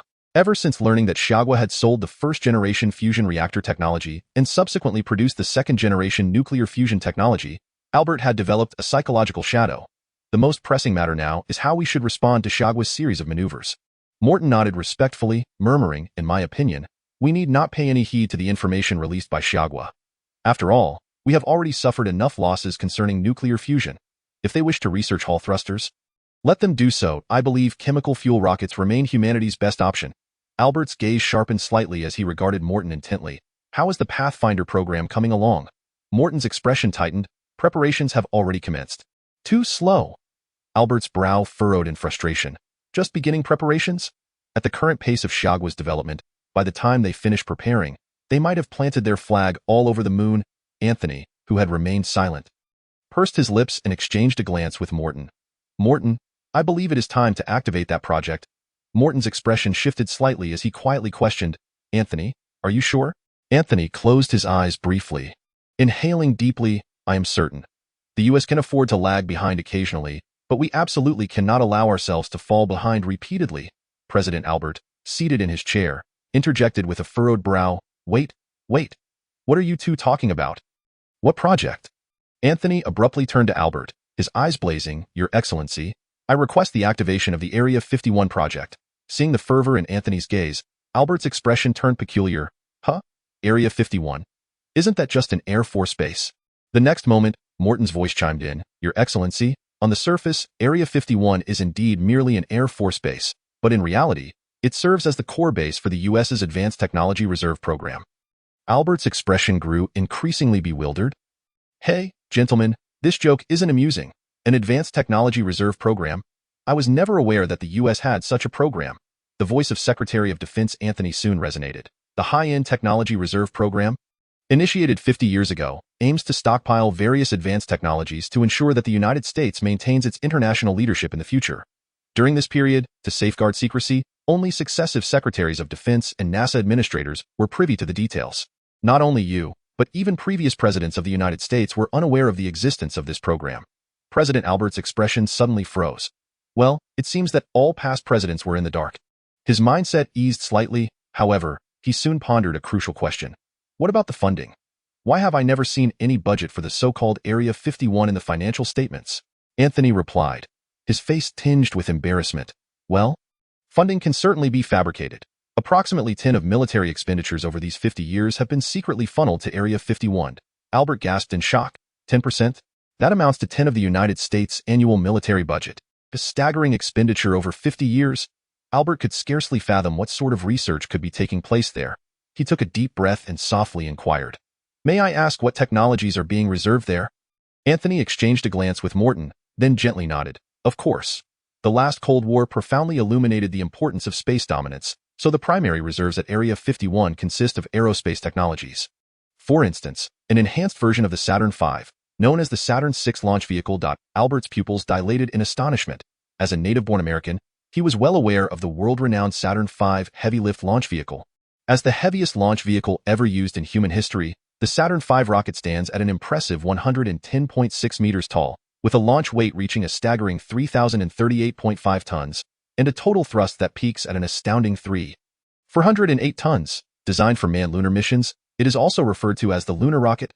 Albert swallowed hard. His voice strained as he asked, "The Saturn VI? What is it intended for?" Morton took the lead and replied softly, "Mr. President, it has been developed for Mars. Currently, 3 fully constructed Saturn VI heavy-lift launch vehicles are concealed underground in Area 51. Mr. President, should you issue the order to unlock Area 51, even the mere Xia country would not be worthy of comparison with our great United States." Morton's words ignited a surge of excitement within Albert, who yearned to witness the American flag proudly planted on the Martian surface.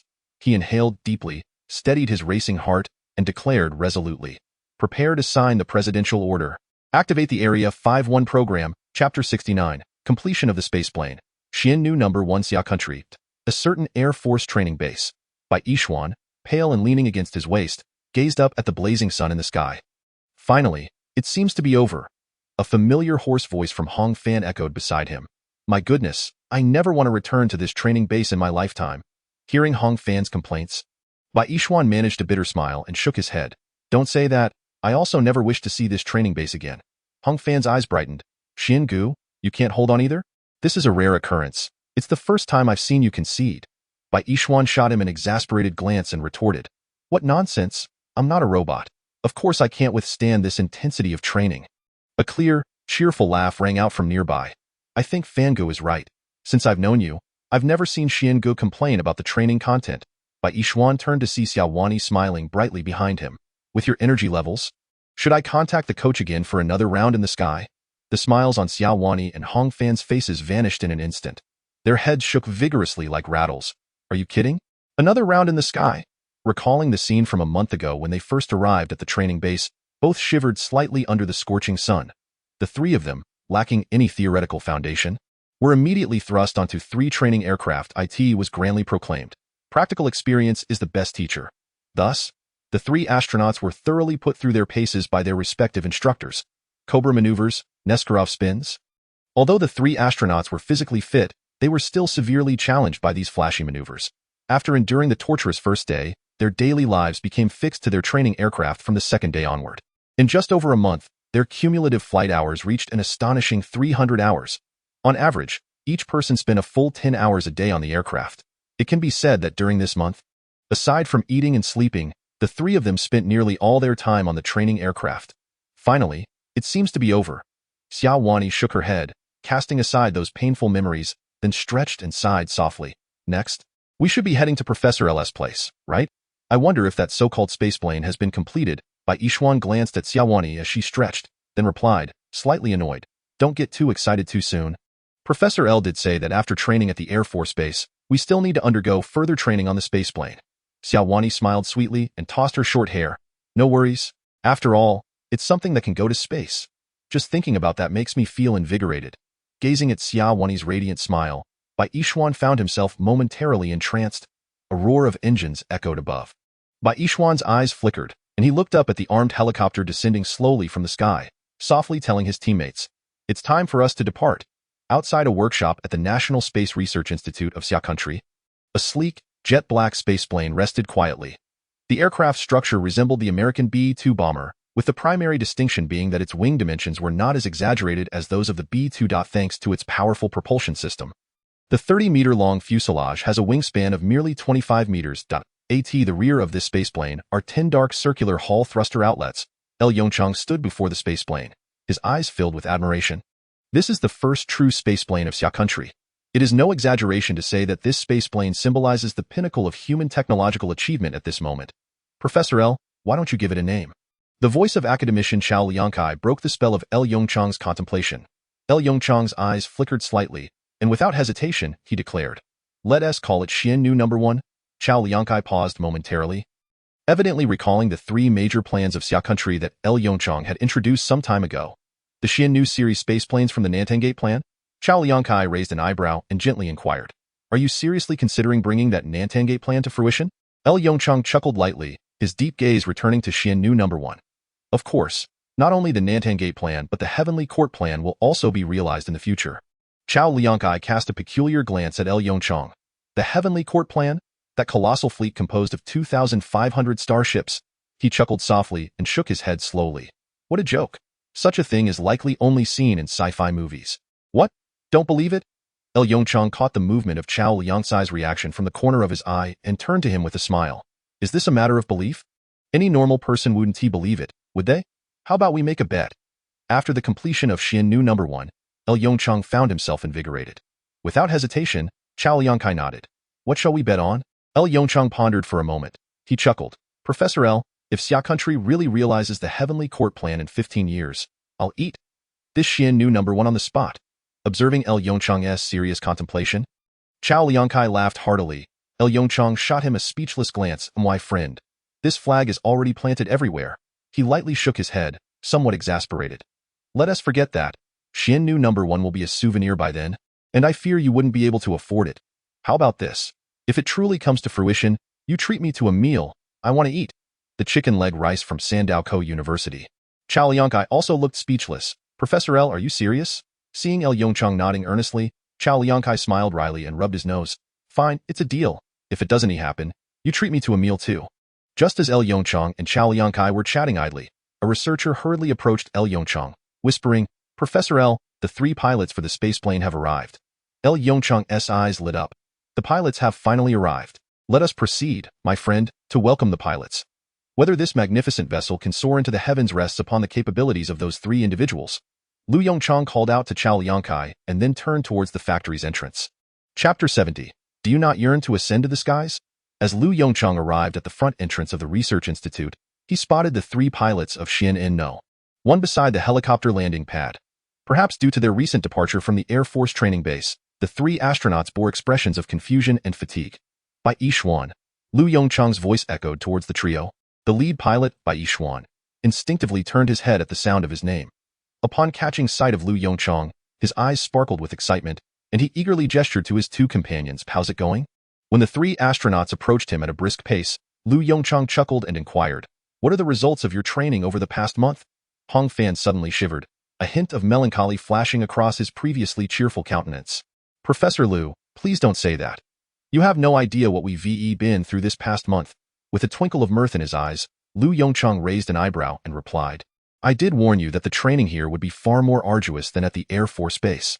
The moment Hong Fan heard this, his expression soured. What are you thinking of giving up? Lu Yongchang observed Hong Fan's grim demeanor with great interest. No. Hong Fan shook his head vigorously. What nonsense, we've come this far. How could I possibly give up? I still aspire to be the first astronaut from Xia to set foot on the moon. Lu Yongchang nodded with a smile, assuring him, rest assured, that opportunity will be yours. Now, let us go and take a look at your future steed. Upon hearing this, the astronaut's eyes ignited with fervor.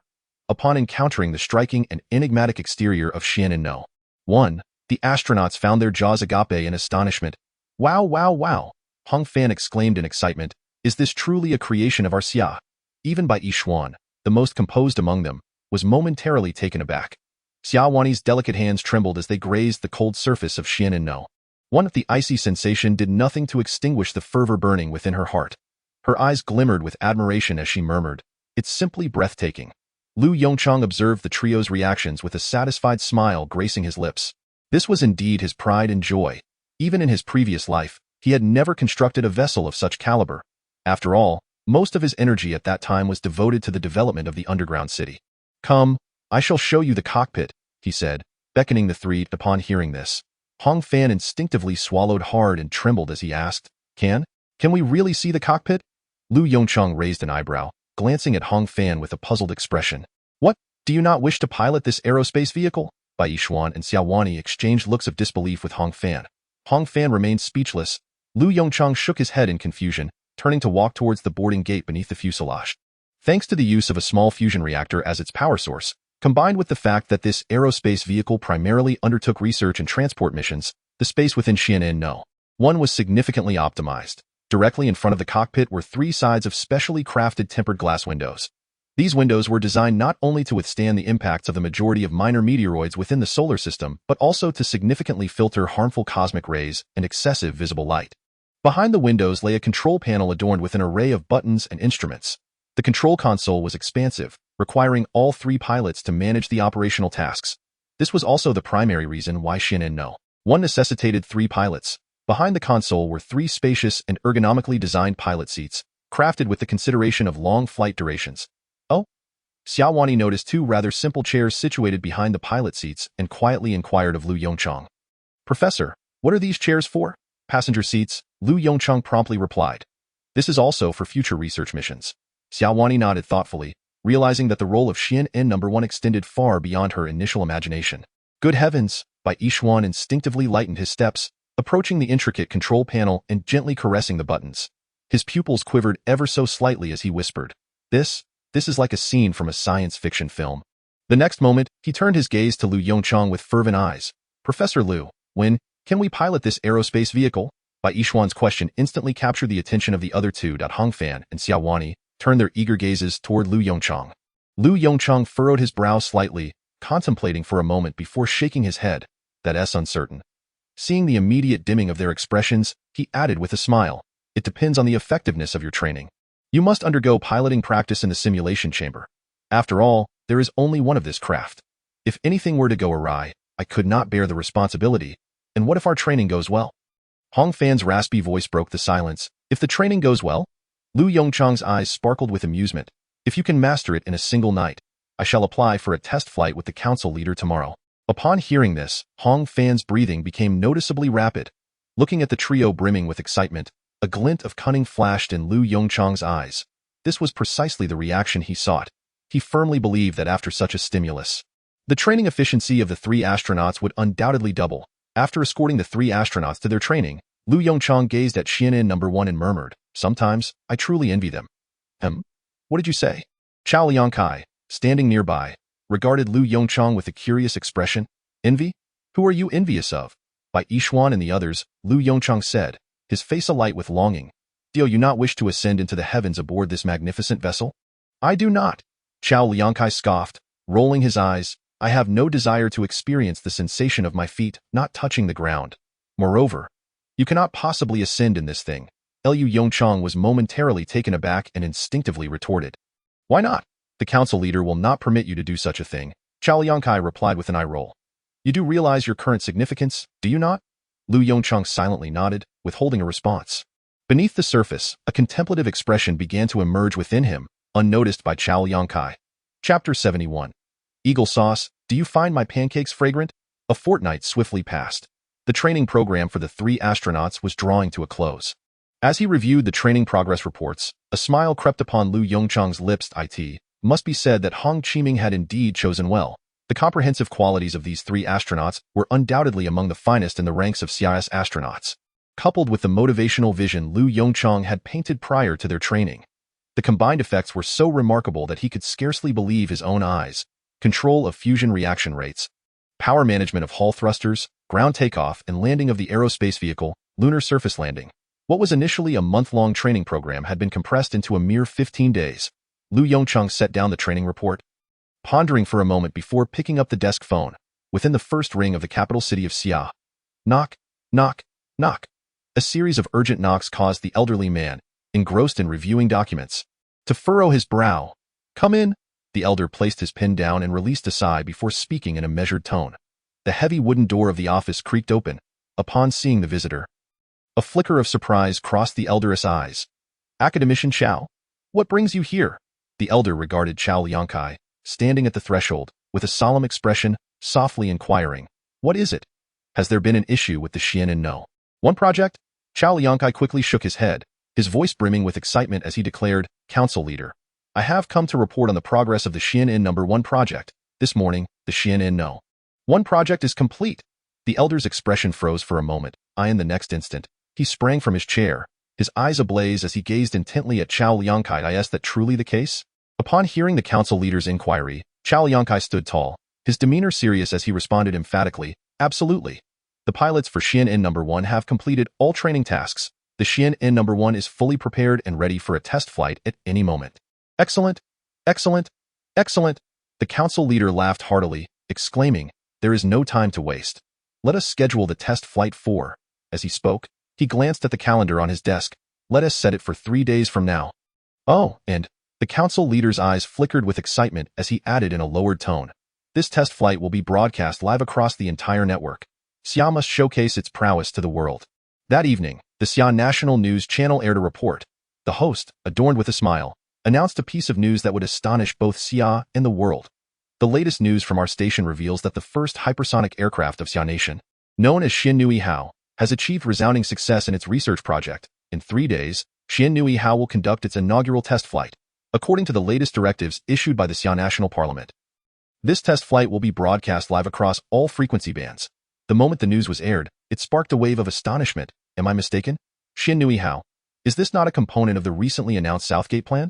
Goodness, is the rabbit truly serious about this? Eagle sauce. Rabbit, do you think my drawing of this pie looks convincing? Rabbit. Eagle sauce. What do you think of my pie cooking? Enough said. I've already taken leave.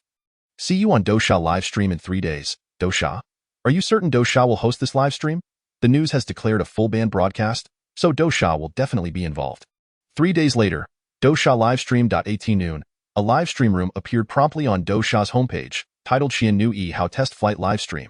The title seemed unremarkable, yet from the moment the live stream room emerged, the viewer count began to soar. Zhao Zijie sat at his computer desk, his face alight with excitement as he clicked to open the Dosha live stream. A black screen greeted him. In the next moment, a flurry of comments filled the dark background. Open the door. Open the door. If you can broadcast the test flight, why can't you open the door? Is my phone broken? Indeed, your phone is malfunctioning. We can all see the footage. Observing these absurd comments, Zhao Zijie felt a twitch at the corner of his mouth. One cannot deny that the phrase about the joy of silly netizens sometimes holds true. Just as he was preparing to type a comment to engage in the interaction, the live stream's visuals suddenly shifted. A blinding white light appeared on the screen. My eyes are blinded. Compensation is due. All right, provide your address and community staff will promptly deliver warmth. Apologies for the disturbance. Moments later, the footage gradually came into focus. Upon seeing the image, Zhao Zijie abruptly held his breath.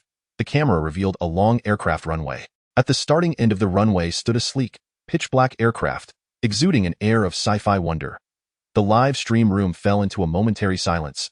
Yet, in the next second, an avalanche of comments flooded the screen. What is this thing? It looks so much like the American B-2. Goodness, it's astonishing. While it bears some resemblance, the Xian Hao's wingspan is clearly much smaller than that of the B-2. As the netizens fervently debated, an off-screen voice emerged in the live stream.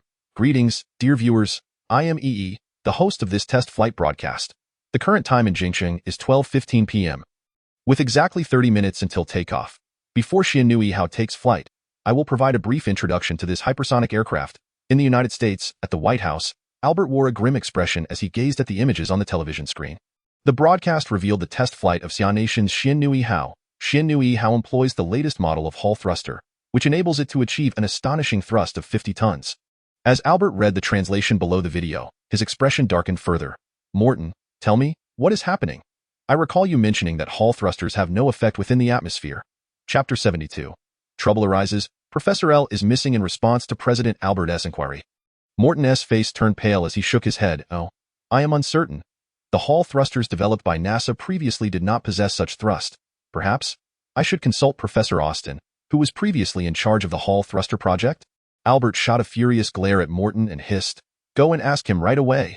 Morton's face contorted in distress, a hint of grievance evident in his eyes. Initially, it was you who said not to consult that professor. What did you say? Albert's expression darkened instantly. Morton dared not retort, instead quietly dialing Professor Austin's number. The call connected swiftly. "Professor Austin, this is Morton." As soon as the call was answered, Morton activated the speakerphone and directly inquired, "Can the thrust of a Hall thruster reach 50 tons? Silence echoed through the receiver.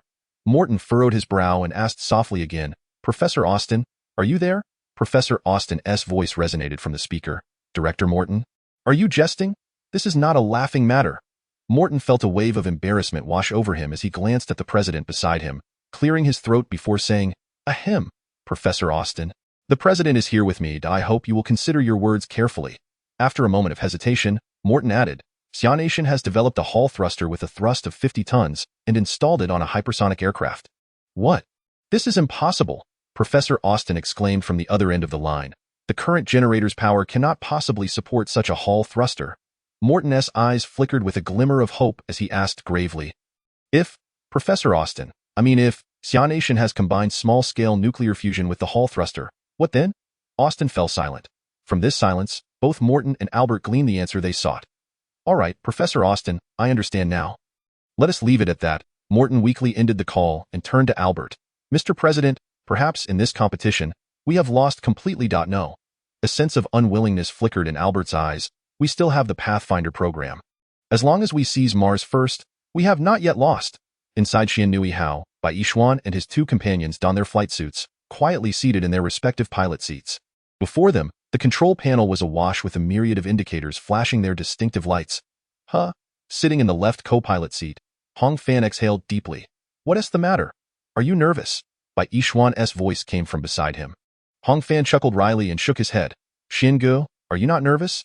This is our first time piloting a real aircraft." Bai Yishuan shrugged nonchalantly. "Not really. I never encountered any issues during the simulation training." Hong Fan's expression suddenly stiffened. His simulation training. Although he had only crashed once, the overwhelming sense of helplessness from that incident had left him with a deep psychological scar. "Relax," said Xiaowani. Seated in the right co-pilot position, with a light laugh, "This is different from simulation training. We are flying together as a trio. Nothing will go wrong." "Exactly, even if you don't believe in yourself. You must trust my skills," Bai Yishuan stated earnestly.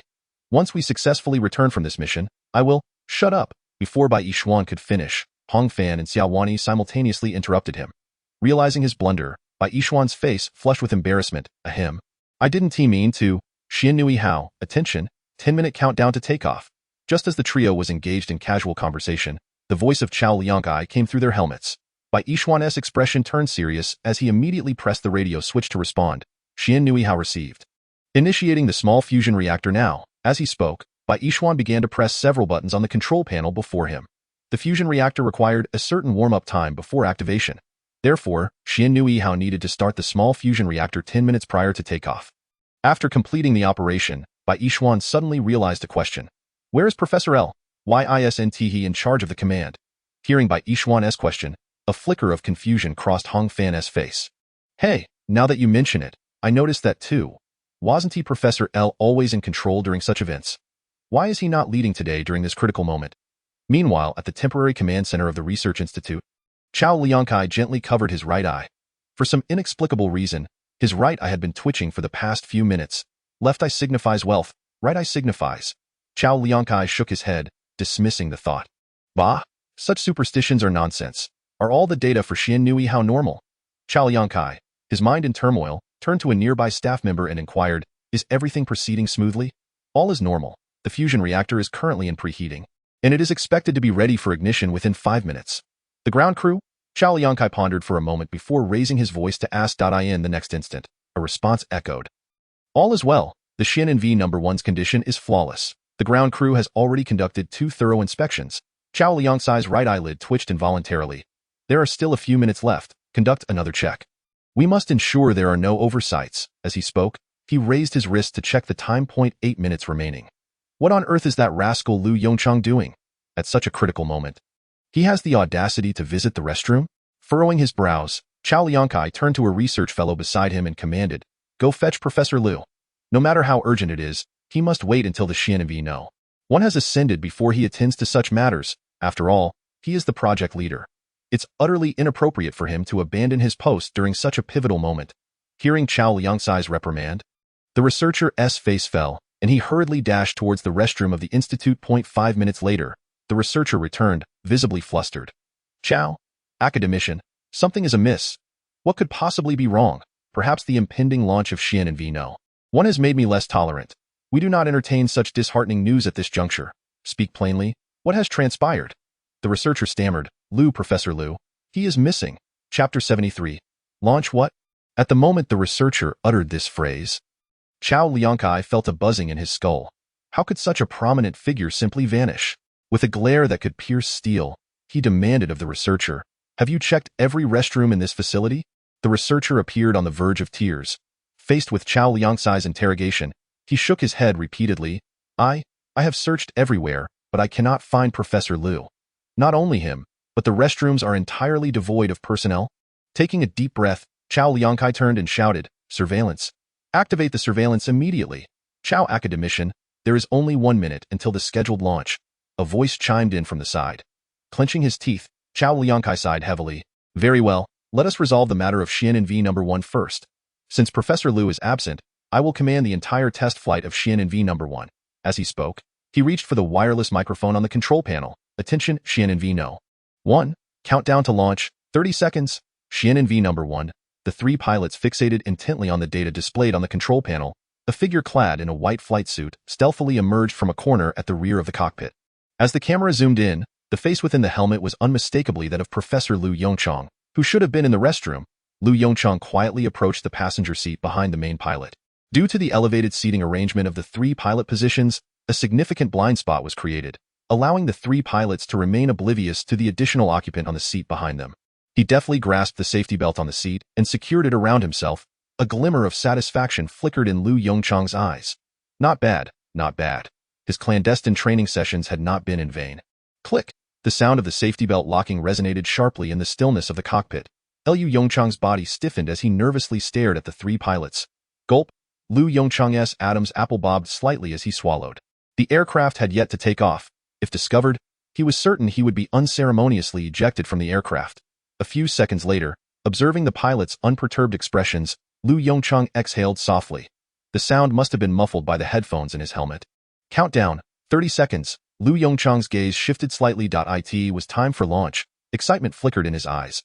Xiananvi No. 1, acknowledged. The small fusion reactor's output is normal. Preparing to activate the Hall thruster. A series of announcements flowed through the headphones in his helmet. Lu Yongchang couldn't help but feel a rush of nerves. Even with 2 lifetimes behind him, this was his first time aboard a spaceplane. His inaugural venture into the cosmos. 3, 2, 1, launch. With Chao Liangkai's command. By Yishuan at the main pilot's seat firmly pushed the control stick on the console. A subtle tremor coursed through the soles of his feet. The Hall thruster ignited.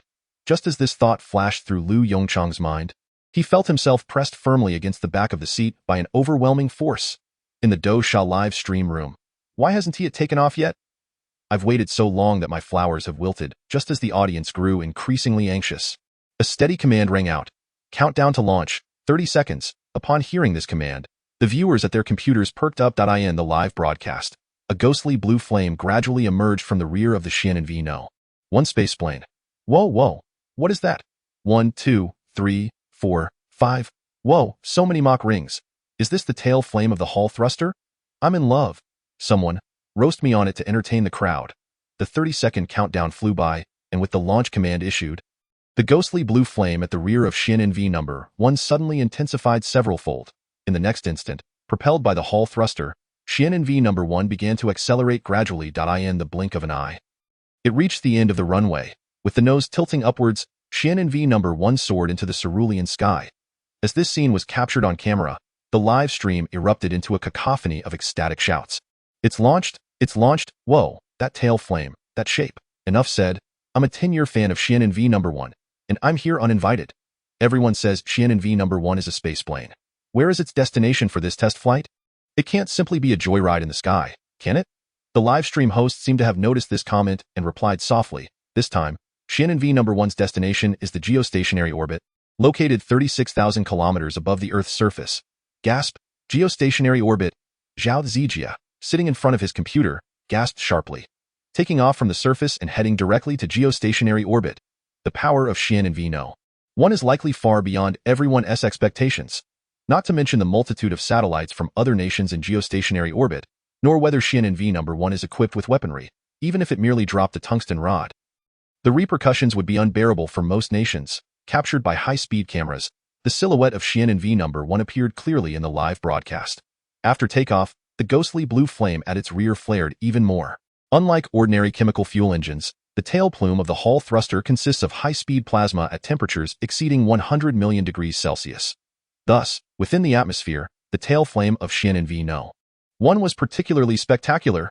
The 10-meter-long ghostly blue flame was densely populated with countless mock rings. Before the viewers could express their awe in the comments, the nose of Xiaonan V1 suddenly tilted sharply upwards. Propelled by the Hall thruster, the entire aircraft climbed at an almost 90-degree angle. Bang! A thunderous sound erupted from the sky. A magnificent sonic boom cloud materialized around the aircraft. At the moment the sonic boom cloud appeared, the number of comments in the live stream surged exponentially. Whoa, whoa, whoa, Mom, come see God. Is this already supersonic? Good heavens, the maneuverability of Xiaonan V1 is astonishing. As Xiaonan V1 ascended straight into the heavens, cheers erupted within the research institute. Amidst the jubilant sounds around him, academician Chao Liangkai discreetly removed his glasses and wiped his eyes. After so many years, the Summer Nation had truly surpassed the Western powers in the field of aerospace. Before Chao Liangkai could revel in his joy, an alarm suddenly blared. Chao academician. The speed of Xiaonan V1 has suddenly slowed significantly. Xiaonan V1's trajectory has deviated from the planned course. Chapter 74. Slow. Slow down. Chao Liangkai's expression shifted dramatically. Without a moment to lose, he seized the wireless radio on the control panel and shouted, calling Xiaonan V1. Calling Xiaonan V1. Respond if you hear me. Soon, Bai Yishuan's voice came through the radio. Ground control, Xiaonan V1 receiving. There was a response. It seemed that no major issues had arisen. Chao Liangkai breathed a sigh of relief and hurriedly inquired. What is happening? Why has the aircraft's speed suddenly decreased and deviated from the planned trajectory? After a moment of silence, Bai Yishuan's voice, tinged with bitterness, responded, Report, Lyu, Professor Lyu is on board the aircraft. Time rewound to a few moments prior. At the instant of Xiaonan V1's launch, in the rear, Lyu Yongchang was forcefully pressed back into the passenger seat by the sheer force of inertia. After takeoff, the G-force lessened slightly. Just as Lyu Yongchang breathed a sigh of relief and prepared to greet the three pilots, an even more potent force once again slammed him back into the seat. Unlike the takeoff, this acceleration came swiftly and fiercely. Moreover, Lyu Yongchang felt his sitting position shift a full 90 degrees. The blood coursing through Yongchang's body surged towards his brain under the dual influences of recoil and gravity, causing his complexion to instantaneously flush crimson. The consequences of such a sudden influx of blood into the cranial vessels. A chill flickered through Yongchang's heart. This situation could prove perilous. Waves of dizziness assailed him. The alarm bells ringing loudly in his mind. Struggling, he extended his hand and laboriously pressed the radio switch, managing to utter through the internal channel of Xiaonan 1. Slow, slower, by the heavens. The three pilots trembled in unison, exclaiming with a stirring intonation upon hearing the voice crackle through their helmets. Bai Yishuan's grip on the control stick faltered, causing the Xiaonan 1 to shudder. By the heavens! This exclamation had emanated from Yongchang's lips. He suddenly regretted his impulsive decision to board this aircraft. Under the deft maneuvers of the three pilots, the acceleration of Xiaonan 1 gradually diminished, and the aircraft slowly regained stability, returning from an almost 90-degree angle to a normal orientation. Phew! He felt as though he had narrowly escaped death. Yongchang tugged at the collar of his flight suit, exhaling a breath of stale air, and murmured softly, Professor, that should be our line, interjected Hong Fan from the left co-pilot seat, turning to face Yongchang with an expression of helplessness. So, how did you end up here? Professor L? Indeed, Professor L. Do you have any idea how dangerous that was? Chimed in Xiaowani from the right co-pilot seat, casting a reproachful glance at Yongchang. Fortunately, the power of the Hall thruster was not too great. Had it been any higher, you might not have even had the chance to speak. Yongchang chuckled awkwardly, clearing his throat. Ahem. I merely wish to venture into space for a glimpse. It is also for my forthcoming research project. As for how I got on board, this aircraft was designed by me. How could I not know it could conceal someone? As he spoke, Yongchang proudly patted his flight suit and safety belt. Rest assured, I have trained for this several times. The three pilots exchanged glances, at a loss for words. Just then, a voice crackled through the radio. Chao Liangsai's voice. What is going on? Why has the aircraft suddenly decelerated? Bai Yishuan turned to Yongchang, a bitter smile on his face. Professor, how should I respond? In stark contrast to the three astronauts' anxiety, Yongchang remained composed. Of course, we must inform Lao Chao of the truth. Fear not, everything shall be fine. Bai Yishuan's expression of reluctant resignation deepened, and he turned back, pressing the radio switch to relay the internal situation of Xianin-1. What on earth? Within mere seconds, Chao Liangsai's voice boomed through the radio again. How did that rascal L end up over there? Where is he? Let him speak. Ahem. Lao Chao. Yongchang felt a twinge of embarrassment, rubbing his nose as he spoke softly. Silence. Don't try to be chummy with me. Upon hearing Yongchang's voice, Chao Liangsai's demeanor shifted dramatically. You, get down here immediately. Yongchang shrugged, responding with nonchalance. Lao Chao, calm down. I'm merely taking a flight. Is there truly a need for such urgency? Chao Liangkai was so exasperated he almost laughed. Taking a flight? You dare to call this a flight? This is the maiden test of Xianin-1. If anything goes awry, how will I explain it to Minister Hong and Congressman Li? Stay calm, Lao Chao. You must trust in the quality of Xianin-1. More importantly, trust in the skills of our three pilots. Yongchang replied cheerfully. Absolutely not, Bai Yishuan. I command you to return immediately. And ensure you bring Professor L down safely. Chao Liangkai issued a command to Bai Yishuan without further ado. Impossible. We cannot turn back. Yongchang's expression hardened. Good sir, may I address you as such? Chao Liangkai, torn between laughter and exasperation, retorted, Why on earth are you up there? After a moment of silence, Yongchang spoke softly. I have declared my intention to lead our nation into the cosmos. It would be rather absurd if I, the director of the Space Administration, had never ventured into space myself, wouldn't he it? Moreover, witnessing the universe firsthand will greatly aid my subsequent research. Chao Academician, my pursuit of science is driven by the celestial tapestry above. Do you understand? Upon hearing Yongchang's words, Chao Liangkai fell silent. As a fellow researcher, he understood the sentiment of seeking enlightenment even at the cost of one's life. After a long pause, he sighed softly. Fine. Proceed as you wish, however. I must report this matter to Minister Hong and the congressman. Yongchang's expression faltered. That might not be ideal, right? They're quite busy. This trivial matter doesn't necessitate troubling them. Not a chance, Chao Liangkai scoffed. Enough of this. I shall not waste more words on you. Bai Yishuan? Here, Academician Chao. Bai Yishuan promptly replied from the main pilot seat. Remember, Professor L is the future of our nation. Whatever it takes, you must ensure his safe return. Do you hear me? Otherwise, you shall be deemed the eternal villains of our country. Chao Liangsai's tone was grave. Understood. Bai Yishuan's expression stiffened, responding loudly, Rest assured, Commander. Chapter 75. Geostationary orbit. Following the conclusion of the radio communication, the atmosphere within the cockpit grew noticeably tense. Ahem. Yongchang shifted uncomfortably in his seat. Everyone, let us not be so grim. We still have quite a journey ahead. Bai Yishuan's expression shifted slightly as he spoke in a serious tone. Professor L? You must follow our commands from here on. Hong Fan, check Professor L's safety belt again. Yes. Hong Fan unfastened his own seatbelt and rose to inspect Yongchang's. I say, is such seriousness really necessary? Yongchang remarked, exasperatedly gazing at Hong Fan before adding, I would never gamble with my life. I have simulated this numerous times. I assure you nothing will go awry. Professor L, I am a soldier. Obeying orders is my duty. Bai Yishuan's calm voice carried from the front. Since Academician Chao has issued us a command, we shall spare no effort to ensure your safety. Bai Yishuan hesitated momentarily. If something were to go wrong, please utilize my escape device to save yourself.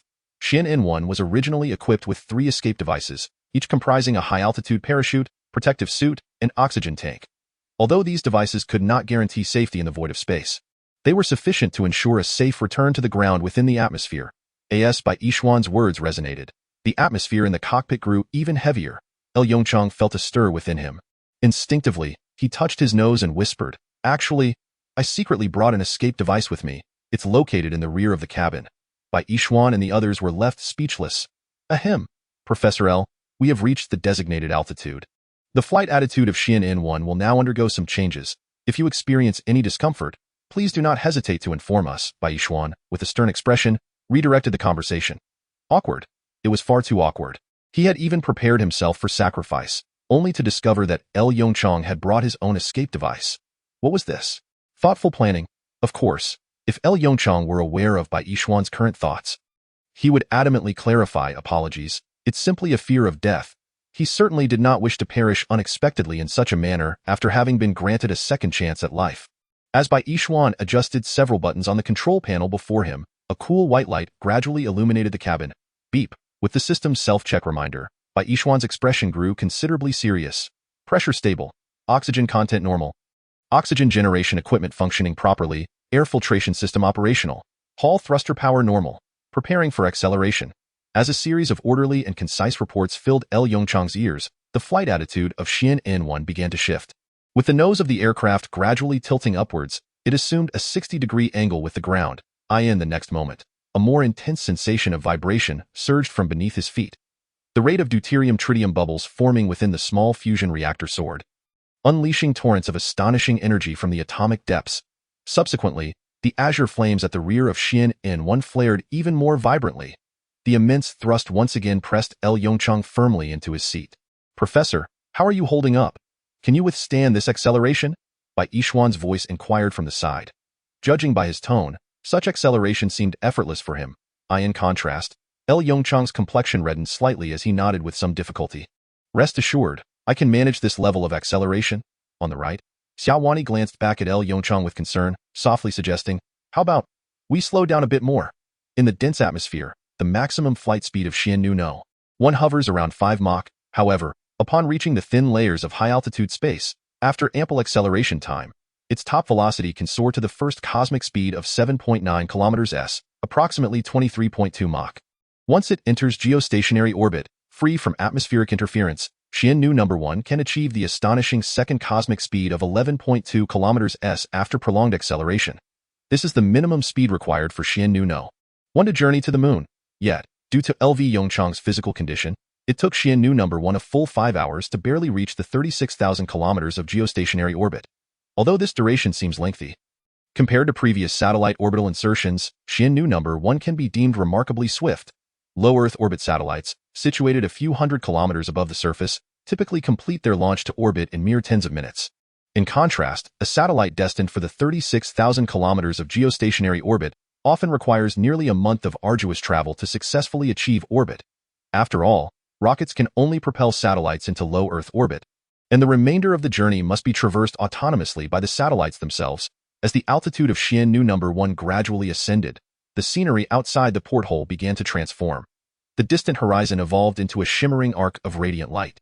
Soon after, the sight that met Yongchang's gaze was an expanse of pitch-black cosmic void, akin to a pure black curtain.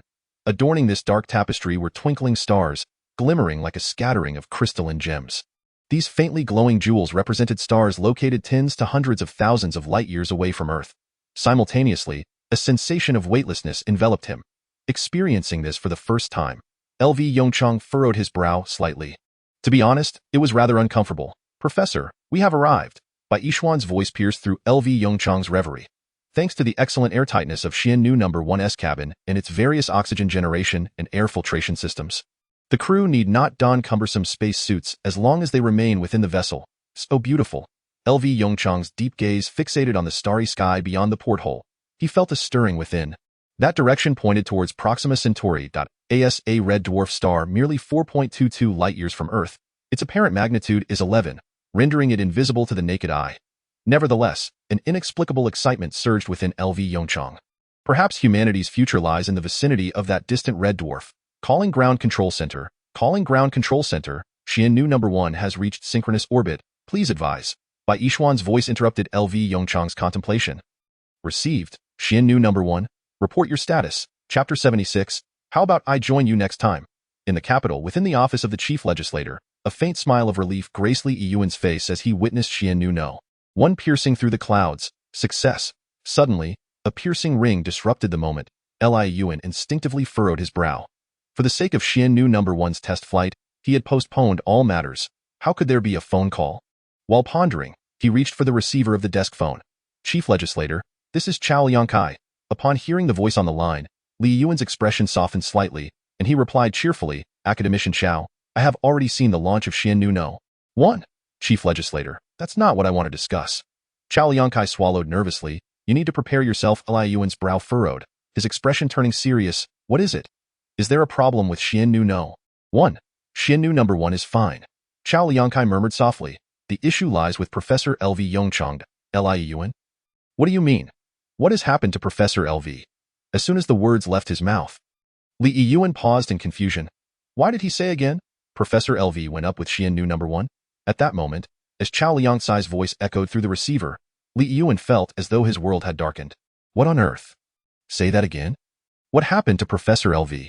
Li Yuan slammed the table, abruptly standing up, his face filled with urgency as he questioned the receiver. Chao Liangcai sighed deeply. Chief Legislator, it was my oversight. A few days ago, he mentioned wanting to see space, and I didn't pay attention, and as a result, Li Yuan clasped his forehead in disbelief. No, this isn't your fault. That brat truly is. What is Professor LV's condition now? How safe is Xiannu number 1? Forget it. I'll come over right away.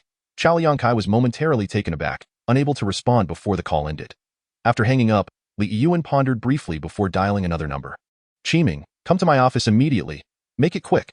Receiving the chief legislator's call, Hong Qiming was slightly surprised. Though unsure of what had transpired, he promptly replied, Understood. I'm nearby and will arrive in about 5 minutes. 5 minutes later, what? LV Yongchang went up with Xiannu number 1? Hong Qiming's astonished shout reverberated within the chief legislator's office. That brat. Has he lost his mind? He clenched his jaw, muttering, This is a test flight. What if something goes wrong? The chief legislator chuckled wryly, shaking his head. I heard from Chao Liangcai that this little rascal seems to have brought escape gear with him. Moreover, he even knows how to put on a flight suit and fasten his seatbelt. Hong Qiming was taken aback. So, he had this planned all along? The chief legislator, grabbing his coat from the chair, stated, Enough of this nonsense. Contact the helicopter and let us head to the Space Research Institute now. Xiannu number 1, report your status. Chao Liangcai's voice conveyed a hint of relief. Since they had reached synchronous orbit, it indicated the quality of the spaceplane was satisfactory. Soon, Bai Yishuan's report came through the radio. Xiannu number 1 is operating normally. The pilot's physical condition is stable. At this point, Bai Yishuan paused for a moment before adding, Professor LV's physical condition is good. He is ready for a return. Chao Liangcai let out a sigh of relief, then turned inquiringly to the chief legislator at his side. Li Yuan, what next? Li Yuan furrowed his brow slightly, taking the wireless phone from Chao Liangcai's hand with a calm demeanor. Ahem, LV Yongchang, this is the chief legislator. Can you hear me? In geostationary orbit, a sleek, black aircraft trailing a glowing blue flame glided by. LV Yongchang sat rigidly in the passenger seat of Xiannu No. 1, the corners of his mouth twitching slightly. Ahem. I can hear you. Chief Legislator, what brings you to the Research Institute? Hearing LV Yongchang's cautious tone, Li Yuan coldly snorted. Humph. How could I not come, if I hadn't made this trip? Would you have been planning to head straight to the moon? LV Yongchang chuckled awkwardly. Not quite. The fuel in Xiannu number 1 was insufficient for a trip to the moon. It would likely not return. The individuals within the Research Institute exchanged glances. Hey, that brat. Hong Qiming glared at the radio device, incredulous. What, is he really considering a trip to the moon? Unlike Hong Qiming's reaction, the chief legislator spoke with a gentle tone. Yongchang, you can't be so reckless with your current status. You must understand that as the director of the National Space Administration, having established the development strategy for the coming years, you are responsible for the 1.4 billion people of Xia country. Do you comprehend? After a moment of silence, LV Yongchang's tone grew serious. Chief Legislator, I understand. My primary purpose for this journey is to advance my upcoming research project. Only by experiencing space can I truly grasp the insignificance of humanity. Li Yuan chuckled lightly. What? Is the view up there truly that breathtaking? Without hesitation, LV Yongchang replied, Absolutely. Li Yuan pondered for a moment and jested. How about, I join you next time? Ahem, Professor LV. Don't say such things. Chao Liangcai finally couldn't hold back, coughing emphatically. What are you joking about? 1 LV Yongchang is already enough. If the chief legislator were to join him in synchronous orbit, that would spell trouble, LV Yongchang interjected. Ahem, chief legislator. Let us return to the main topic. I believe Xia country's pace is still too slow. Li Yuan's pupils contracted slightly. Too slow? Before he could respond, LV Yongchang continued. Since Xia country has developed a spaceplane, we can now initiate the Moon Palace project. Our next objective is to establish an automated mining facility on the moon. The chief legislator pondered for a moment, a glint of brilliance flashing in his eyes. As the chairman of the committee, he was naturally aware that once the Moon Palace project of Xia Nation commenced, the United States would inevitably resort to various countermeasures. He refrained from saying much, merely nodding slowly and stating, "There is no rush regarding this matter. Once you have safely landed, we shall engage in thorough discussion." Upon hearing this, Chao Liang, who stood nearby, let out a slight sigh of relief and promptly issued the command. By Yishuan, you may return to base. Exercise caution. Chapter 77, United States. Have we lost air supremacy? In the White House, the atmosphere in Albert's office was thick with silence from the moment Xian 1 took flight. Morton, keep a close watch on Xian number 1. The instant the aircraft vanished into the clouds, Albert's expression darkened as he sternly addressed Morton. If we lose track of it, you might as well resign as director. Morton's complexion turned slightly pale, wiping the cold sweat from his forehead. He hurriedly fumbled for his phone and dialed a number. Okasi, listen up, the situation is urgent. Activate all NASA surveillance satellites. I need real-time information on Xian 1, which has just taken off from Xia Nation. A female voice came through the receiver. Director Morton, are you certain you want to deploy all NASA surveillance satellites? The costs involved. Silence. Morton, sensing Albert's ominously piercing gaze, felt a cold sweat trickle down his back. I will take full responsibility for any losses. Now, inform the staff to immediately transmit the detailed flight data of Xian number 1 to me. Okasi hesitated momentarily. Mr. Morton, are you currently in the president's office? Morton cursed under his breath, hanging up the call. He quickly approached Albert and whispered, Mr. President, I require access to your computer. Albert, his expression grim, nodded slightly without uttering a word. Minutes later, Morton exhaled deeply. Mr. President, the data has arrived. It must be said that NASA's surveillance satellites possessed remarkable capabilities. The high-definition images and flight data of Xian number 1 were displayed vividly on Albert's screen. As he observed the incessantly refreshing, dense data, Albert's brows knitted tightly. He closed his eyes briefly, rubbing his temples. Anthony, come look at this data. Anthony, not daring to delay the president's command, stepped forward to gaze at the computer screen. The moment he saw the data, his pupils constricted sharply, exclaiming, What? This is impossible. Anthony's reaction sent a chill through Albert. This was not a good omen. What is going on? Albert asked, his voice deep with concern. Is there a problem with the data? Anthony gulped nervously, his blue eyes trembling slightly. Its speed has reached an astonishing 5 Mach. Albert, unfamiliar with the implications of this data, queried, 5 Mach? What of it? Faced with Albert's somewhat naive inquiry, Anthony managed a bitter smile, his complexion pale. Mr. President, currently, the fastest combat aircraft in the United States operates at around 3 Mach. In the event of aerial combat, we may not even catch a glimpse of our opponent. Albert's breath hitched, dismissively waving his hand. What about missiles? We can simply shoot it down. Anthony's expression grew even more somber. Therein lies the problem. Aside from certain specialized air-to-air missiles, most missiles in the world today only reach speeds of around 4 Mach. Our missiles cannot even keep pace with this aircraft.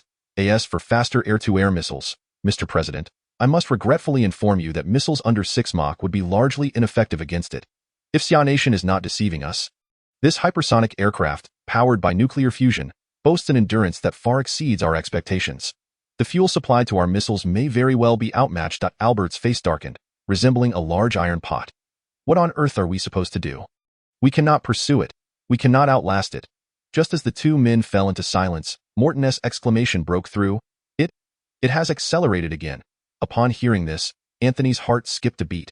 Observing the rate and altitude on the computer screen escalating sharply, Anthony's expression turned desolate. Mr. President, I believe there is no need for further discussion.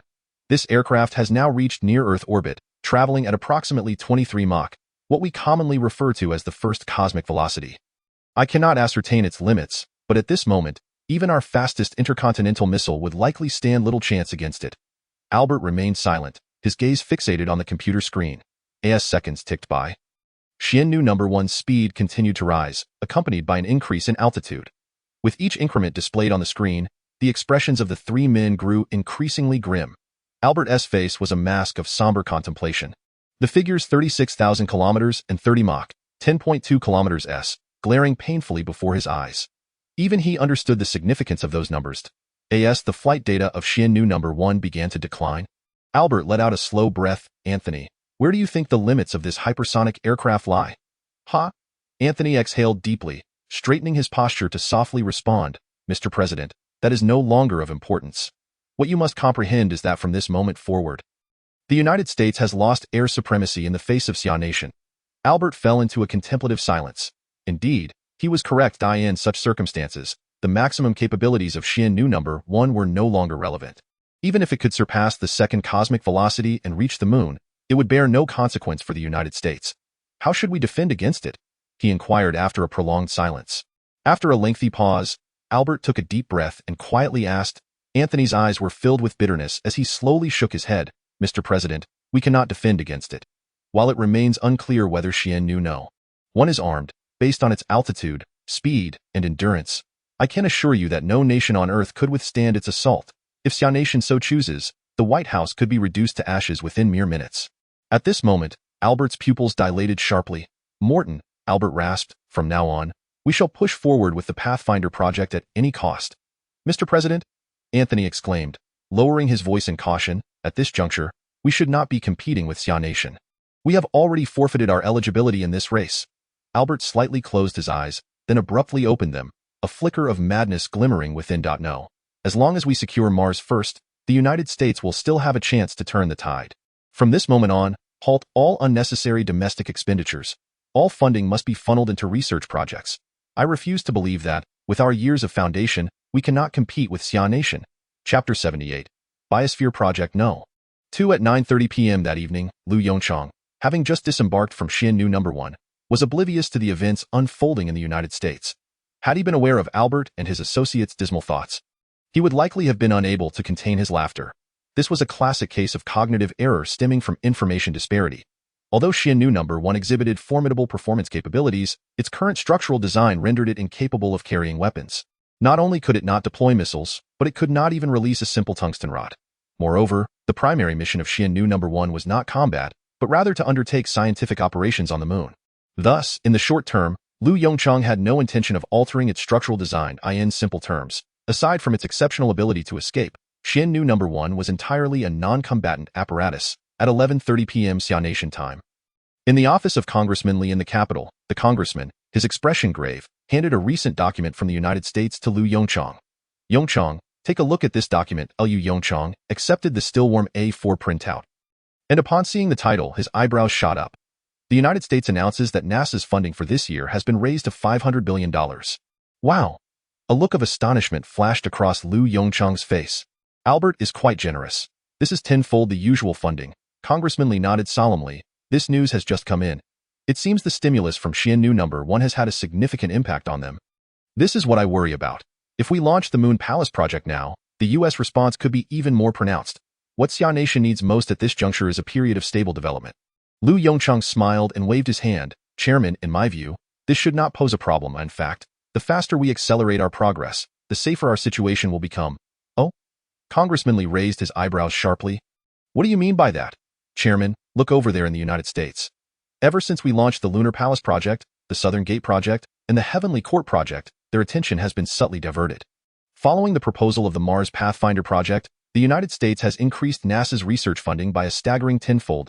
At this point, a smile grew even broader in L.V. Yongchang's eyes. I believe that with such an extensive setup in the United States, they should have little energy left to deal with Xia country.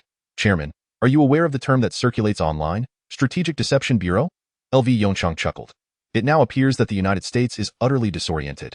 The objective I had in mind when announcing those 3 projects has indeed been achieved. It is the same familiar formula, the same familiar flavor. Everything feels like a reenactment of history from decades ago. However, with the change of opponents, the United States has now shifted from the advantageous position to a disadvantageous one. I understand now. Li Yiyuan slowly nodded, his expression relaxing slightly. So, according to your assertion, Xia country should now devote all its efforts to constructing automated lunar mining facilities? L.V. Yongchang nodded, then shook his head. Not only that, there is an even more important matter. Restart the Biosphere 2 project. 3 days later, a red banner was hung at the entrance of Sandow University. Warmly welcome all academicians and professors to our school for the conference. The large red banner drew the attention of countless students. What is happening? Is our school hosting some significant conference? So grand? A girl with shoulder-length hair frowned, turning to her companion. Yutong, have you heard your mentor mention anything? Beside her, a girl dressed in a flowing white chiffon gown, sporting a high ponytail and a pure appearance, looked up at the banner. Upon hearing her companion's question, Su Yutong gently furrowed her brows, instinctively adjusting her rimless glasses, hesitating before shaking her head. I haven't heard of any major conference. Should I go ask around? A hint of disappointment flashed in the long-haired girl's eyes. All right, I thought you might have some insider information. Su Yutong rolled her eyes, responding somewhat irritably. Where would I get so much insider information? I'm merely the most ordinary student under my mentor. Ordinary? The girl looked at Su Yutong in astonishment. You were chosen as a student by Professor Guan Huayang in your junior year. How can you call that ordinary? I heard that Professor Guan even looks down on regular graduate students. That's not an exaggeration, Su Yutong said with a bitter smile. Although Guan Laosher's expectations for students are indeed high, it's for our own good. Research is unforgiving of even the slightest error. The long-haired girl was filled with awe, exclaiming repeatedly, I really don't know what you experienced in your sophomore year that suddenly made you so enlightened. If I remember correctly, weren't we in the same tier in advanced mathematics? As she spoke, the long-haired girl shaped her book into a microphone and held it out to Su Yutong. Let me interview our newly crowned academic prodigy from the Applied Physics Department. What drives you to study so diligently? Under the curious gazes of those around her, Su Yutong's cheeks flushed slightly, and her tone, which was usually cool, revealed a hint of shyness. All right, Chan Yun, please don't say such nonsense. I'm no academic prodigy, don't forget, we have a genuine academic genius in our cohort. Speaking of which, Su Yutong's mind drifted to the figure who had sat beside her and solved problems more than half a year ago. Are you talking about Professor LV? He's no academic prodigy. Chen Yun pouted. That's a genius. Honestly, if I hadn't seen it in Xia Country News, I wouldn't have dared to believe that such a remarkable person is in the same cohort as us. But speaking of which, I haven't heard anything about Professor LV since the nuclear fusion event.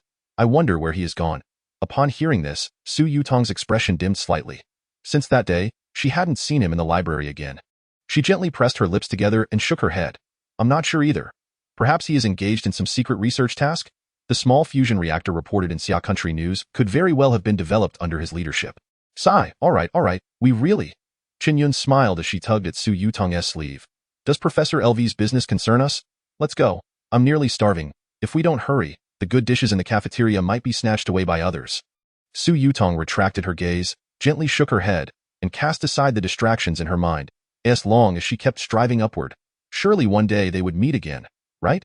A thought flickered through Su Yutong's mind. Chapter 79. Are you interested in visiting the laboratory? In the cafeteria of Sandow University, Su Yutong carefully carried her tray and found a relatively quiet corner with Chen Yun. Phew, after setting down her tray. Chen Yun let out a slight sigh of relief and softly complained. We lingered too long at the school gate. There are far too many people in the cafeteria today. Su Yutong ignored Chen Yun's complaints, sitting in her chair, staring blankly at her tray. Hey. Seeing Su Yutong's demeanor, Chen Yun furrowed her brows slightly and gently waved her hand in front of her. What are you thinking? You look so lost. Su Yutong suddenly snapped back to reality, slowly shook her head, and smiled. It's nothing. I just find that meeting a bit peculiar. After all, I haven't heard any rumors about it. Chen Yun rolled her eyes and retorted. Why bother thinking about that? Hurry up and eat. Don't forget, you still need to go see Professor Guan later. Before she could finish her sentence, Chen Yun's gaze was drawn to the scene at the entrance of the cafeteria. Yutong, look quickly. If I'm not mistaken, that should be academician Chao Liangkai, right? Shouldn't he be at the National Space Research Institute? Why is he here at Sandow University? Su Yutong paused, instinctively turning to look towards the cafeteria entrance.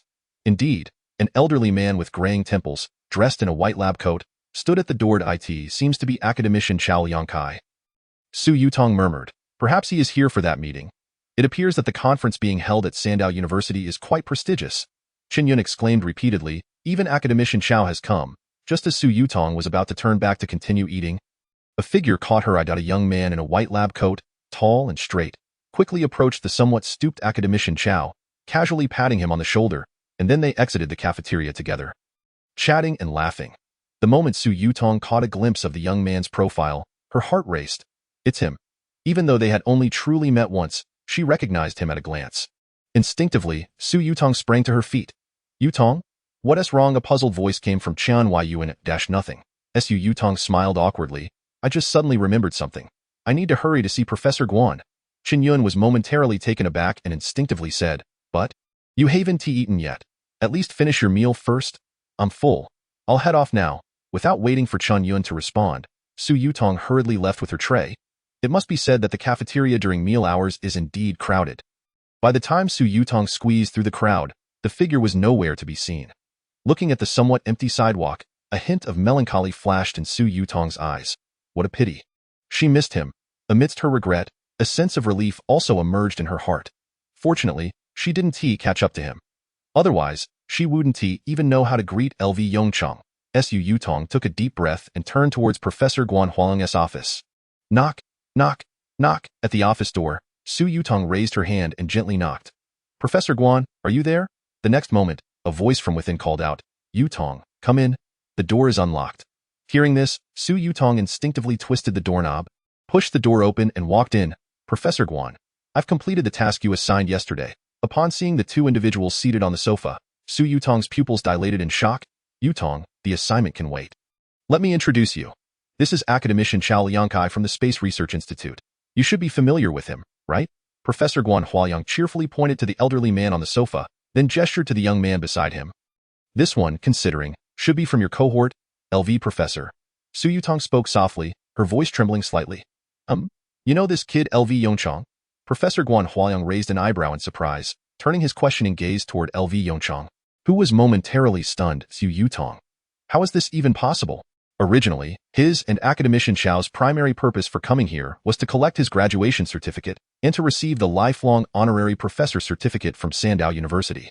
But now, the situation seemed to be veering off his expectations. Yongchang? Professor Guan Huayang's voice interrupted LV Yongchang's train of thought. He quickly snapped back to reality, casting a complex glance at Su Yutong. I know her. Guan Huayang chuckled and remarked, since we are acquainted, I shall refrain from further introductions. Hey, what do you mean by that, Guan old man? Chao Liangkai immediately expressed his displeasure. While the two were familiar with each other, he was not. Guan Huayang rolled his eyes at Chao Liangkai and retorted irritably, all right, you truly are, meddling in affairs that do not concern you. Su Yutong, a student I recently accepted, is currently in her third year. Chao Liangkai paused for a moment, then raised an eyebrow slightly. Third year. Since when did you, Guan Huayang, start accepting undergraduates as students? What, you no longer have a reliable graduate student on your side? Hey, don't underestimate undergraduates. Guan Huayang became agitated at Chao Liangkai's words. What's wrong with undergraduates? If we are to count, isn't Lu Yongchang also an undergraduate? Chao Liangkai replied, ahem, that remark is rather uncalled for. Is Lu Yongchang an ordinary person? So, are you saying this girl is a promising talent? Chao Liangkai promptly shifted the topic. A hint of pride flickered in Guan Huayang's eyes. Indeed, she has already self-studied all the undergraduate courses. Recently, she independently resolved a minor research topic. Although it was not particularly difficult, it surpassed the capabilities of most graduate students. Chao Liangkai nodded thoughtfully, scrutinizing Su Yutong. By your account, she is indeed a good prospect for scientific research. The moment he noticed Su Yutong's gaze directed at Lu Yongchang, he was taken aback, swiftly turning to look at Lu Yongchang beside him. Lu Yongchang turned his head, puzzled, and met Chao Liangkai's gaze. Chao Liangkai's eyes darted back and forth, gradually taking on an odd expression. Ahem. Chao Liangkai felt a slight stir within him and softly coughed. Su Yutong, right? When he saw Su Yutong looking at him, Chao Liangkai discreetly said, what do you think? Are you interested in visiting the laboratory to broaden your horizons? Chapter 80. The water of fertile fields should not flow to outsiders. As soon as he finished speaking, Guan Huayang, sitting behind the desk, widened his eyes in shock. Hey, I say, old Chao, isn't this a bit too much? Chao Liangkai rolled his eyes in annoyance. What do you understand? I am simply never mind. You wouldn't get it. Yutong, trust me, I won't mislead you. Spending some time in the laboratory will undoubtedly be more beneficial than learning under this old fellow. The corners of Su Yutong's eyes twitched slightly as she glanced at Professor G. That moment, Guan Huang's face turned red, his lips twitching as he clearly was incensed by Chao Liangkai's words. Noticing this, Su Yutong hastily shook her head. Academician Chao, I appreciate your invitation, but Guan Huayang's expression brightened, and he breathed a sigh of relief. He looked at Chao Liangkai with a smug grin. What do you think? She doesn't want to go with you? Did you expect that? Chao Liangkai gritted his teeth in frustration, glaring at Guan Huayang. You old man, Guan really is come here. Let's have a proper talk. Saying this, Chao Liangkai stood up and grabbed Guan Huayang's sleeve, dragging him out of the office. Hey, wait a moment. What can't be said here? You'll find out when you come with me, Chao Liangkai muttered. You really have driven me mad. Watching the two elderly men pull each other out of the office, Su Yutong displayed a flicker of astonishment and concern in her eyes. Professor Guan, won't he get into trouble? She murmured. Don't worry, Despite their earlier bickering, these two actually have a good relationship. Nothing will happen. Lu Yongchang's voice suddenly chimed in. Su Yutong shivered slightly, realizing that only she and Lu Yongchang remained in the office. In an instant, her mind went blank. Hello. The moment the words slipped out, Su Yutong wished she could slap herself. What was she saying? Lu Yongchang glanced at Su Yutong, whose face had turned slightly red, and gently nodded. Hello, thank you for helping me with the problem last time. As soon as he finished speaking, a trace of regret flashed in Su Yutong's eyes. Was there a need to say that? As for Lu Yongchang, his expression grew even more peculiar. It's nothing, that was over half a year ago. No need to thank me. The atmosphere in the office gradually turned awkward outside the office. Stop, stop, stop. Guan Huayang forcefully shook off Chao Liangcai's hand. Now can we talk? What scheme are you plotting? I must tell you in advance, Su Yutong is a promising prospect I have my eye on. Do not entertain any thoughts about her. Chao Liangcai rolled his eyes in irritation. Old Guan, are you truly that oblivious? Guan Huayang frowned. What do you mean by that? All right. Chao Liangcai sighed heavily, looking at Guan Huayang with exasperation. I have come to realize that you and that brat Lu Yongchang are quite similar, both with wooden heads. Hearing this, Guan Huayang's frown deepened. Suddenly, a thought struck him, and his pupils widened slightly as he lowered his voice. Wait, I think I understand. Are you saying Su Yutong has feelings for Lu Yongchang? What else could it be? Did you not see the way Su Yutong looked at him just now? TSK so. Is this your reason for meddling? Chao Liangcai shot Guan Huayang a frustrated look. You really are something. That brat Lu Yongchang is a gem. You have seen the changes in Xiagu over the past 6 months. Currently, it is unlikely for foreign entities to take action against him, but do not forget, aside from some hardline measures, they can also employ other tactics. What if, they use seduction? His Guan Huayang's expression grew serious in an instant. What you say does seem to hold some merit, right? Chao Liangcai became increasingly animated, his eyes glimmering with gossip. As the saying goes, the water of fertile fields should not flow to outsiders. Lu Yongchang's genes should not be squandered on those foreign barbarians. I believe we should. Just as Su Yutong was awkwardly fidgeting with her toes, the office door creaked open. Fushi instinctively let out a sigh of relief. Ahem, Yutong, after some thought, I believe you truly lack laboratory experience. At that moment, Guan Huayang appeared completely transformed, cheerfully stating, from now on, you will intern in the laboratory. Although your current level may not suffice, gaining some exposure will undoubtedly benefit your future research career. Su Yutong? Ah? She gazed at Professor Guan with a bewildered expression, momentarily unable to comprehend what had transpired. Meanwhile, Lu Yongchang's expression shifted slightly. Professor Guan, are you referring to the laboratory? Guan Huayang shot a surprised glance at Lu Yongchang. His smile growing more pronounced. Did old Chao not mention it to you? It is the top laboratory in Xiagu that you oversee. Su Yutong. Lu Yongchang, in a daze, left Guan Huayang's office clutching 2 certificates. Congratulations, Professor Lu. You are now truly a professor in every sense. Chao Liangcai seemed in high spirits, radiating joy. Lu Yongchang looked somewhat speechless at the certificates in his hands, one being his undergraduate diploma from Sandow University, and the other a lifelong honorary professorship from the same institution. Neither of these certificates was surprising to him. Given his contributions, it would have been reasonable to award him an academician title if the selection period had not yet arrived. However, the changes in Su Yutong did take him aback. He distinctly remembered that over half a year ago, she could not even solve a calculus problem. He could not help but wonder what had transpired in that time, just like in the previous life. Lu Yongchang's eyes flickered slightly. If he recalled correctly, in his previous life, Su Yutong had also distinguished herself among ordinary individuals within a mere year, ultimately becoming his assistant. Contemplating the prospect of Su Yutong frequently appearing in his field of vision, a myriad of complex thoughts swelled within Lu Yongchang. Fate and destiny are indeed unfathomably intricate. Although in this life he and Su Yutong only had a fleeting encounter, it ultimately developed into this situation. He gently shook his head, casting aside these distractions. Regardless, he was not in a position to discuss such matters of romance at present. Let us go. It is time to prepare for the upcoming meeting. Lu Yongchang took a deep breath and softly addressed Chao Liangcai. Chapter 81. Helium, 3 and titanomagnetite. In the grand auditorium of Sandow University, a bustling crowd gathered. The foremost academicians and professors from the mining and mechanical engineering departments of Xiagu took their seats. Additionally, in a corner of the auditorium, a few inconspicuous biology professors were seated. Do you know what this meeting is about?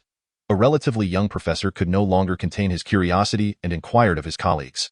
Not a clue. Don't look at me. I have no idea. I can't even tell you who called this meeting. Hiss. Your statement has made me realize that I have not seen any specific names either.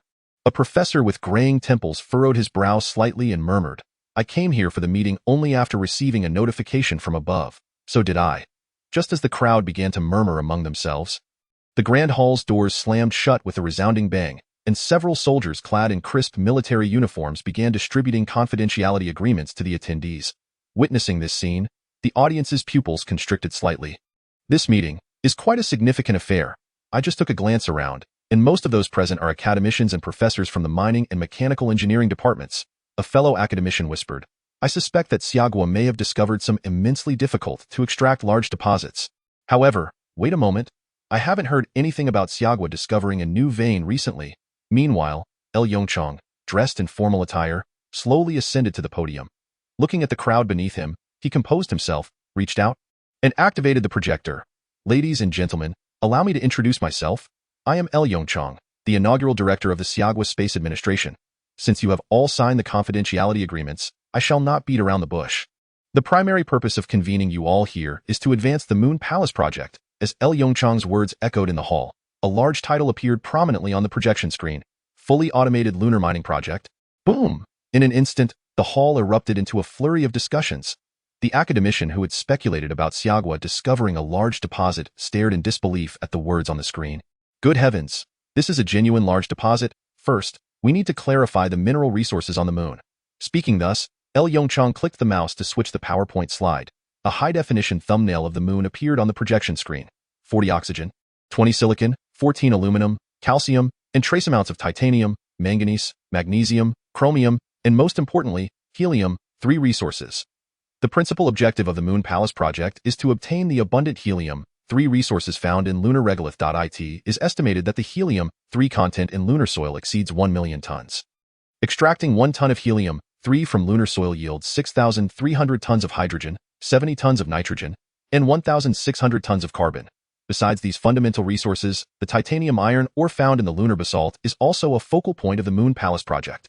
To realize the Moon Palace project, we urgently require an integrated lunar mining apparatus that encompasses automatic mining, sorting, and refining capabilities.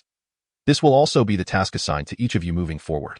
As Yongchang's words concluded, the grand hall fell into a profound silence. Kong Xingbang gazed at Yongchang on the podium with trembling eyes, swallowing hard. As a senior academician in the mechanical engineering department of the Xiagua Academy of Sciences, Kong Xingbang found it hard to believe his eyes. Can humanity, or rather, Xiagua, truly possess the capability for large-scale mining on the moon? He slowly raised his hand, signaling towards Yongchang. Yongchang immediately noticed Kong Xingbang's raised hand and, upon seeing the elder's visage, his pupils widened in shock. It is he, academician Kong Xingbang. Countless fragments of memories flooded his mind. In the previous life, Kong Xingbang's name was known far and wide. Although the underground city project was proposed by Yongchang, it was Kong Xingbang who truly brought it to fruition. It is no exaggeration to say that Kong Xingbang, through his efforts alone, overcame the majority of challenges in the construction of massive underground cities. Consequently, in the previous life, Kong Xingbang was even hailed as the savior of human civilization. I never imagined that this meeting would attract such a legendary figure. Yongchang took a deep breath. His expression tinged with respect and softly inquired, "Academician Kong, do you have any questions?" Kong Xingbang was momentarily taken aback and instinctively replied, "Professor L, you know me?" Yongchang chuckled lightly and nodded, saying with a hint of significance, "Who does not know the esteemed name of Academician Kong from the Mechanical Engineering Department?" At Yongchang's praise, Kong Xingbang's face flushed slightly, and he waved his hands repeatedly, saying, "Oh, it's merely some minor achievements. Not worth mentioning, not worth mentioning." Returning to the main topic, he asked, "I wonder if Academician Kong has any doubts regarding this plan." Kong Xingbang's expression grew serious as he softly inquired, "Professor L, currently, Xiagua should not possess the capability to send large quantities of materials into space, let alone construct such complex machinery on the moon. I tend to speak my mind sometimes, and I hope Professor L does not take offense." In response to Kong Xingbang's inquiry, Yongchang smiled and waved his hand, saying, "Not at all. Academician Kong should be aware of the recent test flight of the Xianin V-1 aerospace plane, correct?" Seeing Kong Xingbang nod, Yongchang pondered for a moment before stating, "The Xianin V-1 can carry 10 tons of cargo to the lunar surface in a single trip." Kong Xingbang's pupils suddenly contracted. 10 tons of cargo? Such a substantial amount? But soon, his brow furrowed again. While 10 tons may seem considerable, it still pales in comparison to the enormous mining equipment. "Academician Kong, Please do not rush. Allow me to explain further, Yongchang replied with a smile. Let me do some calculations for you. Outside the atmosphere, the Xian one can reach a maximum speed of the second cosmic velocity, which is 11.2 kilometers s, and the distance between the Earth and the Moon is approximately 400,000 kilometers. Considering the time needed for takeoff, landing, and unloading, it is conservatively estimated that a round trip takes about 2 days. Transporting 10 tons of cargo in 2 days. Doesn't that seem more feasible? Furthermore, Yongchang's lips curled upward, a radiant smile illuminating his face as he added, the Xian V2 project is currently under development, and its transport capacity is expected to reach between 50 to 80 tons. So, Academician Kong, do you have any further questions? Kong Xingbang shook his head in shock, his voice hoarse as he said, if what Professor L says is true, then I have no further questions. Yongchang gently nodded and returned to the podium. The preliminary project proposal has already been placed in the drawers of your desks for your perusal. Please feel free to raise any questions you may have. As soon as he finished speaking, the sound of pages turning echoed throughout the hall. Chapter 82. How about you take charge of this project? Like everyone else, Kong Xingbang hastily retrieved a thick proposal from the drawer before him. As he opened the document and glanced at its contents, his breath caught in his throat. The entire project is divided into 3 parts. The first part concerns the mining equipment. The automatic mining apparatus consists of various excavation devices. Once the mining equipment extracts the ore, these ores will be transported via conveyor belts to the second part of the entire mining apparatus. The sorting equipment. After undergoing a detailed sorting process, the ores will then be conveyed to the most critical third part, the smelting facility. All ores will be smelted on the lunar surface, which serves 2 purposes. First, to alleviate the pressure of subsequent transportation, as the weight of the ore will significantly decrease after removing a large amount of impurities. And second, to save costs. The Moon's surface lacks an atmosphere, making it an ideal location for smelting. The natural vacuum environment can drastically reduce unnecessary expenses during the smelting process. Regarding the helium-3 found in lunar soil, there is a dedicated production line. Initially, the excavated lunar soil will be heated to over 700 degrees Celsius. At this point, the helium-3 will separate from it. Once the helium-3 has successfully separated, it will need to be extracted using neutron-absorbing films to capture the atomic state of helium-3. Finally, the Xiaonan V series aerospace planes will transport these helium-3 resources back to Earth to serve as fuel for third-generation controllable nuclear fusion devices. After thoroughly reviewing the entire proposal, Kong Xingbang exhaled a deep breath. The proposal is remarkably detailed, with each step meticulously designed.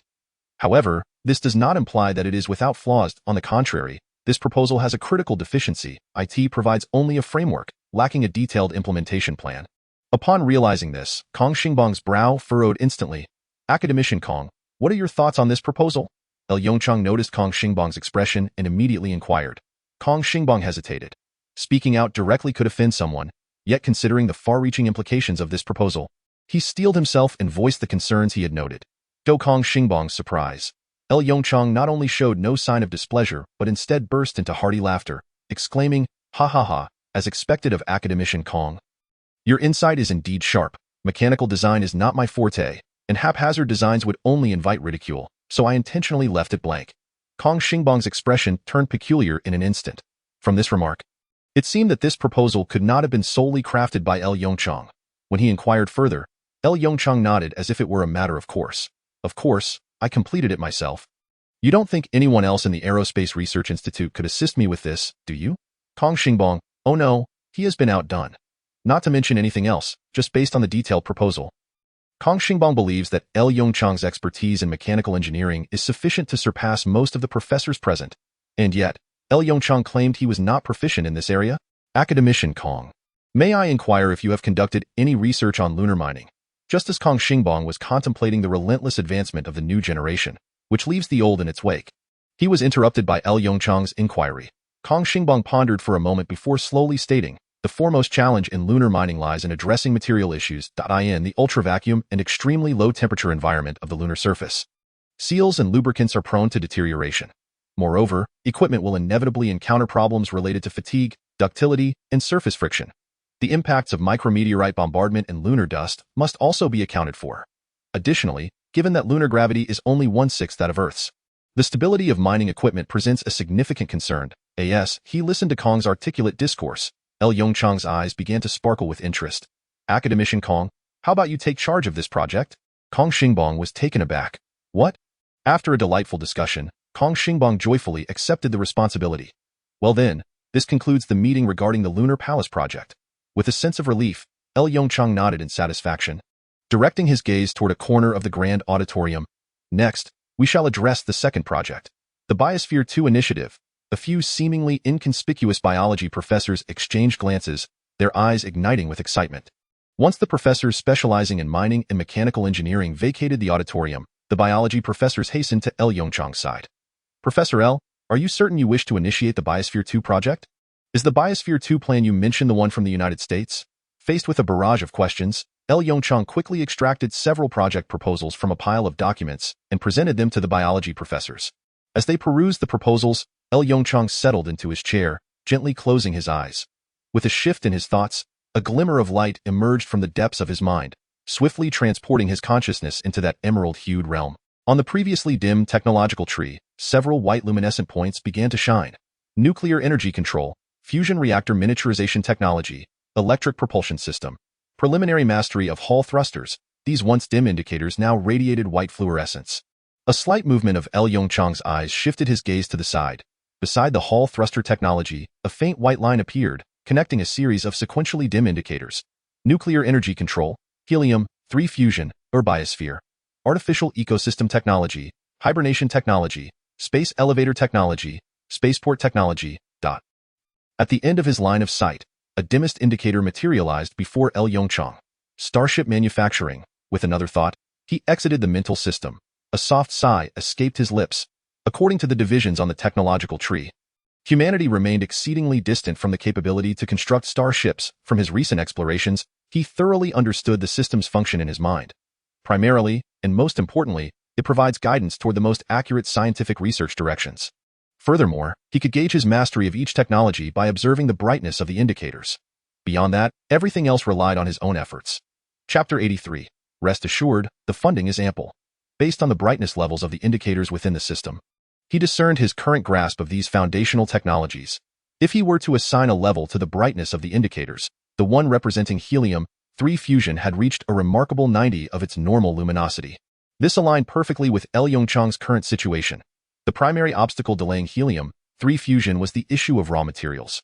Once the helium-3 raw material problem was resolved, helium-3 fusion could enter the application phase at any moment. Setting aside helium-3 fusion technology, the second brightest technology was the Biosphere technology, boasting approximately 50 brightness. This was reasonable, as the Biosphere 2 initiative was not an original concept proposed by Yongchang.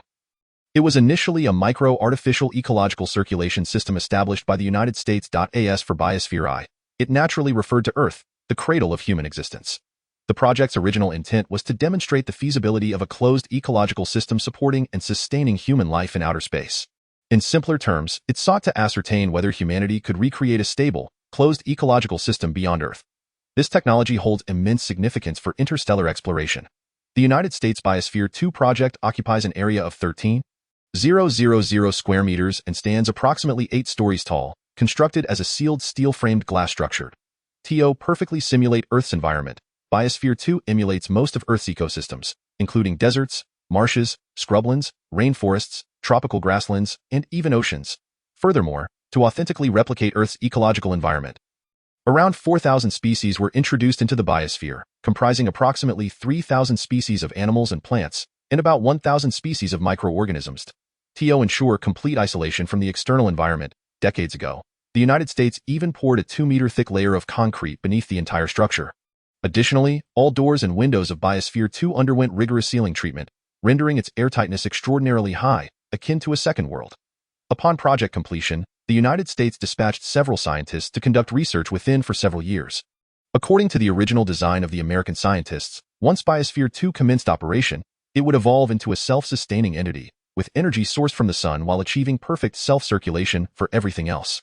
Oxygen and carbon dioxide would undergo a flawless cycle through photosynthesis of the plants, and the scientists' food would be produced from crops within Biosphere 2. Everything sounded so idyllic, akin to a paradise. Yet, regrettably, all of this was merely a fantasy held by the American scientists. After the initiation of Biosphere 2, the first issue to arise was the internal oxygen concentration. The multitude of microorganisms thriving in the soil caused the oxygen levels to plummet at a rate of 0.5 per month. As for the carbon dioxide generated from the excessive consumption of oxygen, it was largely absorbed by the concrete beneath. This directly led to the collapse of the entire cyclical system. Furthermore, changes in oxygen concentration triggered uncontrollable alterations within the ecological system.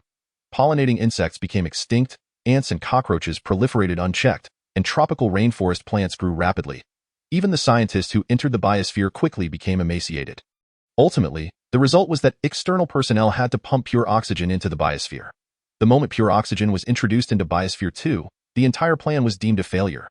Thus, humanity's first artificial ecosystem project transformed into a tourist attraction, accessible to anyone willing to pay for a ticket. Reflecting on this, Yongchang couldn't help but sigh deeply, a complex expression manifesting in his eyes. As a scientist, he felt a profound sense of regret regarding this situation. Professor L?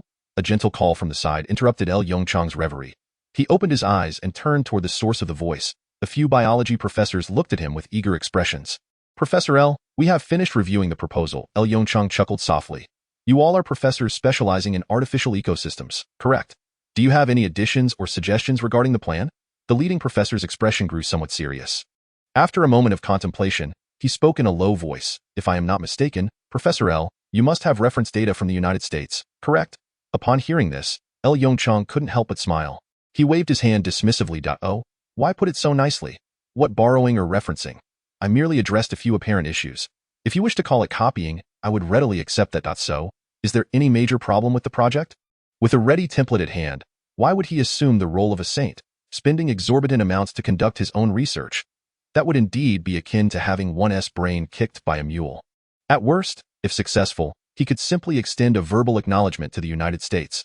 The leading professor's eyes widened in astonishment. He was taken aback by Yongchang's nonchalant admission. He shook his head with a wry smile. There are no significant issues with the project. After all, the United States research capabilities are well established. It's just that some minor details require refinement. We will need to put in some effort regarding the selection of biological species. Yongchang nodded gently. Can you complete this project? The leading professor gasped, gazing at Yongchang in disbelief. Professor L? He could scarcely believe that such a magnificent opportunity had fallen into his lap. This was a comprehensive major project. Following the failure of the United States Biosphere 2 project, research on ecological systems had gradually fallen out of favor within the academic community. Consequently, the professors had been struggling to secure funding, essentially existing in a situation driven solely by passion. How much funding are we talking about? His eyes sparkled with excitement, his voice trembling slightly as he inquired softly. Yongchang furrowed his brow slightly. Funding, that indeed posed a question. After all, he had never considered this aspect before. The committee had never imposed any financial restrictions on him. Rest assured, funding will be ample. Yongchang pondered for a moment before finally stating, You need not worry about that. If it's insufficient, I will personally approach the committee chair to request more. In the next moment, the eyes of the professors before him sparkled with excitement. Professor L? Please do believe me, exclaimed the leading professor, his eyes glimmering with fervor as he spoke breathlessly. Since he had chosen this extraordinarily niche research direction, he had never before encountered such a grandiose promise. Chapter 84, Objective, The Moon, Part 2, Ahem. Professor Yongchang regarded the professors with a peculiar expression, and after a gentle cough, he addressed them. The project will be located in the Taklamakan Desert. Once the project commences, you will need to spend several years within the artificial ecosystem. Have you all considered this thoroughly? As soon as he finished speaking, the professors in front of him began to thump their chests in assurance, saying, Rest assured, Professor L, we had already contemplated this before we arrived. As long as we can conduct research on the artificial ecosystem project, we would be willing to live in it for a lifetime. Indeed, indeed. After so many years, we are finally on the brink of success. Listening to the enthusiastic exchanges among the professors, a bittersweet smile adorned Yongchang's face. Following the successful conclusion of the meeting, the Xiahua News promptly reported this momentous event destined to be etched in history. The report stated, This evening, the scientific symposium held at Sandao University has officially concluded. During the meeting, Director L engaged in extensive discussions with esteemed academicians and professors regarding the future scientific directions of Xiahua over the course of several hours. Director L announced that Xiahua is initiating the Lunar Palace project, while simultaneously restarting the Biosphere 2 project in the Taklamakan Desert. As the news broke, the onlookers on social media erupted in frenzy. What the heck? Today isn't April Fool's Day, is it? So, Professor L was serious about the Lunar Palace project? Based on the current situation, it seems that not only the Lunar Palace project, but the Southern Heavenly Gate project is also serious. Wow, This is no longer merely a case of strategic deception. This is outright strategic intimidation. Enough of this. I'm going to grab some jelly, and I want to be an astronaut too. Ha ha ha. Are you trying to kill me with laughter? What a psychological shadow the United States must be under right now. The psychological shadow hanging over the United States is likely incalculable. However, at this moment, Albert's psychological burden was indeed quite substantial. WTF? Bang, bang, bang. The sound of fists pounding on the table echoed from the president's office. William Blair. Albert's face flushed crimson, his golden hair bobbing dramatically with each thump. Holy shit. Didn't you all say that Xiaohua's 3 projects were merely a ruse? Albert pointed a slightly pudgy finger, trembling as he gestured towards a document before him. Tell me, what is going on? Why has Xiaohua launched the Lunar Palace project? Facing the president's furious outburst, William Blair and Anthony exchanged glances. Then with wry smiles, they replied, Mr. President, we also did not anticipate that Xiaohua's plans were serious, however. According to NASA's predictions, Xiaohua would need at least 5 to 10 years to preliminarily realize the Lunar Palace project. Upon hearing this, Albert's expression eased slightly. But having learned from prior experiences, he had become considerably more cautious. He turned to Morton with a skeptical gaze. Director Morton, is this true? Morton shrugged, stating, I'm not certain. This is the conclusion drawn by the scientists. Morton had learned his lesson, deftly shifting the blame to his subordinates. Albert took a deep breath. When can the Pathfinder project commence? I mean, when will those 3 rockets actually launch? Upon hearing this, Morton's expression grew increasingly bitter. Mr. President, the primary issue at present is not the hardware. What do you mean? Morton sighed deeply. As of now, the Saturn VI rocket and the Mars lander are both ready. However, we have encountered some issues with our astronauts. WTF? What issues could astronauts possibly have? Albert exclaimed, gesturing dramatically. Are they going home to say goodbye to their parents? Sir, it might be even worse. Morton paused for a moment before speaking softly. Currently, there are no astronauts within NASA willing to participate in this project. They believe that going to Mars at this time is tantamount to seeking death. Albert's face froze. Can't we compel them to join the project? Morton shrugged, looking at Albert as if he were foolish. What do you think? Fuck. Albert ground his teeth in frustration. They're all a bunch of cowards. Useless. Why does NASA employ such garbage? Morton replied, I feel somewhat offended by that. After a moment of contemplation, he shrugged. How about, you try it out? Albert's tirade abruptly halted. Ahem. Albert coughed forcefully. Is there any other way? Of course, we could seek volunteers from the private sector. Albert stared at Morton in disbelief. Is this really a viable solution? When did NASA astronauts start recruiting volunteers? Morning, in an obscure slum in Wharton, the United States. Andrew was jolted awake by the shrill sound of an alarm clock. Gazing out at the dimly lit sky, he let out a deep sigh. He needed to head to the nearby construction site for work. As an African-American, Andrew had faced various forms of unfair treatment since childhood. It was precisely due to his skin color that, despite his diligence surpassing that of most Americans, he still found himself living in this filthy and chaotic slum. The sole consolation was that God bore no prejudice against him because of his skin color. At this moment, Andrew was blessed with a compassionate wife and an imaginative daughter. Thus, he held little complaint about his living conditions, at least. As long as he worked hard, he could manage to make ends meet. Given his current wages, if he persevered for another 20 to 30 years, he might be able to provide his family with a better living situation. Andrew, our daughter, will be of school age next year. His wife's remark during breakfast jolted him from his reverie. Andrew's face instantly paled. How could he have forgotten this matter? His daughter was indeed approaching the age for schooling. Attending school in the United States was no simple feat. At least, it would be quite challenging for Andrew.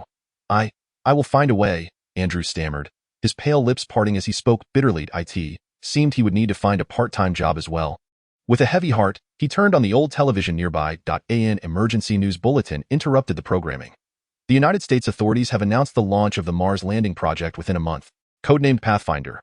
This project aims to create a second habitable home for all humanity. At that time, NASA will launch 3 Saturn VI heavy-lift rockets to transport 3 astronauts and the Mars lander to Mars. The astronauts will conduct 3 months of survival research on the Martian surface. Currently, due to unforeseen circumstances, NASA is facing a shortage of astronauts, and the authorities are actively seeking volunteers from across the nation willing to travel to Mars to expand American territory. The project carries a high degree of risk, and NASA will offer a reward of $500,000 to each selected volunteer, along with priority admission to public schools for their children. With tuition fees waived, whatever was said after that on television no longer mattered. Andrew's breath grew increasingly rapid as he stared at the screen. Wasn't he this project tailor-made for him? Priority admission. Tuition waivers, a reward of $500,000. He swallowed hard, then turned to his wife beside him. Amy, I want to participate in this project. Amy's expression shifted dramatically as she lowered her voice. Andrew, are you out of your mind? This is clearly unreliable. A rocket launching to Mars in a month. When has the United States possessed such formidable technology? Andrew clenched his jaw, a steely glint in his eyes. Amy, this is news released by NASA. The reward will undoubtedly be substantial. Even if I fail, you and the child will. Amy attempted to voice her concerns, but Andrew raised a hand to silence her. He scrutinized the registration address displayed on the television, then pulled out his phone to dial a number. Boss, I need to take a day off. On the other end of the line, the sound of machinery whirring filled the background before a gruff voice responded. What? Taking a day off? Damn it, Andrew. There's no one else to cover for you today. Andrew remained silent. You can take a day off, but I'm docking 3 days' pay. Before Andrew could respond, the call was abruptly terminated. Glancing at his phone, Andrew's resolve solidified. He had had enough of this life. Xiahua. 3 days after the meeting concluded. 7:30 p.m. The National Aerospace Research Institute of Xia Country was ablaze with lights, and the faces of every researcher were etched with tension, as if the very air within the institute were thick with an oppressive gloom.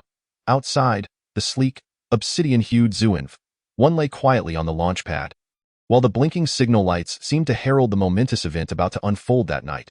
Inside the Zuinv one, 3 pilots sat in their seats, their expressions grave. Are you all ready? Bai Yishuan gazed intently ahead, murmuring softly, we are about to become the first Xia people to set foot on the moon.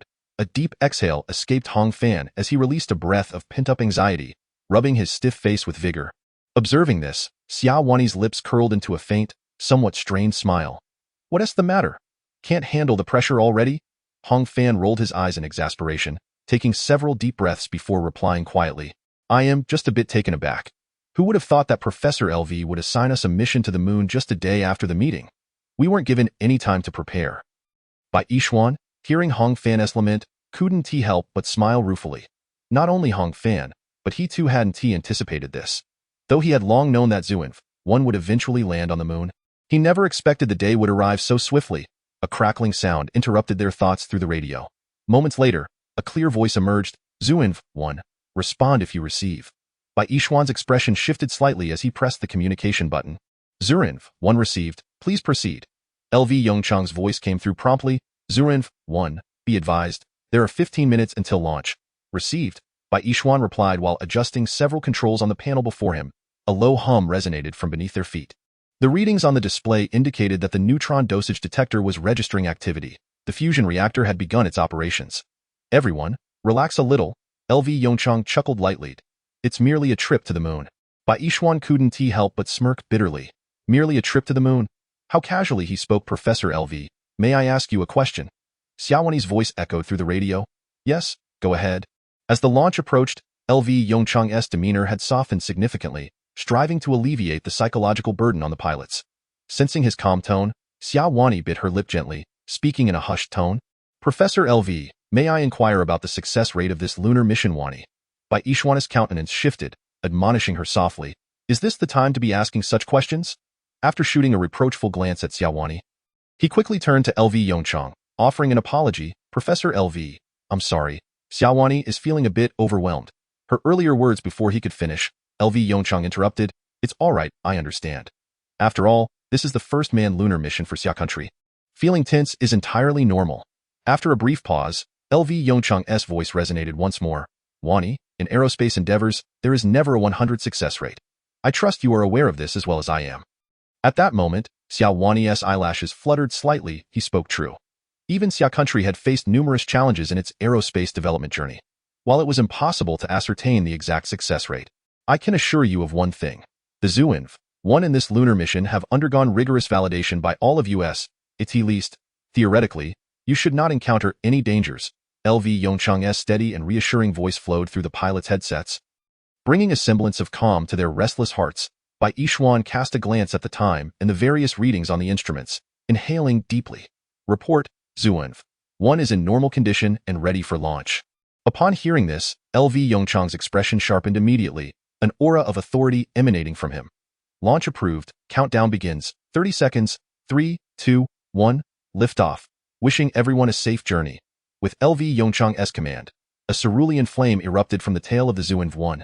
After a brief acceleration, the spacecraft traced a perfect arc across the night sky. Destination: the Moon.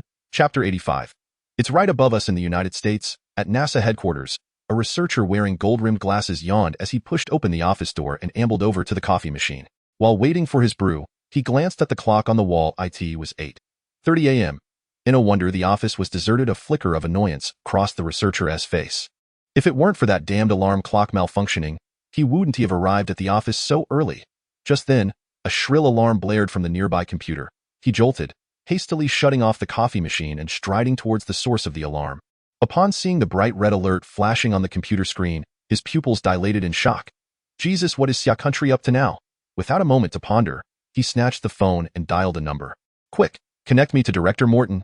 Minutes later, Morton's groggy voice came through the receiver, clearly still caught in the clutches of sleep. Hello? Who is this? The researcher's face grew increasingly anxious as he watched the alarm intensify. Director Morton, we have a situation. Satellite surveillance indicates that Xia country's Zhuan-1 has launched again. What? The moment Morton heard this, all drowsiness evaporated. Grabbing his phone with one hand and hastily pulling on clothes with the other, he exclaimed, "What the hell? Where is it now?" The researcher swallowed hard, his pupils trembling slightly. Right above us. Morton's breath caught in his throat, his pupils constricting to pinpricks. Lawrence was an astronomy enthusiast. Go better observe the night sky. He had transformed the roof of his villa into an observatory dome at 8:30 a.m. He was having breakfast while fine-tuning the expensive telescope he had purchased. Suddenly, a dark silhouette darted across his computer screen. Lawrence paused, a thought darting through his mind. Could he have just captured a UFO? Excitement flickered in his eyes. He set down his bread and quickly adjusted the telescope. Regardless of whether it was a UFO, capturing a clear image of the flying object would be a windfall for him. At the very least, he would gain some local fame in the newspapers. As he operated his computer, the telescope began to move. WTF! As the image sharpened, Lawrence stared in disbelief at the unidentified object on his screen. A sleek, jet-black aircraft glided through the azure sky, its tail trailing a luminous blue flame nearly half its length. As the camera zoomed in, Lawrence could even make out the vibrant red flag emblazoned on the side of the aircraft. Xia country's Zhuan-1? Lawrence murmured to himself, swiftly capturing a high-definition photograph of the Zhuan-1. Then, with a flick of his finger, he opened his Twitter account and uploaded the image. Unbeknownst to him, this action would spark chaos across the United States. In the United States, at the White House, Albert sat in his office, frowning at the documents before him while occasionally sipping from a nearby Coke. Suddenly, a cacophony of shouts erupted from outside the window. Albert furrowed his brow and quietly asked his beautiful secretary, "What is happening? Why is it so loud outside?" Upon hearing his inquiry, the secretary quickly sashayed to the window, drawing back the curtains to peer outside. Jesus! At the sight beyond the window, the secretary gently covered her mouth with her hand, murmuring, "Mr. President, I think you might want to take a look for yourself." Albert's brow knitted even tighter. With a deep sigh, he set down the documents, laboriously rising from his chair to approach the window. Outside the White House, as far as the eye could see, crowds of Americans were gathered, brandishing banners. WTF? Albert hastily drew the curtains shut, his expression darkening as he peered through the gap at the throng below. What on earth was happening? Knock, knock, knock. A series of urgent knocks rang out on the door. "Mr. President, we have a situation," Morton's voice called from outside. Albert's expression soured even further. "Come in," with a loud bang. The door swung open, and a pale Morton stepped inside, beads of sweat dotting his forehead. "Mr. President, Xia country's Zhuan-1 is currently right above us." 10 minutes later, the president's office had been transformed into a makeshift command center. On the large screen, the graceful flight of the Zhuan-1 was displayed in full view. Furious, Albert slammed his hand upon the table and muttered under his breath, "Where is our military? Why aren't we deploying fighter jets to drive it away?" Anthony, nearby, merely shrugged lightly, replying, "Mr. President, it is currently in geostationary orbit. Our fighter jets cannot reach such heights, that altitude. The only objects we can manipulate are satellites." Albert's countenance faltered. "If you intend to mobilize satellites to collide with that aircraft, I strongly advise against it." Anthony sighed softly, adding, "Let alone whether the satellites can catch up to it. If we provoke it, it could easily shoot down all our satellites." Albert sank heavily into the back of his presidential chair. A wave of unprecedented helplessness washing over him. Since ascending to the presidency of the United States, this was the first time he had experienced such a feeling. He was acutely aware of the despair brought on by the technological gap, akin to that felt by the Native Americans of yore. With a grim expression, Albert retrieved his mobile phone, his plump fingers trembling as he opened Twitter. He scanned the plethora of vitriol directed at him. The corners of his mouth twitched violently. Connect me to the national hotline of Xia country, Mr. Speaker. I wish to inquire why your Xiannu number 1 is within the borders of the United States. Albert's voice traveled across the telephone line to the ears of Congressman Li, thousands of miles away.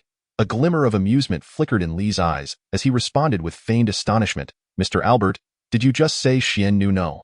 1 is within your borders. At what point did the geostationary orbit of 36,000 kilometers become part of your territory? Albert's face flushed crimson. Mr. Speaker, this is no laughing matter. I strongly condemn your nation's actions. Li's amusement deepened. Fear not, Mr. Albert. Xiannu number 1 is merely executing a mission. You may consider it a satellite. Albert nearly choked on his own indignation. A satellite? How could you even utter such a claim? But soon, his eyes sharpened as he seized upon a key phrase in Li's statement. Mission? What mission? Moments later, a calm voice emanated from the receiver. Manned lunar landing, Chapter 86. Who will be the first to exit the capsule? Xia Country News Channel reports. In breaking news, at precisely 6 p.m. today, Xiannu number 1 took off from the National Aerospace Research Institute. This mission will involve a series of scientific experiments on the moon, with the landing process being broadcast live across all platforms. The 3 astronauts aboard Xiannu number 1 were blissfully unaware of the turmoil they had caused in the United States at that moment. They were simply bored. Since Xiannu number 1 reached a velocity of 11.2 kilometers, they had embarked on their journey to the moon. The moon, currently at apogee, was approximately 400,000 kilometers away from Earth. This meant that even if Xiannu number 1 maintained its speed of 11.2 kilometers, it would take them 9.92 hours to reach the lunar surface, not accounting for the necessary deceleration. As 9 hours swiftly passed, the side windows of Xiannu number 1 revealed nothing but darkness. The lack of a necessary reference frame, coupled with the constant velocity of Xiannu number 1, led the astronauts to momentarily feel as if they were merely hovering in place. Were it not for the increasing size of the moon in the forward window, Hong Fan picked up a specially designed cup beside him, took a sip through the straw, and exclaimed, refreshing. Now this is space travel. I can't even fathom how we endured the cramped landing module before.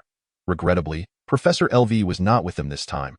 Otherwise, the atmosphere inside the cabin would have been much more vibrant. Just as Hong Fan finished speaking, Bai Yishuan stiffened abruptly. He turned his head and shot a furious glare at Hong Fan. What nonsense are you spouting? If Professor LV were to sneak aboard Xiannu number 1 again, we'd probably be in way over our heads.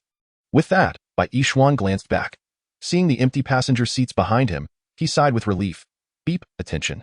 We are 1,000 kilometers from the designated deceleration point. Upon seeing the alert on the control panel, Bai Yishuan's expression shifted dramatically. Everyone, we are nearing our destination. Stay alert. The most perilous part is yet to come. He then pressed the radio button. Xiannu number 1 calling ground control. We have arrived at the designated deceleration point.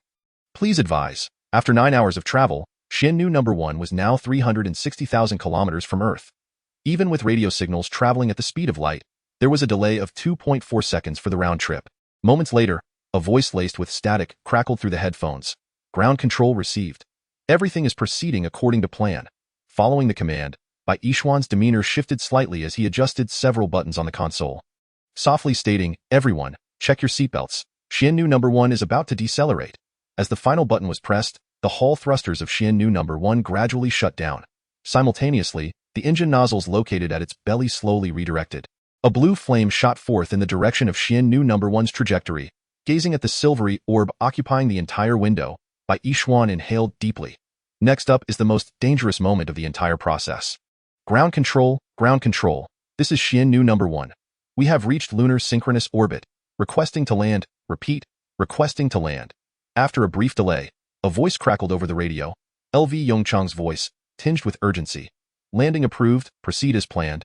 Understood, Bai Yishuan replied softly, now preparing to release the satellites. In the next moment, a compartment at the belly of Xiannu number 1 quietly opened. 12 satellites lined up in a long row, slowly exiting. The lunar surface, devoid of an atmosphere, posed significant limitations on communication via electromagnetic waves. For instance, individuals on the far side of the moon cannot communicate with those on Earth or the near side without relay satellites. After all, electromagnetic waves cannot penetrate the moon's diameter of 3,476 kilometers. This posed a considerable challenge for the upcoming lunar base project. Thus, The primary mission of Xiannu No. 1 was to establish a comprehensive communication network around the moon. Equipped with solar panels and isotope batteries, these 12 multifunctional satellites responsible for communication, mapping, and positioning would remain operational until Earth's demise, 15 years.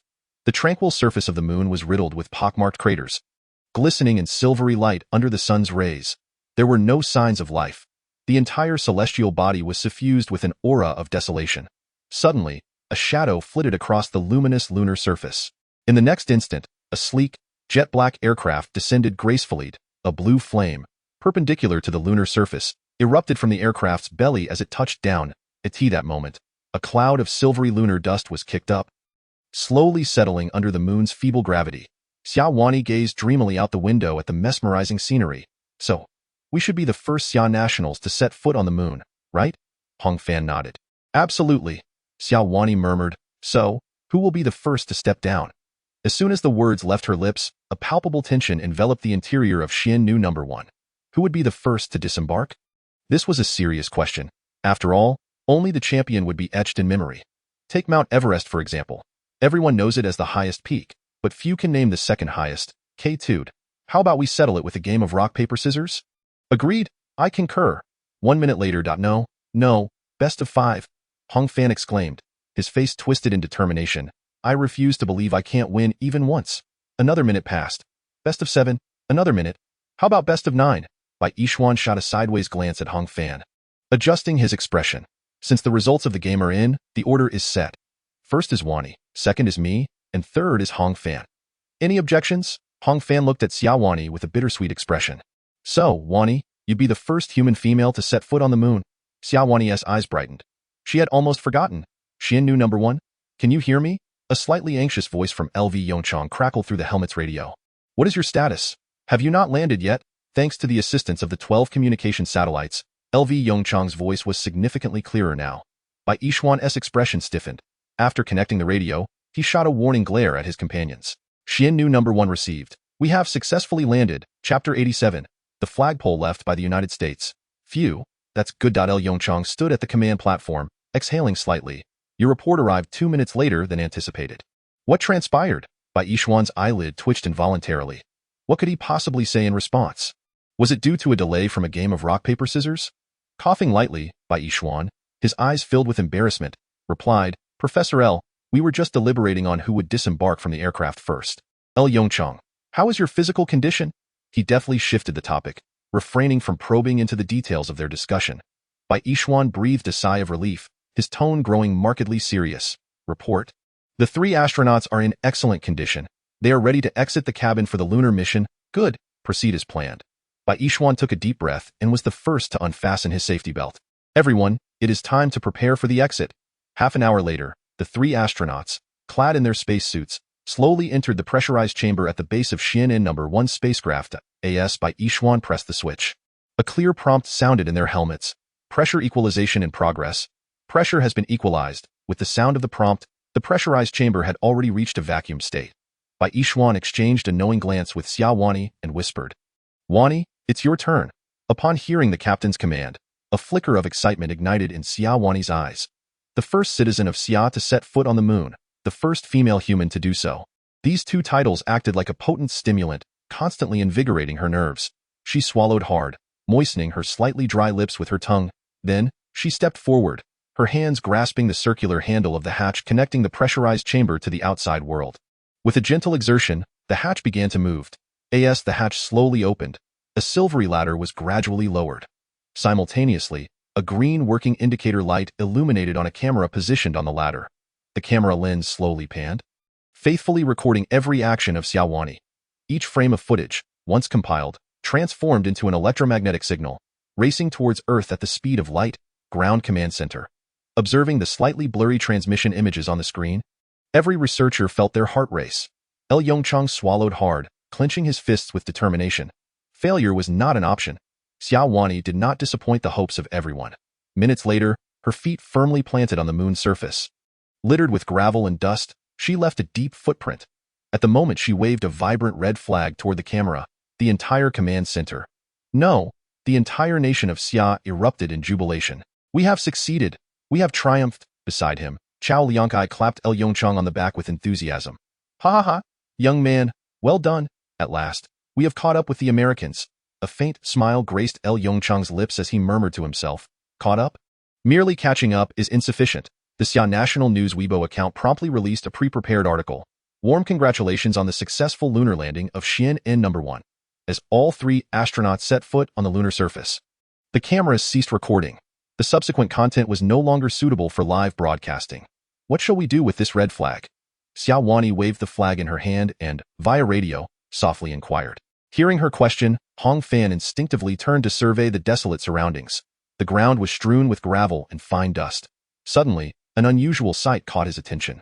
What is that pole? Hong Fan pointed toward the distance as he spoke.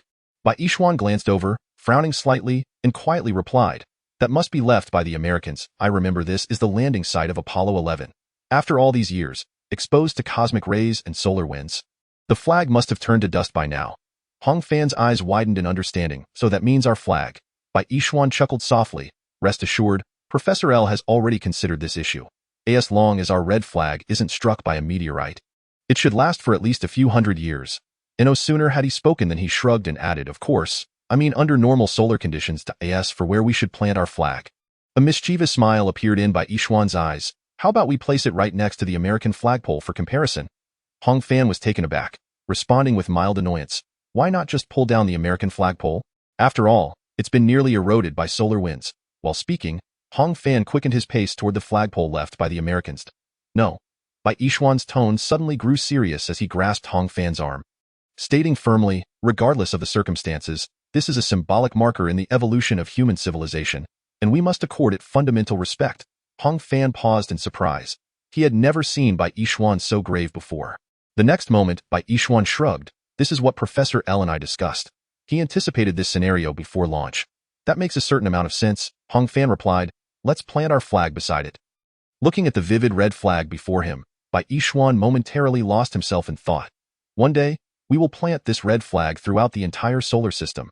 Your vision is too limited. Hong Fan teased with a smile. What's the solar system? According to Professor L's celestial plan, our red flag could very well span the entire Milky Way. After a brief celebration, the researchers at the Ground Command Center returned to their positions. The next phase was the most critical part of the lunar mission. Bai Yishuan, you are responsible for collecting lunar soil and rock samples. Hong Fan, you will operate the lunar rover to gather samples from the target site. Xia Wani, you will accompany Hong Fan to prevent any unforeseen incidents. Yongchang issued commands with a serious demeanor. Upon hearing the voices in their headsets, the astronauts' expressions turned grave. Everything they were about to undertake would prepare for the upcoming lunar palace plan. In addition to establishing a comprehensive communication network on the moon, they needed to conduct basic sampling work to confirm the resource richness of the selected area. Chapter 88. The mysterious black circle after seeing the two board the lunar rover. Bai Yishuan turned to secure himself with a hook lock. Then, he lifted a specially designed shovel and struck it against a nearby lunar rock. Due to the moon's gravity being only 1/6 that of Earth, Bai Yishuan's movements appeared somewhat weightless. However, at the moment the shovel made contact with the lunar rock, a powerful recoil surged through the tool. What seemed trivial on Earth transformed into a nightmarish force on the moon. Before Bai Yishuan could react, he was propelled backward. The hook that secured him snapped taut, yanking him back to his original position. Instinctively, Bai Yishuan raised his hand to wipe the cold sweat from his forehead, only to find the slightly chilly visor. That was close. It seems I was too forceful. He cautiously adjusted the strength of his shovel swings. After more than 10 minutes, he finally relaxed, placing several fractured lunar rocks into the container beside him. Just as he prepared to radio Hong Fan and the others for an update, a piercing scream erupted in his helmet. What is happening? Bai Yishuan's heart seized instantly. Without a moment to ponder, he activated the radio communication within his spacesuit. Wani, what is going on? After a brief silence, Xia Wani's voice, laced with panic, came through the helmet. We found something strange. Upon hearing the descriptions from Xia Wani and Hong Fan, Bai Yishuan's pupils constricted, and he immediately said, You two, do not move. I will come over right away. After cutting off the team communication, Bai Yishuan bit down on his molars and swiftly connected to the Earth communication channel. Calling Ground Command Center. Anomalous situation detected. Repeat. Anomalous situation detected. 20 minutes later, Bai Yishuan, panting heavily, found Xia Wani and Hong Fan standing beside a crater. Seeing that both were unharmed, he let out a sigh of relief. Thank goodness, Ground Command Center. I have located them, Bai Yishuan declared, visibly relieved. They are fine. They were merely standing next to a crater. A few seconds later, Yongchang's grave voice came through his earpiece. Copy that. What is the specific situation? One moment. I am connecting the camera. As he spoke, he activated the camera mounted above his head. Beep. A clear prompt echoed in his helmet. Observing the camera begin transmitting a signal normally on the display panel, Bai Yishuan leaped toward his teammates. What happened? Hong Fan remained silent, merely pointing toward the interior of the crater. The crater was relatively small, with a diameter of less than 1 kilometer. On the moon, it could be considered a diminutive crater. Moreover, due to its shallow depth, sunlight could shine unobstructed onto its bottom. The moment Bai Yishuan glimpsed the scene within the crater, his pupils constricted violently. The silvery surface of the moon was abruptly marred by the appearance of a black, concentric circle. This circle boasted 9 distinct layers, and Wei Yishuan estimated that the diameter of the outermost ring was at least 20 meters. On Earth, within the ground command center, a profound silence enveloped the room the moment the black concentric circle materialized on the screen. After a brief pause of over 10 seconds, Chao Liangkai, trembling slightly, remarked, What is this object? In contrast to Chao Liangcai's startled response, Yongchang exhibited a far more composed demeanor, having been mentally prepared for such an occurrence. He inhaled deeply and softly instructed, Let the technical department analyze the image. I wish to ascertain the diameter of these concentric circles and whether their center is perfectly aligned. This approach was also intended to rule out the possibility that the concentric circles were a natural formation. After all, in the vast universe, wonders abound. What if this pattern was indeed created by a meteorite impact? Although the likelihood of such an event was exceedingly slim, scientific endeavors demand a measure of rigor. The analysis results arrived swiftly. Professor L, the center positions of the 9 concentric circles are remarkably precise, and their curvature is equally standard. A researcher rushed to Yongchang, holding a report, his expression hurried. Yongchang's countenance shifted slightly as he quickly took the report from the researcher. Upon examining the data, a pallor swept across his face. Old Chao, take a look at this. These 9 concentric circles are so perfectly aligned they could have been drawn with a compass. Chao Liangkai leaned closer, and as he perused the report, his expression also altered. If this is the case, then these concentric circles are likely not a natural phenomenon. Could they possibly be remnants from the last American moon landing? His eyes flickered as he quietly added, Let us not forget. This area is also the landing site of the Apollo 11 mission. Yongchang pondered briefly before shaking his head slowly. No, it cannot possibly be the traces left by Apollo 11. Observe, based on the diameter of this impact crater and the image's proportions, the largest concentric circle measures 20 meters in diameter. The Apollo 11 command module is conical, with a base diameter of 3.9 meters, while the service module is a cylindrical shape with the same diameter. The size discrepancy is simply too great. Pausing momentarily, Yongchang continued, I wonder if you've noticed that the black concentric circle bears a striking resemblance to the nozzle of a hall thruster? Chao Liangcai's pupils dilated in shock. He had not considered this until now. The nozzle of the Xianin V1's hall thruster is also composed of several neatly arranged concentric circles. He swallowed hard and whispered, Could it be that aside from us, other nations on Earth have mastered advanced hall thruster technology? Yongchang's expression turned grave as he shook his head. Impossible. Until we master small fusion reactor technology, hall thruster technology is essentially useless. Moreover, there shouldn't be any spacecraft of such size on Earth. A hall thruster nozzle with a diameter of 20 meters in my view, it could only belong to a vessel capable of interstellar travel. A bead of sweat trickled down Chao Liangcai's forehead. The current situation had surpassed his control. He anxiously turned to Yongchang, asking, Professor L, what should we do now? Yongchang's expression hardened as he turned to a nearby researcher. Report this matter to the head of the committee, and remember, speed is of the essence. Also, ensure that confidentiality measures are in place. As he watched the researcher depart, Yongchang's gaze grew increasingly conflicted. Perhaps, only by approaching that black circle could we uncover the truth of the matter.